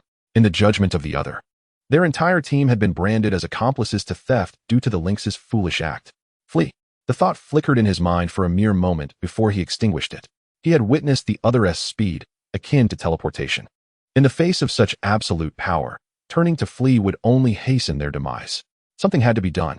This fatal situation must be broken. Under the extreme pressure and fear, his mind began to operate at an irrational speed. What triggered this specter's massacre? The lynx's act of touching. The second act of slaughter occurred because the healer attempted to use something from the lynx's backpack to save him. What was the commonality between these 2 objects? Items belonging to the thief. A bold, even mad thought surged into his mind. The diva's target was the thief and everything associated with the thief. What if one were to sever this connection entirely? At this thought, a flicker of frantic madness and fierce desperation passed through the eyes of the wolf. With a sudden burst of strength, he released his grip on the mouth and wounds of the lynx, forcefully thrusting this once comrade in arms towards the waiting performer ahead. The lynx emitted a muffled groan, already on the brink of unconsciousness from excessive blood loss, leaving him no opportunity for resistance. He stumbled forward like a discarded sack, hurtling towards the terrifying shadow. Take what you desire. The wolf bellowed. His voice, distorted by fear and madness, had turned hoarse. We have no connection to him. His actions were decisive, cold-blooded, and devoid of humanity. He had sacrificed his teammate, using him as a pawn, a tribute offered to the Grim Reaper. The last remaining team member beside him was left dumbfounded by the captain's sudden betrayal, his face ashen. Meanwhile, hidden in the shadows, Wen-Jing could scarcely believe her eyes, covering her mouth in disbelief. She could not fathom how, in the face of death, humanity could become so grotesque and frigid. However, Guan maintained his calm demeanor. For the wolf's choice, though cruel, was logically sound. It was perhaps the only possible path to survival in such dire circumstances. Indeed, the moment the lynx was cast forth, the previously menacing gaze that had locked onto everyone instantly concentrated solely on him. The performer's hollow figure seemed to have found its singular prey. She opened her arms as if to embrace the treasure she had regained. No, it was not an embrace. Her form became ephemeral, morphing into an even denser, deeper shadow, resembling a vast net from hell that ensnared the terrified and desperate lynx still suspended in midair. There were no screams, no struggles. Everything transpired in eerie silence. As the shadow retracted, coalescing into the performer's lithe silhouette, the lynx had been irrevocably erased from this world, leaving not even a trace of dust behind. The wolf and his last teammate remained frozen in place, yet they could distinctly feel the chilling pressure that had nearly frozen their souls gradually dissipating. After eradicating the thief, the performer seemed to have completed a certain ritual. She slowly turned, casting a glance at the dressing room belonging to the protagonist that she had opened. Then, her figure began to fade into transparency, ultimately dissolving into the air like a drop of ink dispersing in water. The faint sounds of weeping also dissipated. In the corridor, the previously flickering gas lamps returned to a stable glow. Everything seemed to revert to tranquility. However, the lingering chill in the air and the heap of ashen white powder on the floor, representing a life extinguished, silently testified to the reality and brutality of what had just transpired. Thud. The team member beside the wolf crumpled to the ground, his legs giving way, collapsing with a thud. His face bore the dazed relief of one who had survived a calamity. The wolf leaned against the wall, gasping heavily. Sweat had thoroughly soaked his back. He raised his hand to wipe the cold sweat from his forehead, only to find it trembling uncontrollably. They had survived. At the cost of 2 teammates, they had managed to live on. Yet, there was no joy within him. He slowly turned his head, his gaze, cold and predatory as a wolf's, began to scan the dimly lit corridor. He had not fully lowered his guard. On the contrary, having temporarily escaped the specter of death, his attention shifted to another potential threat, other players who might be lurking in the shadows. The recent commotion had been too great. He did not believe that no one had noticed. Surely, someone was hiding in a corner, observing everything that had just unfolded, much like a hyena waiting in the grass to seize the opportunity when lions clashed. For the Predator team, any uncontrolled leakage of information posed a significant threat. His eyes, akin to a searchlight, methodically swept across every corner of the corridor, every shadow where one might conceal themselves. Finally, his gaze settled upon the large backdrop behind which Guan and Wenjing were hiding. It was the best hiding spot in the entire corridor. Guan's heart sank slightly. He realized he had been discovered. A sinister smile crept across the wolf's face. After witnessing such a captivating spectacle, friends, isn't it time for you to reveal yourselves? Chapter 37. The dusty score. The wolf's words, laden with pressure and insinuation, rippled through the dim and silent corridor like a stone cast into still water. Wenjing, concealed behind the backdrop, felt her heart clench instantly. She instinctively held her breath, her muscles tensing with extreme anxiety. She could feel the wolf's scrutinizing and malicious gaze, like a spotlight, illuminating the shadowy refuge they occupied. Exposed. The thought chilled her limbs. She glanced at Guan beside her, only to find his face tranquil as ever. There was no trace of panic in his eyes, not even the slightest hint of surprise, as if he had anticipated this moment long before. The instant the wolf's words fell, Guan understood that remaining hidden was no longer a viable strategy. A skilled hunter, once he has pinpointed the position of his prey, will never afford them a moment's respite. Any hesitation or timidity would be perceived as weakness, inviting the most direct and brutal of assaults. Thus, Guan made the only correct choice. He turned, signaling to Wenjing to remain still. Then, he emerged slowly from the shadows behind the large backdrop. He stepped into the corridor, beneath the dim and flickering lights. His movements were calm and unhurried, his steps steady and assured, his expression devoid of fear in the face of a formidable foe or embarrassment at being discovered. He approached the wolf, standing just under 10 meters away, with an air of tranquility as though he were merely taking a leisurely stroll after dinner. The wolf's pupils constricted slightly. He had envisioned many possible figures emerging from the shadows, perhaps a panicked coward or a blustering brute. Yet he had never anticipated that it would be such a calm, almost eerily composed young man. The cheap black jacket he wore was dusted from travel, yet his eyes shone with a clarity reminiscent of 2 unfathomably deep cold springs. Such eyes, the wolf had seen only in 2 types of people. One, a madman who had long since cast aside the fear of life and death. The other, a true sovereign possessing absolute control over their surroundings. Which one was this individual before him? Friend, your mental fortitude is commendable. The wolf narrowed his eyes, while the teammate who had just risen from the ground immediately assumed an aggressive stance beside him, the 2 of them flanking Guan and subtly forming a pincer movement. However, Guan appeared utterly oblivious to the palpable murderous intent surrounding him. His gaze fell not on the wolf, but on a pile of grayish-white powder on the ground, then slowly swept over the severed arm, finally resting on the wolf's sinister face. He gently shook his head and spoke. His voice was soft yet remarkably clear, imbued with a unique tone devoid of emotional fluctuation. A rather clumsy performance. This statement elicited a flicker of astonishment on the faces of both the wolf and his companion. What could it possibly mean?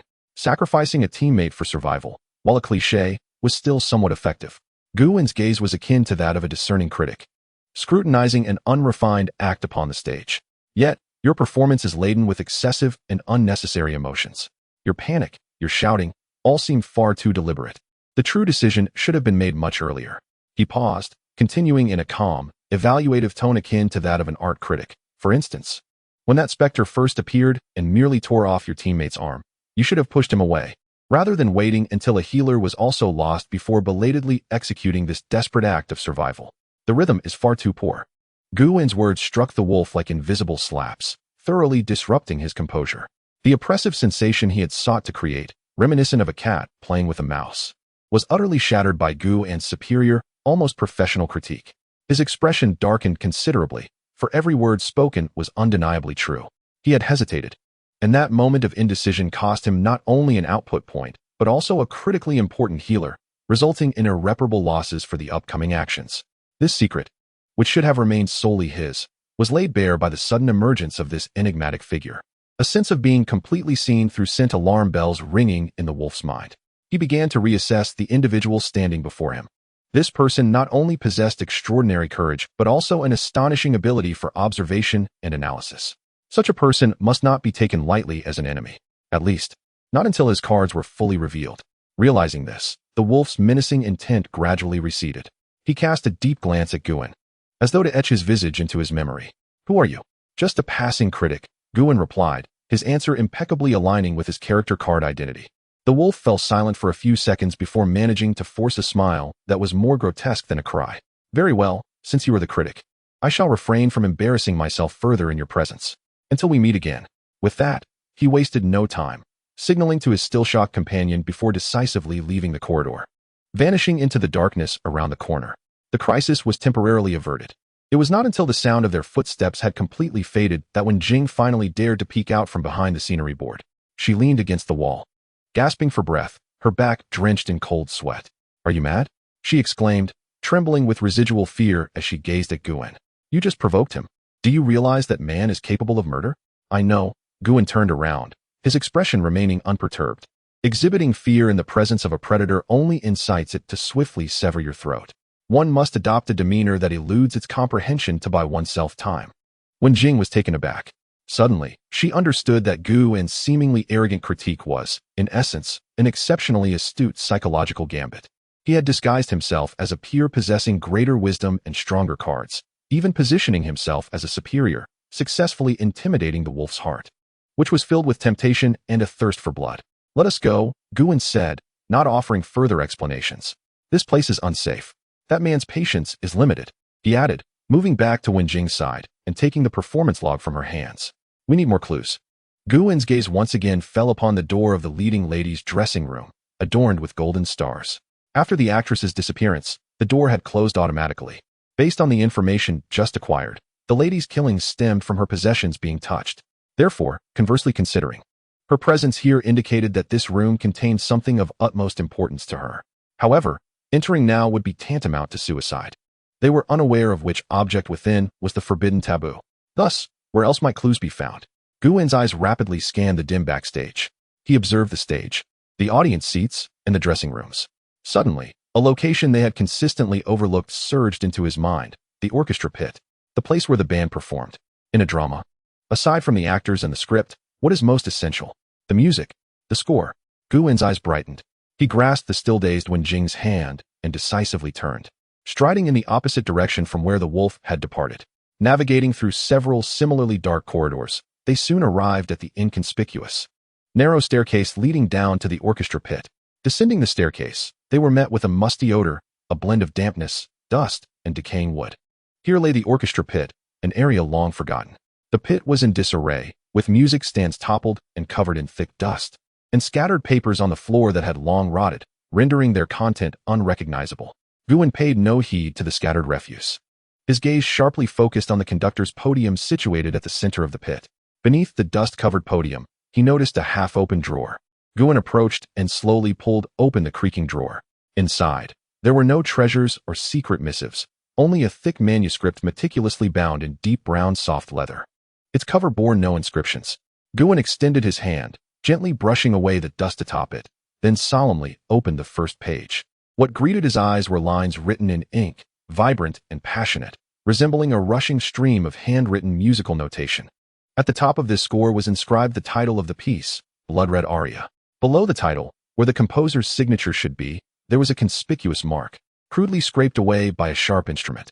Chapter 38, Act 2, The Hypocritical Confession Silence. A deathly silence enveloped the dust-laden orchestra pit. Guin's fingers lightly grazed the rough, scratched mark on the manuscript cover. The sensation at his fingertips seemed to transcend time and space, allowing him to touch that violent history, filled with resentment and unwillingness. Now obscured, Wenjing leaned closer, her gaze intensely fixed upon the lines of the ethereal staff notation. As one afflicted with hyperthymesia, her eyes functioned as the most precise of scanners. Each note, each rest, and every dynamic marking on the score was rapidly recorded and stored by her mind, initiating a profound logical reconstruction. Something felt amiss. She suddenly spoke, her voice lowered to a hushed whisper. as though fearing to disturb the slumbering souls within the sheet music. This aria was entirely different from the music described in the official script I had previously discovered backstage. Her speech quickened, her mind racing. The script depicted a love song filled with sweetness and bliss. Yet, look here, she pointed to a section of the score. The emotions conveyed are not happiness at all, but rather struggle, pain, and despair. This is not a love song. When Jing's revelation confirmed Gu and suspicions. What they held in their hands was the true manuscript of this play, a work steeped in negative emotions and tragic themes. In stark contrast, the version they were compelled to perform was a manipulated and embellished lie. Who altered it? Why was it altered? When Jing furrowed her brow, pondering the scratched-out signature, who was the original author? A multitude of questions swirled like phantoms in their minds. Guan remained silent, his gaze deep as the ocean, attempting to piece together this silent score with the fragmented records in the performance log and the anguished resentment of the weeping performer into a coherent logical loop. However, the theater afforded them little time for contemplation.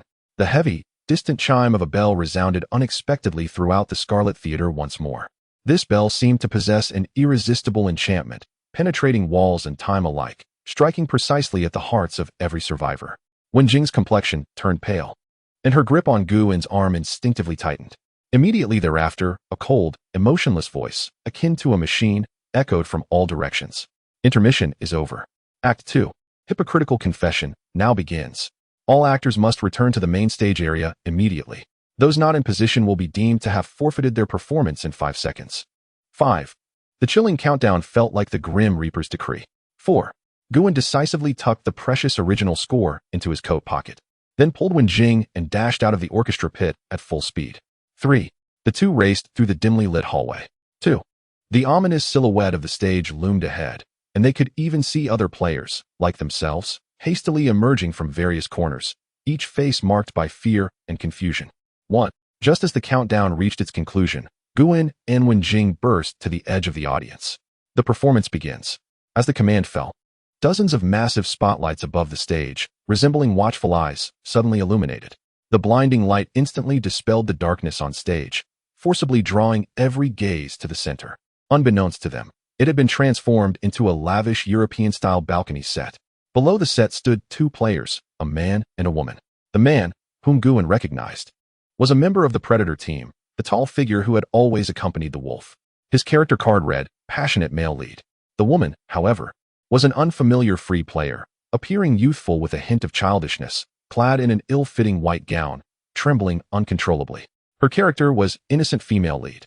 The cold voice rang out again, this time announcing the unique rules for this scene. Scene, Confession. Rule 1. The male lead must recite the entire dialogue from the 4th paragraph on the 3rd page of the script to the female lead. Rule 2. No one may leave the audience during the confession. Rule 3.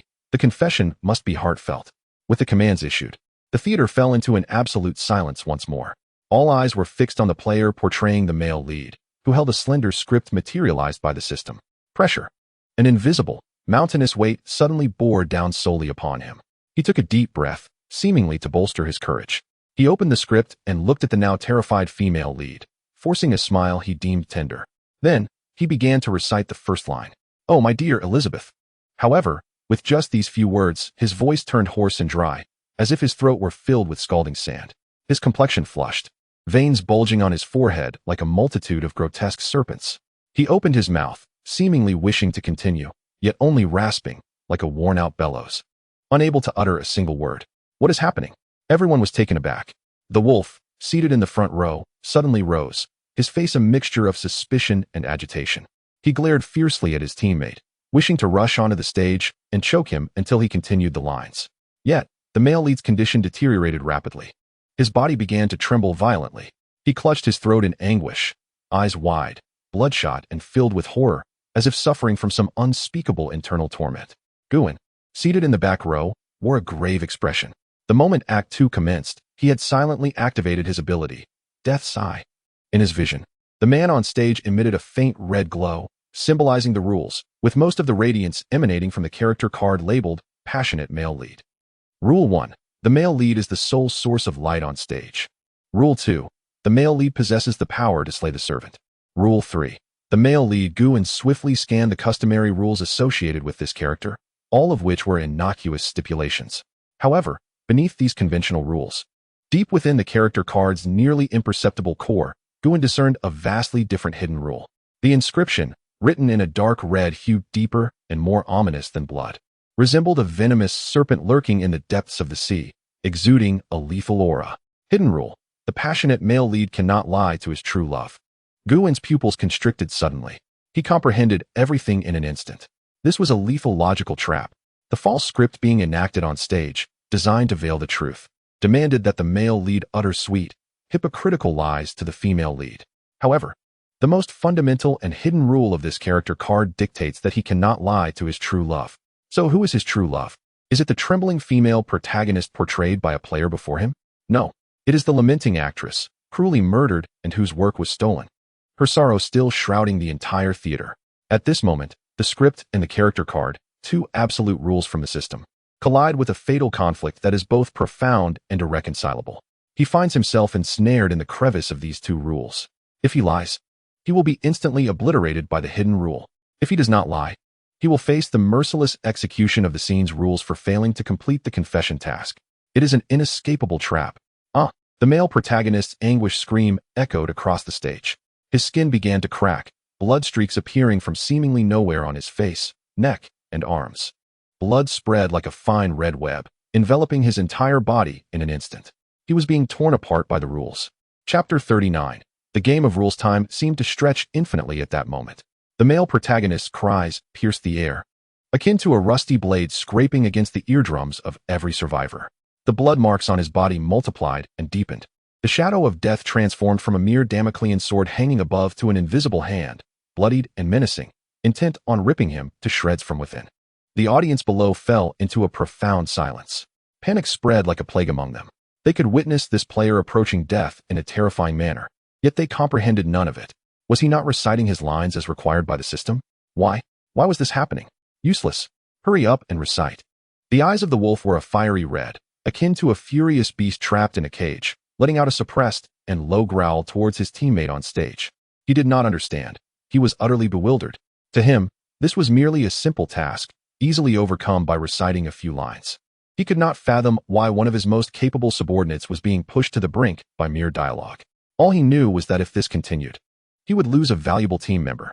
Amidst the audience dominated by fear and confusion, only Guin remained utterly composed. His mind raced at an extraordinary speed. The death's eye projected the two conflicting fatal rules clearly onto his retina. He understood better than anyone what the man on stage was enduring. This was not a simple punishment. It was a logical contradiction manifesting as a rules judgment, an inescapable textual prison emanating from the highest echelons of the system. What to do? Guin's fingers curled slightly at his side. Three choices flashed through his mind. The first was to remain a passive observer, watching the Predator squad lose a combatant in vain. For him, alone, this seemed the optimal choice to watch the potential enemy self-destruct. However, Guin immediately dismissed this thought. The strangeness of this scenario had already exceeded his expectations. Though the Predator squad posed a threat, they could still be utilized until he thoroughly understood the passageway's logic. Every living player could potentially serve as a pawn to mitigate risk at a critical moment. The value of a surviving experienced player far outweighed that of a lifeless corpse. The second choice was to publicly reveal the hidden truth of the rules, informing everyone that the source of the problem lay in the rule conflict. This notion lingered for a mere moment before Guin extinguished it completely. The death's eye was his greatest trump card for surviving in this bloody game world. Once exposed, he would transition from an inconspicuous observer to a coveted target, facing endless covetousness and pursuit. Unless absolutely necessary, this trump card must remain concealed. Thus, only the third choice remained. He must find a way to rescue the man from this logical deadlock without exposing his core secret. This sounded like an impossible task. How could he force apart the two lethal forces that meshed together like cogs without disturbing either rule? Guin's gaze swept once more across the rules inscribed upon the man. Scene rule: confessions must be heartfelt. Hidden rule: the male protagonist cannot lie to his true love. His mind chewed over and collided these two conditions repeatedly. Suddenly, a flash of insight like lightning pierced through the fog of his thoughts. He had found it. He had discovered the singular crack that could pry open the deadlock. This crack was his own identity. The cold-eyed critic. What power does a critic possess during a theatrical performance? They hold the power to critique, the power to interrupt the performance, the power to define everything occurring on stage with their own words. The only constraint on his character card was the rule forbidding him from uttering words of praise. Far from being a limitation, at this moment, it was the sharpest weapon tailored for him. Now was the time. Another second, and that man would be beyond saving. Just as everyone was at a loss, and the wolf had resignedly closed his eyes, Guin moved. He slowly stood up from the back row of the audience. This motion was not grand, yet in the palpable silence where even breathing could be heard, it appeared so abrupt and glaring. Instantly, the gaze of every survivor in attendance, including the wolf's filled with wrath and confusion, converged upon Guin. What was he doing? Had he lost his mind? No one understood. Guin disregarded the complex gazes directed at him, maintaining his usual calm demeanor, even displaying a hint of the critic's inherent arrogance and sharpness. His eyes pierced through the darkness of the audience, locking onto the male protagonist on stage, who was now spitting blood. Then he spoke. His voice was not loud, yet it carried an extraordinary clarity, clear enough for everyone present to hear distinctly. The tone was rife with unmasked disdain and mockery. Stop. This is a tragically disastrous performance. The audience erupted in astonishment. The wolf's eyes widened in rage, his facial muscles twisting angrily. What was this guy saying? Was he mocking him? Yet. Guin's next words left everyone momentarily stunned. Guin regarded the stage, akin to a true theater critic appraising a subpar actor. His tone increasingly acerbic. What are you doing? Performing with deep emotion? No, you are not performing at all. Observe your trembling hands, your eyes filled with anguish, and the contorted facial muscles twisted by fear. They all screamed the same truth. Guin paused slightly, and then each word struck like a nail, forcefully embedding itself in the hearts of all present. They cried out, "You are lying. Your performance only serves to demonstrate that the individual before you is not the one you love. With your laughably poor acting, you reveal to everyone that this confession is a thoroughly hypocritical falsehood." As the last words fell, time seemed to freeze. The invisible force that had been mercilessly tearing at the male protagonist's body suddenly ceased the moment Guin completed his statement. It was as though a machine had been abruptly disconnected from its power source, and all tortures vanished in an instant. The man on stage collapsed, blood still staining his body, yet the lethal pressure from the rules had vanished without a trace. He gasped for the cold air of the theater. Like a drowning man dragged back to shore, his gaze filled with the bewilderment and fear of having survived a calamity. The look he cast at Guin was laden with indescribable shock and gratitude. He had lived. He had truly survived. The audience sat in stunned silence, utterly shaken by this extraordinary spectacle. They could not comprehend the underlying logic, yet they witnessed an irrefutable truth. This seemingly inconspicuous and composed man had, with just a few caustic remarks, yanked a doomed individual from the gallows of fate. What remarkable insight and courage! The rage that once adorned the wolfish face had faded, replaced by an unprecedented gravity and wariness. He fixed a piercing gaze on Guin, who stood in the shadows of the back row, his eyes shimmering with complex emotions. This individual was certainly no ordinary newcomer. Who was he? Guin calmly met the gazes of all around him and slowly sat back down. His heart raced, and his back was soaked with cold sweat. This was a gamble. He had bet correctly. He had successfully utilized his identity as a critic to redefine the very essence of the event. He transformed a confession that must succeed into a failed performance. Since it was a performance, it could be judged as good or bad. Since it was a performance, it could be false. As a critic, he pointed out the artifice of this act with the most biting language, which not only adhered to his role of never offering praise, but also assisted that unfortunate man in conveying the most genuine internal logic to the hidden rules that could not be deceived. This was a thrilling game of rulemaking, and he, Guin, had triumphed. Chapter 40. The Diary in the Attic. Guin's astonishing act granted all survivors a brief, yet invaluable respite. The fatal crisis sparked by the conflict of rules surged forth like a tide, only to recede quietly due to Guin's precise verbal intervention. The bell for intermission rang once more, and an eerie calm enveloped the empty theater. The wolf did not return to trouble Guin. Instead, he maintained a distant, complex gaze, mingling wariness, scrutiny, and a barely perceptible intent to kill, fixating intently on Guin's retreating figure. He summoned his surviving team members to form a circle, whispering about their plans. Undoubtedly, Guin's shocking display had completely disrupted all their strategies. For the Predator team, Guin had transformed from a malleable newcomer into an exceedingly dangerous entity, filled with uncertainty and variables. Guin paid no heed to the piercing stares behind him. He understood well that the recent rescue was a double-edged sword. It had temporarily intimidated the wolf, but had also thoroughly exposed his formidable nature. The fleeting peace was merely a result of both parties reassessing each other's value and threat, Once the balance was disrupted, a more intense conflict could erupt at any moment. He had no time to waste. Wenjing, he turned his head, his voice lowered. Do you remember the original score we found in the orchestra pit? Wenjing's face remained somewhat pale, yet her eyes were remarkably clear. She nodded emphatically. As an archivist with the ability of a memory palace, every note and detail of that score had been meticulously imprinted in her mind. What is special about it? Guan inquired. Indeed, Wenjing replied without hesitation. At the climax of the aria, there are 3 consecutive measures, each marked with a small, inconspicuous star drawn in silver ink. That mark is located at the top of the staff. If one is not deliberately searching for it, it is easily overlooked. The silver star. Guan's gaze immediately swept toward the theater's dome. The theater's decor exemplified the Baroque style, opulent and intricate. A grand ceiling painting depicting mythological scenes adorned the dome, surrounded by a circle of exquisite star reliefs carved from plaster. Follow me, Guan decided without hesitation. We will seek that star. He and Wenjing swiftly distanced themselves from the dangerous chaos in the theater lobby. Relying on their memory of the environment, they re-entered the labyrinthine backstage area. The air here was colder and more humid than in the front hall, permeated with the musty scent of decayed wood and dust. The silver star mark appeared 3 times. As they walked, Wenjing softly recounted her memories. Could this suggest that the place we seek is on the 3rd floor? Guan shook his head, dismissing her conjecture. No, I do not believe so. The repetition of 3 in musical theory typically signifies emphasis. It is an artistic way of indicating that the mark is of utmost importance. It likely points not to a floor, but to a specific, unique location. They traversed corridors cluttered with discarded scenery and navigated rows of ornate costumes hanging on racks. Finally, they halted at the end of a narrow passage leading to the prop storage room. Here, a nondescript small door was concealed behind a large curtain, painted with a forest backdrop. The door bore no handle or keyhole, only a faded, nearly unrecognizable silver star carved in the center of the doorframe. This is it. Guan and Wenjing exchanged solemn glances, understanding the gravity of the moment. Guan reached out and gently pressed on the star relief. There was no response. He then attempted to tap in rhythm 3 times. As indicated by the 3 notes in the score, a faint mechanical click resonated in the silent passageway, startlingly clear. The small door opened inward, revealing a gap just wide enough for a single person to pass through. A stronger, more potent scent of dust wafted from the door's crevice. Behind the door lay an exceedingly narrow, spiraling wooden staircase, its end shrouded in profound darkness. The attic.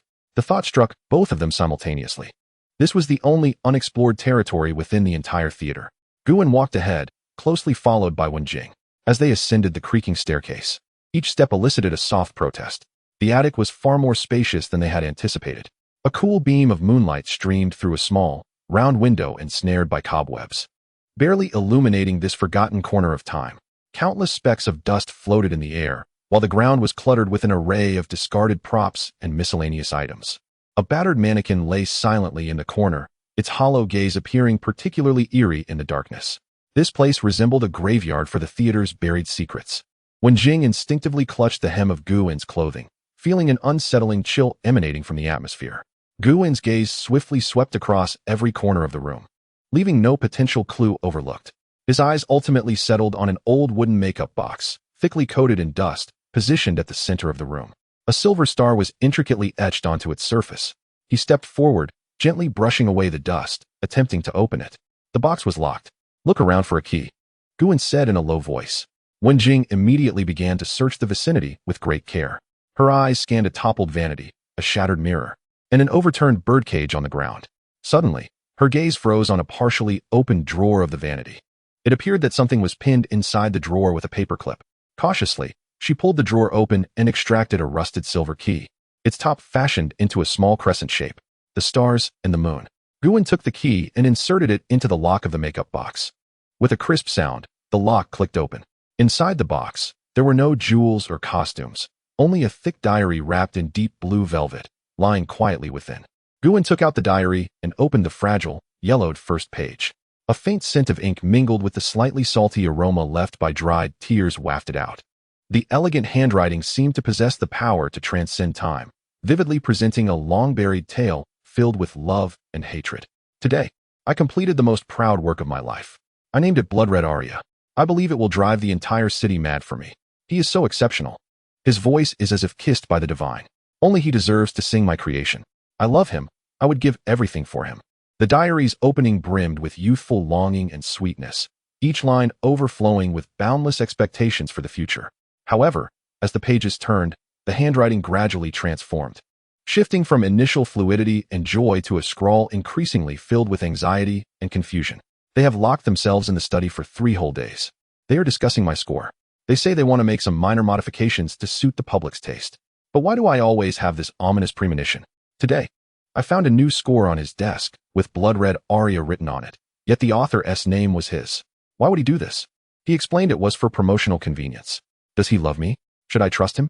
As Guin turned to the last few pages of the diary, the handwriting had become distorted and grotesque, each word seemingly etched onto the paper with the last vestiges of strength, mingled with blood and tears. Liars. They are all liars. He colluded with that wretched theater owner to steal everything from me. They intend not only to take my creation, but even my life. They locked me in this attic. I heard them celebrating downstairs, rejoicing in the fame and fortune they are about to gain. And I can only wait for death here. The final page of the diary contained a brief, scrawled sentence. The ink had soaked through to the other side of the paper, as if the writer was making a final, desperate accusation in their life. I am so cold. I curse you, for all eternity. Guin slowly closed the diary. The truth was unveiled. He finally understood the root of this tragic drama. All those entangled players were not merely enacting a simple love tragedy. They were performing a grand falsehood, woven by the hands of despicable murderers, repeating it over and over atop the grave of their dark secrets. And the ghost known as the Weeping Diva, each of her cries and songs stemmed from an unquenchable grievance buried deep within her soul. Chapter 41. The Flames of Jealousy. The attic was enveloped in an eerie silence. Guin gently closed the diary that bore the weight of blood, tears, and curses. The velvet cover felt icy to the touch, as though it retained the last warmth of the once-living diva in her final moments. The truth was a cold, sharp key. It unlocked the deepest logic of this narrative while simultaneously releasing a more piercing chill. So it is, when Jing's voice trembled slightly. Her formidable memory palace had become a torment, every painful word from the diary indelibly stamped in her mind, making her empathize deeply. What we have been playing is, in fact, the story of the murderers. Moreover, Guin's expression was unprecedentedly grave. This script, this stage, even the ghost itself, existed solely to perpetuate that grand lie. Any attempt to unveil the truth or any action that deviated from the logic of the lie would be deemed a failure of the performance. His words sent a chill down Jing's spine. This implied that knowing the truth was not an advantage. Rather, it became a death trap that could ignite at any moment. Their rationality would instinctively resist the false narrative, and this resistance was precisely what the rules forbade. Let us go, Guin said, placing the diary back into the makeup box and pushing it back into position. The intermission was nearing its end. They had to return. He chose not to take the diary with him, for it belonged here, to the diva. More importantly, it was a key prop that could be of use. The two stealthily descended the narrow staircase back to the backstage. Upon re-entering the brilliantly lit front hall of the theater, nearly all surviving players had gathered there. The intermission was dwindling away, and the air was thick with the oppressive tension of an impending storm. The wolf and his predator squad occupied one corner of the hall, whispering strategies while their eyes occasionally sliced through the crowd like blades. Meanwhile, other scattered players huddled in small groups, their faces etched with unmistakable fear and suspicion. The previous scene, in which the player portraying the passionate male lead had nearly perished due to a conflict of the rules, lingered vividly in their minds. The fear of being mercilessly erased at any moment due to a line or a gesture gripped everyone like an invisible hand around their throats. At this moment, Guin's attention was firmly captured by another individual. It was a woman clad in a purple velvet gown, characterized in the roll card as jealous second female lead. She stood alone at the base of the magnificent spiral staircase leading to the second-floor audience seats, her body pressed tightly against the shadows of the wall, as if she wished to merge into the darkness itself. Her hands clutched the hem of her dress so tightly that her knuckles appeared unnaturally pale from the strain. Her gaze was as fixed and venomous as a serpent, unwaveringly locked onto a young girl conversing with her companions across the hall. That girl was the player portraying the protagonist in this narrative, Ruanyu. Ruanyu's face bore a hint of relief from her recent escape, coupled with a barely perceptible sense of superiority inherent to her role. Unbeknownst to her, in the shadows not far away, a pair of eyes filled with resentment and madness was greedily observing her. Something was amiss. Guin's pupils constricted slightly. He activated Death's Eye upon the second female lead. Blood red rule text vividly materialized. Name: Lin Wei. Role: jealous second female lead. Exclusive Rule 1. You cannot bear to see the protagonist receive more attention than you. Exclusive Rule 2. At least 1/3 of your lines must contain sarcasm or belittlement towards the protagonist. Exclusive Rule 3. You will never perform any action that benefits the protagonist. Guin had previously noted these rules. However, this time, he keenly observed that beneath the fixed rule text, there appeared to be fainter, rippling new script gradually emerging. What could that be? Before he could discern it further, a clear and prolonged chime echoed throughout the theater. Ding! The intermission had concluded. The nerves of all players instantly tensed to their utmost. Unlike before, the system's voice did not resonate in everyone's minds. The enormous crystal chandelier in the center of the theater abruptly dimmed by half. The sudden shift in light causing hearts to plummet. A piercing scream erupted from a box on the second floor, only to be quickly silenced. Panic began to spread like a plague. What was happening? Had the third act begun? What was the task this time? Why was the system silent? Just as everyone was engulfed in uncertainty, Lin Wei, the second female lead, who had been standing at the base of the staircase, suddenly moved. She slowly emerged from the shadows, her face adorned with a neurotic, twisted smile. "My dear, my good sister," she called out to the protagonist, Ruan Yu in a sweet yet sharp, aria-like tone. "Where are you going? The spotlight isn't in that direction." Her voice was soft, yet it resonated clearly in the ears of everyone in the hall. The eerie intonation sent an inexplicable shiver through the crowd. Ruan Yu, startled by this sudden address, turned to see Lin Wei's face, rendered particularly sinister under the flickering lights, and frowned. "What are you doing? Don't speak to me in that tone. It's unnerving," Ruan Yu remarked with a hint of distaste. To her, it seemed Lin Wei was merely overindulging in her role, seeking to showcase herself. Lin Wei emitted a low, owl-like laugh. Step by step, she approached the center of the spiral staircase, spreading her arms to block Ruan Yu's path. "The stage is right here. And you, my dear sister, your part has come to an end. Have you lost your mind? Step aside. Don't block my way." Ruan Yu's voice grew impatient. She merely wished to escape this erratic woman as soon as possible. However, Lin Wei's smile only brightened further, a blend of extreme jealousy, resentment, and the satisfaction of impending triumph illuminating her features. "Lost my mind? Yes, I have, all because of you. You shameless thief. You have stolen him. Stolen everything that was rightfully mine. Now, do you wish to steal this stage that belongs solely to me?" Her words were disjointed, leaving Ruan Yu utterly baffled. The surrounding players were equally stunned, unable to comprehend the unfolding situation. Was this part of the scripted narrative? Or was it something else? Just then, Guin's pupils narrowed into dangerous pinpricks. Within his death's eye, he finally discerned the newly emerged blood-red text upon Lin Wei. It was a line of commentary that was gradually solidifying from the ethereal into the tangible. Character personality corruption level, 90%. Player's rationality is on the verge of being completely overtaken by the character. Personality corruption. A jarring new concept that sent chills down Guin's spine, crashing into his mind. So this was the most terrifying aspect of the character card.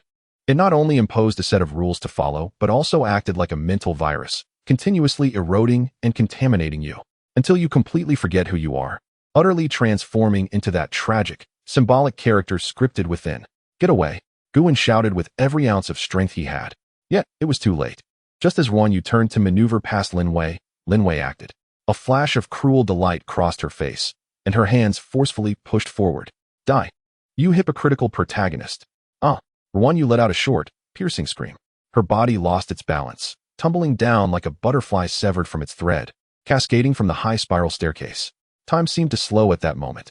All eyes were fixated on the falling figure. However, the anticipated gruesome impact did not materialize. Just as Ruan Yu's body was about to make contact with the cold, hard marble floor, an invisible, eerie force intervened. Her body abruptly halted midair in a manner that defied the laws of physics, followed by her limbs twisting and folding uncontrollably. Crack, crack. The horrifying sound of shattering bones reverberated throughout the hall. Her form resembled a marionette, violently torn from all its strings, limbs hanging at unnatural angles.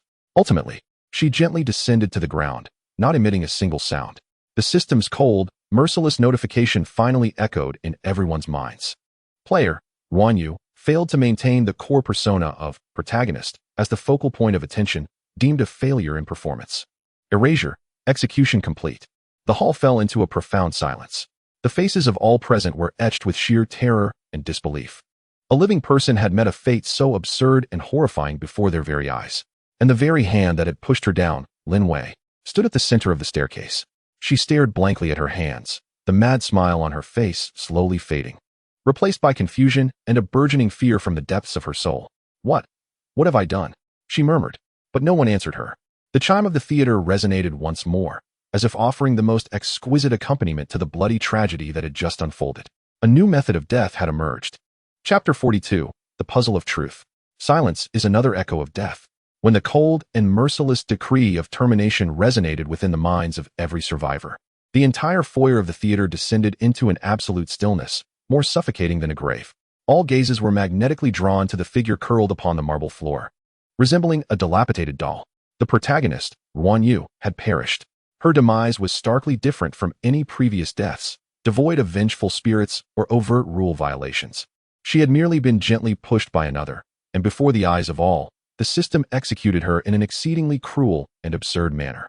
This invisible execution was far more terrifying than any visible specter, for it represented an absolute, insurmountable malice from a higher dimension. Standing at the center of the spiral staircase was Lin Wei, the second female lead, her body trembling uncontrollably. The madness and resentment that had once colored her face had faded, replaced by an inundation of fear and bewilderment. "It wasn't me," she murmured weakly, desperately attempting to defend herself. "I didn't I was just," her words tumbled out incoherently, as she struggled to comprehend what had possessed her in that fleeting moment. No one paid her heed. Fear had gripped the hearts of all, with some psychologically fragile players beginning to retch uncontrollably. The expressions of the wolf and his predatory team were equally grim, as they grasped the implications of the situation more clearly than the scattered players.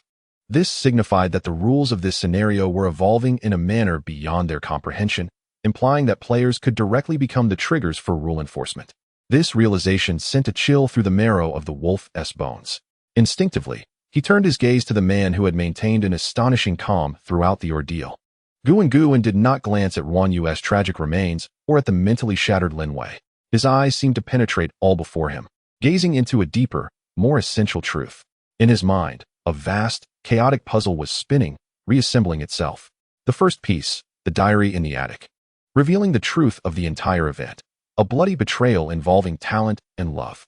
What they were enacting was a script fabricated by the murderers to conceal their crimes. The second piece, the weeping actress.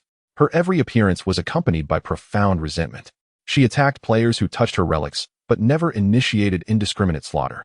Her actions adhered to an internal logic based on vengeance and protection.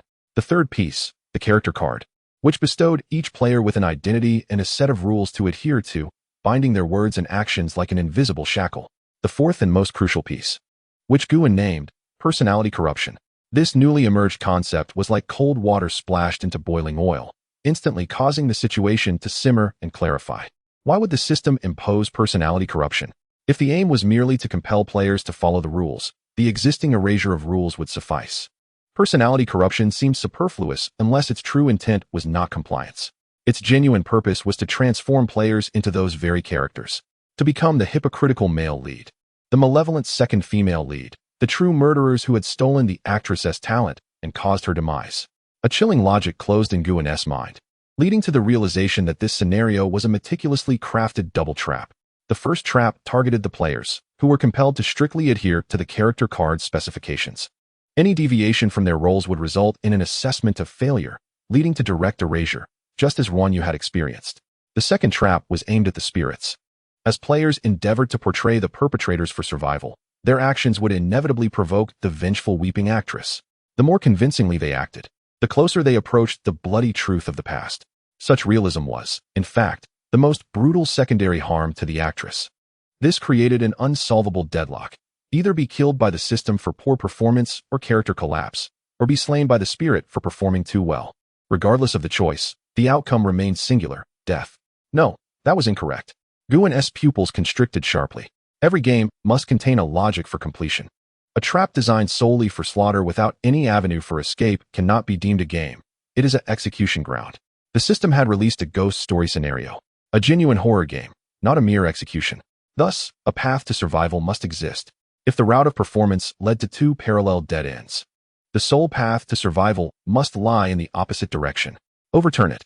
This frenzied thought struck Guan's consciousness like a lightning bolt, illuminating the depths of his mind. Since this script itself was a colossal lie, the conditions for completion could not involve successfully performing this falsehood. Rather, it demanded the opposite. It required tearing apart this deception before the sole audience, the weeping actress, on this blood-stained stage, resurrecting the long-buried truth. Only in this manner could the actress's grievances be truly quelled, and only thus could they uncover the singular point of resolution from this inextricable double trap.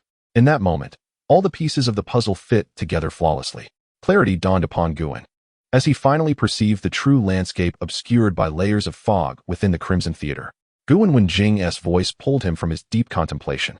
Her face was as pale as paper, her fingertips icy and trembling as they gripped his arm. What should we do now? It's terrifying. We could die at any moment for reasons we do not even comprehend. Guin turned to see the fear and reliance reflected in Wenjing's eyes. He remained silent, responding only with a gaze of profound calm that exuded an undeniable strength. Wenjing was momentarily taken aback. Her heart, which had been racing with fear, miraculously began to steady. At that moment, a steady, husky voice echoed from behind them. You saw something we could not, did you not? Guin turned to find the wolf standing behind him, having approached unnoticed. The wolf's gaze was sharp as an eagle's. He did not inquire about the recent events, but instead directly addressed the core of the matter, fixating intently on Guin's eyes. Her death was not due to being pushed down the stairs, but something else, correct? This man was terrifyingly perceptive. Guin calmly met his gaze. He understood that to accomplish the astonishing plan, it was utterly insufficient to rely solely on himself and Wenjing. He required allies. And the ambitious and capable man before him, along with the team behind him, represented the finest candidates for cooperation. System, Guin began slowly, his voice soft yet distinctly audible to the wolf's ears, is a rather dreadful director. The wolf raised an eyebrow slightly, signaling him to continue. He was indifferent to the fates of the actors, only concerned with the brilliance of the performance and its adherence to the script. Guin did not directly reveal the truth, but instead employed a metaphor. The death of Ruan Yu was not an accident, but rather a scene forcibly cut from the script due to poor acting. The wolf chewed on these words, a flicker of realization crossing his eyes, yet overshadowed by a profound apprehension. He observed the mortician, perpetually shrouded in a veil of mist, reaffirming his initial judgment. This person could never be a mere enemy. His mind, capable of piercing through the fog of rules, was 1,000 times more lethal than any weapon.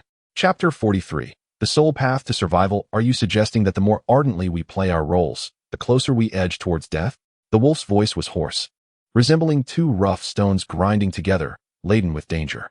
His gaze, akin to that of an enraged beast, fixated on Guin, attempting to unearth even the slightest crack in his seemingly numb demeanor. They were in a relatively secluded makeup room backstage. Just moments ago, the wolf had demanded a private conversation in an unequivocal tone. Now, in this cramped space, aside from Guin and Wenjing, there were only the wolf and 3 core members of his predator team. The air felt as if it had solidified into a leaden weight, pressing heavily upon each heart. Guin refrained from directly answering the wolf's inquiry and merely extended a finger.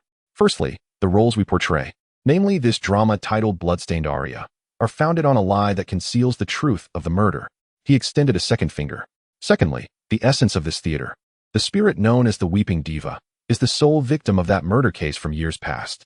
At this juncture, he paused, his gaze sweeping slowly across each individual present, including the tense Wenjing, who was holding her breath. He noted the expressions of impatience on the faces of the predator team members, as if they believed he was reiterating some obvious nonsense. Only the wolf's eyes gleamed with heightened intensity. He did not interrupt, knowing that Guin's buildup was about to unveil the true core. Finally, Guin extended a decisive third finger. Thirdly, the system is employing personality corruption to force us to not merely act as the murderers, but to strive to become those murderers. 3 statements, 3 truths, each constructed upon the clues they had collectively gathered. Seemingly simple, yet in Guin's articulation, they formed a logical staircase leading straight to hell. Now, when you connect these 3 points, what do you perceive? Guin's voice remained unwavering, as if he were solving a frigid mathematical problem. We, as players, are reenacting the brutal murder of the victim day after day, and the system is compelling us to perform with increasing immersion and realism. Leaning slightly forward, Guin's eyes, accustomed to the cycles of life and death, seemed to harbor an endless frost within. What do you think will be the reaction of the singular audience member seated in the audience when our acting reaches its zenith? When our performance perfectly replicates the grotesque visages of those murderers? He did not voice the answer. However, the chilling response, capable of freezing souls, was already vividly etched in every heart present.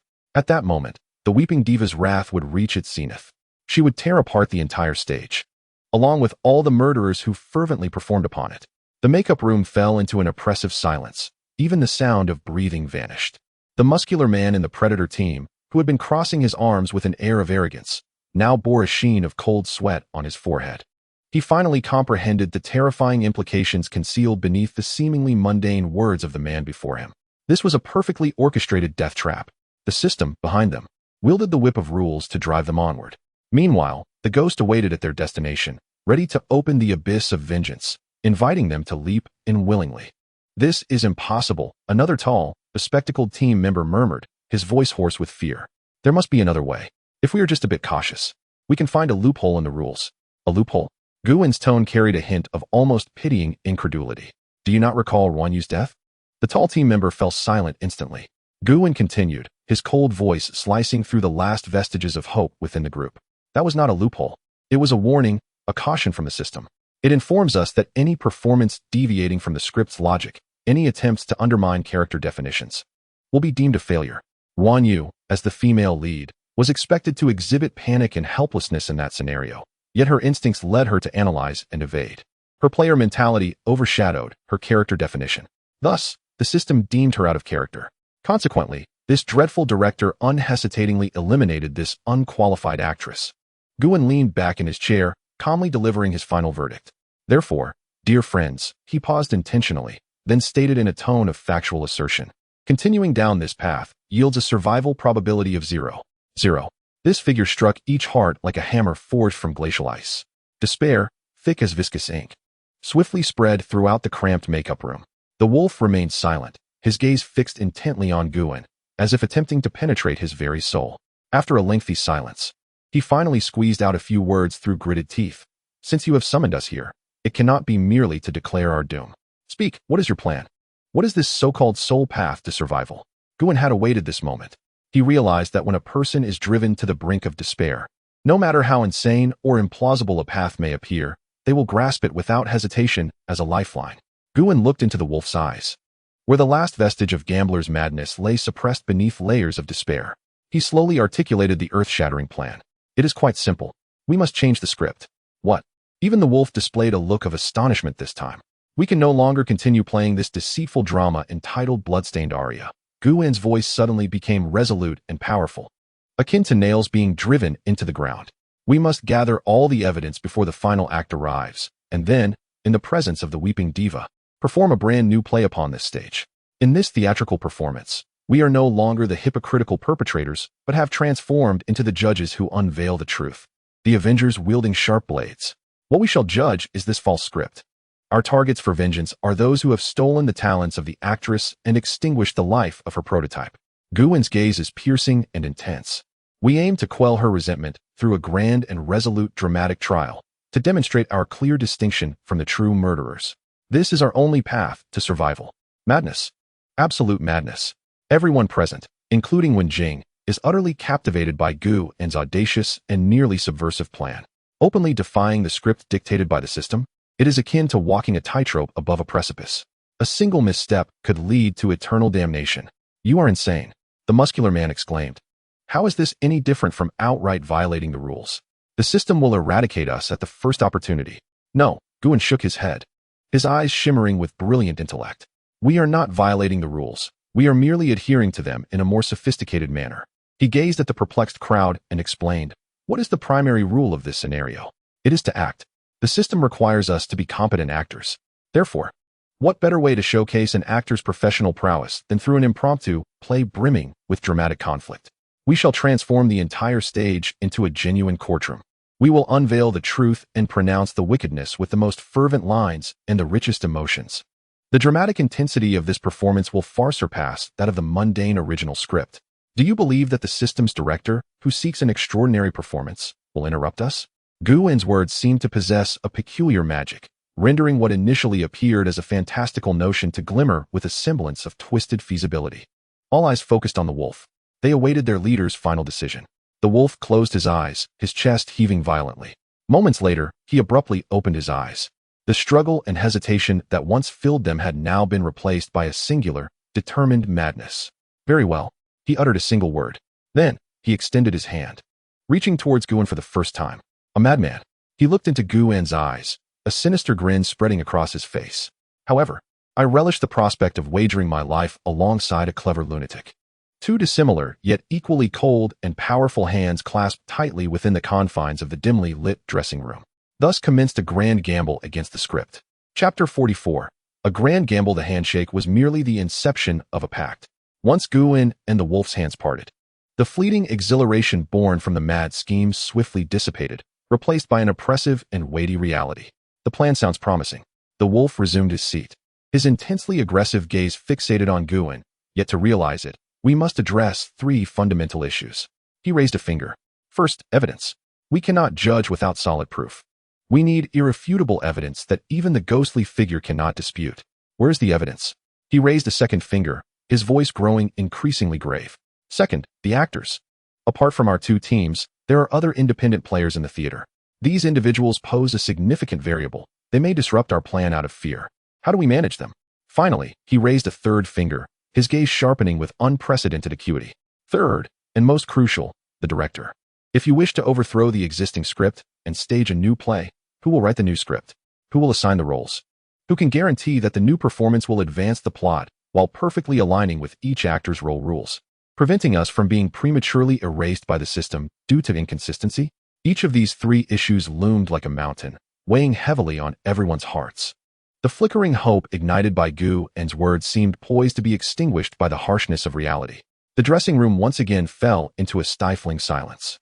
However, in the face of the wolf's soul-searching inquiries, Guin displayed neither surprise nor panic, as if he held all the answers within his grasp. You are absolutely correct.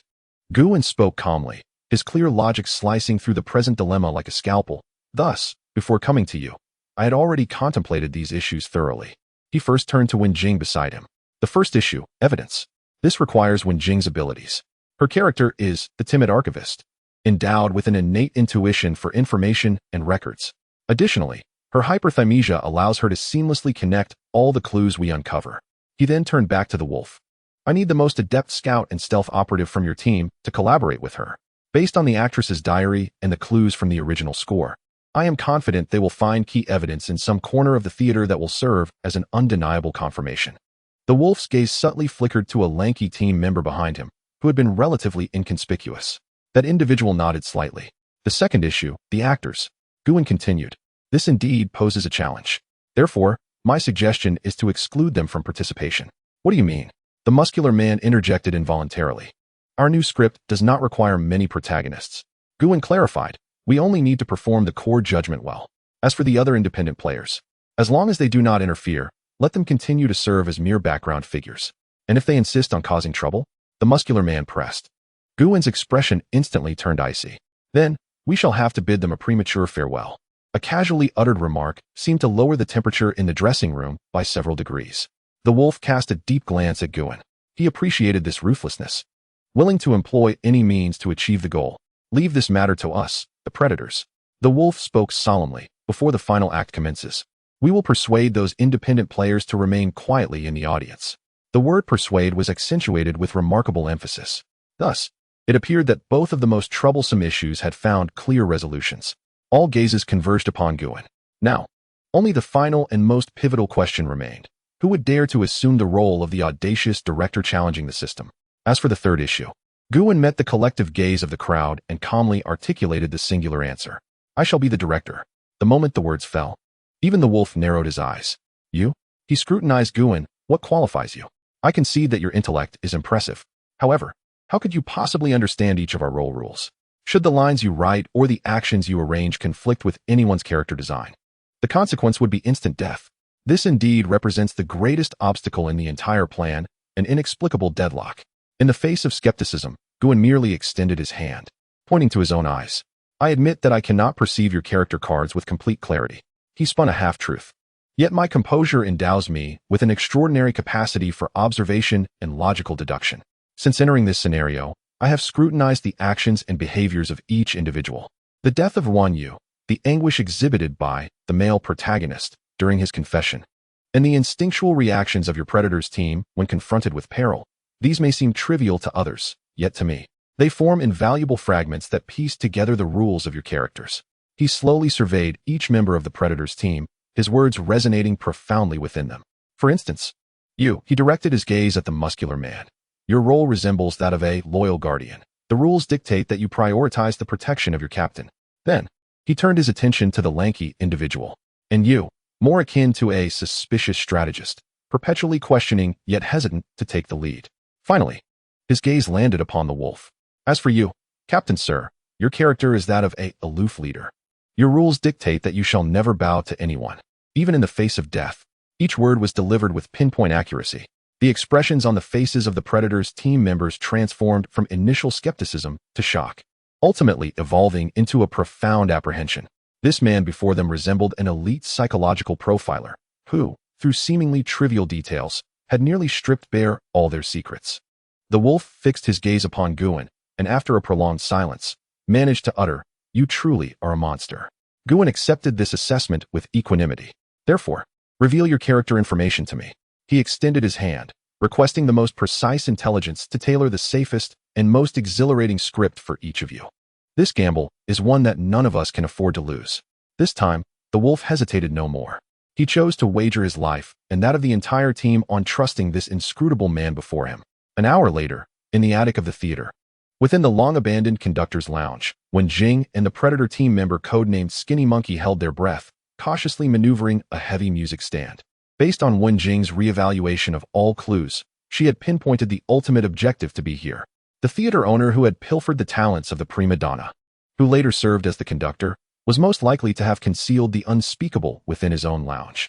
With a creak, as the music stand was moved aside, a section of the wooden floor, noticeably newer than the surrounding boards, was revealed to the two. Skinny Monkey withdrew a dagger as thin as a cicada's wing from his waist and gently pried open the edge of the floorboard.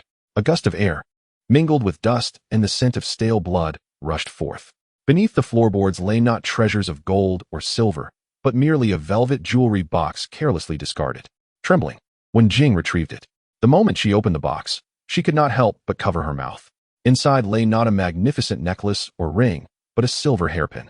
Dulled by time, the tip of the pin bore a dark brown stain, long dried and congealed.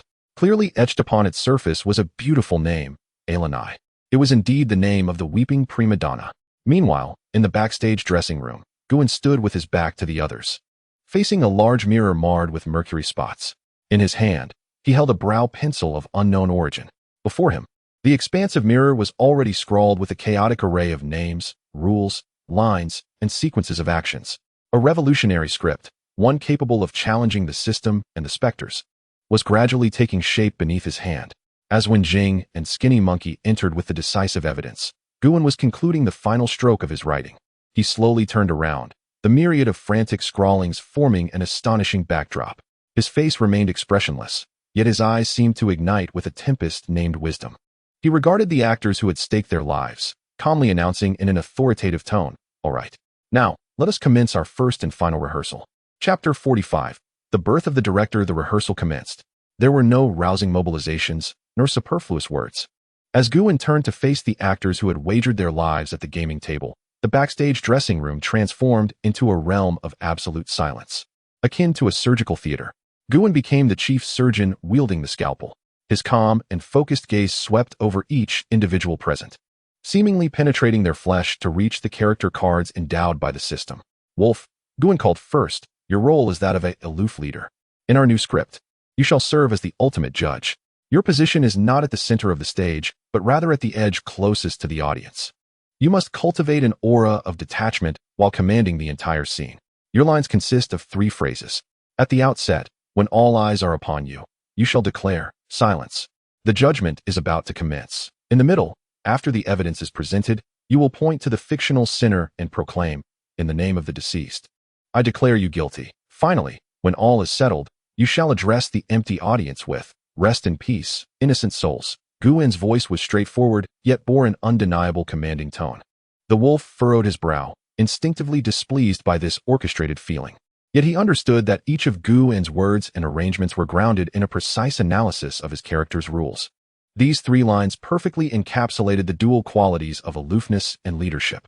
He slowly nodded in understanding. "Muscular man, Guwen's gaze shifted to the proud and imposing figure. Your role as loyal guardian is simple. Stand one step behind the wolf. Throughout, you need not utter a word.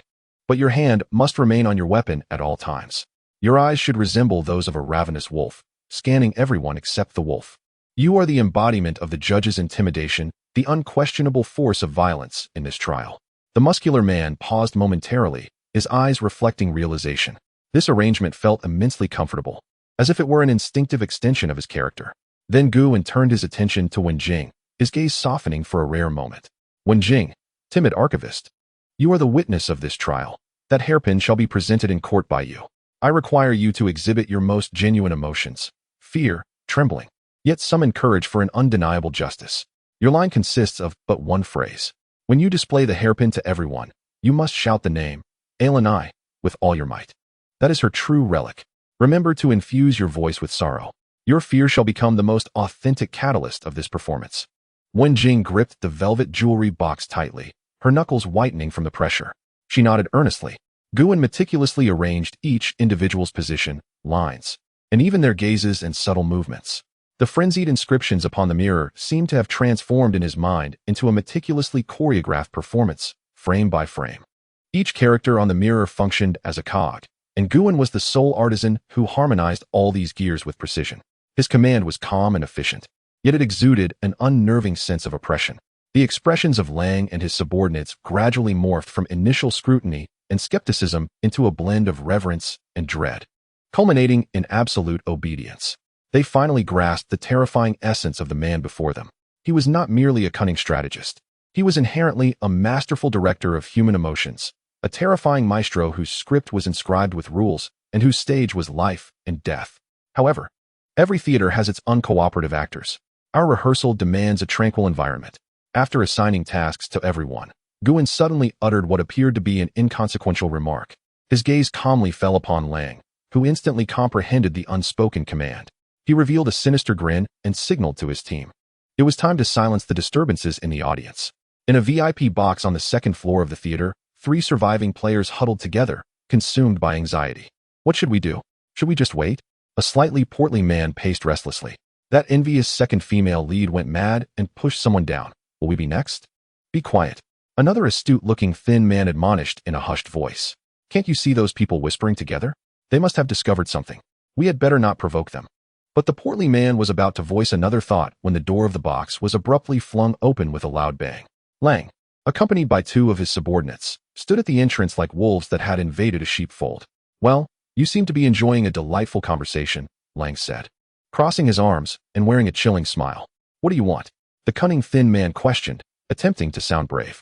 Lang did not respond. He merely extended a hand. The muscular man behind him stepped forward and slammed a gleaming military knife into Lang's palm. We desire nothing, Lang replied, gently flicking the blade with his thumb, producing a sharp, resonant hum. We simply wish for you to quietly observe a performance, a most splendid and captivating spectacle. He stepped into the box slowly, the stench of blood and death weighing heavily upon the 3, making it difficult for them to breathe. The final act would soon commence. At that moment, you are all to remain seated, without movement, sound, or any extraneous actions. Otherwise, he swung the knife forward with a swift motion. The blade sliced through the air, whistling past the portly man's ear. A few strands of severed hair drifted down, accompanied by beads of cold sweat. The knife's tip embedded itself firmly into the wall of the box, leaving only the trembling handle visible. Otherwise, I wouldn't hesitate to eliminate a few unprofessional audience members before the curtain rises. Lang's voice was soft, yet each word carried a weight of bloody menace. Heavy as lead, the 3 players turned ashen, their bodies trembling uncontrollably, unable to utter even a word of defiance. 10 minutes later, Lang returned to the backstage dressing room. Director, he said, bowing slightly to Guwen, who was rehearsing his final notes before the mirror. The audience has been cleared. Guwen did not turn around. He merely acknowledged with a soft hum, as if it were an inconsequential matter. In that moment, his entire being was enveloped in the immense mirror before him. The countless inscriptions no longer appeared as mere text, but instead transformed into vibrant, pulsating notes. And with these notes, he would compose a requiem powerful enough to move both gods and demons alike. Dong, dong, dong. The ancient grandfather clock in the depths of the theater tolled ominously. This was not merely a signal of time. It heralded the impending commencement of the final act. Within the dressing room, Every breath hung suspended in the air. Guin finally turned around slowly, his expression as tranquil as a still pond. He surveyed the faces of the actors before him, each revealing a mix of tension, fear, and madness, and with his ever-placid voice, he uttered the final words before the performance began. Ladies and gentlemen, it is time to take the stage. Chapter 46, the final act, Judgment Day. The heavy, sonorous chime of the ancient clock resonated for the third time throughout the Crimson Theater. This marked the signal for the final act as commencement. All lights extinguished simultaneously, plunging the world into an abyss of impenetrable darkness. Only a mournful melody, seemingly emanating from the depths of the underworld, lingered in the air, like a lullaby softly sung by the Grim Reaper. In this moment, fear was magnified infinitely. On stage, the players, who had already taken their positions, felt their hearts tighten in unison. All they could hear were their own thunderous heartbeats and the labored breaths of their companions beside them. Time stretched into an endless, viscous river. It was uncertain how long it lasted, perhaps a century, or merely a few seconds. Suddenly, a chillingly pale beam of light descended from above the stage, illuminating the area with startling precision. Within this light, dust danced fervently. Yet, more disconcerting than the swirling dust was the indistinct, distorted figure that had quietly emerged in the most esteemed box on the second floor. It was her, the weeping diva. She sat quietly in the shadows of the box, as if she had been there for a century. Her crimson eyes glowed like two blood-stained lanterns piercing through the mists, locking onto each actor on stage. A bone-chilling aura, mingled with an almost palpable sense of vengeance, swept through the theater like a silent tsunami. The scattered players, coerced into submission by Lang's violence, cowered in their seats, scarcely daring to breathe, fearful that even the slightest sound might summon their doom. On stage, at the heart of this high-stakes gamble, the member of the Predator squad playing the passionate male lead was now as pale as a ghost. His legs trembled uncontrollably, and though the script dictated he should step forward to deliver a hollow confession to the female lead, the only voice echoing in his mind was Guin's cold, unyielding command. Remember, you have but one chance. Your opening line will determine the fate of us all. The man bit down hard on his tongue. The sharp pain briefly snapped his mind back from the brink of terror. He could feel the icy, calm gaze from the side of the stage. It was Guin. He stood in the most inconspicuous corner of the stage, embodying the persona of a cold-eyed critic, resembling a truly ruthless director as he observed the chaotic drama he had orchestrated. There was no retreat. The path behind him had vanished. The man abruptly lifted his head, summoning every ounce of strength to suppress the scream threatening to burst from his throat. Facing the terrifying crimson gaze from the second-floor box, he took a trembling first step forward. 1 step, 2 steps, 3 steps. He arrived at the center of the stage, the very core of the pale beam of light. Every heart in the audience raced to their throats. Yet, he did not turn towards the player portraying the female lead. Instead, he slowly turned to face the audience, confronting the ominous figure seated upon the throne, and gradually knelt on one knee. This action, which completely subverted the script, elicited gasps of shock from all who were oblivious to the truth. Below the stage, a lone player closed his eyes in despair. However, the anticipated annihilation from the system did not ensue. The entire theater remained eerily silent, as if even the cold-hearted director of the system was intrigued by this sudden, improvised performance. The male protagonist, kneeling, inhaled deeply and, with a voice laced with fear, remorse, and resolve, uttered the line that could overturn everything. "Tonight, I shall confess not my love." He paused, abruptly raising his head, real tears welling in his eyes from sheer terror and exhilaration. "But my sins." Boom. The words reverberated like thunder cast into a silent abyss, rendering the minds of all present momentarily blank. In the second-floor box, the silent figure seemed to stir slightly. The mournful song that lingered above the theater experienced a barely perceptible pause at this moment. Success. Guin's first step was indeed the right gamble. The system did not immediately erase him, and the spirit was stirred by this line. Guin discreetly signaled to the wolf on the opposite side of the stage. The wolf understood perfectly. His character, the aloof leader, transformed into the cold and unyielding judge. He stepped forward, his voice sharp as a drawn blade, icy and precise. "Sinner, since you have knelt, present your first testimony." As his words fell, the female player portraying the jealous second female lead stepped forward. She no longer cast a glance at the female lead, her eyes devoid of jealousy, replaced instead by a complex amalgamation of pity and fury. She raised an old diary, long prepared, and proclaimed, "I bear witness. Elena is the true author of bloodstained aria." She poured all her talent and love into this work, yet some have sullied it, stealing it with false affection. This was the actress's diary, a direct accusation from the victim herself. In an instant, the stage transformed into a solemn courtroom. One by one, actors who had been redefined by Gu and as judges stepped forward. With voices filled with genuine fear, they recited the meticulously crafted lines of judgment that Gu had penned. I bear witness. He not only stole her talent, but conspired with the theater owner to imprison her. I bear witness. They forced her to sign her name on a forged transfer document. Each declaration struck like a sharp hammer against the facade of lies constructed upon the stage. Inside the second-floor box, the chilling resentment began to seethe violently. The mournful melody intensified, becoming shrill and piercing, imbued with endless pain and fury. Finally, it was time for the final blow. Gu turned his gaze toward Wenjing. She inhaled deeply and, trembling, unveiled a velvet jewelry box from her quaking embrace. She walked slowly to the forefront of the stage, opening it slowly under the scrutiny of all. In the harsh glare of the spotlight, a silver hairpin stained with dark brown blood lay quietly upon the silk lining, glimmering with a chilling radiance. Wenjing raised it high with all her strength, her voice sharp with excitement. The final evidence. The weapon is here. Upon this token of love you gave her, her warm blood still lingers. The name Elena, inscribed by her own hand, still weeps. Elena. When this century-old name was screamed hoarsely, the suppressed terror and resentment above the second floor finally erupted completely. A piercing scream, capable of shattering eardrums and tearing souls, erupted violently from the blurred figure. The entire Crimson Theater trembled under this terrifying wave of sound. The lavish crystal chandelier above shattered with a thunderous crash, countless shards raining down like a deadly storm. A visible crimson tempest, centered around the royal box, swept across the entire venue in a frenzy. The final judgment had descended. Yet upon whom would this judgment fall? Chapter 47. The altered script, that soul-piercing scream, was the signal for the floodgates of resentment to burst. The Scarlet Theater, this magnificent cage steeped in a century of curse, finally revealed its most grotesque and authentic visage at this moment. The bloodstorm was not merely a flow of air. It was a tangible emotional catastrophe, born from a century of discontent, anger, and despair. The air thickened to a viscous consistency, akin to plasma, with every breath feeling like swallowing searing blades, burning from the throat to the lungs. An invisible pressure bore down from all sides, bones creaking under the unbearable weight, as if they would crumble to dust in the next moment. More terrifying was the erosion of the mind. Countless sharp, fragmented, tormenting illusions surged into each person's consciousness like the most jagged shards of glass. It was Elena's despair, day after day in captivity. The heart-wrenching pain of betrayal by her beloved, the deep-seated hatred as her life ebbed away in a cold pool of blood. A player positioned at the edge of the stage was the first to break.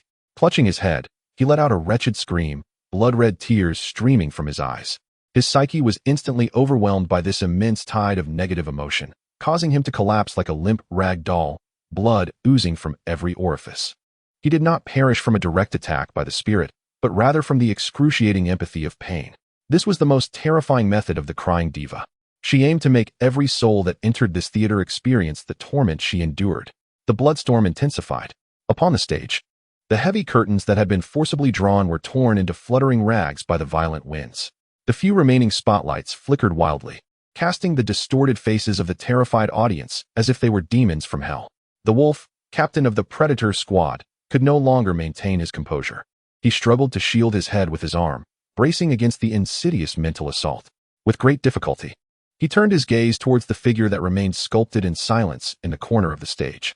Gu, what was this man, the architect of this frenzied gamble, doing now? Had his plan faltered? This was not a trial. It was clearly a mad suicide pact. Yet, when the wolf's gaze pierced through the crimson storm and discerned Gu's expression, his pupils constricted in shock. There was no fear, no panic, not even the slightest trace of surprise. Only an almost cold serenity graced Gu's face as he stood resolutely, allowing the soul-rending tempest to billow his garments. His eyes remained locked onto the second-floor box, where a ghost had succumbed to sheer rage, now utterly unhinged. He was waiting for an opportunity, a singular moment to deftly steer this cataclysmic fury towards the desired narrative arc. At last, that moment arrived. As the wail of the crying diva reached its zenith, a colossal and concentrated malice surged forth in the form of a blood-red tornado, plummeting from the second-floor box directly toward the center of the stage. Her target was everyone present. She sought to drag all those actors, whom she deemed to be mocking her tragic life with their abysmal performance, into an abyss of unending torment. Now was the time. A glimmer of brilliance flashed in Guin's eyes. He uttered no words, but raised his hand, making a prearranged gesture towards the male lead, who was already paralyzed with fear. A slow downward motion. "It is your turn. Recite your final line." The man, nearly devoured by terror, perceived the signal.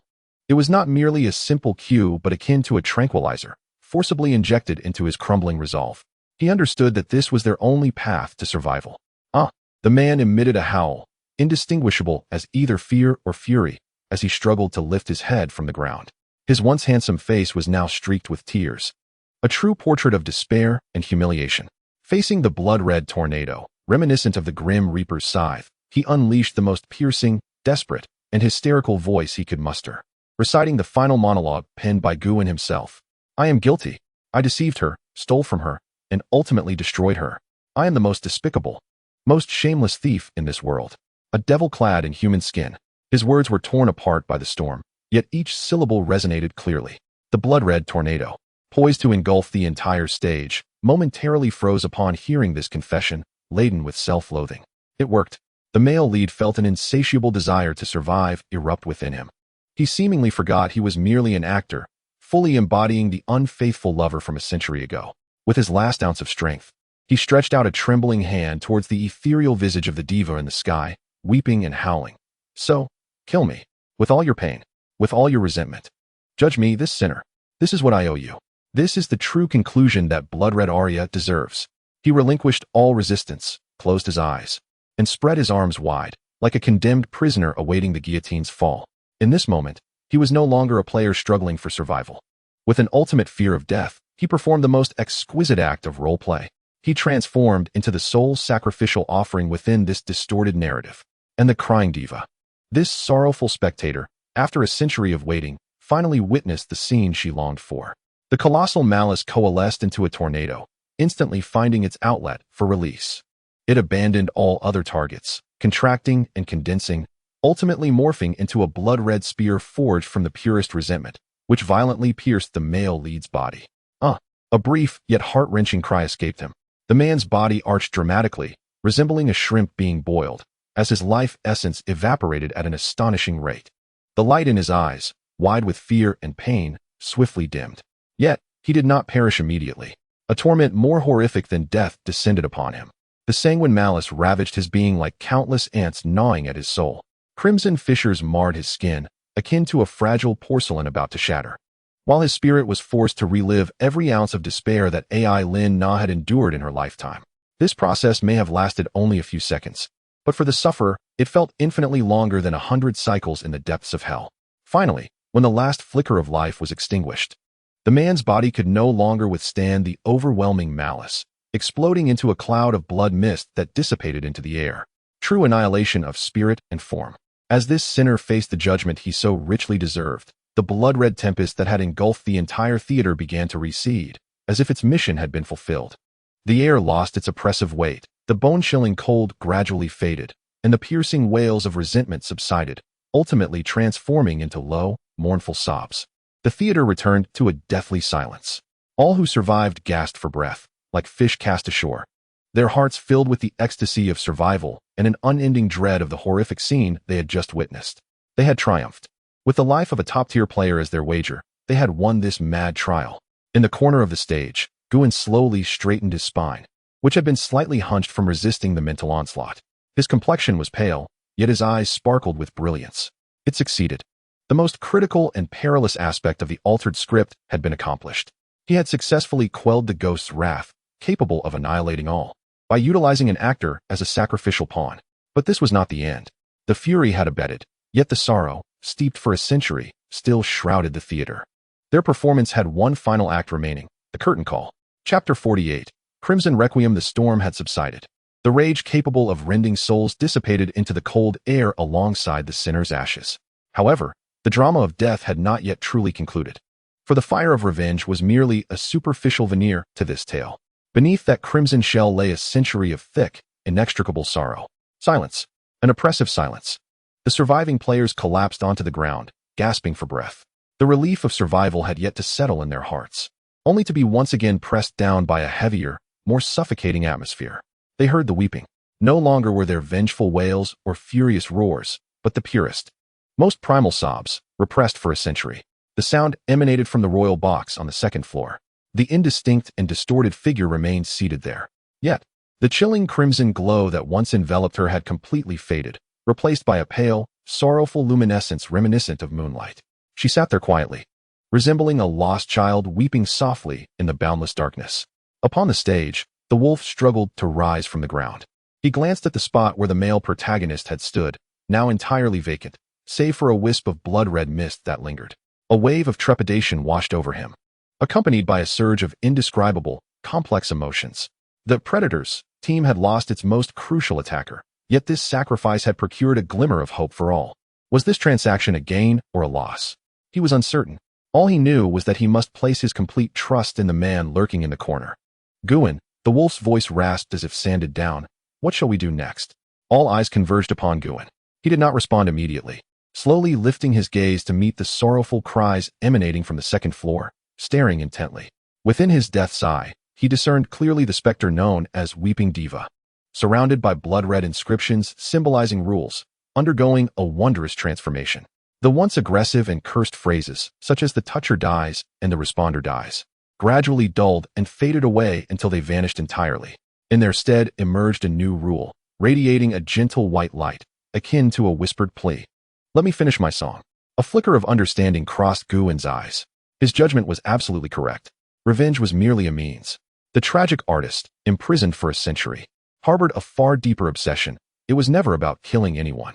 Rather, it was about delivering a true, complete performance of the piece she had poured her heart and talent into, the Crimson Aria, to the world. This was her genuine curtain call. Guin turned his gaze to Wenjing, whose lips had turned pale from fear. Wenjing, his voice remained calm, yet imbued with undeniable authority. Do you recall the original score? Wenjing nodded vigorously, her hyperthymesia ensuring she could not forget a single detail she had witnessed. Yes, excellent. Guin continued issuing commands, his voice resonating clearly across the silent stage. From this moment forth, you shall no longer play the role of the timorous archivist. You are now the sole herald of this long-awaited performance, a century in the making. He paused, surveying each surviving member present. And all of us are the first and last audience of this performance. There is but one task before us. Quietly listen. With that, he ceased speaking, merely nodding gently at Wenjing. She understood. Steeling herself against the violent tremors of her legs, she retrieved the diary of Elena, which she had clutched tightly to her chest from the chaotic stage. Then, with great difficulty, she made her way to the center of the stage, to the very spot where life had just flickered out. She did not glance at the specter on the second floor, but faced the empty audience, as if it were filled with elegantly dressed guests. Mimicking the graceful stance of the elegant announcers from her memories, she slowly raised the diary to her chest. Taking a deep breath, she proclaimed in the most solemn and clear voice of her life, "Ladies and gentlemen, tonight, we present to you a masterpiece that is a century overdue. Its name is Crimson Aria. Its author is a genius singer who composed with her life and soul. Her name is Elena." As Elena's name was reverently spoken once more, the sorrowful cries from above ceased abruptly. A gentle breeze, tinged with coolness, began to waft down from above the stage. Then, under the astonished gaze of all, the pale figure that had lingered in the royal box slowly stood from the shadows. Her form began to transform. The contours once twisted by resentment gradually unfurled. The tattered white garments began to mend and reshape in the soft light, ultimately coalescing into an ancient, yet exquisitely beautiful white performance gown. She descended the staircase, each step rendering her form clearer. Finally, as she reached the edge of the stage, all could behold her true visage. She was an extraordinarily beautiful young woman. Her golden hair was elegantly styled into an updo, her skin nearly translucent, and her features were as delicate as an ancient sculpture. Yet, within her azure eyes resided an overwhelming sorrow, nearly spilling over. She was no longer the weeping diva. She was Elena. Barefoot, she stepped onto the cold wooden stage, advancing one step at a time until she stood before Wenjing, the herald who had uttered her true name. She bowed gracefully, executing the most standard and ancient stage salute. Then she turned, facing the empty audience. She closed her sorrowful eyes. In an instant, without any musician playing or instrument resounding, a beautiful yet tragic melody began to flow silently within the hearts of all present. It was the prelude from the original score. Subsequently, Elena parted her slightly pale lips. A voice, ethereal and clear, yet imbued with boundless stories and emotions, emerged, akin to moonlight slicing through a century of darkness, echoing in every corner of the Crimson Theater. Crimson, the first rose I gifted you. The aria. The final lie you pierced into my chest. She sang, using a voice that no longer belonged to the realm of the living, performing the aria that was solely hers. Within her song resided the sweetness and shyness of a young girl encountering love, the unparalleled ecstasy and passion of an artist struck by inspiration, the gentle warmth that melts everything when lovers kiss beneath the moonlight. Then, as the tune shifted, the song took on the coldness of betrayal, the darkness of imprisonment, and the endless despair stripped of hope. Finally, as the last lie was sung, all melodies, all emotions, coalesced into a most poignant and tragic sigh, lingering in the air. The surviving players were entranced. They forgot their fears, forgetting they were ensnared in a perilous game of survival. They existed only as the purest of listeners, immersed in this tragic epic composed of life. At last, as the final note gradually faded, Elena slowly opened her eyes. In her azure gaze, the sorrow of a century seemed to have poured out with the completion of the aria, leaving only a sense of relief and tranquility. A single, crystalline tear, glimmering like a diamond, slid slowly from the corner of her eye. Plop! The tear fell upon the stage, producing a crisp sound. Then, beginning from her bare feet, Elena's body slowly transformed into countless gentle golden specks of light, drifting upward. She gracefully lifted the hem of her gown one last time, offering the most elegant bow to the unique audience before her. A faint, satisfied smile graced her lips. In the next instant, her entire being disintegrated, transforming into a magnificent and warm golden rain that enveloped the dilapidated stage. The curse had been lifted. Chapter 49. The curtain falls. The golden light gradually dispersed, its warmth sufficient to soothe the soul, ultimately fading into the dust of the ancient theater. As the last speck of light vanished, the world fell into a profound silence. An unprecedented tranquility descended upon each individual present. The chilling dread that had gripped their throats dissipated entirely, and the faint scent of blood that lingered in the air vanished without a trace. Only the essence of a century-old dust remained, mingled with a unique emptiness and desolation reminiscent of a final curtain call. The surviving players stood amidst the chaos of the stage, exchanging glances, each face reflecting a bewildered exhaustion as if they had just emerged from another realm. Had they truly succeeded? Had they really survived such dire straits? With a thud, a lone player could no longer sustain himself, collapsing to the ground. He gasped deeply, inhaling the freedom of air devoid of the threat of death, tears streaming down his face without warning. With the first, the second followed. Soon, apart from Guin, Wenjing, and the still-standing members of the Predators team, the remaining players fell to the ground as if their bones had been drawn from them. The terror and tension that had been suppressed for so long erupted like a flood breaking through a dam. Some wept softly, others laughed heartily, while some merely stared blankly at the opulent yet ruined dome above, rendered speechless. The chest of Lang, the wolf, heaved violently. He glanced at his equally exhausted teammates, and then at the lifeless body of his once vibrant companion on the ground. A sense of reality, known as being alive, finally enveloped his numbed senses. He slowly turned his head, casting a complex gaze at the man who had quietly stood in the corner of the stage throughout the ordeal, Guin. It was this man who had orchestrated this earth-shattering reversal, wagering the lives of all on the outcome. And now he had won. At that moment, the cold, emotionless system notification sliced through the atmosphere thick with human emotion like a precise scalpel. Quest. Perform bloodstained aria, completed.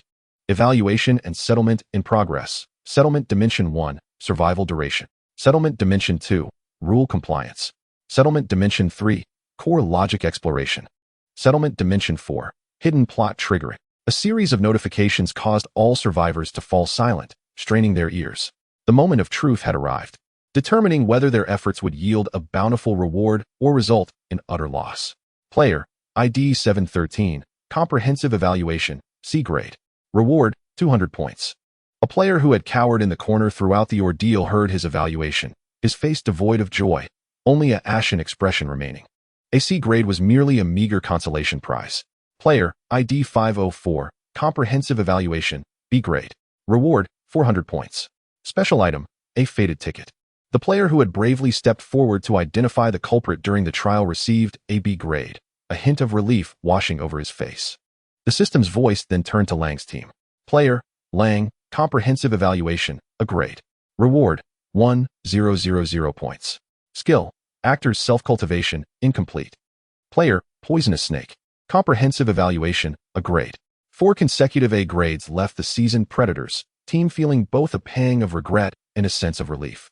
An A grade was a commendable recognition, sufficient to mitigate much of their losses.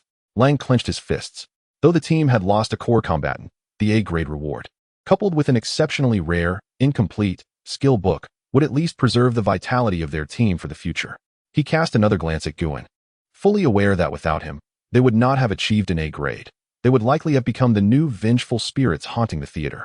The system announcement continued, this time focusing on Wenjing.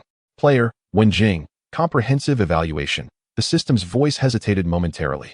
Comprehensive evaluation, above a grade. Above a grade. At this unprecedented announcement, Lang's pupils constricted in disbelief.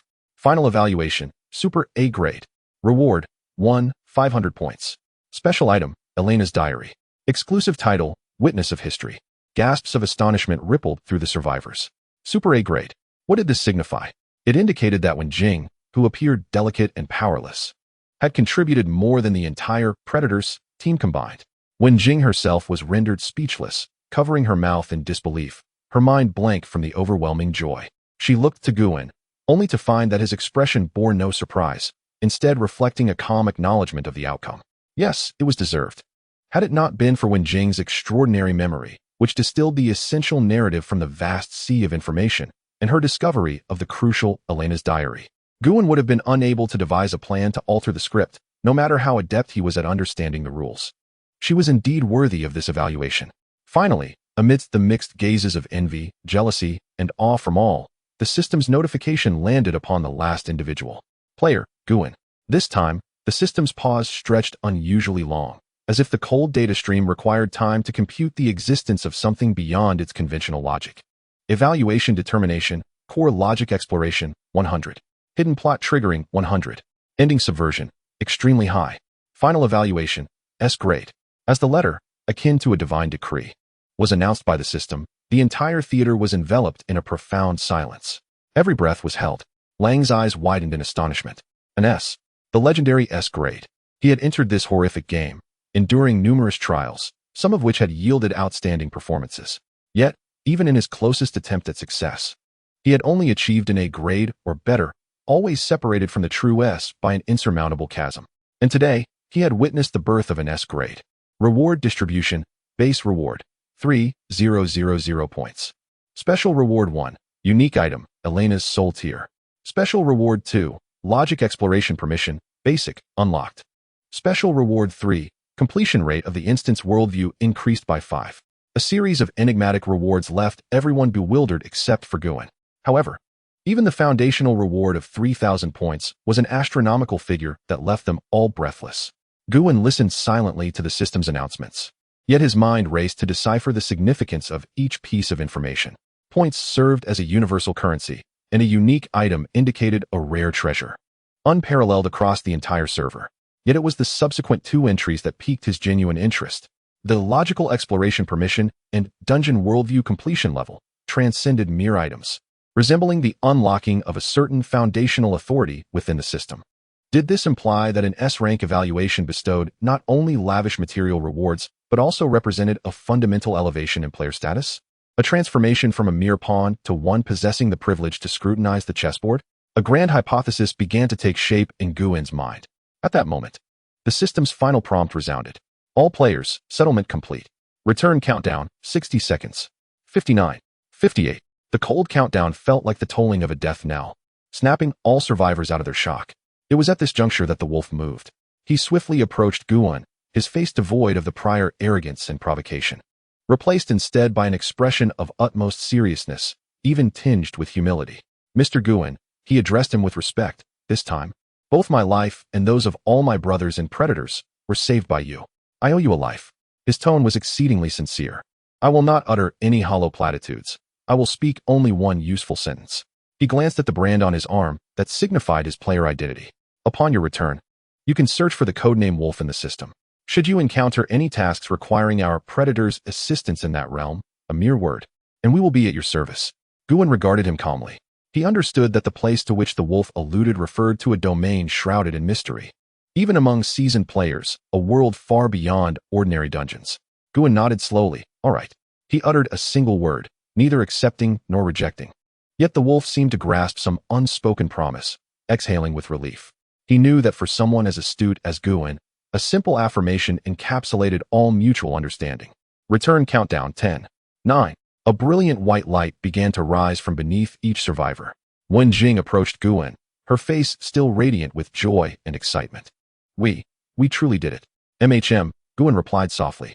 His gaze swept over the vast, solemn, and desolate opera house one last time. In the center of the stage, the floor, still dampened by Elena's tears, seemed to retain a faint golden warmth, as if narrating a sorrowful tale spanning a century. Finally reaching its conclusion. As the ancient velvet curtain gradually descended in everyone's illusion, the blinding white light consumed all.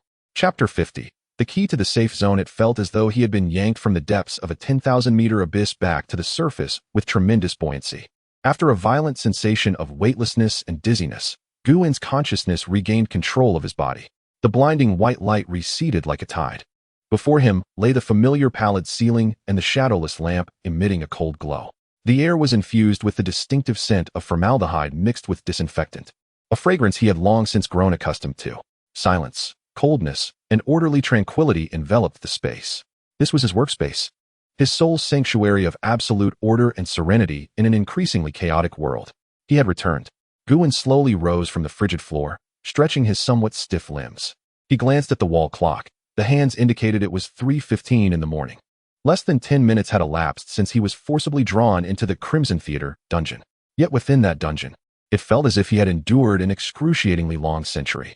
The stark disparity in the flow of time instilled a profound sense of unreality, as if everything he had just experienced was merely a hauntingly vivid nightmare. Nevertheless, the unmistakable system prompts echoing in his mind and the lingering mental fatigue served as constant reminders. It was not a dream. Every deceased player had existed in reality. The chilling brush with death had been palpably real. Guin did not squander time lamenting. He approached the sink, splashing cold water on his face to cool his overheated brain, which had been heightened by intense mental strain. Then, he silently recited, System. A translucent light screen, tinted a pale blue, unfurled before him. His gaze immediately fell upon a series of alluring S-rank rewards. 3,000 points. Undoubtedly, this was a substantial sum, capable of driving most players teetering on the brink of life and death into a frenzy. Guin could even exchange it for enough superior equipment in the system's marketplace to arm a small team. However, his attention lingered on the points for only a fleeting second before shifting to the next item. Unique item, Elena's soul tear. He focused his thoughts on this item. In the next instant, a crystalline droplet, approximately the size of his thumb and seemingly sculpted from the purest diamond, materialized in his palm. The crystal felt cool to the touch, yet not painfully so, and within it, a faint golden glow appeared to flow gently. The item description soon materialized. Name, Elena's soul tear. Type, unique guardian item. Quality, rare. Effect 1, passive soul protection. Wearing this item grants your soul the blessing and protection of Elena's song, significantly shielding you from all negative impacts targeting the mind and soul, such as fear, confusion, charm, and mental pollution. Effect 2, active lullaby. Shattering this item instantly releases a purifying shockwave known as lullaby, which can forcibly cleanse a spirit unit of moderate danger, liberating it from the shackles of resentment. It can also impose a degree of soul suppression on higher danger units. Note, this effect is one-time use. Description, in her final song, there was no hatred, only boundless peace and blessing. After reading the description, even Guin, typically composed, could not help but take a deep breath. This was undoubtedly a divine artifact tailored for horror-themed dungeons. The most lethal aspect of horror dungeons often lies not in the physical attacks of monsters, but in the insidious mental pollution and rule erosion. Once the mental defenses collapse, succumbing to fear or confusion, no amount of meticulous planning or keen observation will hold any significance. The passive effect of this soul protection was akin to bestowing Guin with the most robust mental insurance. Regarding that one-time active effect, the Requiem, it serves as a critical card that can be utilized for survival or even to turn the tide in desperate times. Is this the true essence of an S-class evaluation? Guin cautiously tucked away this teardrop close to his person. Then, he shifted his gaze towards the two rewards that concerned him the most. Logic Exploration Permission, Beginner. Completion rate of Instance Worldview, increased by 5%. he concentrated his thoughts on logic exploration permission. In an instant, the system interface before him underwent subtle changes. Next to the basic options such as personal attributes, storage space, and system shop, a new button appeared quietly. A magnifying glass icon seemingly formed from countless streams of data. Below it were the words, Index. Guin attempted to touch the icon with his thoughts. A dialog box resembling a search engine popped up. Logic Index System activated. Your current permission level is Beginner. You may perform 3 non-specific basic logic queries daily. Please enter the keyword you wish to index. Here it comes. Guin's heart raced uncontrollably. This was the greatest value he attributed to the S-class evaluation, an ability to directly query the fundamental rules of this game world. Information is the most precious asset in this damned world, and the index function is undoubtedly a universal key capable of unlocking the treasure trove of knowledge. Suppressing his excitement, he began to think calmly. What should the first keyword be? Without hesitation, he entered the word hinted at by the wolf at the last moment. Safe zone. Upon entering this term, the second reward, completion rate of instance worldview, increased by 5%, suddenly lit up. Immediately, a vast yet orderly stream of information surged into Guin's mind, as if data packets were being unzipped. The so-called safe zone refers to a gathering point for players established outside the dimensions of the real world, created by certain high-ranking players or special items.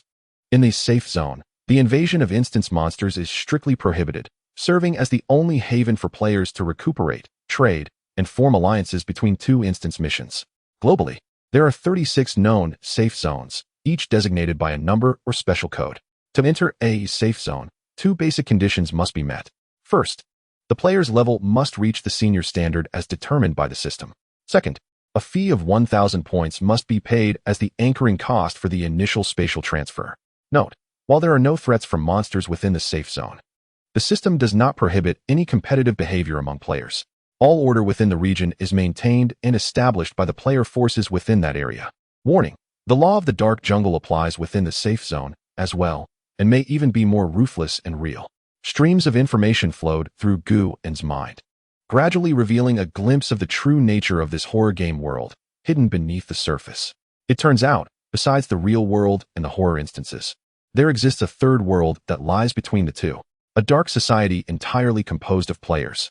No wonder the Wolf's seasoned player team could maintain a complete organizational structure outside the instances. They were living in such a world. At this point, the system prompt refreshed again. Detected player Guin has obtained S-class evaluation, automatically classified as a top-tier senior. You have met all prerequisites to enter the safe zone. Upon the next instance mission settlement return, you will have the option to spend 1,000 points to teleport to the nearest safe zone number 13. Safe zone number 13. Guin silently noted this name. This is the key, a key to a higher and more perilous stage. He did not make an immediate decision, but instead opened his friend list, found the name Wenjing, and sent a message. Are you all right? Almost instantly, he received a reply. Yes, just recovering. Guin, we struck it big this time. Followed by a lively rabbit emoji jumping in celebration. A rare smile appeared at the corner of Guin's mouth. Send me the attributes of that Elena's diary.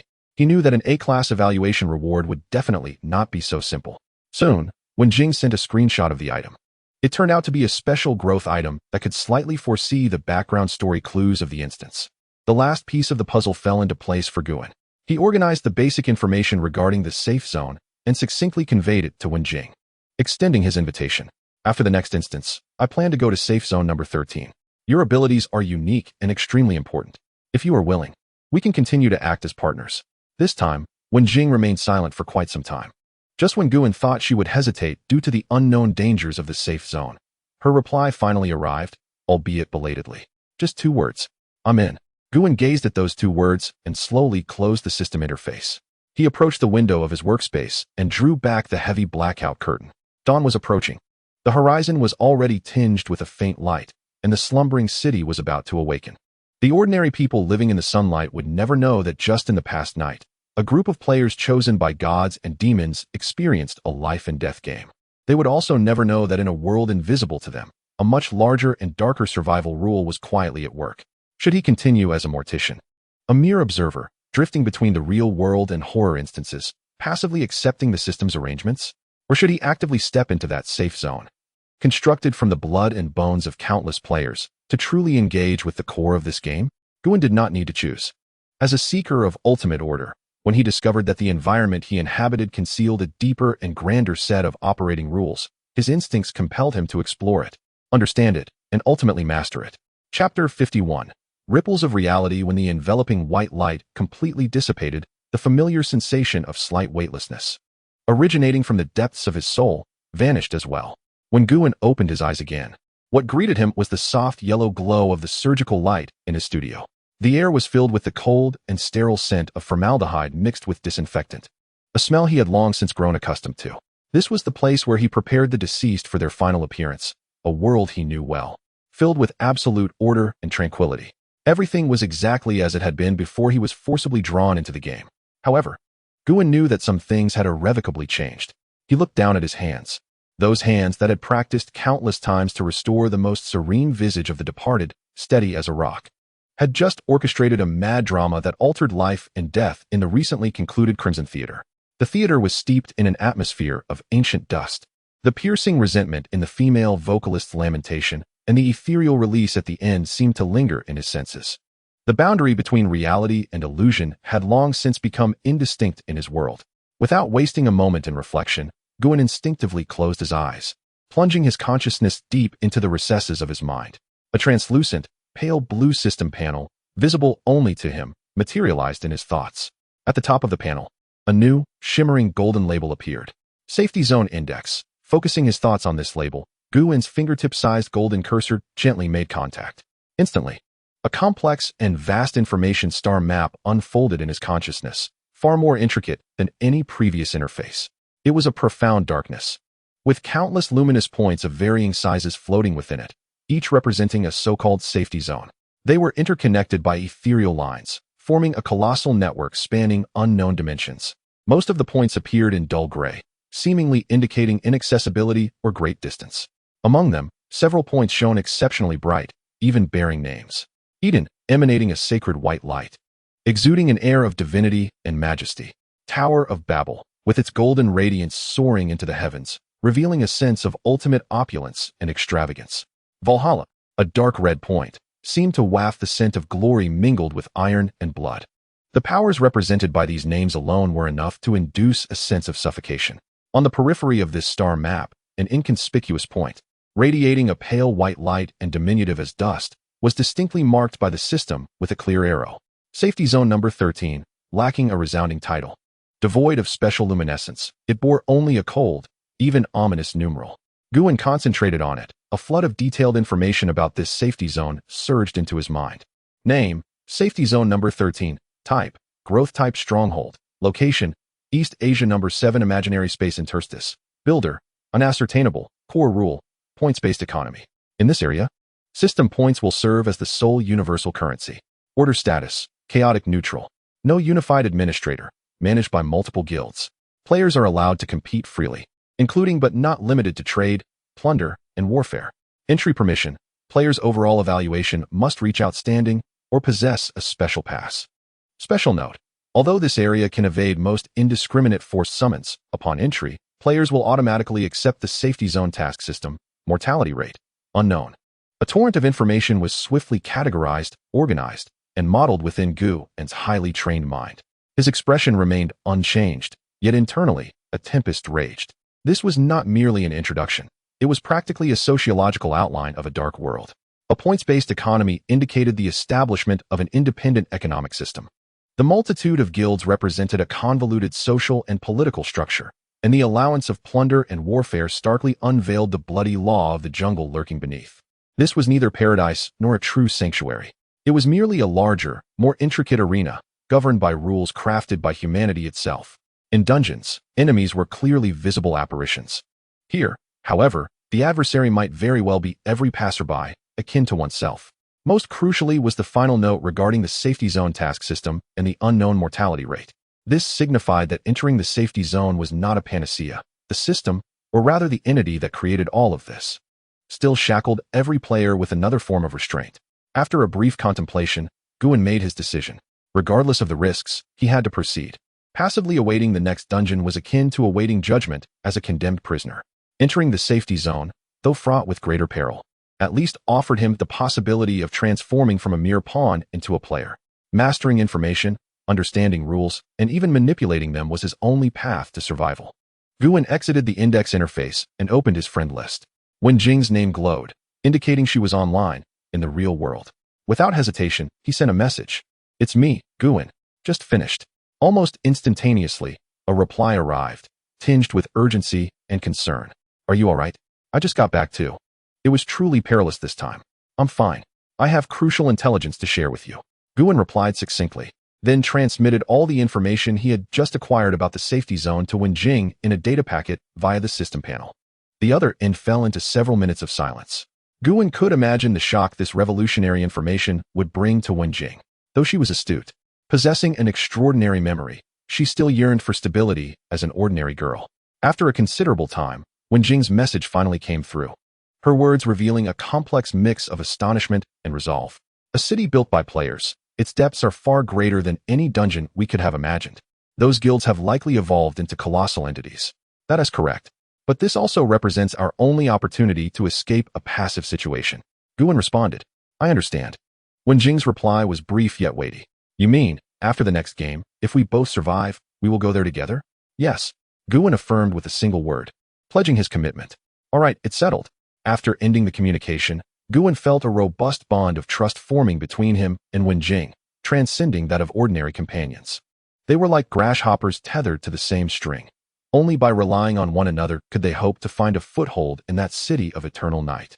With the agreement established, the next step was to prepare for the qualification examination leading to the new world.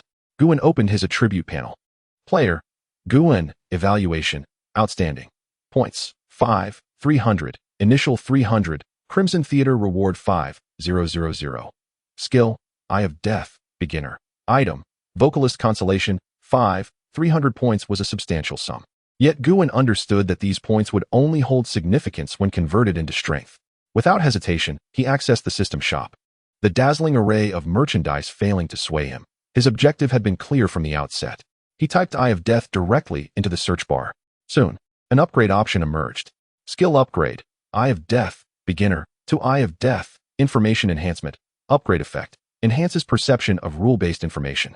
You will not only see the rules of supernatural entities, but also, during heightened mental focus, vaguely perceive rule-like phenomena generated by skills, items, or special environments. Information flow processing speed increases by 15%. Required points, 3,000. This is it. A glimmer of brilliance flashed in Guan's eyes. This upgrade direction perfectly aligned with his envisioned path for the future.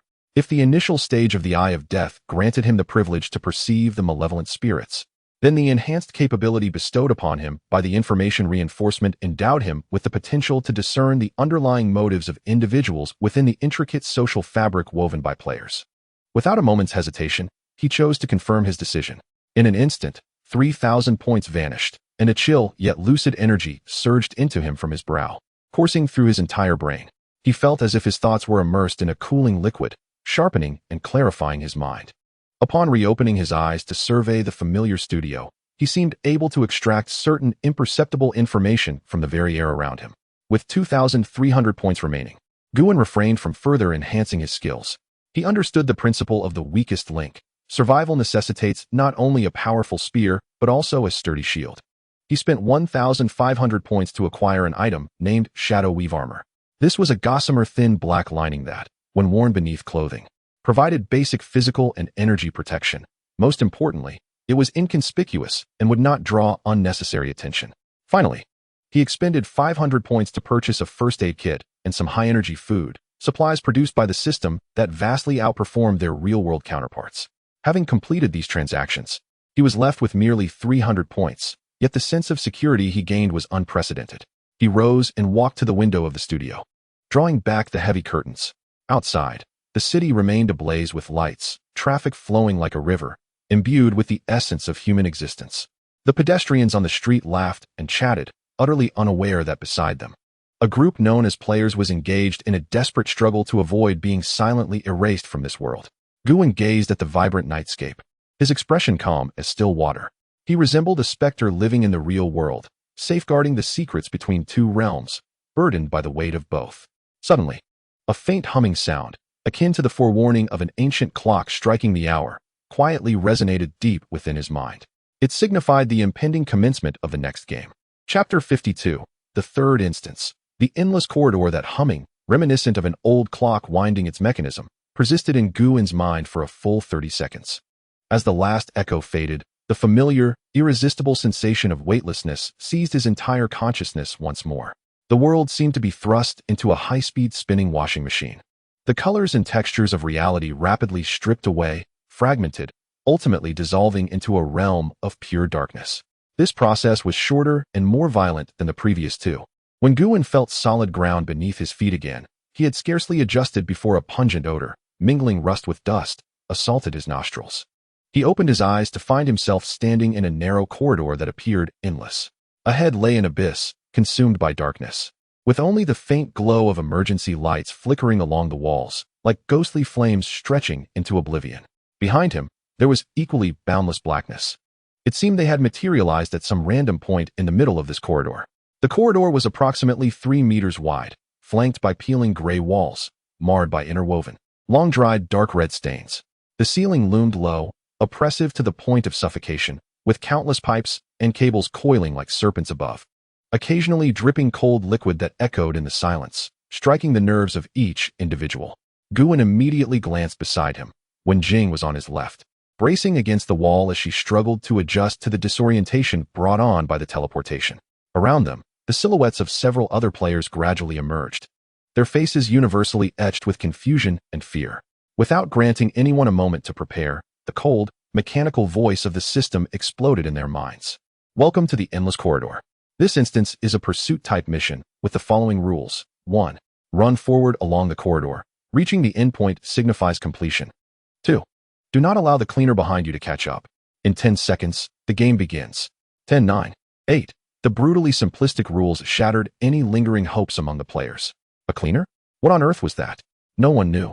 But the system's use of the term catch up vividly painted a gruesome picture. Run. It was unclear who screamed first, but all players, like a startled school of fish, instinctively surged forward in a frantic dash toward the direction defined by the system. Fear served as the best motivator. Heavy breaths and chaotic footfalls quickly filled the once silent corridor. Guin. Wenjing had steadied herself, her eyes seeking confirmation. Stay close to me. Watch your step. Guin's voice remained as composed as ever. Unlike the others, who expended their energy in a frantic rush, he maintained a stable pace, ready to accelerate or change direction at any moment.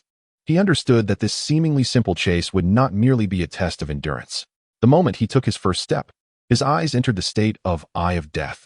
The upgraded vision became even more profound. He could not only perceive latent supernatural threats, but also saw the corridor enveloped in a delicate blue data stream. Each tile's tension beneath his feet, every structural weakness in the walls, every unusual current in the air presented itself in a vague, yet decipherable manner in his mind. Just then, from the depths of the encroaching darkness behind them, a chilling clicking sound pierced the air. It was not the sound of footsteps, but rather something akin to countless hard appendages scraping against the metallic floor, advancing toward them with astonishing speed. A shiver, originating from the depths of their souls, enveloped everyone.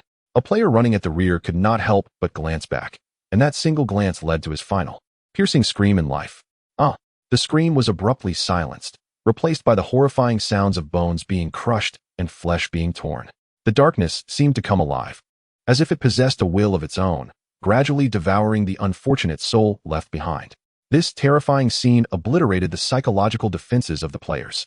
They began to dash forward recklessly, shoving and cursing in a cacophony of chaos. Amid the turmoil, a frail figure was violently knocked down by someone in front, losing balance and crashing to the floor. It was a boy who appeared no older than 15 or 16, wearing black-framed glasses, his face pale and clad in a faded school uniform. He struggled to rise, but the sharp pain in his ankle rendered his movements agonizingly difficult. The clicking sound grew ever closer, the shadow of death completely enveloping him. Despair was etched across the boy's face. The surrounding players, like those avoiding a plague, circumvented him without a single soul willing to stop, even for a moment. A steady and strong hand grasped his arm, yanking him up from the cold ground. It was Guin. Can you still walk? Guin's voice was devoid of any superfluous emotion, merely a succinct inquiry. The boy winced in pain as he twisted his ankle, but a glimmer of survival ignited in his eyes at this unexpected rescue. Wenjing, support him on the other side. Guin immediately issued the command. Wenjing, without a moment's hesitation, swiftly approached to assist Guin, lifting the youth with one on each side, almost dragging him forward as they ran. Ahead, there's a problem with the wall on the right. The restrained boy suddenly shouted through gritted teeth, his eyes exhibiting an unusual hue, as if veiled by a faint silver film. There's something within the wall. Upon hearing this, Guin's pupils constricted sharply. Although his deaf eye could sense the instability of the wall structure, it could not discern the specifics with the precision the boy exhibited. Almost instantly after the boy's warning, the wall erupted with a thunderous roar, and several tendrils of crimson flesh, reminiscent of octopus appendages, sprang forth, swiftly dragging two players who had just reached that spot into the wall's inky darkness, leaving only fleeting trails of blood behind. Players behind them, witnessing this horrifying scene, were struck with panic, desperately veering to the left, which only exacerbated the chaos and congestion. However, Guin and Wenjing, having received the boy's timely alert, had already adjusted their course, skirting along the left wall to narrowly escape the deadly zone. "What is your name? What is your ability?" Guin inquired rapidly as they continued to run, realizing that he had inadvertently rescued a potentially invaluable asset. I am Linyi. My ability is Eagle Eye. I can perceive hidden structures and energy flows, Linyi explained breathlessly. His gaze towards Guin and Wenjing filled with profound gratitude. Guin immediately grasped the significance of this. A person endowed with special reconnaissance skills could be pivotal in any instance. In the future safe zone, the importance of intelligence was paramount, rendering such a companion's value immeasurable. What began as a mere rescue mission had unexpectedly transformed into a highly lucrative investment. Linyi, utilize your ability to scout our path ahead and report any anomalies. Guin promptly integrated him into the team's command structure. Understood. Linyi nodded emphatically, his desire for survival forcing him to suppress the excruciating pain in his ankle. As his silver-tinged eyes began to scan the corridor ahead with remarkable speed. Thus, a temporary yet incredibly efficient trio was formed amidst this deadly pursuit. 10 meters to the left ahead, there's a pressure trap. Be cautious. Something is moving in the pipes above. Linyi warned. Attention. There are hallucinogenic spores in the air. Hold your breath and rush through. Linyi's alerts served as a beacon in the darkness, repeatedly illuminating the safest routes for them. Guin, leveraging his deaf eye for comprehensive oversight and exceptional judgment, synthesized this fragmented information to devise the most optimal path forward. Wenjing took on the role of support and coordination, ensuring that their teamwork was seamless. They moved as a finely honed blade, consistently finding the sole opportunity for survival just before traps were triggered or the scavenger closed in. Conversely, other players were not so fortunate.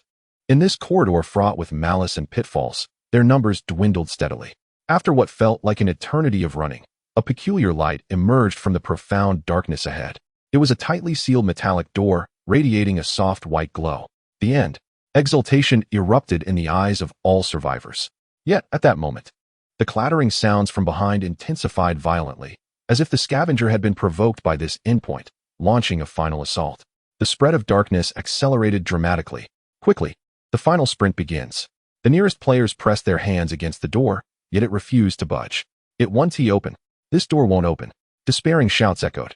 Beside the door, an electronic screen suddenly illuminated, displaying a line of blood-red text. Insufficient permissions. Just as despair enveloped them, Guin, Wenjing, and Linyi surged to the door. Guin glanced at the text, then at the encroaching darkness, his mind racing with unprecedented speed. What kind of permissions? His gaze fell upon Linyi, whom he and Wenjing were supporting. He suddenly understood that this instance was not merely a test of escape, but also one of choice. Without hesitation, he pressed one hand against the electronic screen. Ding. Exceptional player permissions verified. Team contribution assessment identifies special ability holder Linyi. Assessment successful. Door unlocked. With a series of clicks, the heavy metallic door slowly opened a narrow gap. Guin and Wenjing hurriedly ushered Linyi inside, then slipped in themselves. The moment they crossed the threshold, the door slammed shut behind them, sealing off the ravenous darkness and the desperate cries of those left behind. The corridor fell silent once more.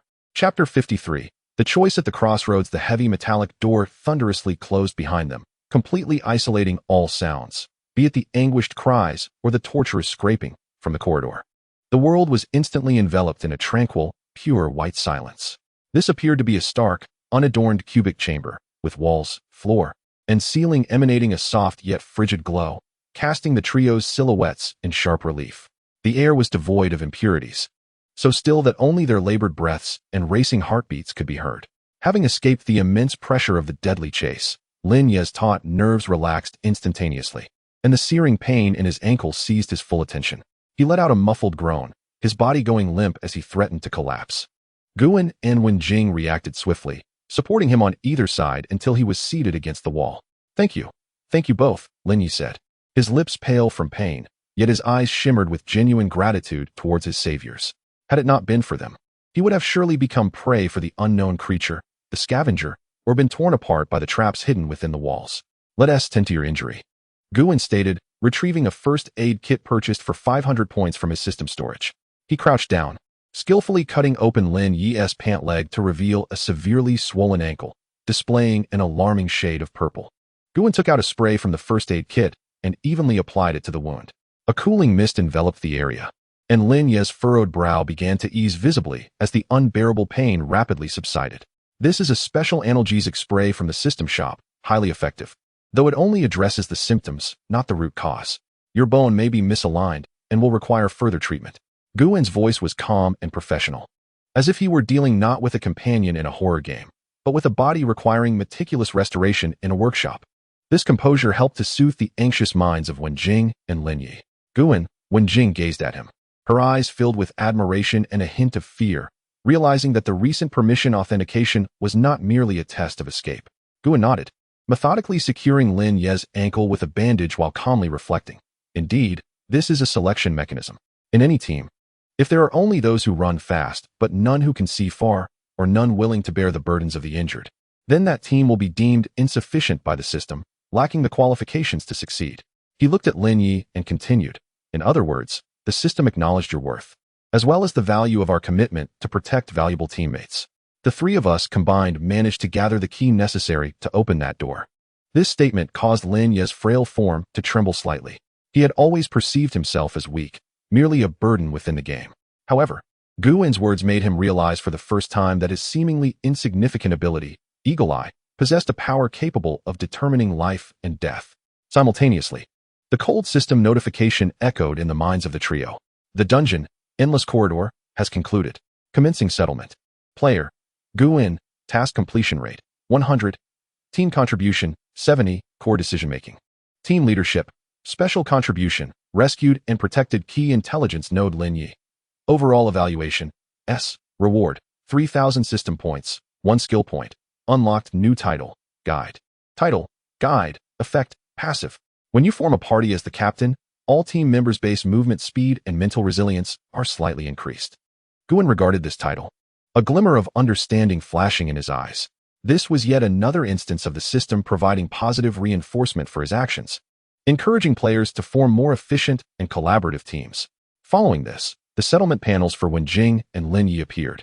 Wenjing received an A grade and a reward of 1,000 points for perfectly executing her supportive tasks and enduring significant physical exertion in the final phase. Lin Yi's evaluation, however, surprised everyone. Player, Lin Yi, task completion rate, 100. Team contribution, 30. Key intelligence provided. Special contribution, first activation of hidden completion logic. Overall evaluation, S. Reward, 2,000 system points. Proficiency boost in talent ability, Eagle Eye, a newcomer, on their first dungeon, achieving an S grade. Lin Yi stared at his settlement panel, stuttering in disbelief. Guan, however, was unperturbed. He calmly explained, you triggered a hidden condition, allowing the essence of the system's filtering to manifest. This is what you rightfully deserve. Keep your points safe and do not boast, for they will be your capital for survival in the journey ahead. Lin Yi nodded gravely, his gaze towards Guan now imbued with not only gratitude, but also deep trust. As the settlement concluded, the center of the pure white room began to distort, slowly revealing two distinctly different portals. One radiated a soft, milky white hue, emanating the familiar essence of the real world. The other displayed a profound dark blue, brimming with an aura of the unknown and chilling energy fluctuations. The system's emotionless notification sounded once more, akin to a decree of fate. Settlement complete. Players, please make your choice. Option 1, return. Teleport back to your coordinates in the real world before entering the game. Option 2, advance. Teleport to Safe Zone 13. Warning, choice is irreversible. Once you choose to enter the safe zone, conditions for returning to the real world will become exceedingly stringent. Please choose wisely. The final warning felt like a cold splash of water upon each person's heart. When Jing's expression shifted slightly as she instinctively glanced at Guan, while Lin Yi was utterly bewildered, clearly realizing for the first time that there existed an option beyond mere return. The crossroads lay before them. Guan rose, his gaze sweeping over the two portals before he calmly addressed his companions. After the conclusion of the Scarlet Theater, when Jing and I had already agreed that if we could survive the next dungeon, we would head to the safe zone together. He first stated the facts, then shifted to analyze the pros and cons. Choosing to return allows you to return to a familiar world, momentarily enjoying peace. Yet, all are aware that this is merely a fleeting respite. The next game summons could arrive at any time, in any form.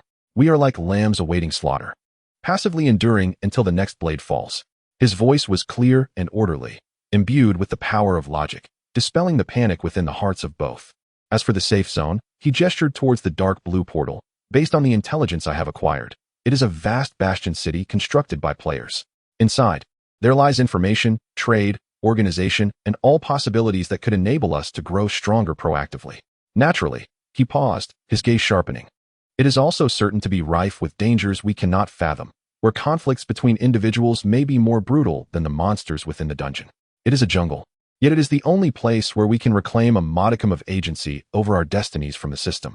Guan, looked at them resolutely and declared, I choose to advance.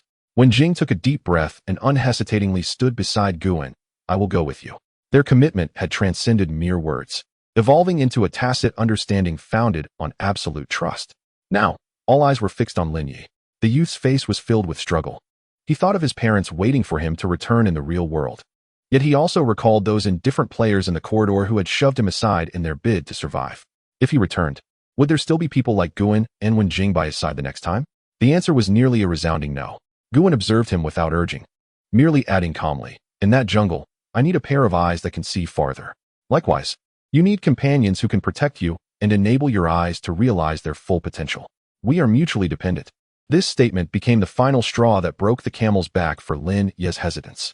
He was not a burden. He was needed. The youth lifted his head, a semblance of determination beyond his years illuminating his pale face for the first time. He struggled to rise, but ultimately chose to nod solemnly at Guan and Wen Jing. I will go with you. He looked at Guan. You saved my life. From now on, these eyes of mine will only guide you. A promise thus became the cornerstone of the birth of a team. Excellent.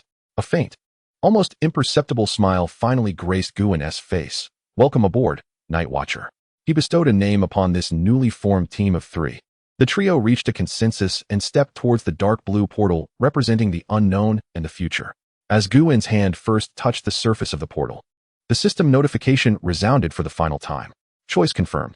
Destination, Safe Zone 13. Teleportation commencing. Chapter 54. City of Eternal Night. The dizzying sensation of spatial distortion receded like a tide, and Guan's feet landed upon solid ground. Unlike any previous dungeon conclusion, this time there was no return to the familiar rented room, no frigid system settlement interface, only a chill of air, mingled with metal, dust, and some unknown energy, entering his nostrils. He opened his eyes immediately, his profound calm allowing him to suppress the physiological discomfort of spatial teleportation. The scene before him left even him momentarily breathless. They stood upon an expansive black rock plaza, beyond which lay a colossal city of indescribable grandeur. Above them was not the sky but a vast crystalline dome that obscured everything. The dome emanates a soft, pale violet glow, simulating the trajectories of celestial bodies as it slowly swirls, creating an eternal night sky. Beneath this artificial heavens, countless edifices, haphazardly assembled from steel and stone, rise like silent, menacing black peaks, piercing the heavens. Between these structures, myriad energy cables dangle, resembling a colossal spider's web that binds the entire city together. Occasionally, glimmers of light traverse the cables, introducing a chilling vibrancy to this perpetual darkness. In the distance, immense floating platforms drift slowly between the clusters of buildings, their outlines barely discernible. This is not merely a replica, yet it exudes a suffocating atmosphere far more intense than any simulated realm. We have succeeded. Wen Jing's voice quivered with a hint of disbelief. She pressed her hand to her forehead, evidently still acclimating to the aftereffects of teleportation.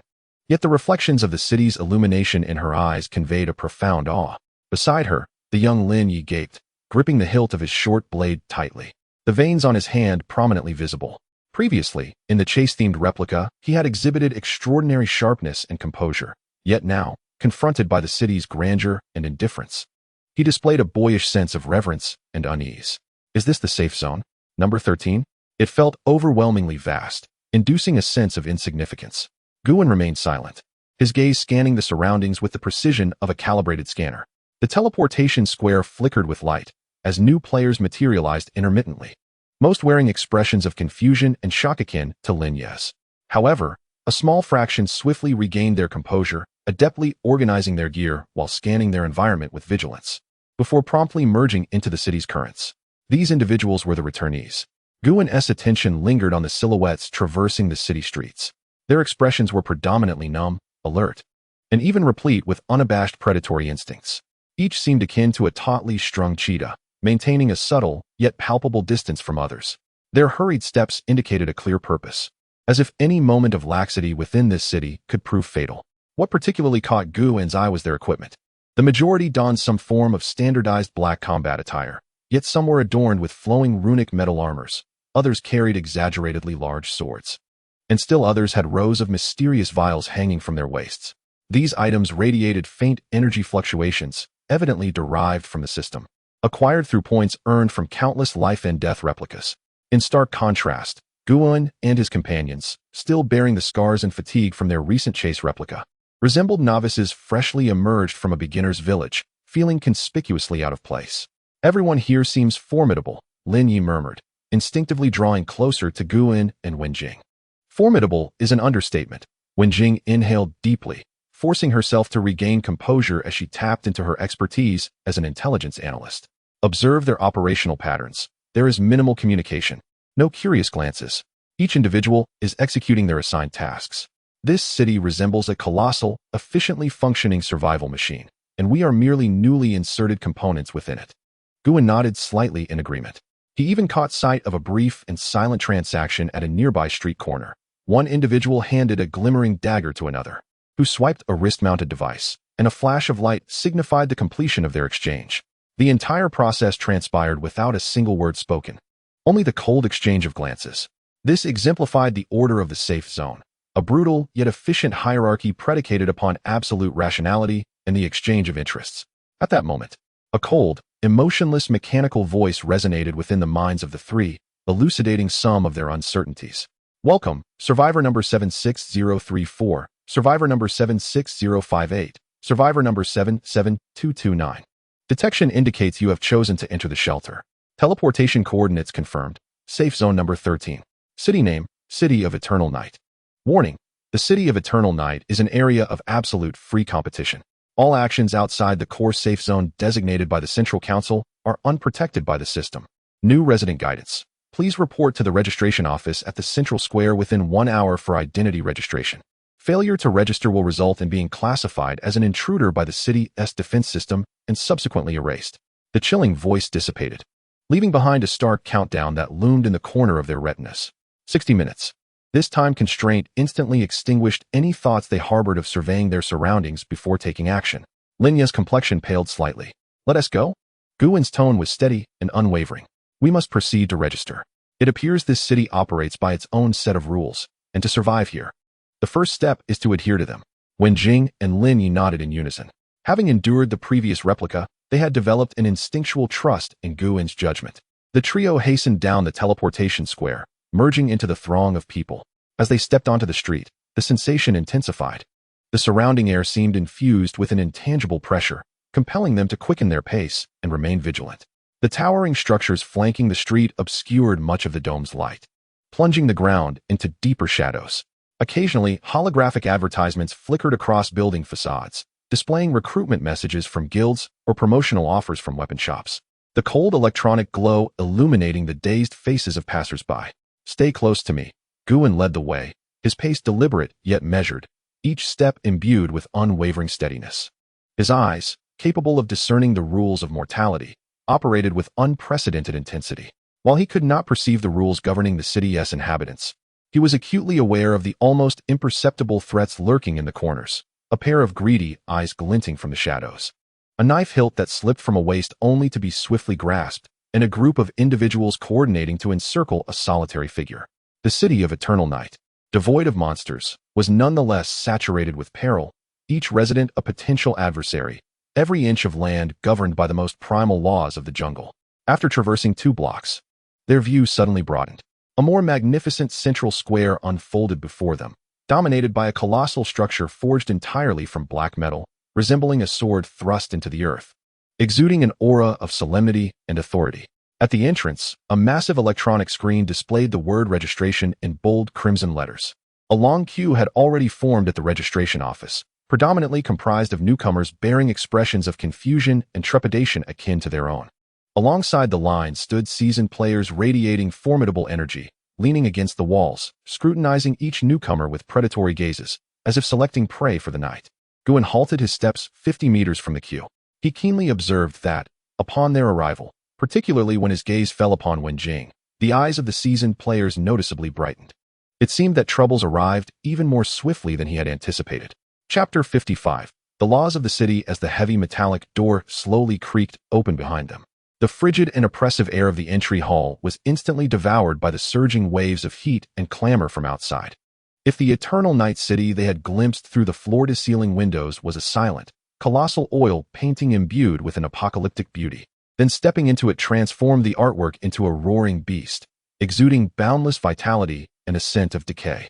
The air was saturated with an indescribably complex aroma. The acrid scent of burnt engine oil, the cheap spices emanating from food under high temperatures, a faint whiff of blood, and the pungent odor of sweat from the throngs of people coalesced into a dizzying essence unique to this steel jungle.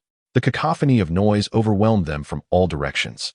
The explosive sound effects from the recruitment videos playing on gigantic billboards, the hoarse cries of vendors, the vulgar curses and disputes among players, and the sharp metallic sounds emanating from unknown alleys combined to create a chaotic and frenzied symphony of the city. Lin Yi instinctively took a half-step back. He had never imagined that a place could simultaneously contain such a torrent of information, the overwhelming flood of data nearly causing his mind to short-circuit. Wen Jing's complexion paled slightly as she closely followed Guan, her beautiful eyes reflecting a hint of confusion for the first time. The environment here had exceeded the capabilities of her memory palace. Only Guan remained unchanged, standing quietly on the periphery of the crowd like a rock amidst a storm, allowing the surrounding chaos to wash over him while his gaze resembled the most precise probe, swiftly scanning, filtering, and analyzing everything before him. His eyes skimmed past the outlandishly dressed, fierce-looking players and disregarded the enticingly illuminated stalls, ultimately fixing on a small booth not far away that bore the sign of One Shirtong. This booth was situated in a relatively secluded corner, and its business appeared lackluster. A man, as thin as a bamboo pole, was lazily dozing at the counter. "Let us go," Guan whispered, leading the two of them against the flow of people towards the booth. A faint blue light curtain separated the interior of the booth from the outside, seemingly intended to muffle the noise. As the three of them passed through the light curtain, the external clamor was instantly diminished by 90%, and the world seemed to quiet down. The bamboo pole man was awakened, lifting his bleary triangular eyes to lazily scrutinize them.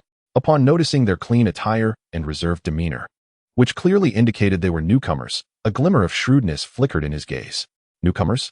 He grinned, revealing a set of yellowed teeth. "What would you like to know?" "Here. As long as you have enough points, no information is unattainable. Of course, this is limited to within this city. We require a city map and a secure place to stay," Guan stated plainly, his voice calm and devoid of emotion. "Ah, the standard newcomer package." The bamboo pole man replied with an air of understanding, extending 2 fingers. "The map costs 100 points. It's the most basic version, only marking non-conflict zones and major functional buildings. If you want more detailed information, such as the entrance to the black market or the distribution of various guild territories, the price is different." 100 points. Lin Yi's heart jolted. In the previous instance, completing a hidden task, risking his life, might have rewarded him with dozens to hundreds of points. Yet here, merely obtaining the most fundamental map demanded 100 points. This was nothing short of robbery. However, Guan's expression remained unfazed, as if the price were entirely reasonable. He calmly inquired, "And for accommodations?" "Lodgings come in various grades." The bamboo pole man clearly relished the opportunity to enlighten the newcomers. "The cheapest is the hive apartment located in the lower tier. A metal cubicle that can only fit a single bed. It's absolutely safe since it's on the jurisdiction of the enforcement team. Cost, 50 points per day." 50 points a day, Lin Yi silently calculated in his mind. that amounted to 1,500 points for a month. This was merely the most basic survival cost. Excluding food, water, and any other expenses, his entire fortune was barely over 2,000 points. A slightly better option, the bamboo pole man continued, is the Traveler's Lodge in the middle tier, with private rooms and bathrooms, decent surroundings, and the security guaranteed by various guild establishments. Cost, 300 points per day. As for the luxurious suites in the upper tier, those are not within your considerations. He cast a disdainful glance at the three, stating without exaggeration that even if they pooled all their resources, it might not suffice for a single night's stay there. Guin remained silent, seemingly digesting the information. He keenly sensed that this city resembled a colossal, intricately designed meat grinder.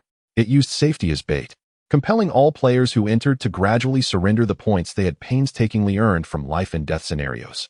Here, even if one did nothing, their points dissipated at an astonishing rate. The pressure of survival relentlessly urged players to take risks, to enter conflict zones, to engage in new quests, trading their lives for more points. It was a meticulously crafted, unending cycle of brutality. We shall take the most basic map and 3 single rooms in the hive, with a rental period of 3 days, Guin resolved. Oh, quite decisive, the bamboo pole man remarked, somewhat surprised by Guin's response, as most newcomers would either haggle or hesitate upon hearing such prices.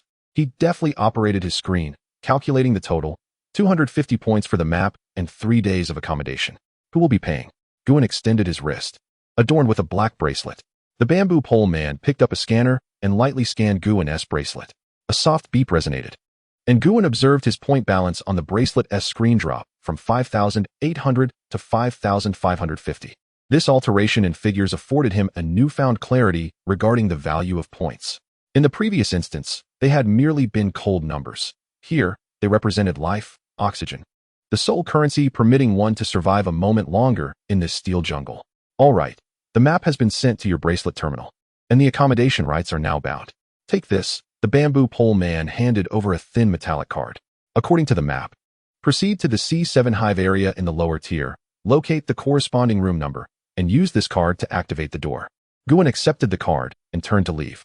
Wait, the bamboo pole man suddenly called after him, a glimmer of business acumen shining in his triangular eyes. Since you're so forthright, I'll give you a piece of advice for free. Newcomers often make the mistake of rushing to the hunting grounds to earn points. But I advise you, before you grasp the intricacies of this place, it's best to first check out the task hall in the market area. The tasks there may yield fewer points, but at least they can help you survive a bit longer. Guin paused, turned back to glance at the bamboo pole man, and calmly uttered 2 words, thank you. He then resumed his course with Wen Jing and Lin Yi, unhesitatingly re-entering the throngs of chaos. With the guidance of the map, their actions gained a clear sense of purpose. The 3-dimensional light map projected by Guin's wristband distinctly marked their current location and the optimal route leading to the lower zone C7 beehive area. They navigated through the bizarre streets, encountering an abundance of startling scenes along the way. One player, who accidentally collided with a burly man resembling a guild member, was met with a swift and brutal retaliation, having an arm broken in public after a mere exchange of words. The bystanders showed no inclination to intervene, their expressions blank and indifferent. They also witnessed several players stealthily luring a newcomer into a dark alley.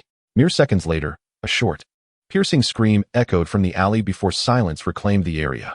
This was the boundary between the conflict zone and the non-conflict zone, where chaos and order were tugged at by an invisible line, presenting an absurd yet perilous equilibrium. Cold sweat beaded on Lin Ye's forehead as he gripped his short knife. A relic from their previous dungeon, his body tense with anxiety. Guin remained silent, absorbing the grim tableau around him and committing it to memory.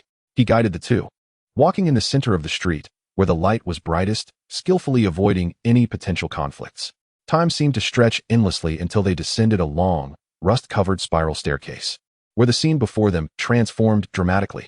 Unlike the cacophony of the mid-level zone, the lower zone felt more oppressive and orderly. The buildings resembled massive, neatly arranged metallic hives, stretching endlessly. Countless narrow metal corridors interconnected these hives like a spider's web. The air was thick with a pungent mixture of metal and disinfectant. The dim light only punctuated by pale illumination fixtures spaced along the walls. Almost devoid of human presence, the area was shrouded in a deathly silence, starkly contrasting with the world above. They had arrived. Guin halted, consulting the map's coordinates, and pointed towards a nearby entrance marked with the letters C7. They entered and discovered 3 rooms along a narrow corridor. The doors were seamlessly crafted from metal, featuring only a card slot. Guin activated the door with a metal card, which slid open soundlessly. Behind it lay an exceedingly cramped space, furnished only with a metal bed embedded in the wall and a bathroom barely large enough for a single person to turn around. There were no windows, no superfluous decorations. Everything suffused with a cold, utilitarian hue. However, as Guin, Wenjing, and Lin Yi stepped into their respective rooms, and the heavy metal doors gradually closed behind them, isolating them from the outside world, an inexplicable sense of security surged within each of them. Leaning against the frigid metal wall, Guin slowly closed his eyes. The city's clamor, the indifference of passers-by, the rapid depletion of points, all faded like receding tides. Here, in this metallic cubicle costing 50 points a day, they were momentarily safe. He raised his wrist again, gazing at the figure 550 displayed on the wristband, his expression transforming into one of unprecedented calm and focus. This number represented the countdown of 111 days they could safely survive in this city. Before the countdown concluded, he had to discover a method to earn more time. Chapter 56. Mission Hall. The disorientation from stepping through the teleportation gate had not yet fully subsided when a pungent mix of metallic rust, dampness, and the acrid scent of low-quality energy blocks burning invaded the trio's nostrils. The sky of the Eternal Night City was a dome composed of countless glowing mosses and floating crystals, emitting a ghastly green luminescence. Beneath this dome, buildings of steel and rock intertwined like colossal beasts lurking in the darkness, soaring into the clouds without a single window to cast a warm glow. Above the city streets, an intricate web of energy and steam pipes crisscrossed, releasing hissing gases that added a stifling undertone to the atmosphere. There was no day here, only perpetual twilight. The buildings flanking the streets flickered with virtual neon signs crafted from energy, displaying distorted letters for establishments such as Claw Weapons Shop, Regeneration Medical Station, and Points Casino, their cold light reflecting off the numbed and wary faces of every passerby.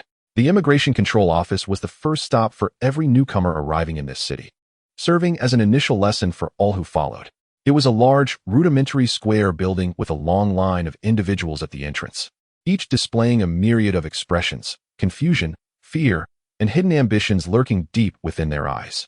Guin and his companions silently took their place at the end of the queue. In front of them, several men clad in tattered leather armor adorned with grotesque beast patterns leaned against the wall, their eyes darting around like hyenas, surveying each newcomer. Their gazes were rife with unabashed scrutiny and greed, as if appraising a herd of livestock delivered to the slaughterhouse. "Look, fresh stock again," muttered a bald man with a terrifying scar stretching from his brow to his mouth, his voice hoarse and grating. "I wonder how much we can squeeze out this time." His companion chuckled, licking his cracked lips. "Hopefully, a few will be sensible and save us the trouble." The captain's patience isn't exactly boundless. Their conversation, though quiet, resonated in the oppressive silence, clearly reaching the ears of several nearby newcomers, whose faces paled further, fists clenching instinctively yet refraining from uttering a sound. Wenjing furrowed her brow and whispered to Guin, "It seems the situation is more direct than we imagined. A set of unwritten rules targeting newcomers has already formed here. Where there are people, there is order, even if it is a savage one." Guin's gaze calmly swept over the thuggish men, noting their strategic positioning, effectively blocking the exit of the control office while forming a subtle encirclement among themselves. Clearly seasoned criminals. Lin Yi, akin to a startled young leopard, tensed slightly, his hands instinctively retreating into his sleeves, his eyes vigilantly scanning the surroundings, memorizing all possible escape routes. The queue felt interminable, stretching on in agonizing anticipation until it was finally their turn. The interior of the control office was even more austere, featuring only a metal counter behind which sat an expressionless staff member. His movements resembled a program machine, repeating the same procedure. "Name, number, extend your right hand." The staff member's voice was devoid of any emotion. The three provided their information in sequence and placed their right hands on a recess in the counter. A faint light flickered, and 3 palm-sized black crystal plates slid out. "These are your identity recognition terminals, recording all your information and points. The initial activation requires a payment of 100 points as a city maintenance fee. Upon payment, you will be considered nominally legal residents of Eternal Night City." There was no room for negotiation, and a flicker of pain crossed their faces. Next, the staff member didn't even glance up at them. The trio stepped out of the control office with their newly acquired identity terminals. As Guin had predicted, the moment they crossed the threshold, The group of men who had been waiting eagerly closed in around them, led by the scar-faced man. 3 newcomers, welcome to Yongye. The scarred man grinned maliciously, revealing a set of yellowed teeth. I am a member of the Shihuang Zhigonghui, responsible for maintaining order in this area. According to our local customs, all newcomers must pay an entry tax in exchange for the most basic security in the city. His companions fanned out behind him, completely blocking the path of Guin and the others, their gazes fixated upon them like 3 lambs awaiting slaughter. Entry tax? Wenjing's expression turned icy. There was no such stipulation in the city's legal code. We have just paid the maintenance fee to the management office. Ha! The scarred man laughed boisterously, as if he had heard the greatest joke. Little girl, it seems you have yet to grasp the survival rules here. The management office collects their fees, and we collect ours. Their rules are written on paper, while ours are etched in bone. He stepped forward, almost pressing against Wenjing's face, the stench of blood assaulting her senses. Here, might makes right. Lin Ye's figure flickered, positioning himself protectively in front of Wenjing and Guin.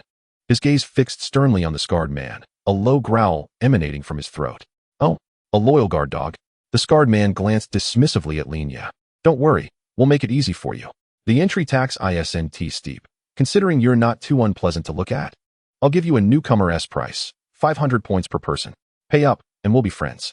Otherwise, his eyes darkened with malice. My right hand will seize your points, extracting them from your very bones. Some seasoned players passing by merely cast indifferent glances before veering away, showing no signs of sympathy or surprise. Clearly, such scenes had long become the norm in this city. 500 points, for newcomers who had just lost 100 points, represented nearly a quarter of their initial score. This sum could afford them a month's stay in the city's cheapest inn or purchase a basic standard weapon. This was no longer extortion, it was outright robbery. What if we refused to pay? Guin finally spoke up. His voice was low yet remarkably steady, akin to a stone cast into the turbulent waters of a lake, instantly silencing the surrounding clamor. The scarred man's gaze shifted from Wenjing and Lin Ye to Guin. He scrutinized this seemingly ordinary and calm man, a flicker of surprise crossing his features. Among all the newcomers he had encountered, either trembling in fear or posturing aggressively, he had never before seen someone as composed as Guin, as if discussing the weather. Refuse? The corners of the scarred man's mouth twisted cruelly upward. Then I shall break your legs and take your identity terminals. Don't worry, I won't kill you. After all, murder incurs a deduction in points. However, without points or terminals, you won't even be able to exchange for the most inferior nutritional paste in this city, and you'll starve to death in the sewers, worse than wild dogs. He spoke the truth. This was the most brutal aspect of Yongye. It did not directly kill the weak, but rather created an environment in which the weak could not survive. Guin nodded slightly, seemingly acknowledging his words. He did not look at the scarred man, but instead focused on his companions, speaking calmly.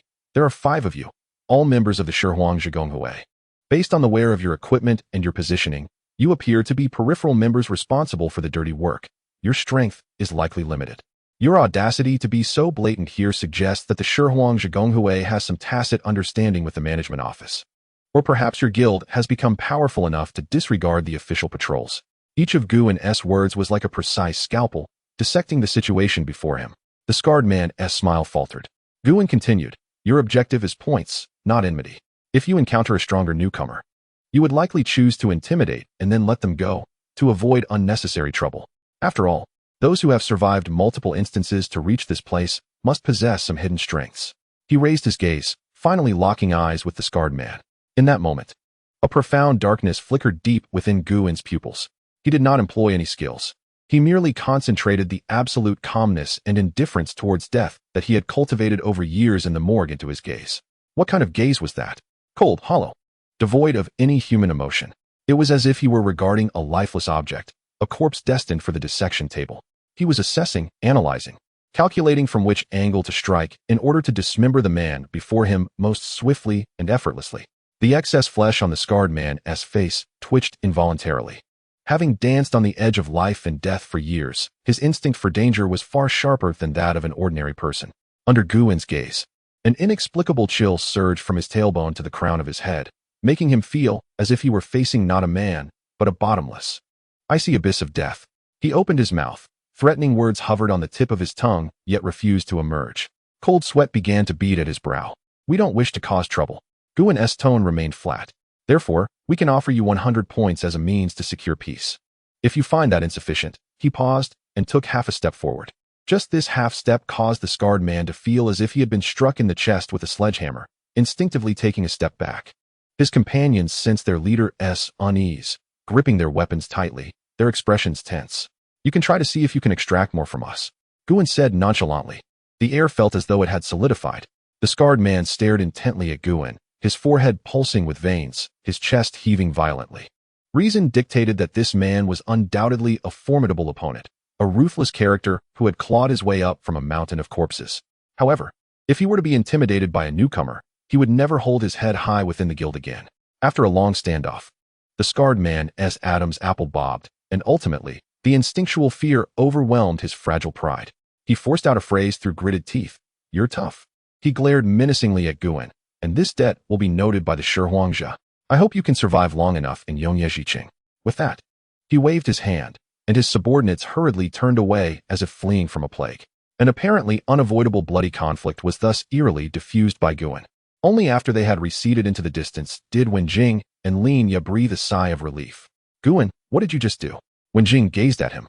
Her eyes filled with astonishment. She had seen nothing yet felt the tension in the air had reached a breaking point. It was nothing, just making him understand that the risk of extorting us far outweighs any potential gain. Guin returned to his usual demeanor, the unsettling pressure dissipating entirely. This was merely a temporary retreat. The enmity had already been established. In this ruthless city of survival of the fittest, they must grow stronger swiftly. Guin lifted his gaze towards the depths of this steel jungle, his expression deep and contemplative. "Let us proceed. Our life in Yongyejiqing has only just begun." Chapter 57. The informant mouse. The brief confrontation with the scavenger guild resembled a stone cast into a tranquil lake, although it did not stir a tempest. It profoundly illuminated for Guin and his companions their precarious predicament within the city. They felt akin to three unprotected lambs that had unwittingly wandered into a dark forest, scrutinized by countless eyes lurking in the shadows. To survive in this wilderness, it was imperative to first delineate a sufficiently precise map. "We require intelligence." In a makeshift inn, fashioned from rusted shipping containers, Guin surveyed the meager 2,000 points remaining on his identity terminal and calmly resolved, "We need comprehensive intelligence about this city, its power structures, resource distributions, unwritten rules of conduct, and most crucially, how to safely and efficiently accrue points here." Wenjing nodded in agreement, affirming, indeed, that the scavengers were by no means the only local power, and they might even rank among the lowest tier. The recent conflict appeared resolved, yet they had already been branded as newcomers, ripe for exploitation. If they did not swiftly shed this identity, troubles would inevitably follow. Lin Ye, curled in a corner like a vigilant cat, whispered, "I just took a stroll outside. At least 3 different groups have been covertly observing us. Hunters abound in this place. Thus, intelligence becomes our camouflage and our weapon." Guin's finger tapped rhythmically on the cold metal table, while he contemplated that to acquire the most comprehensive and covert intelligence, conventional channels would prove ineffective. "We must seek out the underground networks here. In any ecosystem where order is distorted, special groups that thrive on information asymmetry invariably emerge. In the city of eternal night, they are known as informants, or more colloquially, mice. The pursuit of mice itself serves as a filtering threshold." Guin and his companions spent an entire half-day and expended 50 points to glean a vague address and a warning from a seasoned player, who spent his days drowning in cheap alcohol. If you wish to find a mouse, venture to the deepest recesses of the Meyer district, to the shop with the rusted gear sign, and show him this. The inebriated player tossed an inconspicuous copper badge to Guin, adding, "But I advise you newcomers to steer clear of him. Mice have very sharp teeth, and every piece of information they sell is steeped in blood." The Meyer district is a slum within the 13th safety zone, a repository of all the city's filth and darkness. Its streets are narrow and muddy, perpetually dripping with sewage of unknown origin. The air is thick with the acrid scent of decayed nutrient paste and the aura of despair. Upon entering this area, the trio immediately sensed countless eyes, some subtle, others overt, casting their gaze from shadowy corners and dilapidated windows, filled with apathy, greed, and unmasked malice. The inhabitants here bore the gaze of dying beasts. At this moment, Lin Ye's innate talent shone brightly. His form nearly melded with the shadows as he continually guided Guin and Wenjing along relatively safe paths, deftly avoiding dead ends fraught with traps and the strongholds of local gangs. Nevertheless, by the time they discovered the so-called rusted gear shop, each of their nerves had been stretched to the limit. It was a dilapidated facade nearly buried beneath heaps of refuse, its sign depicting a long rusted gear. The interior was engulfed in darkness, reminiscent of a gaping maw of a colossal beast. Taking a deep breath, Guin pushed the door open. A potent mingling of machine oil and metallic dust assaulted his senses. The shop was crammed full of discarded mechanical parts, leaving scarcely a place to step. In the depths of this chaotic wreckage, beneath the dim glow of an oil lamp, a frail, emaciated figure was hunched over a chair, intently disassembling a complex mechanical core.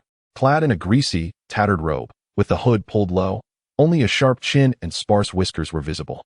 His fingers were slender and nimble, dancing among the intricate components as if playing a silent symphony. Upon hearing the sound at the entrance, the figure paused, not lifting his gaze but instead inquired in a voice that seemed to emanate from the depths of his throat. Sharp and hoarse, "Are you here to repair something or to sell scrap?"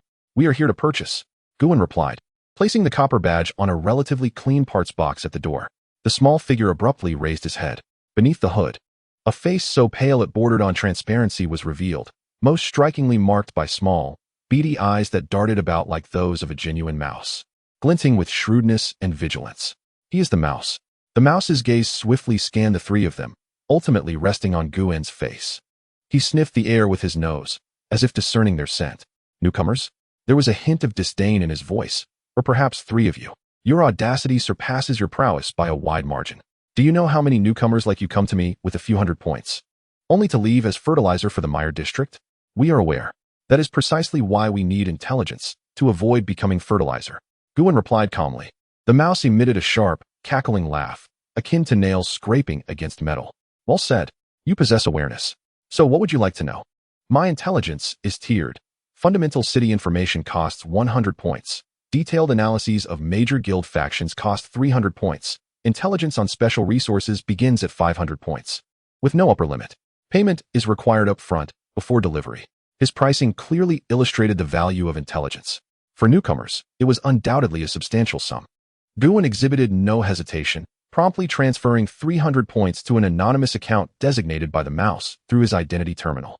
Upon receiving the notification of the funds, a gleam of excitement flickered in the mouse's eyes, and his demeanor toward Guin noticeably warmed.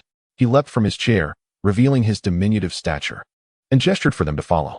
Navigating through towering piles of parts, he opened a concealed door leading to a smaller, yet exceptionally tidy chamber. The walls were adorned with various circuit diagrams and city maps, and an old terminal hummed softly. "Sit." The mouse pointed at several boxes on the floor. "For 300 points. You have purchased 1 hour of my time and access to all publicly and semi-publicly available information regarding the factions in the City of Eternal Night from my database. Pay close attention, I will only explain this once." Clearing his throat, he began to speak at an astonishingly rapid pace. The City of Eternal Night, particularly the 13th Safety Zone, lacks an absolute ruler. It exists solely within an endless game of interests. The entire city is nominally managed by a mysterious organization known as the Central Council, which is responsible for issuing high-difficulty public tasks and maintaining the city's most fundamental operations. Yet it never intervenes in the disputes among guilds. Beneath the council, the true power rests with 2 major guilds and numerous smaller factions. Remember these 2 names, Ironblood Alliance and Weaving Net. The Ironblood Alliance serves as the city's sword and shield. They venerate absolute power, operating with tyranny, and control over 70% of the weaponry and resource collection areas in the city. Their leader, a tyrant, is a monster who has cleared dungeons more than 10 times and is said to possess an extremely rare enhancement ability for melee combat. Cross them, and be prepared to be pulverized. The Weaving Net, the city's eyes and daggers. If the Ironblood Alliance is a pack of wolves, then the Weaving Net is a web of spiders. Most of their members are women, skilled in intelligence gathering, infiltration, and assassination. It is said that there is no intelligence they cannot procure, nor any person they cannot eliminate. Their leader is known as Haigwa Wu, a woman more perilous than her title suggests. Never, ever speak of them behind their backs. Upon hearing this, the expressions of Guin and his companions grew serious. This mere introduction was enough to convey the terror of these 2 formidable guilds. The mouse took a sip from the murky water and continued, "Aside from these 2 giants, there exist second-rate guilds, like the scavengers you encountered today. They are akin to hyenas, clinging to the giants or ruling over impoverished areas, thriving on the oppression of newcomers and independent players. They are numerous and bothersome, yet inconsequential. Lastly, there are newcomers like yourselves and those solitary players. Forming the base of the food chain, the largest group in number. Your modes of survival are limited to 3. First, join a guild and become cannon fodder. Second, cautiously accept low-level tasks issued by the Central Council to earn meager points for sustenance. Third, the mouse paused, casting a meaningful glance at Guin. Like you, recognize the value of information and attempt to forge a third path through this dark forest. Of course, those who tread this path often meet their demise, with 99% perishing. The information is vast, yet each piece is of utmost importance. One final question, Guin inquired. What is the most efficient way to earn points? Hitting the nail on the head. The mouse chuckled, taking on tasks? Too slow. Engaging in trade? You lack the capital. Robbery? You lack the strength. For organized guilds, the most efficient method is to conquer resource realms. Resource realms? You may understand this as a special type of dungeon, with relatively fixed difficulty that can be entered repeatedly. Inside, one can find scarce minerals, herbs, or special monster materials from the city. The major guilds monopolize the entrances and intelligence of these high-yield resource realms, which is the foundation of their strength. A stable yield from a low-level resource realm is sufficient to sustain a guild like the Scavengers. Guin's eyes gleamed. This was the information he truly sought. The mouse observed him, as if piercing through his thoughts. Don't get your hopes up. All known entrances to resource realms are firmly controlled by the major guilds. If you wish to partake, you'll need to discover a new one. An hour swiftly passed, and the mouse concluded his narrative. Guin paid another 20 points to purchase an electronic map of the city of Eternal Night. Upon exiting the rusted gears and returning to the filthy streets of the Mire district, the ominous green dome above seemed to weigh heavier. Yet at this moment, a rift had been torn in the city's fog in the eyes of Guin and his companions. The path ahead remained fraught with thorns, yet it was no longer shrouded in uncertainty. We must establish our own power swiftly, Wen Jing declared resolutely, even if it starts with just the 3 of us. We need a formal identity to gain a foothold in this city and to access the resources monopolized by the major guilds. Exactly, Guin replied, gazing at the towering silhouettes of buildings in the distance, the cold neon of the city reflecting in his dark eyes. Let us call ourselves the Shou Yi Run. In this city of eternal night, someone must stand watch for the dawn. Chapter 58. The mutation of the Eye of Death. The value of information lies in its ability to guide the holder toward optimal choices. The intelligence gleaned from the mouse illuminated a feeble oil lamp for Guin and his companions amid the darkness. They clearly recognized that to establish a foothold in this city, where the weak are devoured by the strong, accumulating initial capital was the first step. Relying on the meager rewards from the independent task hall was evidently futile, only dragging them deeper into the mire of poverty and danger. They needed to find a new breakthrough, a channel that could maximize Guin's analytical capabilities. As they departed the Mire district and headed toward the public trading post on the city's outskirts, seeking low-value information overlooked by the major guilds for secondary development, trouble once again sought them out. On the path to the trading post, 7 or 8 figures leaned against the wall, blocking their way. Clad in tattered leather armor with a bone and scrap iron hyena insignia emblazoned on their chests, they were members of the Scavenger Guild. Leading them was the scar-faced brute, Chi Chong, whom they had encountered at the registration office. His face, once masked with feigned warmth, now displayed unabashed greed and malice. He scrutinized Guin and his companions with a gaze akin to that of an executioner eyeing his prey. I thought you 3 newcomers would starve to death in the Mire district by the next day, Chi Chong sneered. To my surprise, you managed to escape. It seems I was too lenient yesterday, not making you grasp the true rules of the city of eternal night. Guin halted, his gaze as tranquil as still waters. He glanced at Wen Jing and Lin Yu behind him, signaling them to remain vigilant. What do you want? He asked directly. Smart man. Chi Chong clapped his hands. I enjoy dealing with smart people. The entry tax is for the city, but in this outer district, you must also pay a security deposit. That money goes to us, the scavengers. Pay up, and we guarantee no one will trouble you. This was blatant extortion, more brazen than at the city gates. Passers-by, seeing this scene, hurriedly averted their eyes and quickened their pace, weariness etched on their faces. Clearly, such occurrences were commonplace here. And if I refuse? Guin's tone was devoid of any fluctuation. Chi Chong's expression darkened instantly, his eyes glinting with malice. Refuse? Then we'll take your equipment and all your points as compensation. Don't think you can escape unscathed just because you played clever at the city gates. We don't want to stir up trouble there, but here? Even if we cripple you, the Council-S patrol 1T bat an eye. As his words fell, several members of the Scavenger Guild spread out, forming a vague encirclement that severed all escape routes for Guin and his companions. A chilling aura of malice permeated the air. Wen Jing gripped the dagger at her waist tightly, while Lin Ye's body coiled slightly, akin to a leopard poised to pounce. Yet Guan merely shook his head. He understood that this was an unavoidable battle to establish their authority. Should they retreat today, the label of being weak and easily bullied would be branded upon them like a scar until they were drained of their last value. They needed a victory to declare that they were not lambs waiting for slaughter. It seems we have no choice, Guan stated calmly. Seeking death. Qi Chong lost all patience, waving his hand sharply. A bow, break one of his legs, and teach him what rules are. A robust man with bulging muscles emerged in response. He was a Bao, Qi Chong's right-hand man and one of the core enforcers of the Scavenger Guild. With a sinister grin, he propelled himself forward, the ground cracking beneath his feet as he charged at Guan like a cannonball. At the moment of his charge, a layer of earthy light enveloped his iron fists, resembling a pair of rocky gauntlets. A heavy and violent aura surged forth, bringing with it an intense sense of oppression. This was a player-esque skill. Under the immense pressure of life and death, Guan's spirit surged like never before, reaching a heightened state of concentration. His entire being felt as though it was infinitely stretched, and time seemed to slow to a crawl. He sought to decipher this attack, much like he would uncover the patterns of monsters in a dungeon, to see through the rules governing this player before him. Blood vessels rapidly spread across his deep-set eyes. A piercing, excruciating pain surged from the depths of his eyeball, as if countless searing steel needles were ruthlessly stirring within. The blood-red text brought forth by the death sigh, once so familiar to him, did not materialize. Instead, he was enveloped by a more primal and profound perception. Just as a Bao's fist was about to make contact with his body, Guan's world transformed. In his vision, a Bao appeared somewhat ethereal, and upon his fist, shrouded in earthy yellow light, he beheld nebulous, energy-formed contours, akin to cryptic code. These outlines were not tangible text. They resembled a direct projection of information.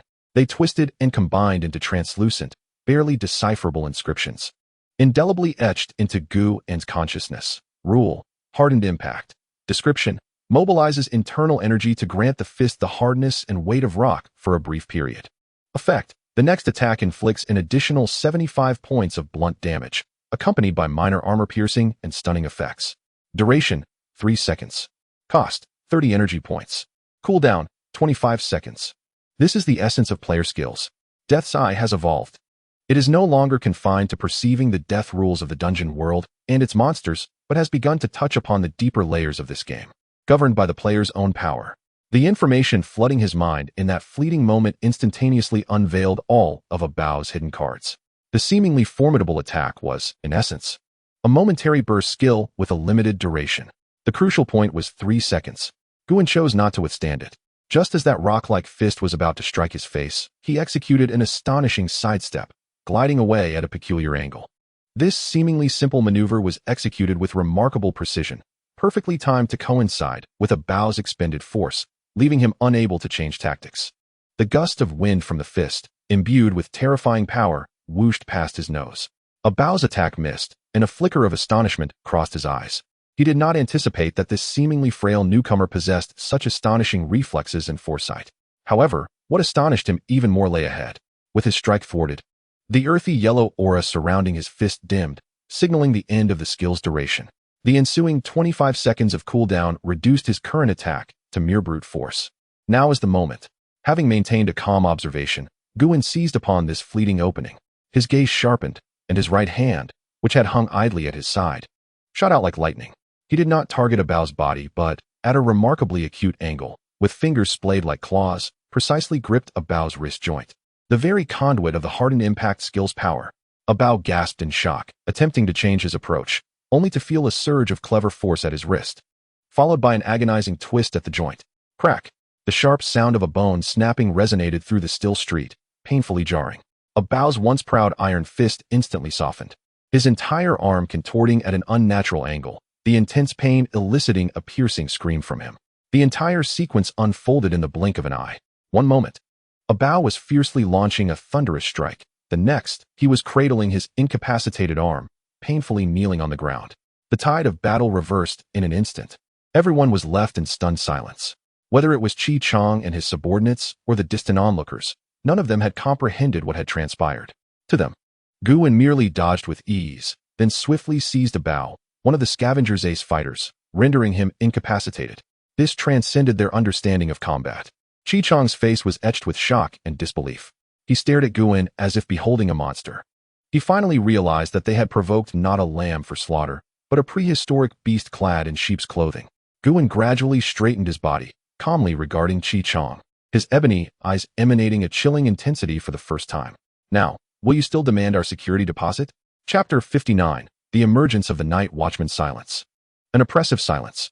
The air seemed to solidify into lead, suffocating all within it. Chi Chong's agonized cries echoed through the street, his twisted arm and his face reflecting disbelief. Formed a striking tableau. The other members of the scavenger guild trembled slightly, their hands gripping weapons.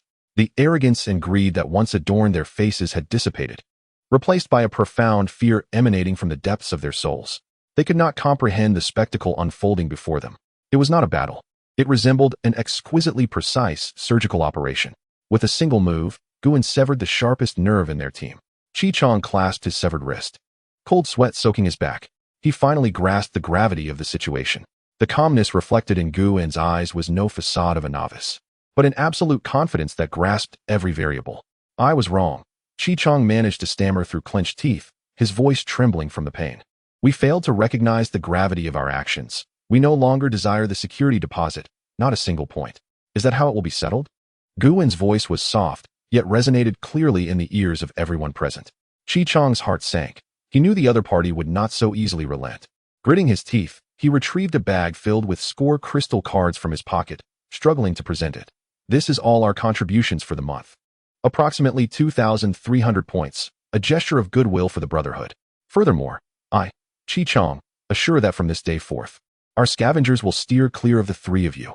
Guin glanced at the bag, then at Chi Chong's contorted face filled with fear, nodding calmly. Remember what you said.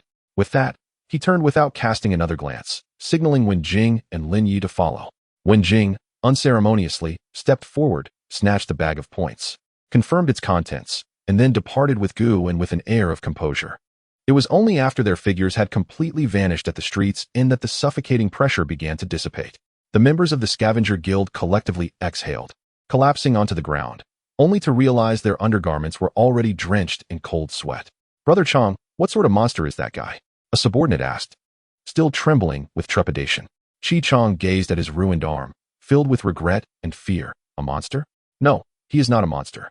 He is the kind who can see through the rules. We cannot afford to provoke him.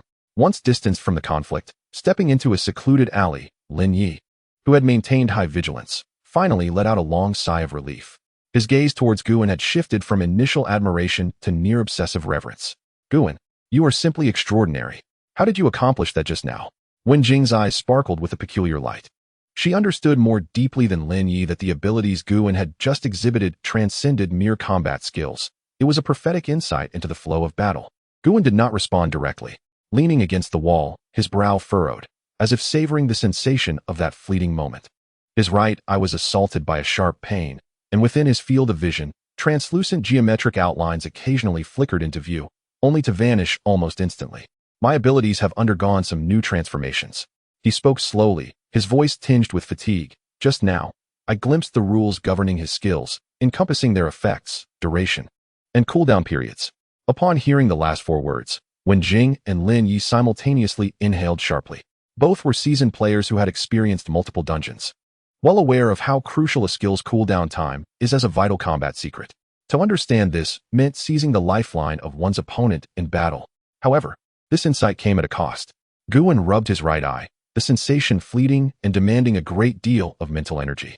Moreover, I can only concentrate on analyzing one target at a time. Had they rushed at me all at once just now, I might not have been able to cope. His words fell like a bucket of cold water, extinguishing the excitement within Wen Jing and Lin Yi. Yes, Guin was powerful, exceedingly so, but ultimately he was just one person. This conflict revealed a fatal issue. In this perilous city of Yongyi, they resembled three solitary flames, easily extinguished by even a slight gust of wind. A scavenger guild alone could plunge them into dire straits, not to mention the top-tier guilds that loomed in the city's core like monstrous beasts. Going solo inherently has its limits. We need a team, a true force of our own. Guin's voice was unwavering as he looked at the two before him, articulating each word with precision. An organization that could maximize each of our strengths. This was no longer a mere suggestion, but a conclusion born of deep contemplation. Wen Jing nodded emphatically, her eyes gleaming with newfound brightness. I wholeheartedly agree. Your ability is our core advantage. It serves as a super radar, allowing us to perceive the underlying operational principles of this world. Yet, the vast information scanned by the radar requires someone to organize, analyze, and distill the most valuable parts. Devising an action plan. This part one shall take on. Lin Yi straightened his posture, his face brimming with excitement and determination. Although I may not be as clever as you, I am swift, adept at hiding, and possess keen eyesight. Reconnaissance, vigilance, tracking, and swiftly resolving minor troubles when you need assistance. All of these tasks I can handle. I will become your most reliable eyes and blade. In that moment, the nascent form of a team was officially born in that dim alley. They were no longer three survivors arbitrarily discarded by fate, but comrades united by a common goal. Since we are a team, we must have a name, Wen Jing suggested. Guan raised his head, glancing at the eternally dark sky, now only a sliver visible above the towering walls. This city is called Yongyi, he murmured. In this endless night, most choose to sleep or numb themselves in revelry. Yet, what we must do is remain vigilant in this darkness, observing, watching, and awaiting the dawn. His gaze swept over Wen Jing and Lin Yi, his tone becoming solemn. We shall call ourselves the Shou Yi Ren. Shou Yi Ren. The name resonated with a peculiar power, causing the hearts of the three to flutter. It signifies not slaughter and conquest, but a responsibility marked by calmness, resilience, and insight into the darkness. Excellent. From this day forth, we are Shou Yi Ren, Lin Yi exclaimed with fervor. Thus, as the inaugural official action of the Shou Yi Ren, Wen Jing swiftly transitioned into a strategist's role. I propose we head to the central trading post immediately. We now possess a capital to initiate our endeavors, and we must swiftly convert it into an advantage in intelligence and strength. We require detailed information regarding all publicly available dungeons, resource points, and the recent movements of major guilds within this city. We can no longer passively await trouble to find us. We must take the initiative and seek our first opportunity. Guan concurred with this sentiment. He gazed at his companions, whose eyes burned with determination, and for the first time in this frigid city, he felt a glimmer of warmth within. The gears of the Shou Yi Ren began to turn, ever so slowly, at that moment. Chapter 60. The first fortune. The central trading post of Yongyi City stands as the sole beacon of light in this dark metropolis, illuminated 24 hours a day. Here, there are no physical shops, only towering screens that refresh vast amounts of trading information at lightning speed. Players rushed by, their expressions indifferent, as an atmosphere thick with tension. A blend of points and intelligence permeated the air. Guan, Wen Jing, and Lin Yi stood at the periphery of the trading post. Mere grains of sand tossed into a colossal machine, inconspicuous. The rules here dictate absolute anonymity and efficiency. Wen Jing quickly outlined the intelligence she purchased from the rat. All transactions are conducted through the system, and there is a fee for posting information. We can pay to access most public information, but the most critical intelligence is held by major guilds and never circulates externally. Lin Yi surveyed the surroundings, lowering his voice. There are too many people. It feels as though our every move is under scrutiny. This is the law of the land. Everyone is both hunter and prey. Guan's gaze remained calm as water. He had long since adapted to this omnipresent scrutiny. His attention did not linger on the bustling players, but was directed straight toward the central public task screen, which contained the most substantial amount of information. It displayed hundreds of entry points to resource worlds, ranging from the lowest level to the perilously dangerous fourth level, each task accompanied by known monster types, resource yields, and reports with death rate assessments from various guilds. What we seek are the vulnerabilities within this public information, Guan murmured. His right eye narrowed slightly, and deep within his pupils, a hint of crimson re-emerged. The power of the death eye had been summoned to its peak. Suddenly, the cascade of text and numbers before him transformed dramatically. The normal task descriptions quickly faded, becoming a translucent background. Beneath these words, a deeper, more fundamental essence emerged, revealing the foundational rules that constituted these resource worlds. Cold, logic lines crafted from system code. The vast majority of rule lines were clear and stable, accurately corresponding to the public descriptions on the screen. Yet, Guan's attention was captured by an inconspicuous Level 1 resource world. Resource world, abandoned mine number 73. Public rules. 1. Level 1 monsters, rock worms, inhabit the tunnels. 2. Produces low-quality iron ore. 3. Entry refreshes daily at 3 in the morning. Yet beneath this description, Guan perceived a faint, logically conflicting crimson rule text. Hidden rule. When the quantity of bioluminescent moss falls below 10%, the Mine Guardian will awaken. Defeating the Mind Guardian grants a 30% chance to drop a flawless energy crystal. A stir of excitement surged within Guin. The public information had never mentioned the keywords bioluminescent moss or Mind Guardian, much less the flawless energy crystal. According to the foundational material knowledge he acquired from the rat, flawless energy crystals are core materials for crafting weapons of second tier and above, with a market value of at least 5,000 points and often scarce. This is an immense treasure overlooked by all. We have found it. Guin withdrew his gaze, a slight sting pulsing in his right eye. He quickly recounted everything he had witnessed to Wen Jing and Lin Yi in hushed tones. Upon hearing Guin's account, even the composed Wen Jing found her breath quickening. She instantly grasped the significance of this intelligence, a primary dungeon capable of yielding rare materials valued at over 5,000 points. This was no mere hidden quest. It was akin to a cash cow left by the system. Wen Jing immediately began to analyze the situation, but we cannot venture there ourselves. The three of us may not stand a chance against the guardian of that mine, and once we enter, the secret will be laid bare. Our advantage lies not in combat, but in information. Are you suggesting we sell it? Lin Yi inquired. Precisely, Wen Jing replied, her eyes sparkling with intelligence. We must sell it to a capable buyer who poses no threat to us. We need a neutral guild, one whose primary business is resource gathering and has a solid reputation. Her fingers danced swiftly across her personal terminal, pulling up a list of registered guilds in the Shan Hao Anshuan Shu, purchased from a source known as Lao Shu. Minutes later, her fingertip paused on a name, the Panshur Guild. With over 300 members and a second-tier guild rank, they held a mid-tier position in the city. Their leader, Shan, was a man of considerable gravitas, avoiding the conflicts of major factions, focusing solely on resource extraction and equipment forging. They lacked a stable source of high-end materials, making this intelligence invaluable to them. The target was set. The next step was to arrange the transaction. Lin Yi took the lead, utilizing his speed and reconnaissance skills to discreetly send an encrypted email to the Panshur Guild's public contact address. The message was straightforward. We possess exclusive intelligence regarding the abandoned mine number 73, which could alter the future of your guild.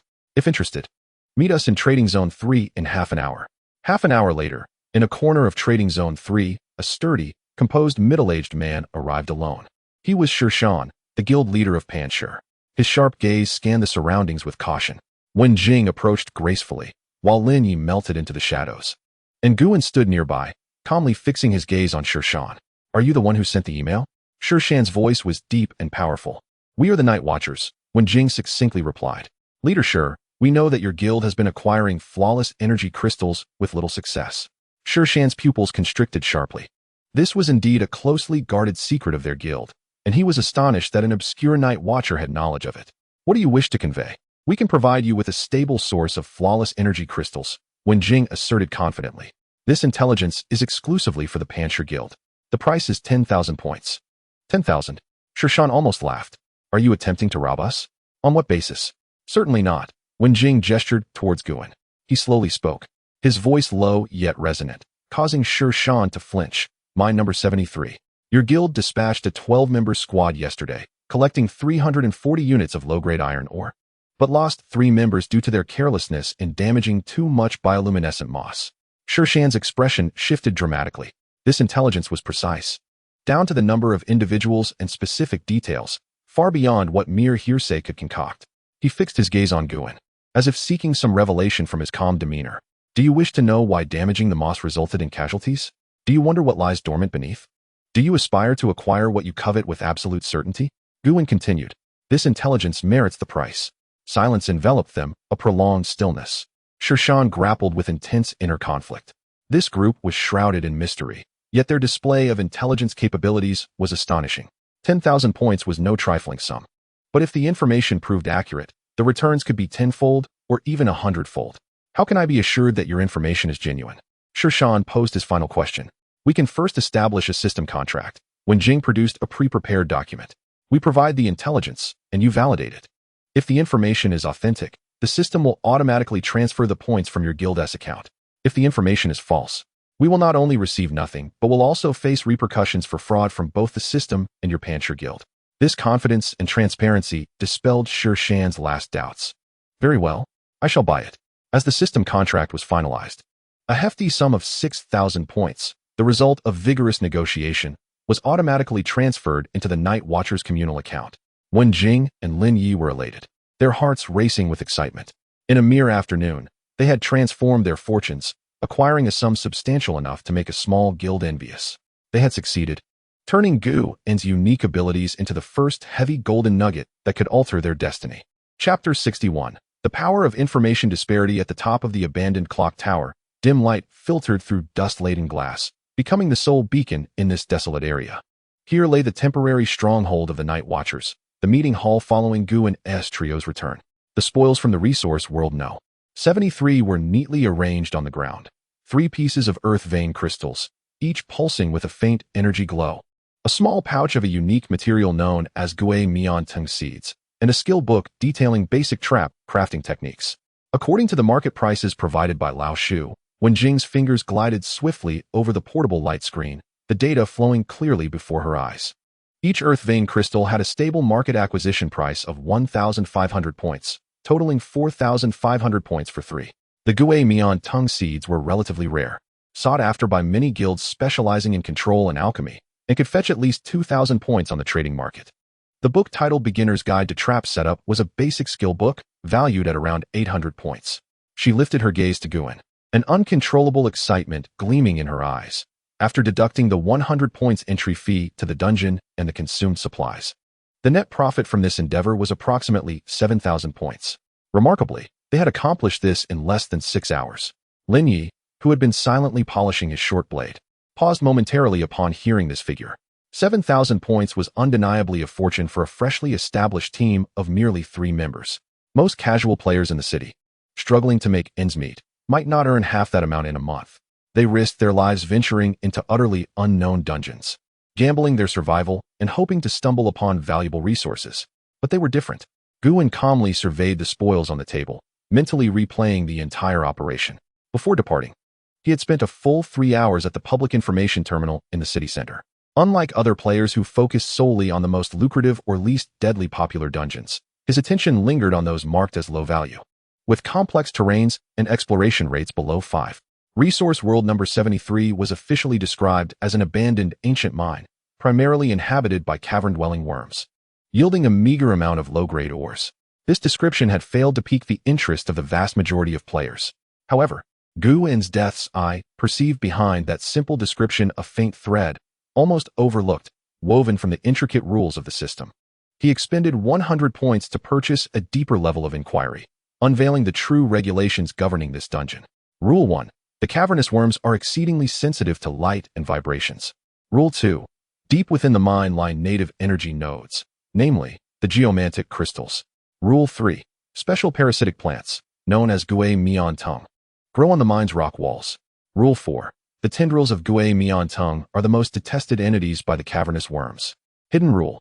A previous master of the mine had researched trap techniques here and left behind his notes, placed in the safest location, amidst the dense growth of gruesome in the depths of the cave.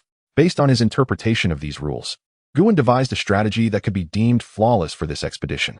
Upon entering the dungeon, they refrained from delving deep into the mine, instead employing Lin Ye's reconnaissance abilities to meticulously gather a significant quantity of gruesome tendrils near the mine's entrance.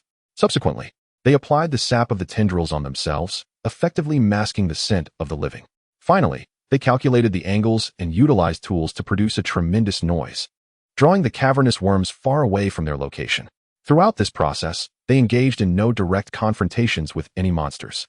The trio glided like phantoms, accurately locating the cave indicated by the hidden rules, seizing all the geomantic crystals, gruesome seeds, and that tome of skills.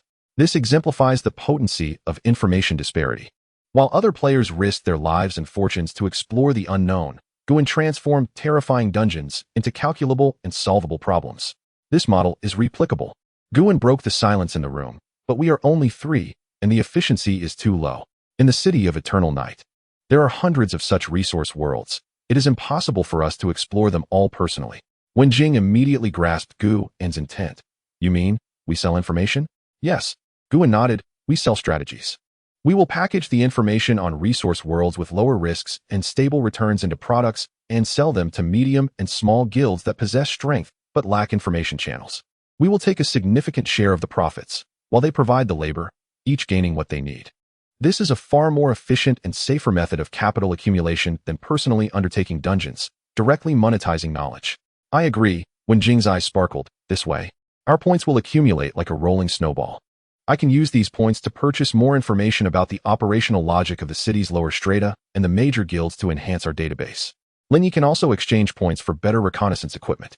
Lin Yi remained silent, merely nodding emphatically in agreement. He understood that superior equipment translates to higher survival rates and enhanced reconnaissance capabilities. Guan turned to Wen Jing, entrusting her with the responsibility of finding suitable buyers and establishing preliminary cooperative relationships. Remember, our target is the medium and small guilds.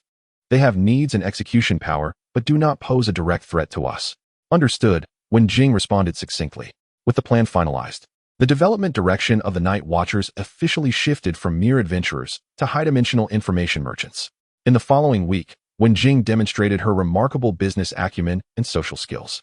Through the channels of the Rat, she connected with 3 mid-sized guilds in the city that were neither thriving nor failing, eager to grow but struggling due to a lack of stable resource sources. The first transaction was a test. Wen Jing sold detailed information regarding the numbered 114 Swamp Dungeon to a guild named Rock for 5,000 points. The intelligence precisely indicated the respawn points of high-value herbs within the dungeon, routes to avoid dangerous marsh gas areas, and the fatal weaknesses of an elite monster known as the Corrupt Crocodile. The Rock Guild, with a sense of skepticism, dispatched an elite team, which, in less than 4 hours, returned with materials valued at over 15,000 points, sustaining 0 casualties. This transaction sent ripples through the circles of mid to lower-tier players in the city. The name of the Night Watchers no longer merely represented a newcomer team that had withstood the scrappers at the registration office. It had transformed into an organization that possessed a mysterious intelligence channel, operating with a terrifying efficiency. Soon, the second and third pieces of information were successfully sold. The Night Watchers' points account swelled at a pace that left everyone astonished. The increase in points was directly reflected in the enhancement of team strength. Guan replaced his and Lin Ye's weapons and protective gear with superior quality ones, while Wen Jing invested a substantial amount of points into acquiring intelligence. She even became a major client of the Rat, specifically purchasing insider information about the city's top 2 guilds, the Iron Blood Alliance and the Web Weavers.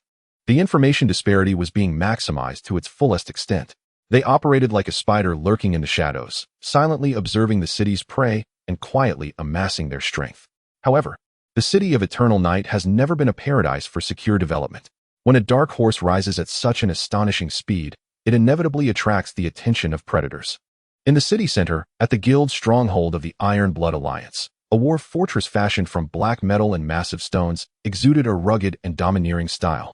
Inside the hall, a burly man with a menacing scar across his face listened to his subordinates' reports. He was the leader of the Iron Blood Alliance, the Mad Lion. The Night Watchers?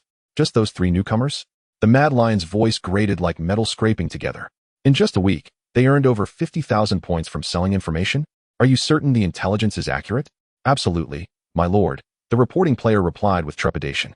Several mid-sized guilds have purchased information from them, and each time they returned with substantial profits. Now, in the black market, a piece of information produced by them has been inflated to over 10,000 points. Humph. A cruel smile crept across the Mad Lion's lips. That is not their possession, but a resource that can be seized.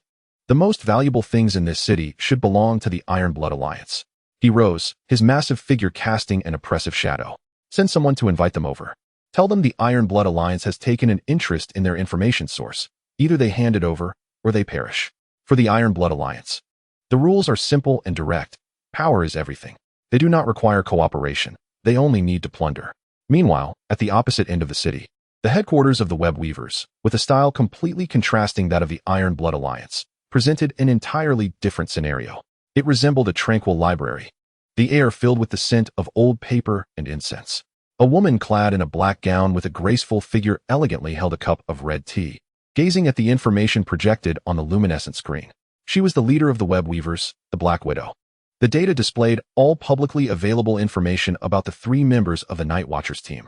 Quite interesting, the Black Widow mused, her voice tinged with intrigue.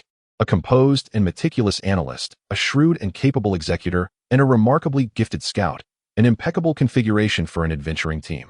Yet, their source of information remains a mystery. From the shadows behind her, a hoarse voice inquired, "Shall I take care of them? Ensure they are silenced forever, Our information business must have no competitors. No. The Black Widow shook her finger. They are not ordinary competitors. Their methods are too precise, too efficient, unlike those relying on luck. What piqued my curiosity more was how the captain, Guan, discerned those hidden rules. Was it a gift or a unique ability we have never encountered? She set down her teacup, her eyes glinting with scheming light. Continue to observe. Do not stir the grass and scare the snake. The fools of the Tai Shui Meng will undoubtedly act first. Let them serve as the touchstone. I am eager to see whether these intriguing newcomers will be devoured by the ferocious lion or will instead bite off a piece of flesh in return. A storm is imminent. Within the decrepit bell tower, as Guan was strategizing the next course of action, he suddenly raised his head. Lin Yi, who had been silently stationed by the window, appeared behind him, his voice barely above a whisper. Two groups are approaching downstairs. One is in plain sight, exuding a heavy aura of menace. The other lurks in the shadows, seemingly waiting for something. Guan's gaze traversed the dimly lit room, penetrating the abyss of night outside the window, his expression as tranquil as still water. The moment they chose to monetize knowledge, they would inevitably attract the covetous eyes of wolves. The hunt targeting the night watchman has, after all, begun. Chapter 62. The Fangs of Tai Shui Meng. In the oppressive and enclosed environment of the Eternal Night City, the value of information disparity has been magnified several hundredfold. While the majority of players were still scurrying for mere whispers regarding the next dungeon, even risking their lives in exploration, the Night Watchman had quietly established an efficient and precise intelligence trading network. Guan never embarked on an unprepared exploration. He utilized Lin Yi's reconnaissance skills along with the foundational intelligence network acquired from the rats, and combined them with his own interpretation of the rule fragments through Death SI. Consistently piecing together hidden task clues or secure pathways in crucial dungeons that were easily overlooked. For those formidable, yet lacking in meticulous analytical prowess mid-sized guilds, such intelligence could be directly converted into life and wealth through points. The trading location was usually a nondescript cafe near the exchange. Here, the mixed crowd and myriad ears served as a natural camouflage. At this moment, Guan faced the vice president of the Windwalker Guild. He had just procured in-depth intelligence regarding the rotting mine dungeon from Gu at a mutually agreeable price. This intelligence not only outlined the patrol patterns of the vengeful overseers within the mine, but, more importantly, marked a secret passage to bypass the final boss and directly obtain core resources. President Gu, your intelligence is even more precise than that of the rats. I hope we can collaborate long-term.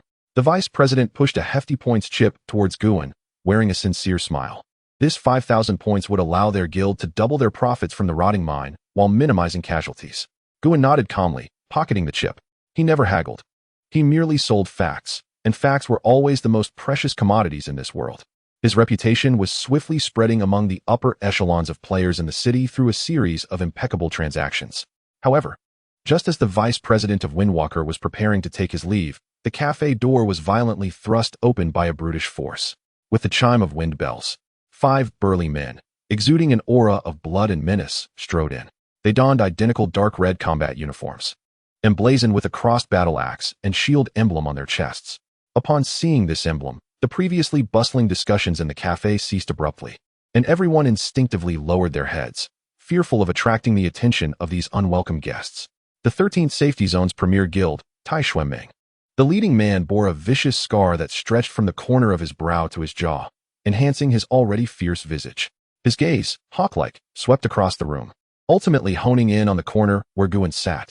He grinned, revealing teeth yellowed from tobacco, and accompanied by his equally menacing companions, approached Guan directly. The vice president of Windwalker's expression shifted slightly. He leaned closer to Guan and whispered, "That is Quang Dao from Tai Shui Meng, a notorious mad dog. President Gu, I'll take my leave first." He evidently wished to avoid any trouble and hurriedly departed. Guan remained motionless, quietly observing as the 5 men closed in, their looming shadows enveloping him entirely. He could distinctly sense the oppressive aura emanating from them, a weight forged from countless blood-soaked battles, starkly contrasting with his reliance on logic and order. The man known as Quang Dao placed a foot on the chair beside Guan, looking down upon him with unabashed disdain and greed. "You are the one selling information, Guan?" Quang Dao's voice was gravelly, imbued with an undeniable commanding tone. "It is I," Guan replied, his demeanor calm and unruffled, not even lifting his gaze, merely leisurely polishing his cup. This extreme calmness was, to Quang Dao, an unmistakable provocation. "Very well," Quang Dao sneered, "my boss, Kwang Shi is quite interested in you. I've heard you can always acquire some valuable information unknown to others. From now on, all intelligence obtained by the Night Watchman will be exclusively procured by Tai Xuanmeng. As for the price, we will offer you a mere 10% of the market rate as a token of appreciation. At this declaration, a few barely audible gasps rippled through the cafe. This was no transaction, it was sheer plunder. They sought not to purchase intelligence, but to reduce the Night Watchmen to mere information slaves at their whim. Kwang Dao reveled in the effect of his words, continuing, "We of Tai Xuanmeng believe in strength. Blades and fists are the sole truths in the eternal Night City. You, hiding in corners and peddling information, are akin to rats in the gutter. We are willing to toss you a scrap to eat, and you should kneel in gratitude." His subordinates erupted in laughter. Guan finally ceased his polishing of the cup, raising his head to meet Kwang Dao's gaze for the first time.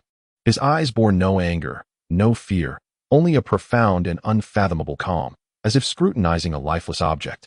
"What if I refuse?" he asked softly. "Refuse?" Kwang Dao erupted with laughter, suddenly lunging forward, seizing Guan by the collar and lifting him from his seat. The sheer force lifted Guan off the ground, making it difficult for him to breathe. "Kid, it seems you have yet to grasp the situation." Kwang Dao's face loomed close to Guan's, his foul breath nearly assaulting his face. "In the eternal Night City, what we of Tai Xuanmeng say is law. What qualification do you, a worthless little team without even a guild base, have to refuse? I spare your life today out of respect for my boss, but I can cripple you, leaving you to beg in the slums for the rest of your days." Guan's face flushed slightly from lack of oxygen, yet he made no attempt to struggle. His eyes, having witnessed countless deaths and rules, now fixated intently on Kwang Dao. In that instant, a heightened sense of crisis and mental focus activated his death's eye with unprecedented intensity. The world within his vision seemed to slow down.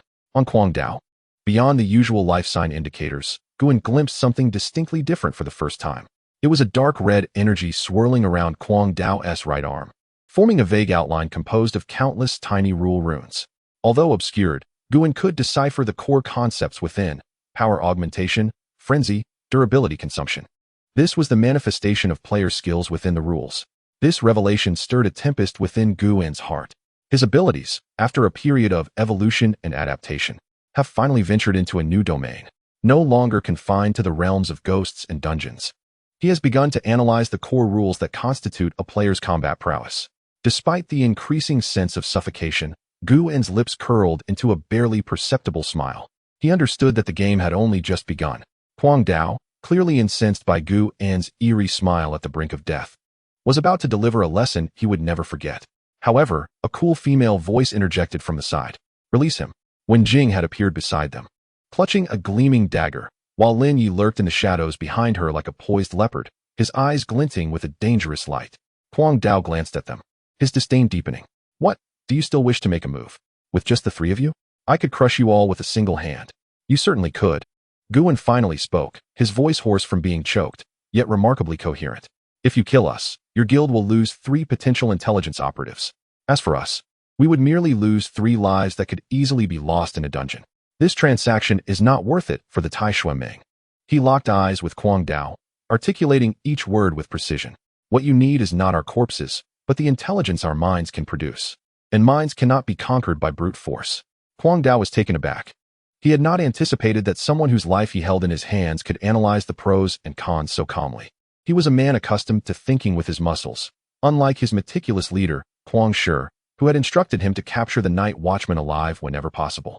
Hesitation flickered in Kwang Dao's eyes. Guan seized upon this moment of uncertainty, knowing his gamble had paid off. "Release me. Your source of intelligence remains intact. If you crush me, you will gain nothing." Ultimately, Kwang Dao shoved Guan away. Guan stumbled back, leaning against the wall as he began to cough violently. "Consider yourself fortunate to possess some wit," Kwang Dao spat. "I will give you 3 days to contemplate your decision. In 3 days, bring your people to report to our Tai Xuanmeng headquarters. Remember, my patience is limited." With that, he departed with his comrades, under the watchful gaze of numerous players who regarded him with awe. The silence in the cafe lingered for quite some time until Lin Yi supported Guan, and when Jing offered him a glass of water, slightly easing the atmosphere. "Guan, are you all right?" Wen Jing's tone carried a hint of fear. "I'm fine." Guan waved his hand dismissively, his gaze drifting outside toward the direction the Tai Xuanmeng had departed, his eyes shimmering with a cold, sharp light. It was not the fear of prey under the gaze of a predator, but the exhilaration of a hunter who had identified a formidable yet flawed target. Tai Shuiming, he murmured to himself. They adhere to the principle of power above all. They regard violence as truth. In their eyes, the intelligence capabilities of the Night Watchman are resources to be forcibly seized. This city has finally revealed its most ferocious fangs. Chapter 63. Counterattack. The 3-day ultimatum from Tai Shuiming loomed like a heavy leaden cloud over the hearts of all informed individuals in the Eternal Night City. To the vast majority, the fate of the Night Watchman seemed already sealed. Either they would disgracefully become vassals of Tai Shuiming or be ruthlessly crushed by this violent machine. However, on the morning of the 3rd day, the developments surpassed everyone's expectations. Guan, Wenjing, and Lin Yi did not report to the Tai Shuiming headquarters. Instead, they boldly appeared before the task release board in the central square of the city. Guan even accepted a public intelligence analysis commission, calmly conversing with the client as if the oppressive threat from 3 days prior had never occurred. This action was tantamount to delivering a resounding slap to the face of Tai Shuiming in front of all the players in the city. News spread like wildfire. Within 10 minutes, a throng of players gathered in the central square, drawn by the commotion. They formed a circle at a distance. Pointing at the 3 Night Watchmen in the center, their tones filled with awe, sympathy, and schadenfreude. Have they gone mad? This rookie guild really doesn't know when to quit. Publicly defying Tai Shuiming? I've never seen such audacity. What a pity. That one named Guan is quite clever, but he's just too stubborn. Huang Dao from Tai Shuiming will surely tear him apart. Amidst the murmurs, heavy footsteps approached, and the crowd parted to make way. Huang Dao arrived with his team. This time, they were not merely 5 members, but a full 10, each exuding a fierce aura, their weapons glinting with bloodthirsty gleams in the dim light of eternal night. I gave you a chance, kid. Huang Dao stepped in front of Guan. The imposing pressure of his height combined with his menacing visage was enough to make ordinary players quail. It seems you've chosen the quickest path to death. Guan concluded his conversation with the client and turned to face him, calmly stating, I am merely choosing the order I deem correct. Your order is one I do not recognize. Order? Huang Dao laughed uproariously, as if he had heard the greatest joke in the world. In Eternal Night City, my fist is the only order. Before he finished speaking, he lunged forward, his fist, the size of a cooking pot, slicing through the air with a deafening whoosh. Aimed directly at Guan's head. The blow was swift and merciless, clearly intent on murder.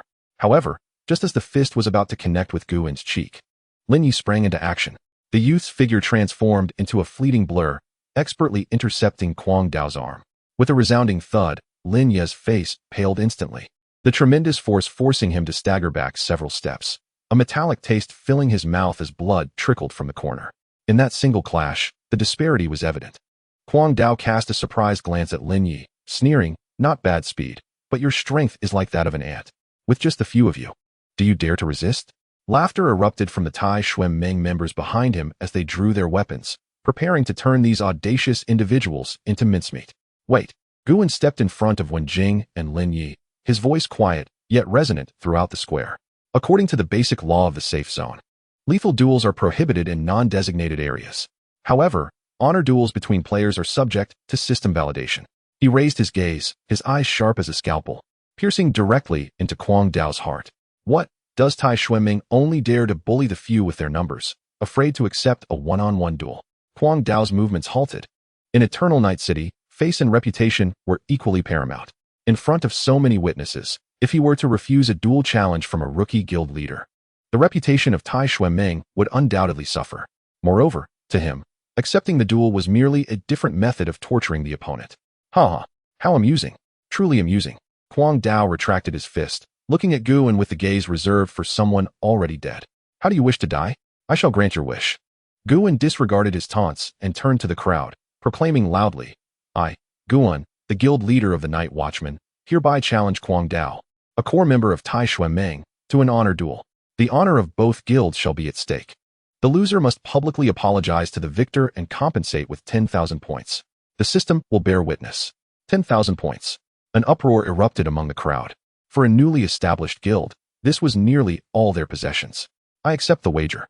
Huang Dao exclaimed eagerly, fearing that Guan might reconsider. To him, this was an opportunity to acquire points and humiliate his opponent, seemingly gifted to him. As both parties confirmed their engagement, a faint light descended from the heavens, forming a circular arena with a diameter of 20 meters in the center of the square. This was the system-sanctioned duel ground, with rules activated immediately. Guan stepped into the circle slowly, and both Wen Jing and Lin Yi wore anxious expressions. Guan, Wen Jing whispered. Do not worry. Guan assured her with a reassuring glance. I have reviewed his manual. Upon saying this, he gestured toward Kuang Dao, who stood opposite him, inviting him to begin. Kuang Dao grinned menacingly as he entered the arena without even drawing his weapon, merely stretching his muscles, which crackled with explosive sounds. His muscles visibly swelled, and a dark red aura of fury emanated from him. You will learn, boy, that in the face of absolute power, any strategy is worthless. With a roar, the ground beneath Kuang Dao cracked, his figure vanishing in an instant, only to reappear before Guan with the force of thunder, delivering a devastating punch imbued with terrifying strength. Faced with a blow capable of flattening steel, Guan performed an action that left everyone bewildered. He did not evade, but rather crossed his arms defensively over his chest, bracing himself for the impact. Boom! The immense force sent Guan flying like a cannonball, crashing against the shimmering barrier of the dual ground before collapsing to the ground. After just one strike, he spat blood, his face as pale as parchment. A profound silence enveloped the arena. Everyone believed the fight had concluded. Is this all you can do? Kuang Dao scoffed as he approached Guan, preparing to deliver a final, lethal blow. I haven't even exerted myself. And yet you are already down. However, Guan, lying on the ground, struggled to lift his head, wiping the blood from his lips. His gaze held no trace of fear. Instead, it burned with a strange light. He fought to rise. It is not over yet. Guan's voice was soft yet resolute. Seeking death, Kuang Dao charged at him once more. The ensuing battle became a brutal one-sided assault. Guan seemed to have abandoned all technique, choosing to endure Kuang Dao's blows head-on. Each strike sending him flying without contest, his injuries compounding. He resembled a fragile boat amidst a raging storm, on the verge of being entirely consumed. The spectators could no longer bear to watch. To them, this was no longer a duel, but a massacre. Enough. Stop. Someone will die. The Iron Blood Alliance is too oppressive. Kuang Dao's companions cheered loudly, rallying behind their invincible champion. Only Wen Jing and Lin Yi clenched their fists tightly, believing in Guan. Convinced that he would never engage in a futile endeavor, Kuang Dao, growing impatient, realized that his opponent was far more resilient than he had anticipated, which humiliated him. He resolved to employ his ultimate move to conclude this tiresome farce. Die. His entire being was engulfed in a boiling dark red energy, transforming him into a raging, blood-colored giant as he charged at the faltering Guan for one final assault. At that moment, the cold, calculating light in Guan's eyes reached its zenith. He had been waiting. From the very first second of the duel, he had locked onto Kuang Dao's skill rules with Death's Eye. Furious battle form, strength, speed, and defense increased by 100% for 60 seconds. Side effect: after the skill ends, the user will enter a 3-second state of exhaustion, unable to summon any energy or strength. From the moment Kuang Dao activated his skill, an invisible countdown commenced in Guan's mind. 59, 58, 57. He used his body, repeatedly absorbing damage, numbing his opponent, and meticulously calculating the passage of time. Each blow he endured paved the way for the decisive moment of life and death. 3, 2, 1. Just before Kuang Dao's powerful fist was about to shatter his skull, the furious red energy enveloping Kuang Dao dissipated like a receding tide in an instant. Kuang Dao's rushing body suddenly froze, his expression shifting from fierce rage to utter shock and panic. He realized that the power within him had been instantly drained. His arms feeling unbearably heavy, even lifting a finger became a monumental task. The 3-second state of exhaustion had arrived. For a true master, 3 seconds could determine life and death. Yet for Guan, even a single second was sufficient. In that frozen moment when Kuang Dao stood rigid, Guan, who had been passively absorbing blows, sprang into action. All his lethargy and injuries seemed to vanish in that instant, and he became like a taut bowstring, bursting forth. He did not employ any elaborate techniques. A simple step forward, he thrust a standard dagger, which he had prepared earlier, with all his might into Kuang Dao's heart. The dagger pierced deeply. Time seemed to stand still. The clamor, cheers, and discussions in the square vanished. Everyone's eyes widened in disbelief as they beheld the shocking scene unfold. Just moments ago, Kuang Dao had appeared formidable, like a demonic god. Now he stood as a statue stripped of its foundation, rigid and bewildered. Gazing down at the dagger embedded in his chest, confusion etched in his eyes. Guan slowly withdrew the dagger, warm blood gushing forth. I said, I do not acknowledge your order. He whispered into Kuang Dao's ear, in a voice only they could hear. Now, I shall establish a new order. Kuang Dao's massive form collapsed to the ground. A victory against the odds, a triumph of the weak over the strong. A splendid public counterattack witnessed by players from across the city. Chapter 64. A name earned in battle. Silence. An extended silence of over 10 seconds enveloped the central square.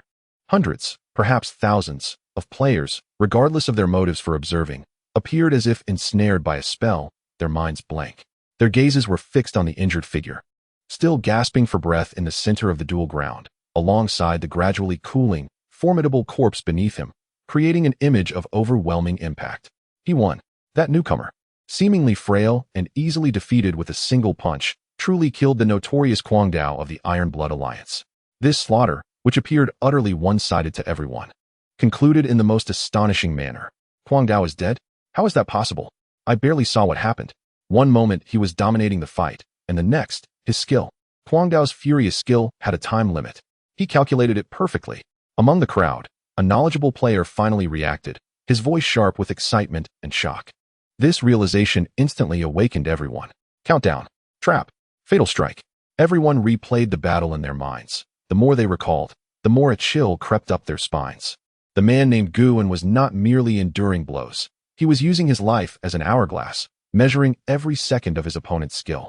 The kind of extreme calmness and madness that disregards life and death solely to create that fleeting moment of opportunity instills far greater fear than the sheer violence of Kwang Dao. What he has slain is not merely Kwang Dao, but the unquestionable authority established by the Tai Xuan Meng through brutality. You seek death. The members of Tai Xuan Meng finally snapped out of their shock, their fury consuming their rationality in an instant. 9 voices roared in unison, brimming with murderous intent as they charged into the duel arena, intent on tearing Guan to shreds. Halt! Guan raised his hand, stopping Wen Jing and Lin Yi, who were ready to assist. He stood at the center of the arena, allowing the warm blood of Kwang Dao to soak his shoes. His gaze icy as he faced the oncoming 9. His voice, though not loud, carried an undeniable authority. Honor duel, system notarization. The result is determined.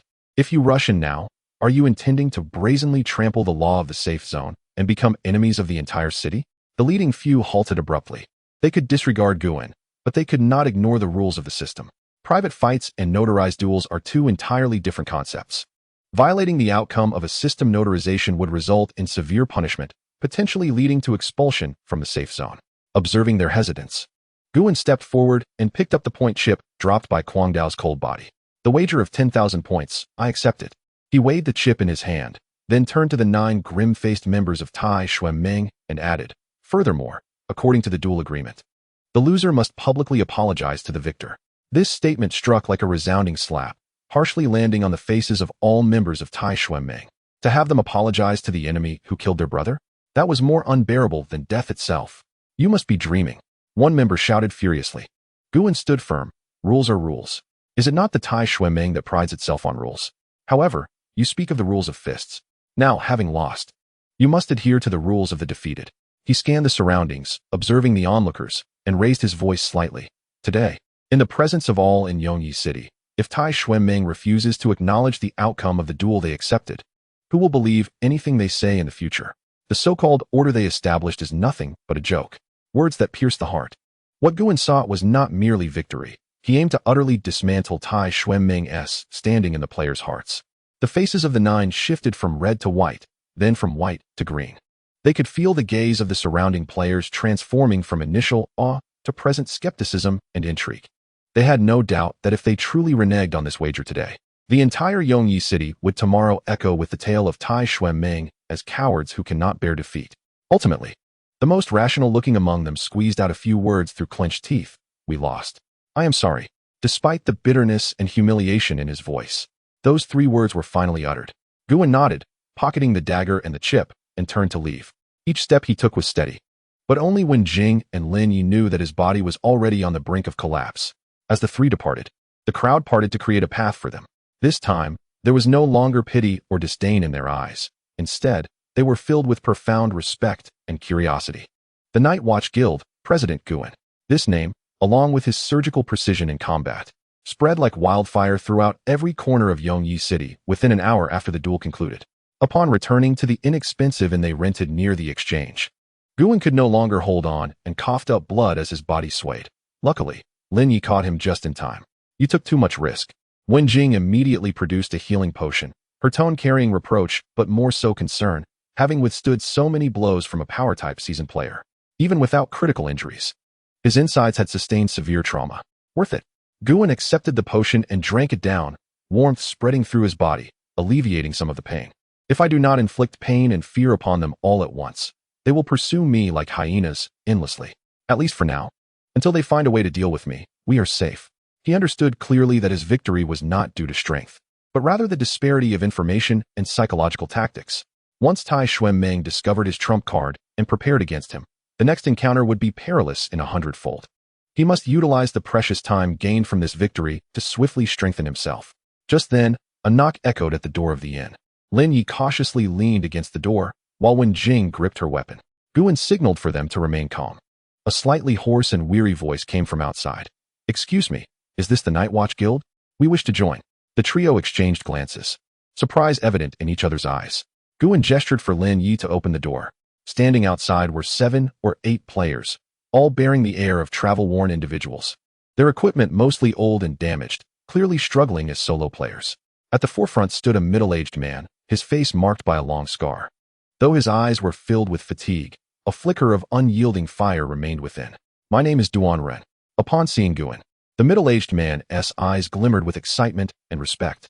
"We are all marginalized solo players, at the mercy of large guilds. Today, we witnessed your duel in the square. You have shown us that in this city, there is more than just brute strength." Taking a deep breath, he solemnly bowed to Guan. "We do not seek power or prominence. We only desire a place where reason prevails and order exists, allowing us to live by our own abilities. If you are willing to take us in, we are willing to serve you." Behind him, the other solo players displayed expressions of hope. They were all oppressed by the predatory order of Tai Xuanmeng, struggling for breath. Guan's victory today shone like a beacon, illuminating their desperate hearts. Looking at this group before him, Guan realized that what he desired had finally arrived.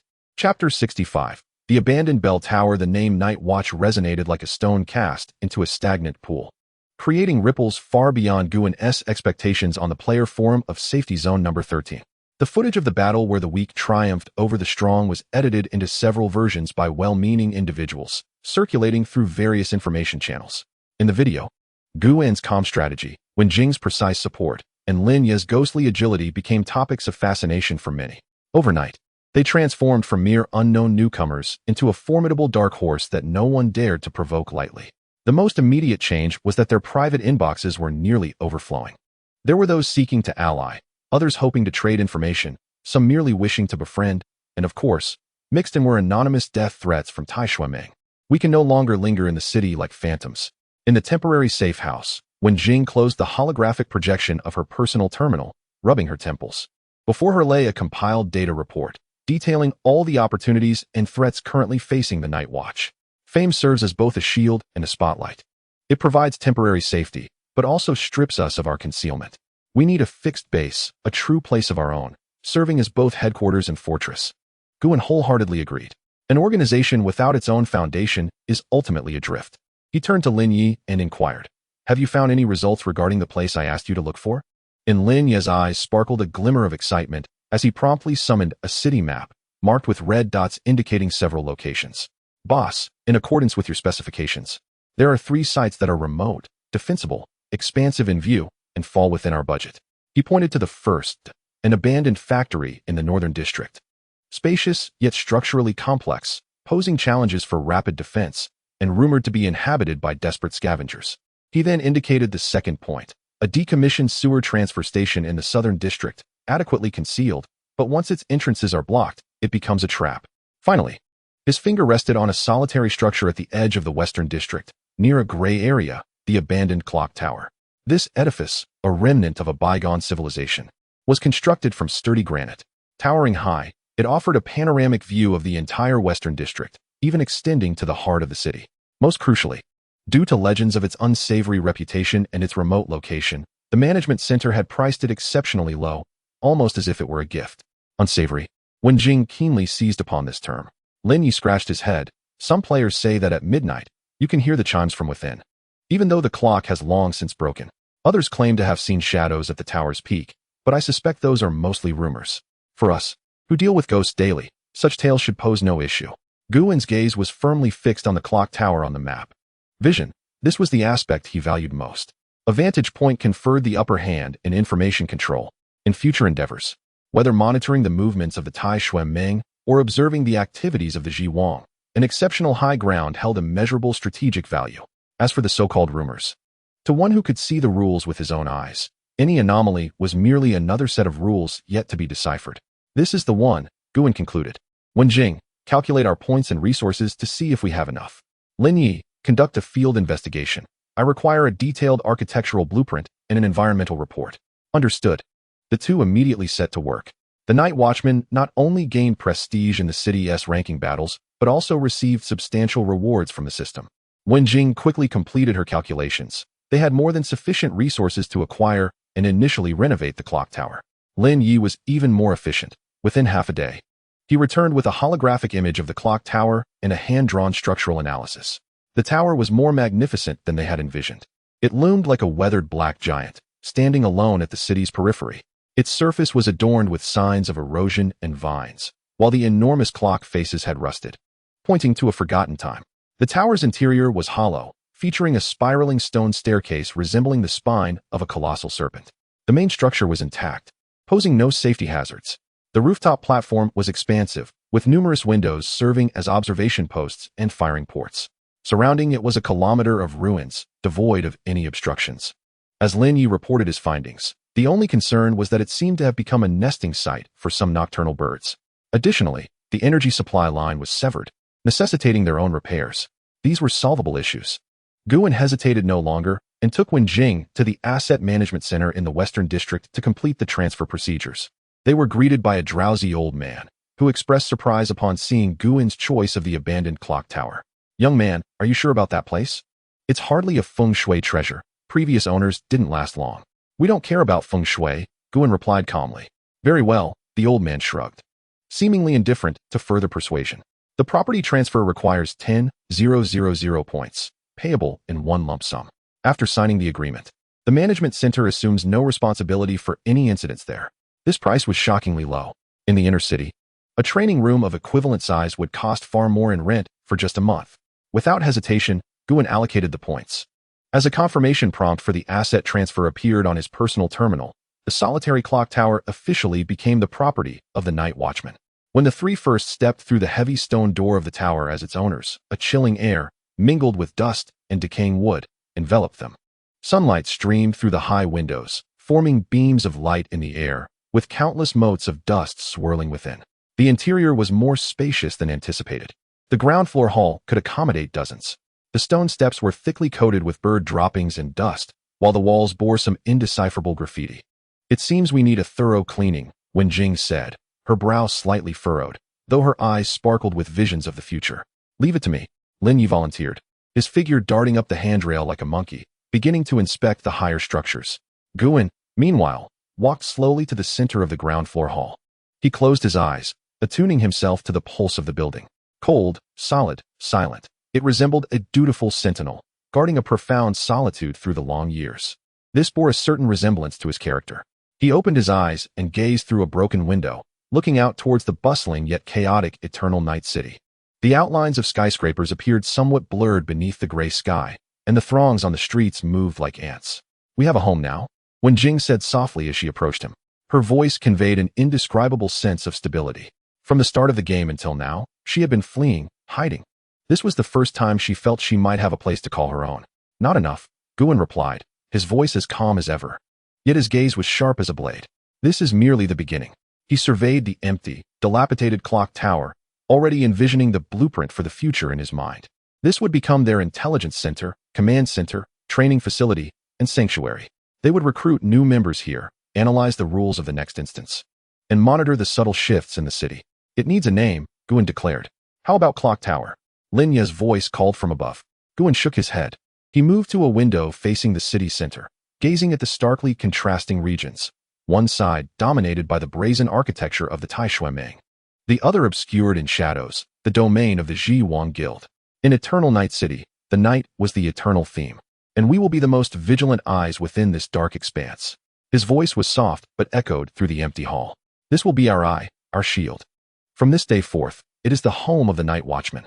As his words settled, the guild management interface on his personal terminal transitioned from non-existence to a clear coordinate. Behind the coordinate, Guin slowly typed 3 characters, Shou Yi Ta. Just then, a faint electronic notification chimed unexpectedly in Guin's personal channel. It was neither a system prompt nor a team communication, but an encrypted communication request from an unknown sender. The requester's ID bore a stylized black spider emblem. Guin's pupils contracted slightly. In Safety Zone 13, only one faction dared to use that emblem. Ji Wang. Boss. It's Ji Wang. The voice of Lin Yi resonated from upstairs, tinged with a hint of gravity.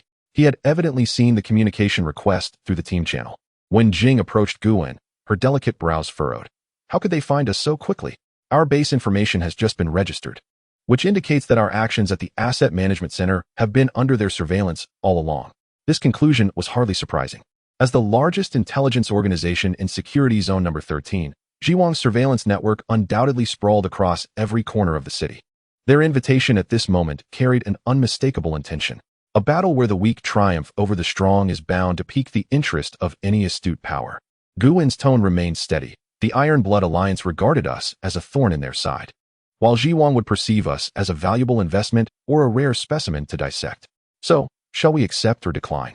Lin Yi leaped down the stairs, his expression alert. Guin did not respond immediately. This was not merely a communication request, it was also a test. A refusal would signify the Night Watch's timidity and insularity, leading Ji Wang to underestimate us, potentially categorizing us as inexperienced newcomers to be easily manipulated. Acceptance would mean stepping into a web meticulously spun by the other party, where every step could be fraught with traps. However, for Guin, avoidance was not the most effective solution to the problem. Only by confronting the threat could one gain the clearest understanding of its essence. Accept. He uttered a single word before pressing the acceptance button for the communication request. The encrypted communication connected, in a synthesized voice, indistinguishable in gender due to electronic processing. Emerged, Mr. Guan, the founder of the Night Watch. My master, Lady He Guowu, wishes to invite you to the Ting Yu private room on the 3rd floor of the Jing CT house tonight at 7.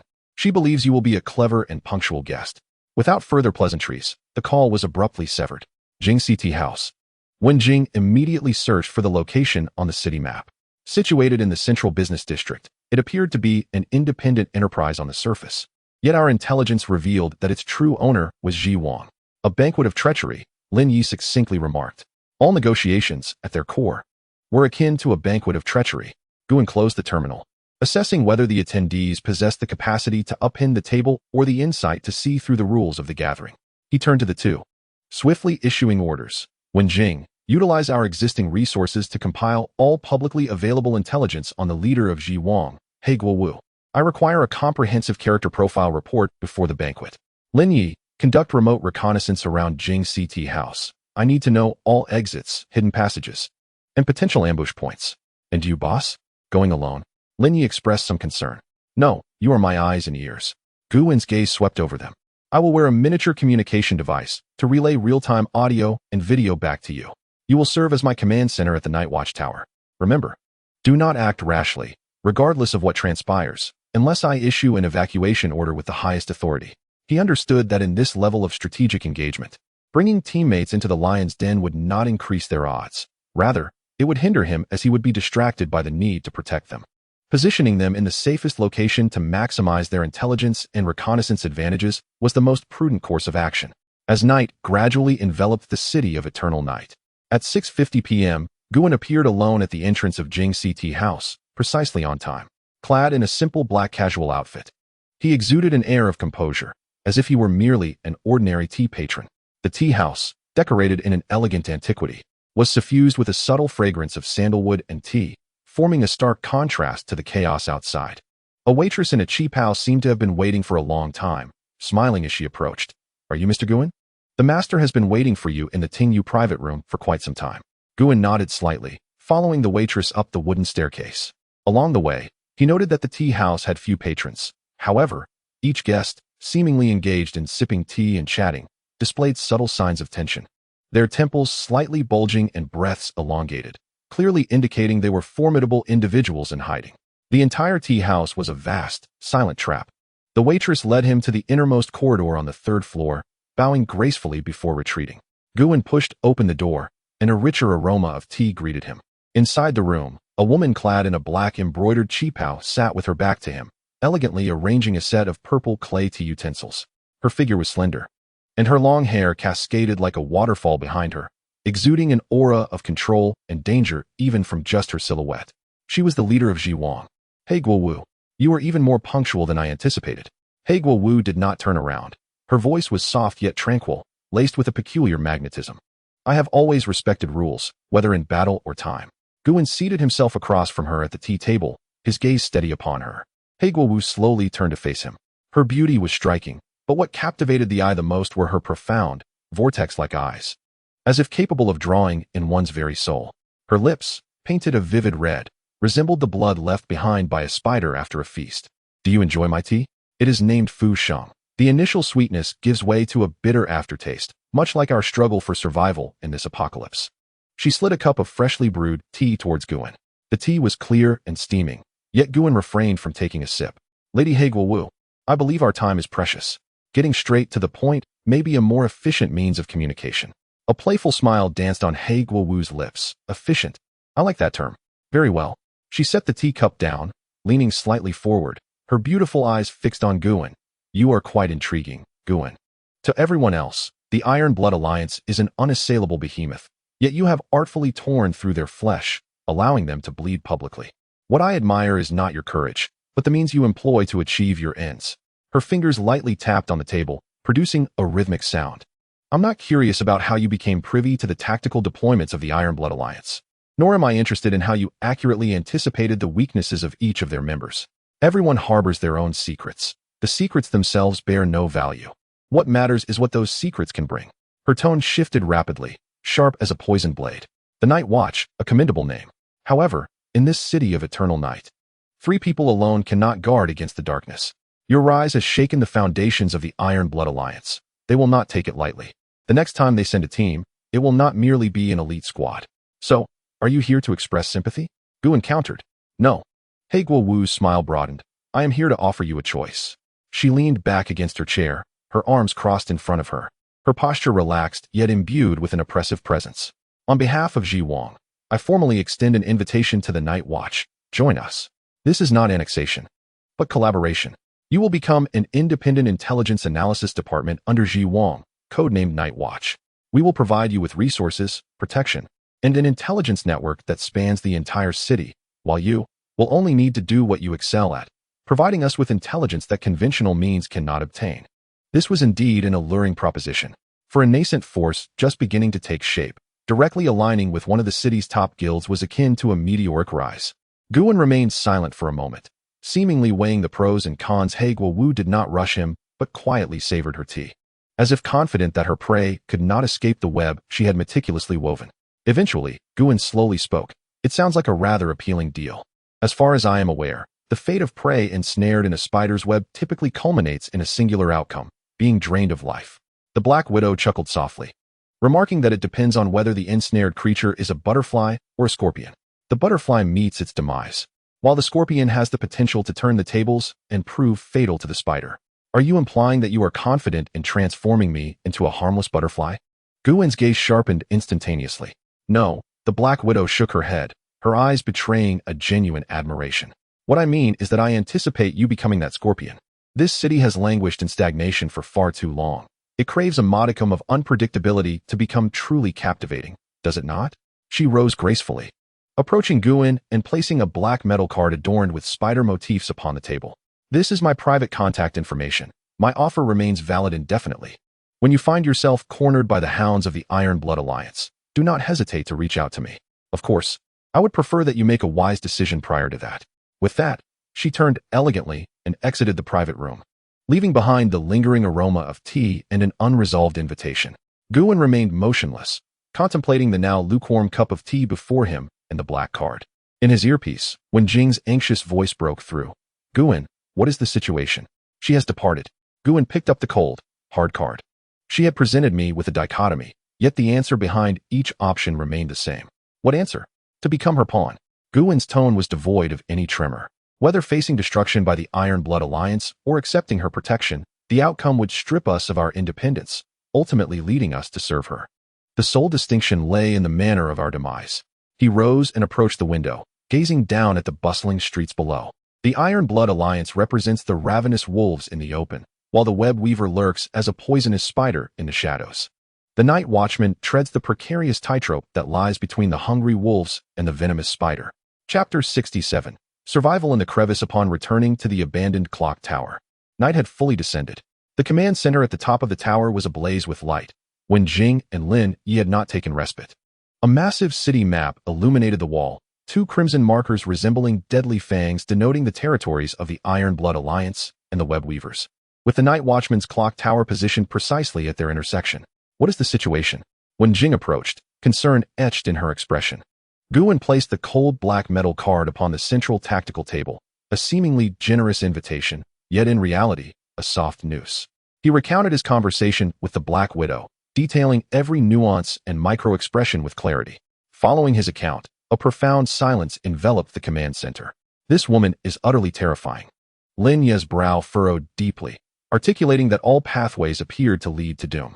To acquiesce to her would render us the hunting hounds of the web, tasked with sniffing out the most perilous intelligence. To refuse her would invite the Iron Blood Alliance to tear us apart, or perhaps she would subtly push from behind, emerging as the victor to claim our remnants. Lin Ye's analysis, though blunt, struck at the heart of the matter. This is the formidable nature of the web's overt machinations. She presents the choice, yet irrespective of our decision, the ultimate beneficiary remains her. When Jing called forth a series of data, displaying comparative visuals on the screen. I have just completed a preliminary analysis of the Iron Blood Alliance's operational patterns. Based on their 5 actions to suppress rival factions over the past 3 months, the average period from grievance to full-scale assault does not exceed 72 hours. We humiliated them in the city ranking battles, and now 24 hours have elapsed. We have at most 2 days left. The data is cold, yet it reflects the stark reality. After 2 days, a tempestuous retaliation from the Iron Blood Alliance is almost inevitable. Shall we then acquiesce to the web? Lin Yi expressed her reluctance, asserting that survival should be prioritized. No. Guan promptly dismissed the suggestion, his gaze sharp as a blade. Seeking refuge with the Black Widow is the most despicable strategy. First and foremost, the Black Widow will not genuinely wage war against the Iron Blood Alliance to protect us. At most, she will intervene to a limited extent, and we shall still pay a grievous price. Furthermore, once we accept her protection, we would be voluntarily surrendering our fangs and claws, degrading from an independent faction to a vassal. At that point, our value would be swiftly drained, leading only to a more dreadful fate.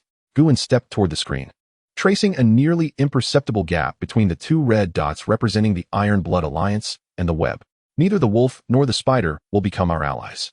Our path to survival does not lie in aligning with either side, but rather in exploiting their mutual apprehension and discord. His voice was calm and clear. This is the only crevice we can leverage. When Jing's eyes brightened, are you suggesting we exploit the balance of power between them? Precisely, Guan affirmed, nodding.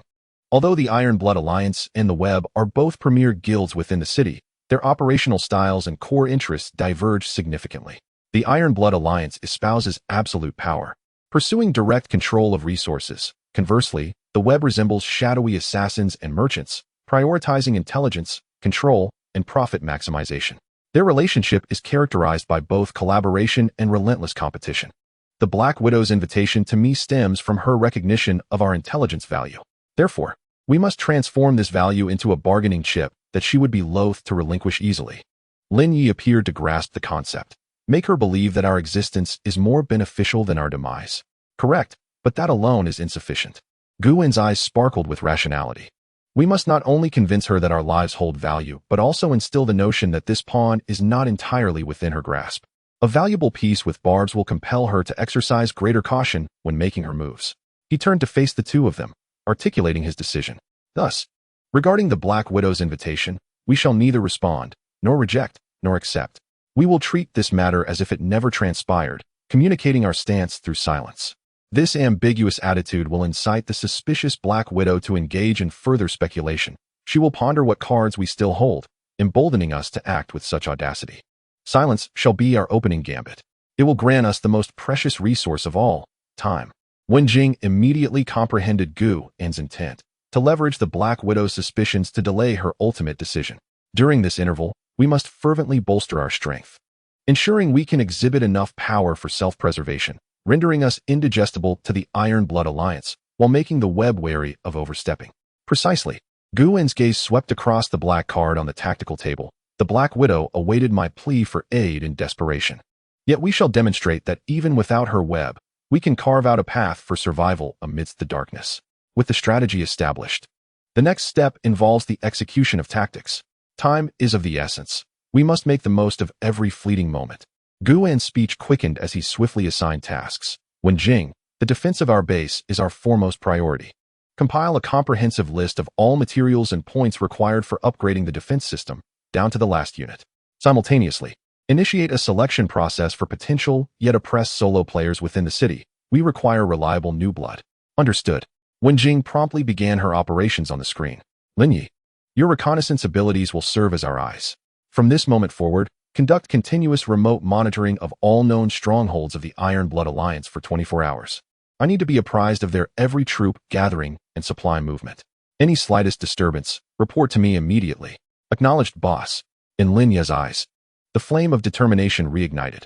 As for me, Guwen, my gaze was firmly fixed on a high-risk area on the city map. We needed resources, needed points. Needed capital that could inflict pain on the Iron Blood Alliance. I would personally lead the team to conquer the toughest challenges. The instance he pointed to was named the Plague Infection Zone. It was a place that even major guilds like the Iron Blood Alliance and Weaving Net were reluctant to tread lightly, for the monsters there possessed exceedingly troublesome rule pollution abilities. And a moment's carelessness could result in permanent attribute loss. However, for Guwen, who wielded the Eye of Death, any rule presented a possibility for breach. The most perilous locations often promised the highest rewards. Lacking grandiose declarations or impassioned mobilizations, the trio operated like a finely tuned machine, efficiently springing into action once the core strategy was established. Inside the bell tower of the Night Watch, the only sounds that remained were the hum of machinery and the clatter of keyboards. In this perilous city of eternal night, sandwiched between two towering factions, a struggle for survival against time had officially commenced. The night was long, but the Night Watch had opened its eyes. Chapter 68. The awakening of the Eye of Rules. The entrance to the Plague Infection Zone was a twisted spatial rift emanating a sickly green glow. Before one even stepped inside, a pungent stench, a grotesque amalgamation of decaying flesh and chemical agents, assaulted the senses. The intelligence was correct. The most troublesome monsters within possessed the ability of rule pollution. Guwen addressed the three newly recruited members beside him, all of whom had undergone rigorous selection. You need only remember one thing. Strictly execute every command I give, no matter how preposterous it may sound. Understood, President. The leading burly man, codenamed Deshawn, responded in a deep voice. He was a rare shield guardian and the core defender of this temporary squad. The other two, an agile assassin codenamed Xiao Dao and a ranged shooter codenamed Ing Yin, nodded gravely in agreement. They had all once been lone players struggling for survival in the Eternal Night City. And ever since witnessing Guwen's extraordinary command capabilities in the recorded battle between the Night Watch and the Iron Blood Alliance, they had been filled with awe. This was also the core reason they chose to join this emerging guild. Stepping into the rift, the scene before them shifted instantaneously. They found themselves in a desolate urban district, the sky a morbid yellow-green, with visible spores floating in the air. Humanoid monsters wandered the streets, their bodies covered in pustules and mold, moving sluggishly. Yet, under Guwen's Eye of Death, the gray powers entwined around these monsters' claws, resembling garbled code, were starkly visible. Rule: if struck by a polluted claw, the first enhancement effect attached to the player's equipment has a 50 chance of temporarily failing, lasting for 30 seconds. Ing Yen: attack the left leg of the monster at 11 o'clock. Xiao Dao: prepare to rush in, targeting the back of the monster at 3 o'clock. Deshawn: hold the line.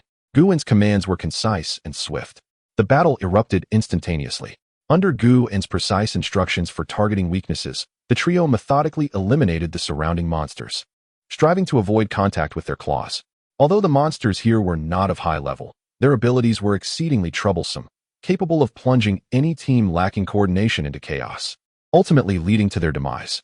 Half an hour later, the squad advanced to the central square of the district. At the heart of the square loomed a colossal monster made up of countless twisted corpses and fungal mats, the region's boss, the Plague Weaver. Boss level unit, Plague Weaver, danger level, extremely high. Core Rule 1, Plague Aura. All units entering its 50-meter radius have their skill and equipment rule effects reduced by 20. Core Rule 2, Corruption Spit.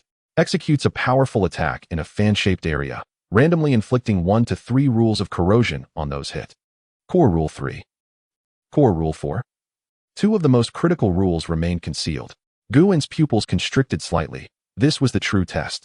Execute according to plan, he commanded in a low voice. Deshawn bellowed as he charged forward, his massive tower shield crashing into the Plague Weaver, successfully drawing its ire. Yin unleashed a barrage of cold arrows from atop a distant building, restraining the boss's movements. Meanwhile, Xiao Dao's figure became a specter, lurking in the shadows for an opportunity to strike. The battle proved exceedingly arduous. The suppression effect of the plague aura alone significantly diminished the trio's combat effectiveness. After blocking one attack, Deshawn's shield began to fade in its damage reduction runes. Xiao Dao's dagger, when slashing, would trigger the bleeding effect inconsistently. Roar! The Plague Weaver suddenly opened its massive maw, spewing forth a thick, viscous, seemingly sentient green liquid that engulfed the entire front area. Deshawn, extreme block.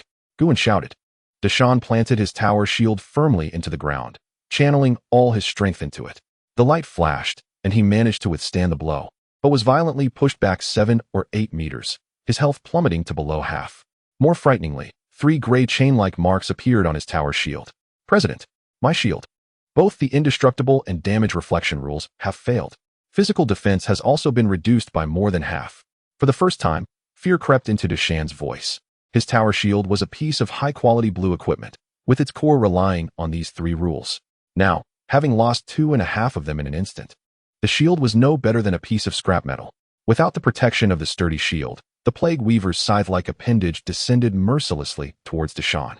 If this strike landed, Deshawn would undoubtedly perish. The squad found itself in a life-and-death crisis.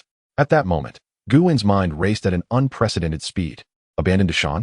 No, he was the team's sole pivot. Brute force? Given their currently weakened state, it would be akin to striking a rock with an egg. A breakthrough had to be found. His gaze locked onto the Plague Weaver, his mental energy pushed to the limit. The ability of the Eye of Death was driven to its utmost. He needed to see through and comprehend the 2 hidden rules, for they must be the key to the opponent's weakness. A sharp pain pierced his eyes, as if countless steel needles were stabbing into his eyeballs. The world before him began to blur. The blood-red rule texts pulsated, twisted, even showing signs of fracturing. This was a sign of overextending his ability. Yet, it was not enough. To protect his teammates, to carve a path for survival in this dire situation, Guin transcended his limits. He was not merely trying to see clearly. He sought to penetrate the essence behind the rules. Show me the truth. He silently roared in his heart. A surge of mental energy far exceeding his usual burden flooded into his eyes like a burst dam. In an instant, his mind resounded like thunder, as if something had shattered. The pain in his eyes vanished instantaneously, replaced by an unprecedented coolness. The world transformed entirely before his vision. Those blood-red rule texts that had merely floated on the surface of the monsters and environment became incredibly clear and profound, as if they possessed substance and structure, resembling segments of intricate program code. He could even see how the power representing rule corrosion on the Plague Weaver was akin to tiny venomous snakes, precisely biting into the rules of Deshawn's shield, paralyzing and enveloping them. More importantly, for the first time, he perceived the rules that governed his teammates with remarkable clarity. On Deshawn, he discerned the rules that represented professional skills, observing the regulations attached to each piece of equipment. From a distance, he could even see the arrow poised for release from Yin, accompanied by a rule that indicated a 15 increase in armor penetration. In this moment, the Death's Eye underwent a formal evolution. A more potent power, capable of perceiving the essence of all things, awakened within his gaze. Ability evolution, Eye of Rules. Effect. You can clearly perceive and analyze all rules attached to targets, including but not limited to the environment, monsters, player skills, and equipped items. The final 2 rules of the Plague Weaver were laid bare, no longer concealed, vividly presented within his sight. Core Rule 3. Energy Core. The massive abscess on its chest serves as the energy core. After each release of the corruption spit, the core will enter a 30-second vulnerable phase during which all damage sustained will be converted into triple real damage. Core Rule 4. Pollution Backlash. Upon its demise, it will unleash an ultimate pollution that blankets the entire area, permanently damaging all corrupted rules. The only method of evasion is to purify at least 50 of the corruption effects before its death. Thus, the paths of life and death were inscribed with utmost clarity from the very beginning. Deshawn, retreat 5 meters and switch to a defensive stance. Yin, Aim for the abscess on its chest, and employ your shock arrow. Xiao Dao, prepare to engage. Guan's voice resonated through the channel with an absolute confidence that seemed to perceive all. Instinctively, everyone complied immediately. Deshawn withdrew, evading a fatal strike. Ing Yin's shock arrow accurately struck the massive abscess, which had just expelled its contents and was now slightly contracting. Boom. An astonishing figure representing triple damage erupted above the Plague Weaver's head, eliciting a pained howl. Xiao Dao, now is your moment. Unleash your Shadow Strike. This skill rule disregards 30 of the target's defense, attacking the same location. From the shadows, Xiao Dao transformed into a streak of black, his dagger piercing precisely into the wound created by the arrow. Another massive damage figure exploded forth. In mere seconds, the tide of battle shifted dramatically. Guan's eyes sparkled with an unprecedented brilliance. What he witnessed was no longer a gruesome conflict, but a meticulously crafted game constructed from countless rules. With his newly awakened Eye of Rules, he had become the sole player in this intricate game.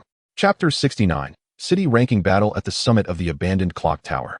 The once damaged massive circular window had been restored with sturdy composite materials, leaving only a cruciform observation hole. From this vantage point, one could overlook nearly 1/3 of the street scenery in Safe Zone Number 13. This building, once neglected, had now become a veritable stronghold and fortress for the Night Watch Guild. Guan, Wenjing, Lin Yi, and a dozen recently joined core members gathered around a circular table fashioned from colossal gears. At the center of the table lay a power distribution map of Safe Zone Number 13, crafted by Wenjing with luminous paint. The emblem of the Night Watch, a nocturnal bat, was firmly anchored at the edge of the Eastern District, facing the Crimson Fist representing the Iron Blood Alliance, and the Silver Web denoting the Web Weavers from afar. Based on the latest intelligence, Wenjing's finger glided gently over the map, her tone calm and clear. The Iron Blood Alliance had expanded its influence in the Southern District by 3 more blocks, having absorbed a small guild known as the Axe Gang. The Web Weavers had not changed their territorial holdings, but their intelligence network had infiltrated the logistical department of the Central Council. We are currently in a relatively stable development phase, and through intelligence trading and low-risk resource exploration, our guild's point reserves have reached 5,800, sufficient to sustain all expenses for the next 3 months. Lin Yi, polishing his reconnaissance dagger beside her, added, "The security system around the clock tower has been fully established. Any player without identification entering the alert zone will trigger an alarm within 3 seconds. The spies sent by the Iron Blood Alliance have also been detected in advance." Guan listened quietly, his fingers rhythmically tapping on the cold metal table. Everything was proceeding in an orderly fashion according to his plan. From leveraging intelligence to earn the first pot of gold, to skillfully maneuvering between the 2 major guilds, and finally absorbing those potential, yet marginalized independent players, the scale and influence of the Night Watch were growing at a pace that was both inconspicuous and undeniable. His Eye of Rules, upon awakening, elevated his understanding of the city and its players to an entirely new dimension.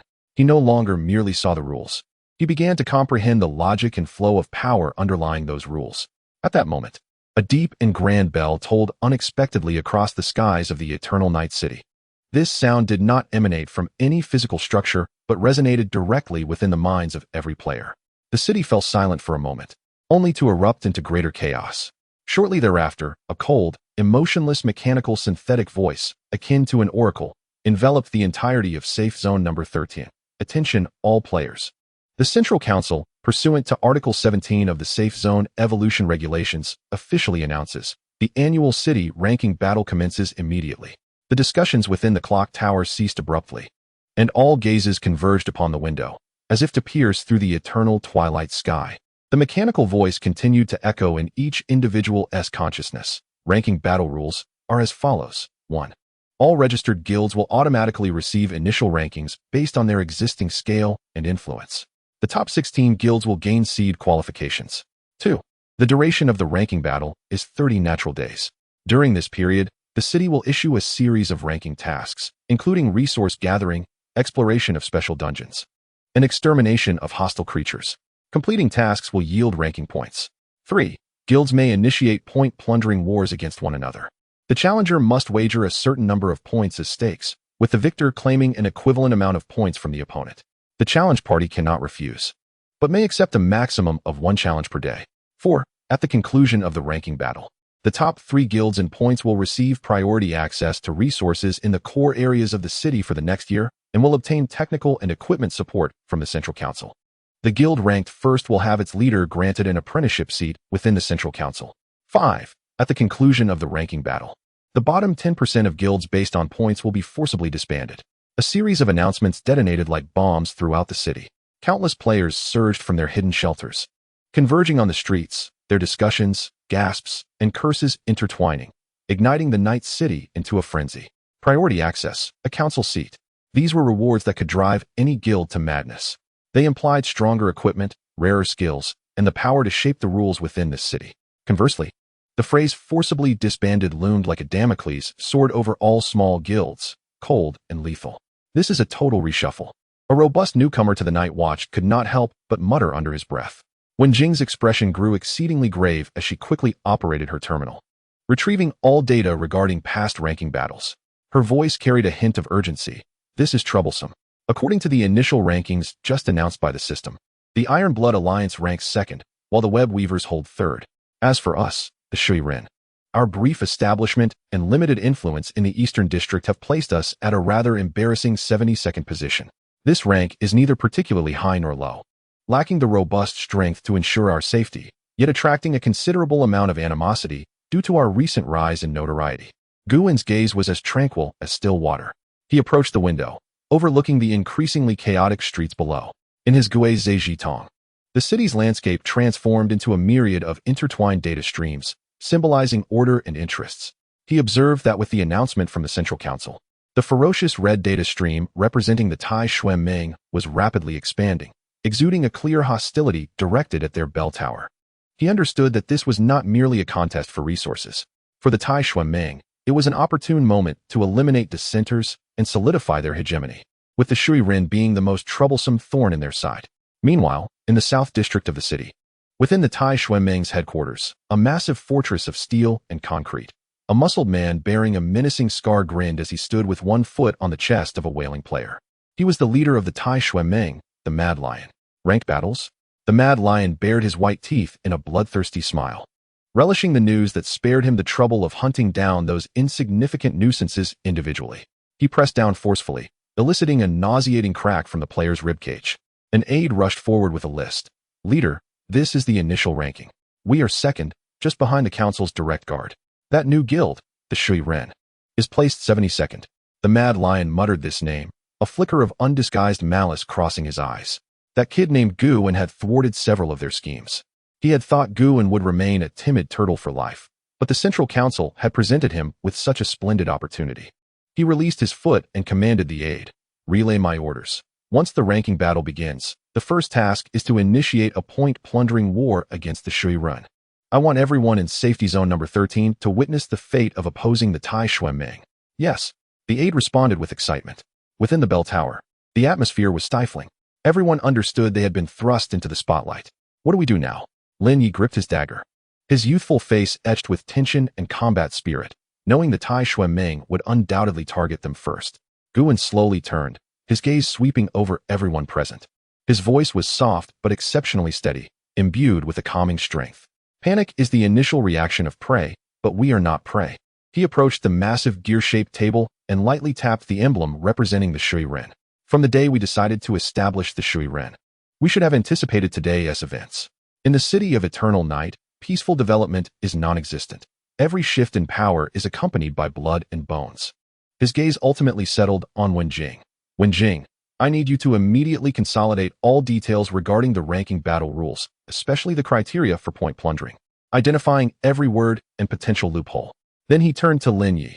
Lin Yi, tighten all external reconnaissance. From now on, the bell tower is under maximum alert. I need to know every movement of any guild or individual attempting to approach here. Finally, his eyes scanned everyone. The rest of you, inventory equipment, organize supplies, and prepare for battle. War has begun. His words dispelled the confusion and fear in the air, replacing them with a mobilized, grave combat spirit. They may be weak, but they possess their own order and leadership. Guwen gazed out at the deepening night, his heart undisturbed. There is no escaping. Since the Central Council has established a new, bloody stage for the entire city, his task is to decipher all the rules of this stage in the shortest time possible. He would utilize it to systematically eliminate every enemy standing before him. Chapter 70. Forced into the game, the development of the Shui-Rin Guild is akin to a brightly burning bonfire ignited in the dark forest of the City of Eternal Night. It draws in travelers seeking warmth while simultaneously attracting beasts coveting the flame. The top floor of the abandoned bell tower has been transformed into a highly efficient command center. When Jing meticulously assigned logistical tasks to the 7 new members, from organizing supplies to preliminary intelligence screening, everything proceeding in an orderly fashion. Most of these new members were scattered players who had been impressed by Gu En's calmness and foresight during previous minor conflicts. Yearning for a sanctuary that could provide order and security, Lin Yi had just concluded a routine outer reconnaissance, and the intelligence he brought back confirmed Gu En's earlier speculations. The Tai Xueming's recent activity frequency had surged alarmingly. He pointed at a city map, his tone grave. They have nearly sealed off several key resource dungeon entrances, rigorously questioning all players entering and exiting, seemingly engaged in some form of pre-war mobilization. Gu En stood before the large floor-to-ceiling window, overlooking the city shrouded in eternal night. The reflection of his calm visage appeared on the glass. He did not turn around, but simply asked, "What is happening with the Ji Wang?"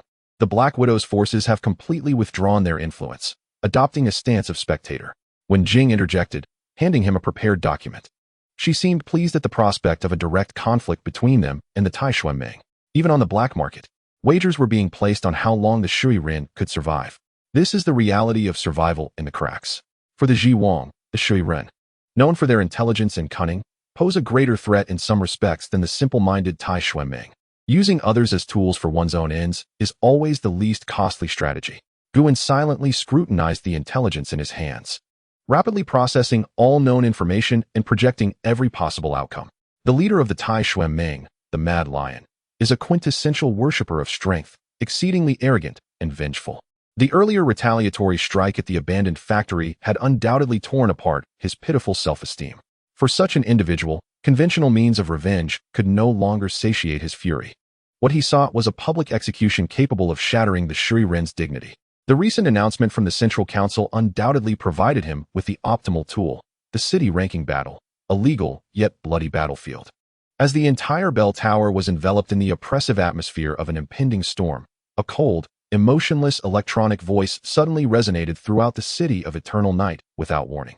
This was not an ordinary regional broadcast, but a high-level announcement from the city's core system, audible to every player within its confines.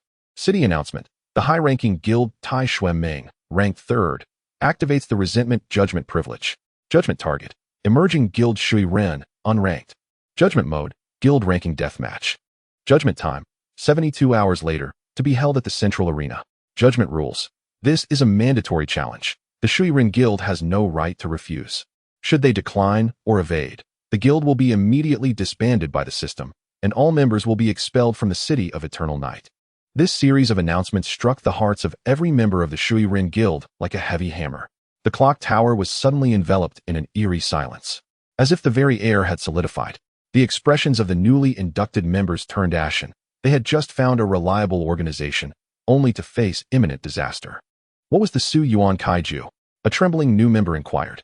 Wen Jing's countenance was equally grim as she swiftly searched the system panel for relevant clauses, articulating each word with precision. Su Yuan Kaiju, a privilege granted annually to the top 5 guilds in the city, allows them to initiate a mandatory life and death challenge against any guild that is not listed or ranks 20 places lower.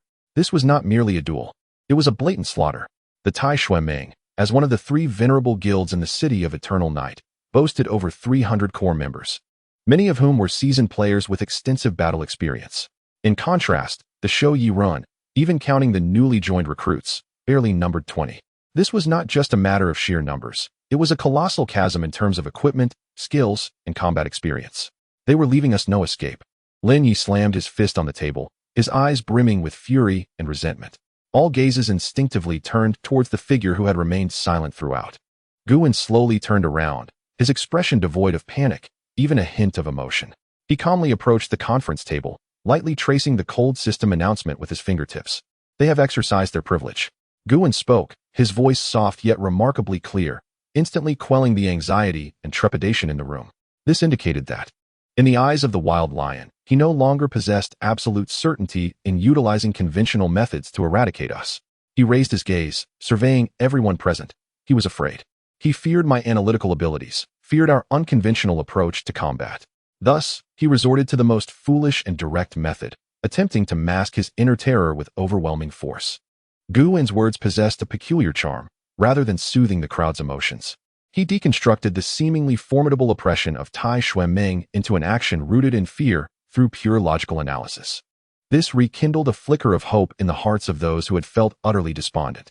However, Gu Wenjing's brows remained tightly knitted. The disparity in reality was far too great. This was a confrontation governed by clear rules, not a dungeon where we could exploit information gaps.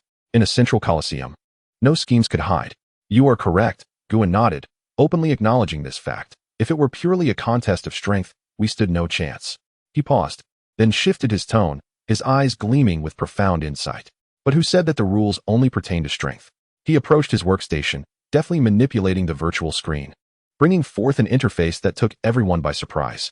It was not a list of weapons, equipment, or skills, but a dense array of city management regulations, akin to a torrent of codes. City of Eternal Night, Safety Zone Number 13, Basic City Operation Rules, Version 314. Part 1, Resident Regulations. Part 2, Commercial Regulations. Part 7, City Defense System and Wartime Special Regulations. Gazing at the myriad of complex regulations, all present were rendered speechless. They could not comprehend why, at such a critical juncture, Gu Wen would focus on such matters. Tai Xueming exploited the Su Yuan Kaiju within the city regulations against us. Gu Wen's voice was calm, as if stating an objective fact. This was an overt conspiracy, conducted openly, leaving us no refuge. Thus, what we must do is quite simple. His finger emphatically pressed on the screen, pinpointing the 7th section amidst the overwhelming clauses. Within the very rules of the city, we would discover a weapon to counter them, even to vanquish them. At that moment, the members of Shou Yi Ren envisioned a surreal tableau. Before them stood not merely a guild leader, but a master surgeon. His operating table was the entirety of the City of Eternal Night, and his scalpel was the cold logic and regulations. And he was poised to dissect the seemingly invincible behemoth known as Tai Xueming. Yet, from this moment onward, the trajectory of events began to diverge from everyone's expectations. Chapter 71. Interpreting the City of Eternal Night knows no daylight. Only simulation lights that can be illuminated with points. Yet at the pinnacle of the abandoned clock tower, it was as bright as day. Dozens of virtual screens cast a pale light across the space, each displaying a torrent of densely packed characters at astonishing speed. The air was thick with an anxious energy, mingled with the bitter taste of energy drinks. Less than 70 hours remained until the public execution known as Su Yuan Kaiju. The members of Shou Yi Ren sat around the enormous conference table, yet silence reigned. The fear and unease in their eyes were almost palpable. Their leader, Gu Wen, had been fixated on the main screen displaying the overwhelming city regulations for 3 continuous hours, resembling a statue of petrified stone. Will this truly be effective? A newly joined member finally broke the silence, whispering to a companion beside him. Tai Xueming has over 300 members, while we are fewer than 20. Even if we memorize these rules, what then? Can we reason with them? Though his words were quiet, they rippled through the air like a stone thrown into still water, stirring waves of despair. Indeed, the disparity in strength was so vast that any scheme seemed utterly futile. Be quiet. Wenjing coldly interrupted, her eyes bloodshot, evidently bearing immense pressure. If you believe it to be futile, you may leave now. The clock tower's doors are not locked. The individual fell silent.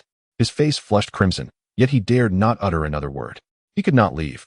Being expelled from the guild meant losing the only sanctuary he had, becoming a lone wanderer vulnerable to the city's predators. After a prolonged silence, Gu Wen finally moved. He did not turn around but extended his finger, gently tapping the screen to magnify the summary of Part 7, City Defense System and Wartime Special Regulations. Any regulatory system, once it reaches a certain level of complexity, inevitably generates a plethora of redundancies and backup regulations for the sake of compatibility and stability. Gu Wen's voice, though not loud, resounded clearly in everyone's ears, imbued with an undeniable logical force. Likewise, in anticipation of unforeseen emergencies, there must exist higher authorities within the system rules that can override one another. The creators of this city system could not foresee every possible extreme situation, thus they could only preemptively establish patches. And these patches would serve as our weapons.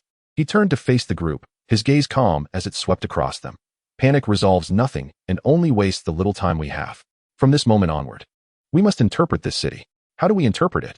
Lin Yi immediately inquired, forcibly suppressing his inner unrest and choosing to unconditionally trust Guwen's judgment. Divide into groups and perform cross-verification. Guwen's thoughts raced with astonishing speed, and almost as soon as he finished speaking, he had already devised an action plan.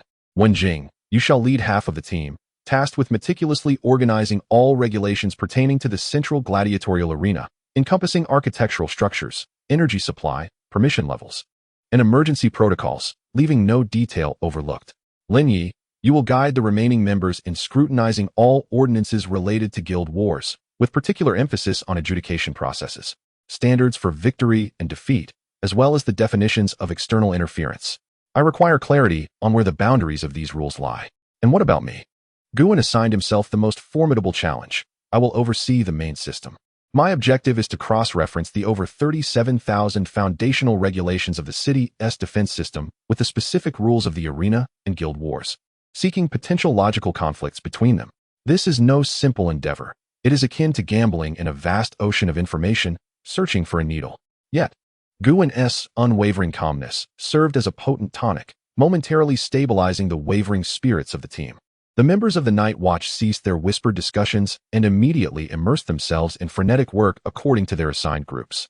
Time slipped by inexorably. 24 hours elapsed. The top of the bell tower was strewn with empty energy drink bottles, and everyone's eyes were bloodshot, their minds and bodies teetering on the brink of exhaustion. They had identified hundreds of seemingly useful regulations, yet Guwen's deductions dismissed each one as mere conventional traps, utterly inconsequential to a guild of the Iron Blood Alliance's magnitude. Despair began to seep back into the atmosphere. We simply cannot find anything. One member responsible for the arena regulations buried his head in his arms, his voice tinged with a sob, lamenting that the rules of the arena were too comprehensive. Energy is supplied by an independent core, the physical defense level is the highest rank in the city, and during combat, a spatial barrier is activated, isolating all internal and external information and energy transmission. It is a completely sealed iron can. Lin Ye's group was also ensnared in a deadlock. The rules governing guild wars were equally stringent, with the system only acknowledging the number of surviving members on both sides, rejecting any form of external assistance. Even players in the spectator seats were bound by the silence rule, unable to relay any information into the arena. Each conclusion felt like a bucket of cold water, extinguishing the flickering hope within everyone's hearts. The Iron Blood Alliance had chosen the most perfect and unassailable stage, one that could be conquered solely through brute strength. Only 48 hours remained. The morale of the entire team had plummeted to rock bottom. Even the typically composed Wenjing could not hide her fatigue and concern. She approached Guwen and whispered, "Guwen, perhaps we should reconsider. We might find a way to disperse and break through." Her words trailed off as she caught sight of Guwen's eyes. In those eyes, there was no trace of fatigue or surrender. Instead, they burned with an almost frenzied, focused light. Deep within his pupils, countless streams of data surged at a speed beyond human perception, as his mind had reconstructed the city's regulatory model innumerable times within the realm of thought. No, Guwen suddenly murmured to himself, his fingers dancing frantically on the holographic screen, calling up two seemingly unrelated regulations. One was Article 7 of the Central Gladiatorial Arena Energy Supply Regulations, to ensure absolute fairness in combat. The core energy matrix of the arena will operate independently after the battle commences, severing all connections to the city's main energy network. The other was Article 114 of the City Disaster Emergency Plan, when the city detects a collapse of regulations or energy overflow exceeding Grade A. The city defense system possesses first priority authority to forcibly take control and mobilize all energy nodes within the area, including independently operating special nodes, to maintain the basic stability of the safe zone. When Jing looked at these two regulations, somewhat perplexed. What is the issue here? One pertains to combat rules, while the other relates to disaster protocols. They cannot possibly trigger simultaneously. Indeed, under normal circumstances, that would be impossible. A faint smile finally graced Guwen's lips, akin to the first crack in a frozen lake. However, what if this energy overflow exceeding Grade A were to be self-inflicted? He raised his gaze to meet the bewildered expressions of Wenjing and Lin Yi. The Iron Blood Alliance believed they had chosen the most fortified bastion for our execution.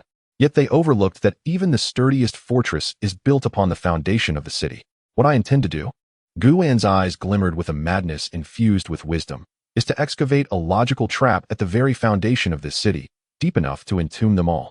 On the eve of the decisive battle, as the minute hand pointed to the final countdown, The members of the Night Watch finally heard from Gu in a scheme that would overturn all preconceived notions, a plan both audacious and daring. Chapter 72. The Fatal Logical Flaw. On the eve of the decisive battle, the atmosphere at the top of the bell tower was as tense as solidified mercury. A dozen members of the Night Watch formed a circle, their gazes riveted on the figure standing before the vast holographic screen. Guin was pointing at two highlighted regulations that appeared unrelated, his eyes shining with a brilliance that seemed to penetrate the city's steel framework, revealing its innermost heart and veins. "Look here." Guin's voice was hoarse yet exuded a calmness capable of piercing the soul. The essence of the arena energy supply regulations is to ensure fairness, hence it emphasizes the independent operation of the energy matrix. Conversely, the crux of the city disaster emergency plan is to ensure existence, thereby granting the defense system the highest authority. When a duel commences, the arena transforms into an island of information and energy, which is the source of the Iron Blood Alliance's confidence. However, they have neglected that this city is a complete ecological system. Every system inherently possesses priorities, and the priority of survival will always supersede entertainment, or rather, fairness. Wen Jing's breath caught slightly. She seemed to grasp something, yet the thought flickered like lightning, fleeting and elusive. "You mean we need to create a disaster on this island that the city system would classify as a survival crisis?" "Precisely." Guin snapped his fingers, confirming her deduction. "Impossible." Lin Yi immediately countered, his face etched with confusion. "Not only is the security at the arena extraordinarily stringent, but we could never smuggle in any weapons of mass destruction. Even if we could, its independent energy barrier would isolate everything. The system would not trigger any alarms." This concern echoed the sentiments of everyone present. While the theoretical plan sounded flawless, the path to execution appeared utterly blocked. Guin did not respond directly, but instead summoned another document, an exotic alchemical material known as phase crystal. "This is phase crystal," he indicated the diagram on the screen. "A device with an exceedingly unstable energy structure.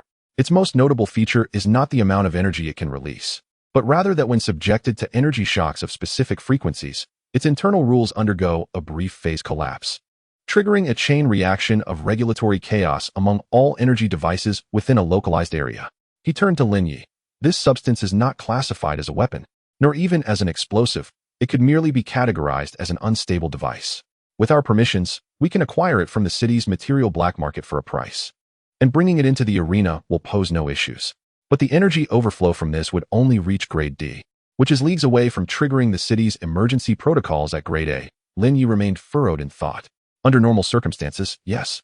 In Guin's eyes, a sharp glimmer flashed, as if invisible threads of rules were interweaving deep within his pupils.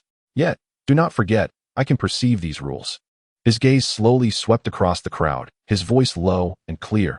"I do not require it to truly unleash A-level energy.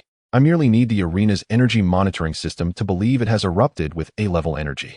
The energy monitoring system of the arena is a network composed of thousands of precise nodes, each adhering to a fixed set of evaluative logic. My eye of rules can perceive these logics.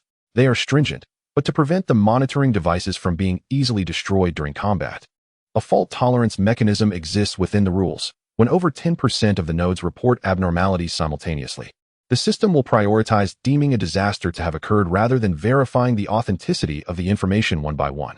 What I must do is create an initial disturbance point using phase crystals at the very moment the duel commences. Then, I will directly interfere with 100 of those 1,000 monitoring nodes using my abilities.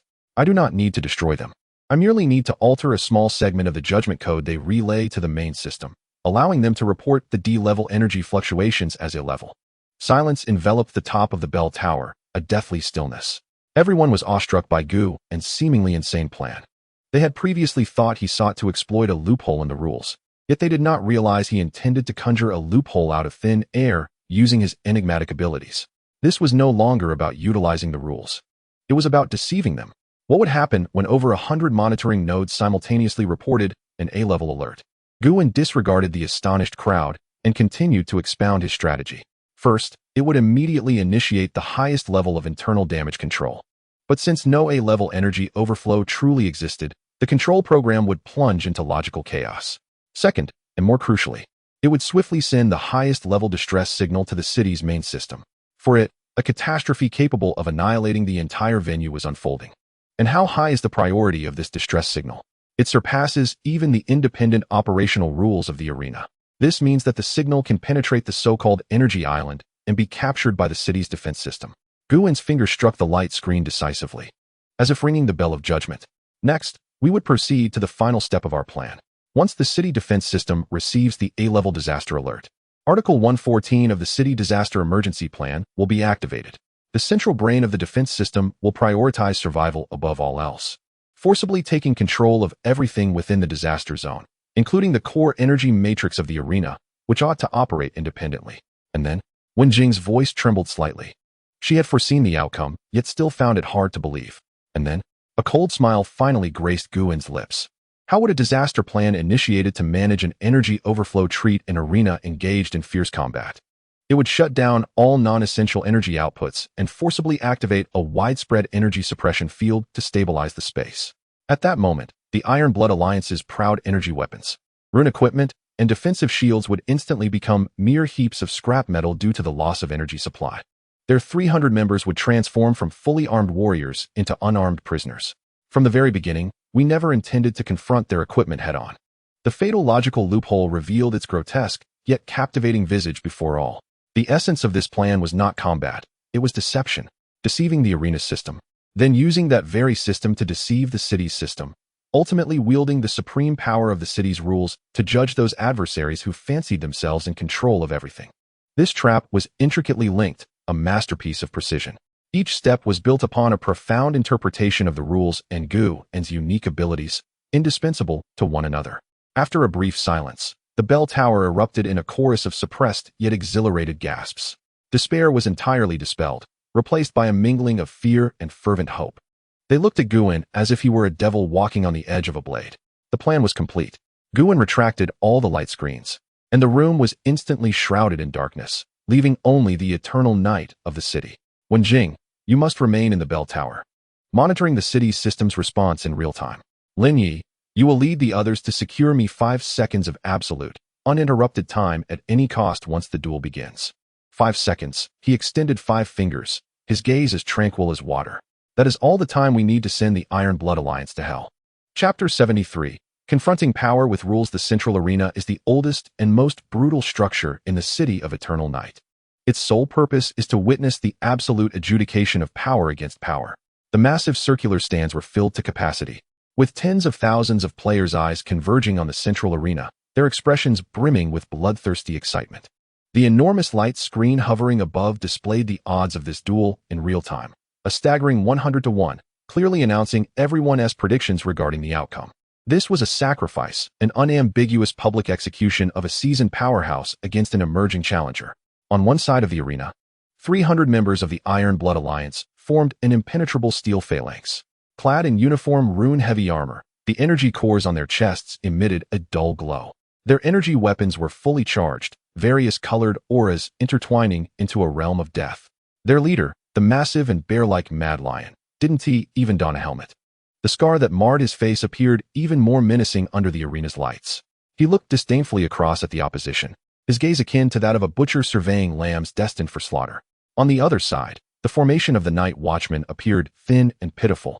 Fewer than 20 individuals, their equipment varied, looked as though they could be swallowed by the darkness at any moment within the vast arena.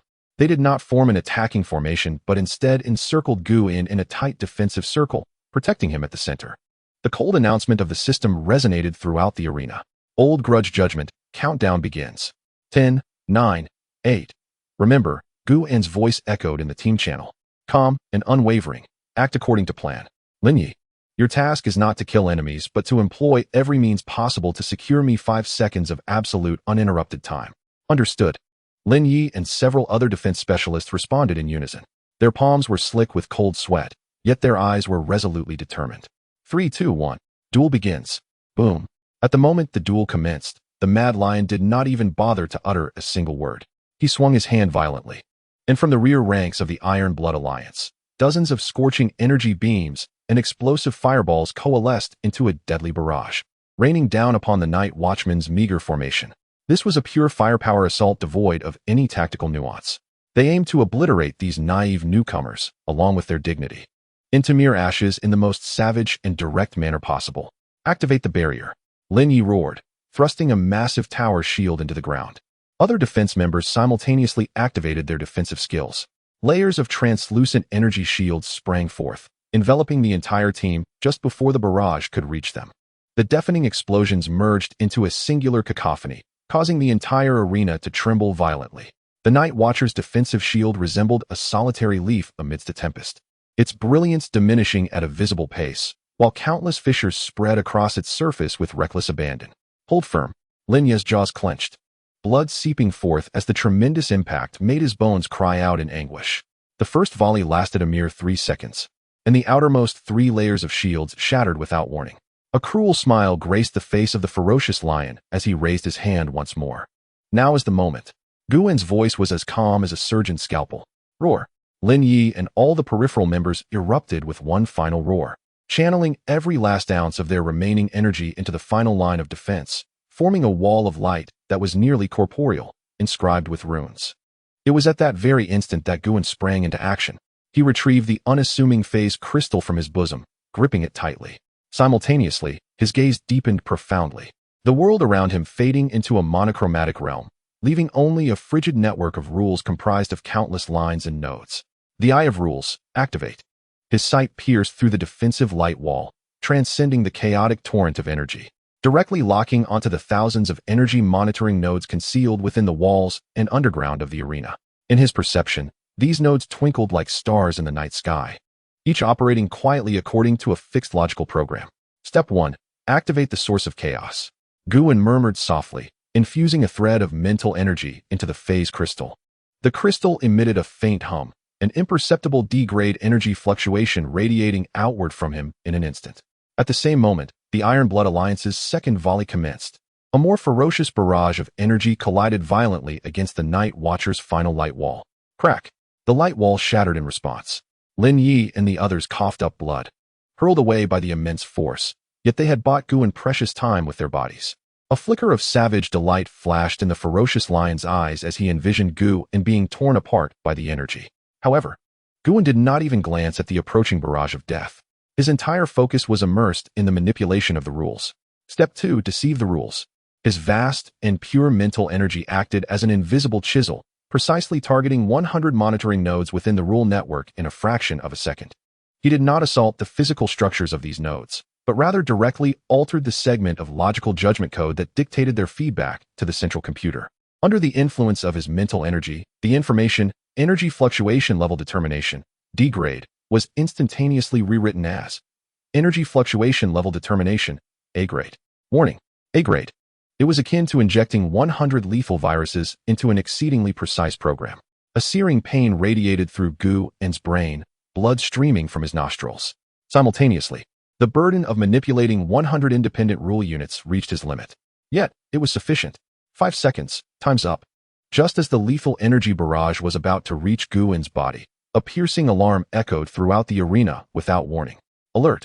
Alert! A-grade energy overflow detected. Disaster level assessment, high. Internal damage control program activation failed. Activation failed. Sending highest priority distress signal to the city's main system. The entire arena, including all spectators in the stands, froze in astonishment. They could not comprehend what had transpired. The Iron Blood Alliance's assault faltered, and the ferocious lion's face was etched with disbelief.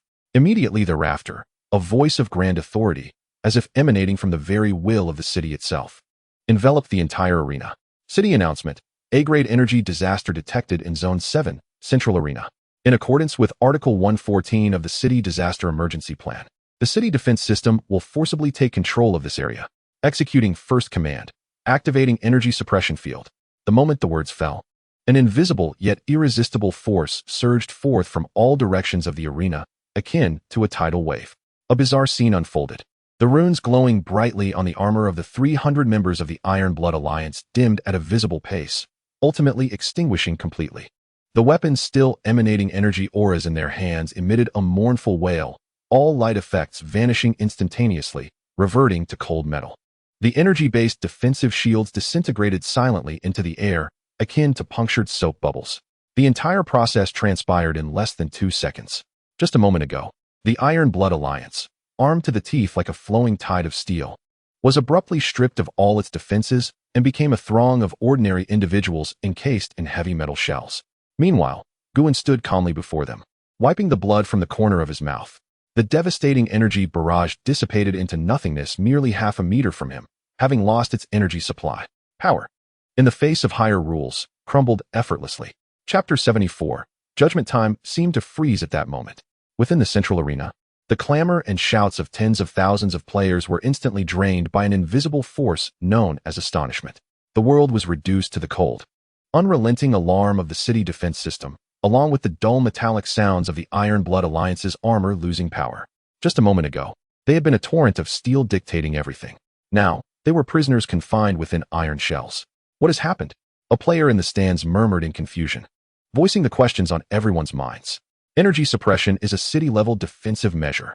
It only activates in the most extreme circumstances. A well-informed guild leader gasped in disbelief. But why? Just for a guild battle? No one could provide an answer.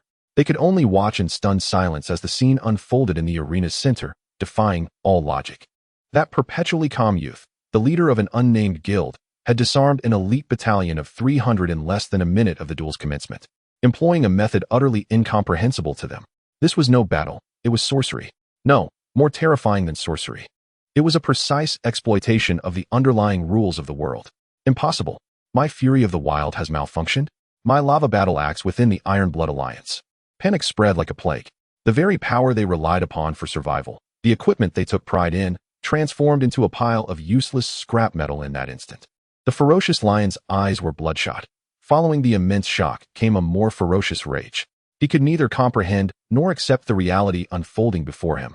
In his power-filled mind, only the most primal logic prevailed. The enemy stood before him. Crush him. Everyone, draw your physical weapons. Tear them apart. The ferocious lion roared like a beast, abruptly discarding the energy giant axe that had extinguished, drawing a colossal physical sword from his back, charging toward Guin. Although his heavy armor had lost its energy assistance, its inherent weight and defense remained formidable. With every stride, the ground trembled, akin to an out-of-control heavy tank. Yet, Guin merely stood there, silently observing the figure charged with boundless fury racing towards him, his face devoid of any superfluous expression. At the moment the fierce lion charged within a 10-meter radius, Lin Yi and his companions, who had long been poised for action, sprang into motion. Although they had sustained injuries from the previous energy shock, the majority of their equipment had been specially tailored by Guin, emphasizing functionality over mere energy output. Several resilient alloy nets shot out from various angles, expertly ensnaring the lion's ankles and knee joints. Simultaneously, two agile members wielding short blades equipped with high-frequency vibration capabilities approached stealthily from either side. Their target not the lion's impenetrable breastplate, but rather the most vulnerable joint connecting his armored arms to his shoulders. Get away, roared the lion, swinging his battle blade. The immense force of the wind generated pushing back the members, intercepting him head-on. Yet, his footfalls were inevitably ensnared by the nets, causing him to stagger. In the art of combat, victory and defeat hinge upon the minutest of moments. It was in this fleeting half-second pause that Guin made his move. Rather than engaging in a direct confrontation, he approached from an astonishing angle, slipping into the lion's embrace, following the trajectory of his blade. The lion barely caught a glimpse of Guin's action before a sharp pain shot through his wrist. A sudden force traveled along the muscles of his arm, causing his grip on the heavy battle blade to falter, the weapon clattering to the ground. In the next instant, Guin's fingers, precise as a surgeon's scalpel, pressed against the emergency eject switch of the energy core embedded in the lion's breastplate. This switch acted as the last line of defense for all standard armors, typically activated only when the core was on the verge of catastrophic failure. With a muffled bang, the valuable energy core was expelled from the lion's chest, rolling across the ground before extinguishing completely. Bereft of his weapon and core, confusion and a flicker of fear finally crossed the lion's face. He yearned to retaliate. But Guin's subsequent action involved drawing an unassuming military dagger and forcefully striking the clasp connecting his helmet to the neck armor. The crisp sound of breaking echoed. Guin reached out and, as if removing a mere hat, lifted the lion's helmet off and tossed it aside. The entire arena fell into a profound silence. All eyes were fixed upon the towering figure, now kneeling before the seemingly frail youth. His pride, his strength, along with his helmet, had been ruthlessly trampled underfoot. The verdict of this trial was clear. You have lost. Guin's voice, though soft, resonated throughout the arena, reaching every corner through the amplification system. Kill me. The lion's eyes blazed crimson, The disgrace of defeat was more unbearable than death itself. Guin shook his head, crouching down to meet his gaze directly. To kill you would be too merciful. I now seek answers. Why have you harbored such animosity towards us, the Night Watchers, from the very beginning? Merely due to the conflict at the abandoned factory? I find that hard to believe. Who is your source of intelligence? The lion was momentarily taken aback, not anticipating such a question. Evidently, Guin had hit the mark. His gaze was as cold as ice. For your guild to rank third in the city, its leader cannot merely be a simple-minded brute. You must have acquired some special intelligence about us through certain channels.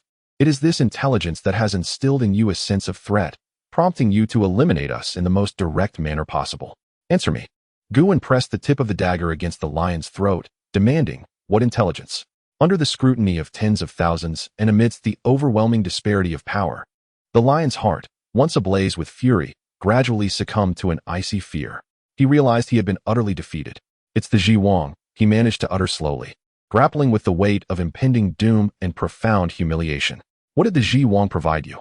Guin pressed on. A list. A list of high-value targets for observation from a higher authority. The lioness' voice was tinged with bitterness. The Haigwawu told me that anyone who appears on this list, whether a newcomer or an organization, either skyrockets to become a true top-tier player or is systematically eliminated during their development. You Night Watchers, and you, Guin. Your name is at the very top of that list. Guin's pupils constricted sharply. What is the basis of this list? The lion's voice diminished, as if all his strength had been drained. Players who consistently achieve outstanding evaluations in game instances, particularly those attaining S-rank ratings, seem to be subjected to a form of selection by the system. Selection for what? I do not know. I truly do not. The lion's voice held a note of pleading. All I know is that this selection process has been ongoing for a long time. All marked targets appear to be under the watchful gaze of some unseen force. I simply did not wish for a potential immense threat to grow on my territory. As his words fell, the crowd erupted in astonishment. This revelation, uttered by the leader of the Iron Blood Alliance, detonated like a bombshell, stirring tumultuous waves in the hearts of all players. It became evident that this game was far more complex than it appeared on the surface.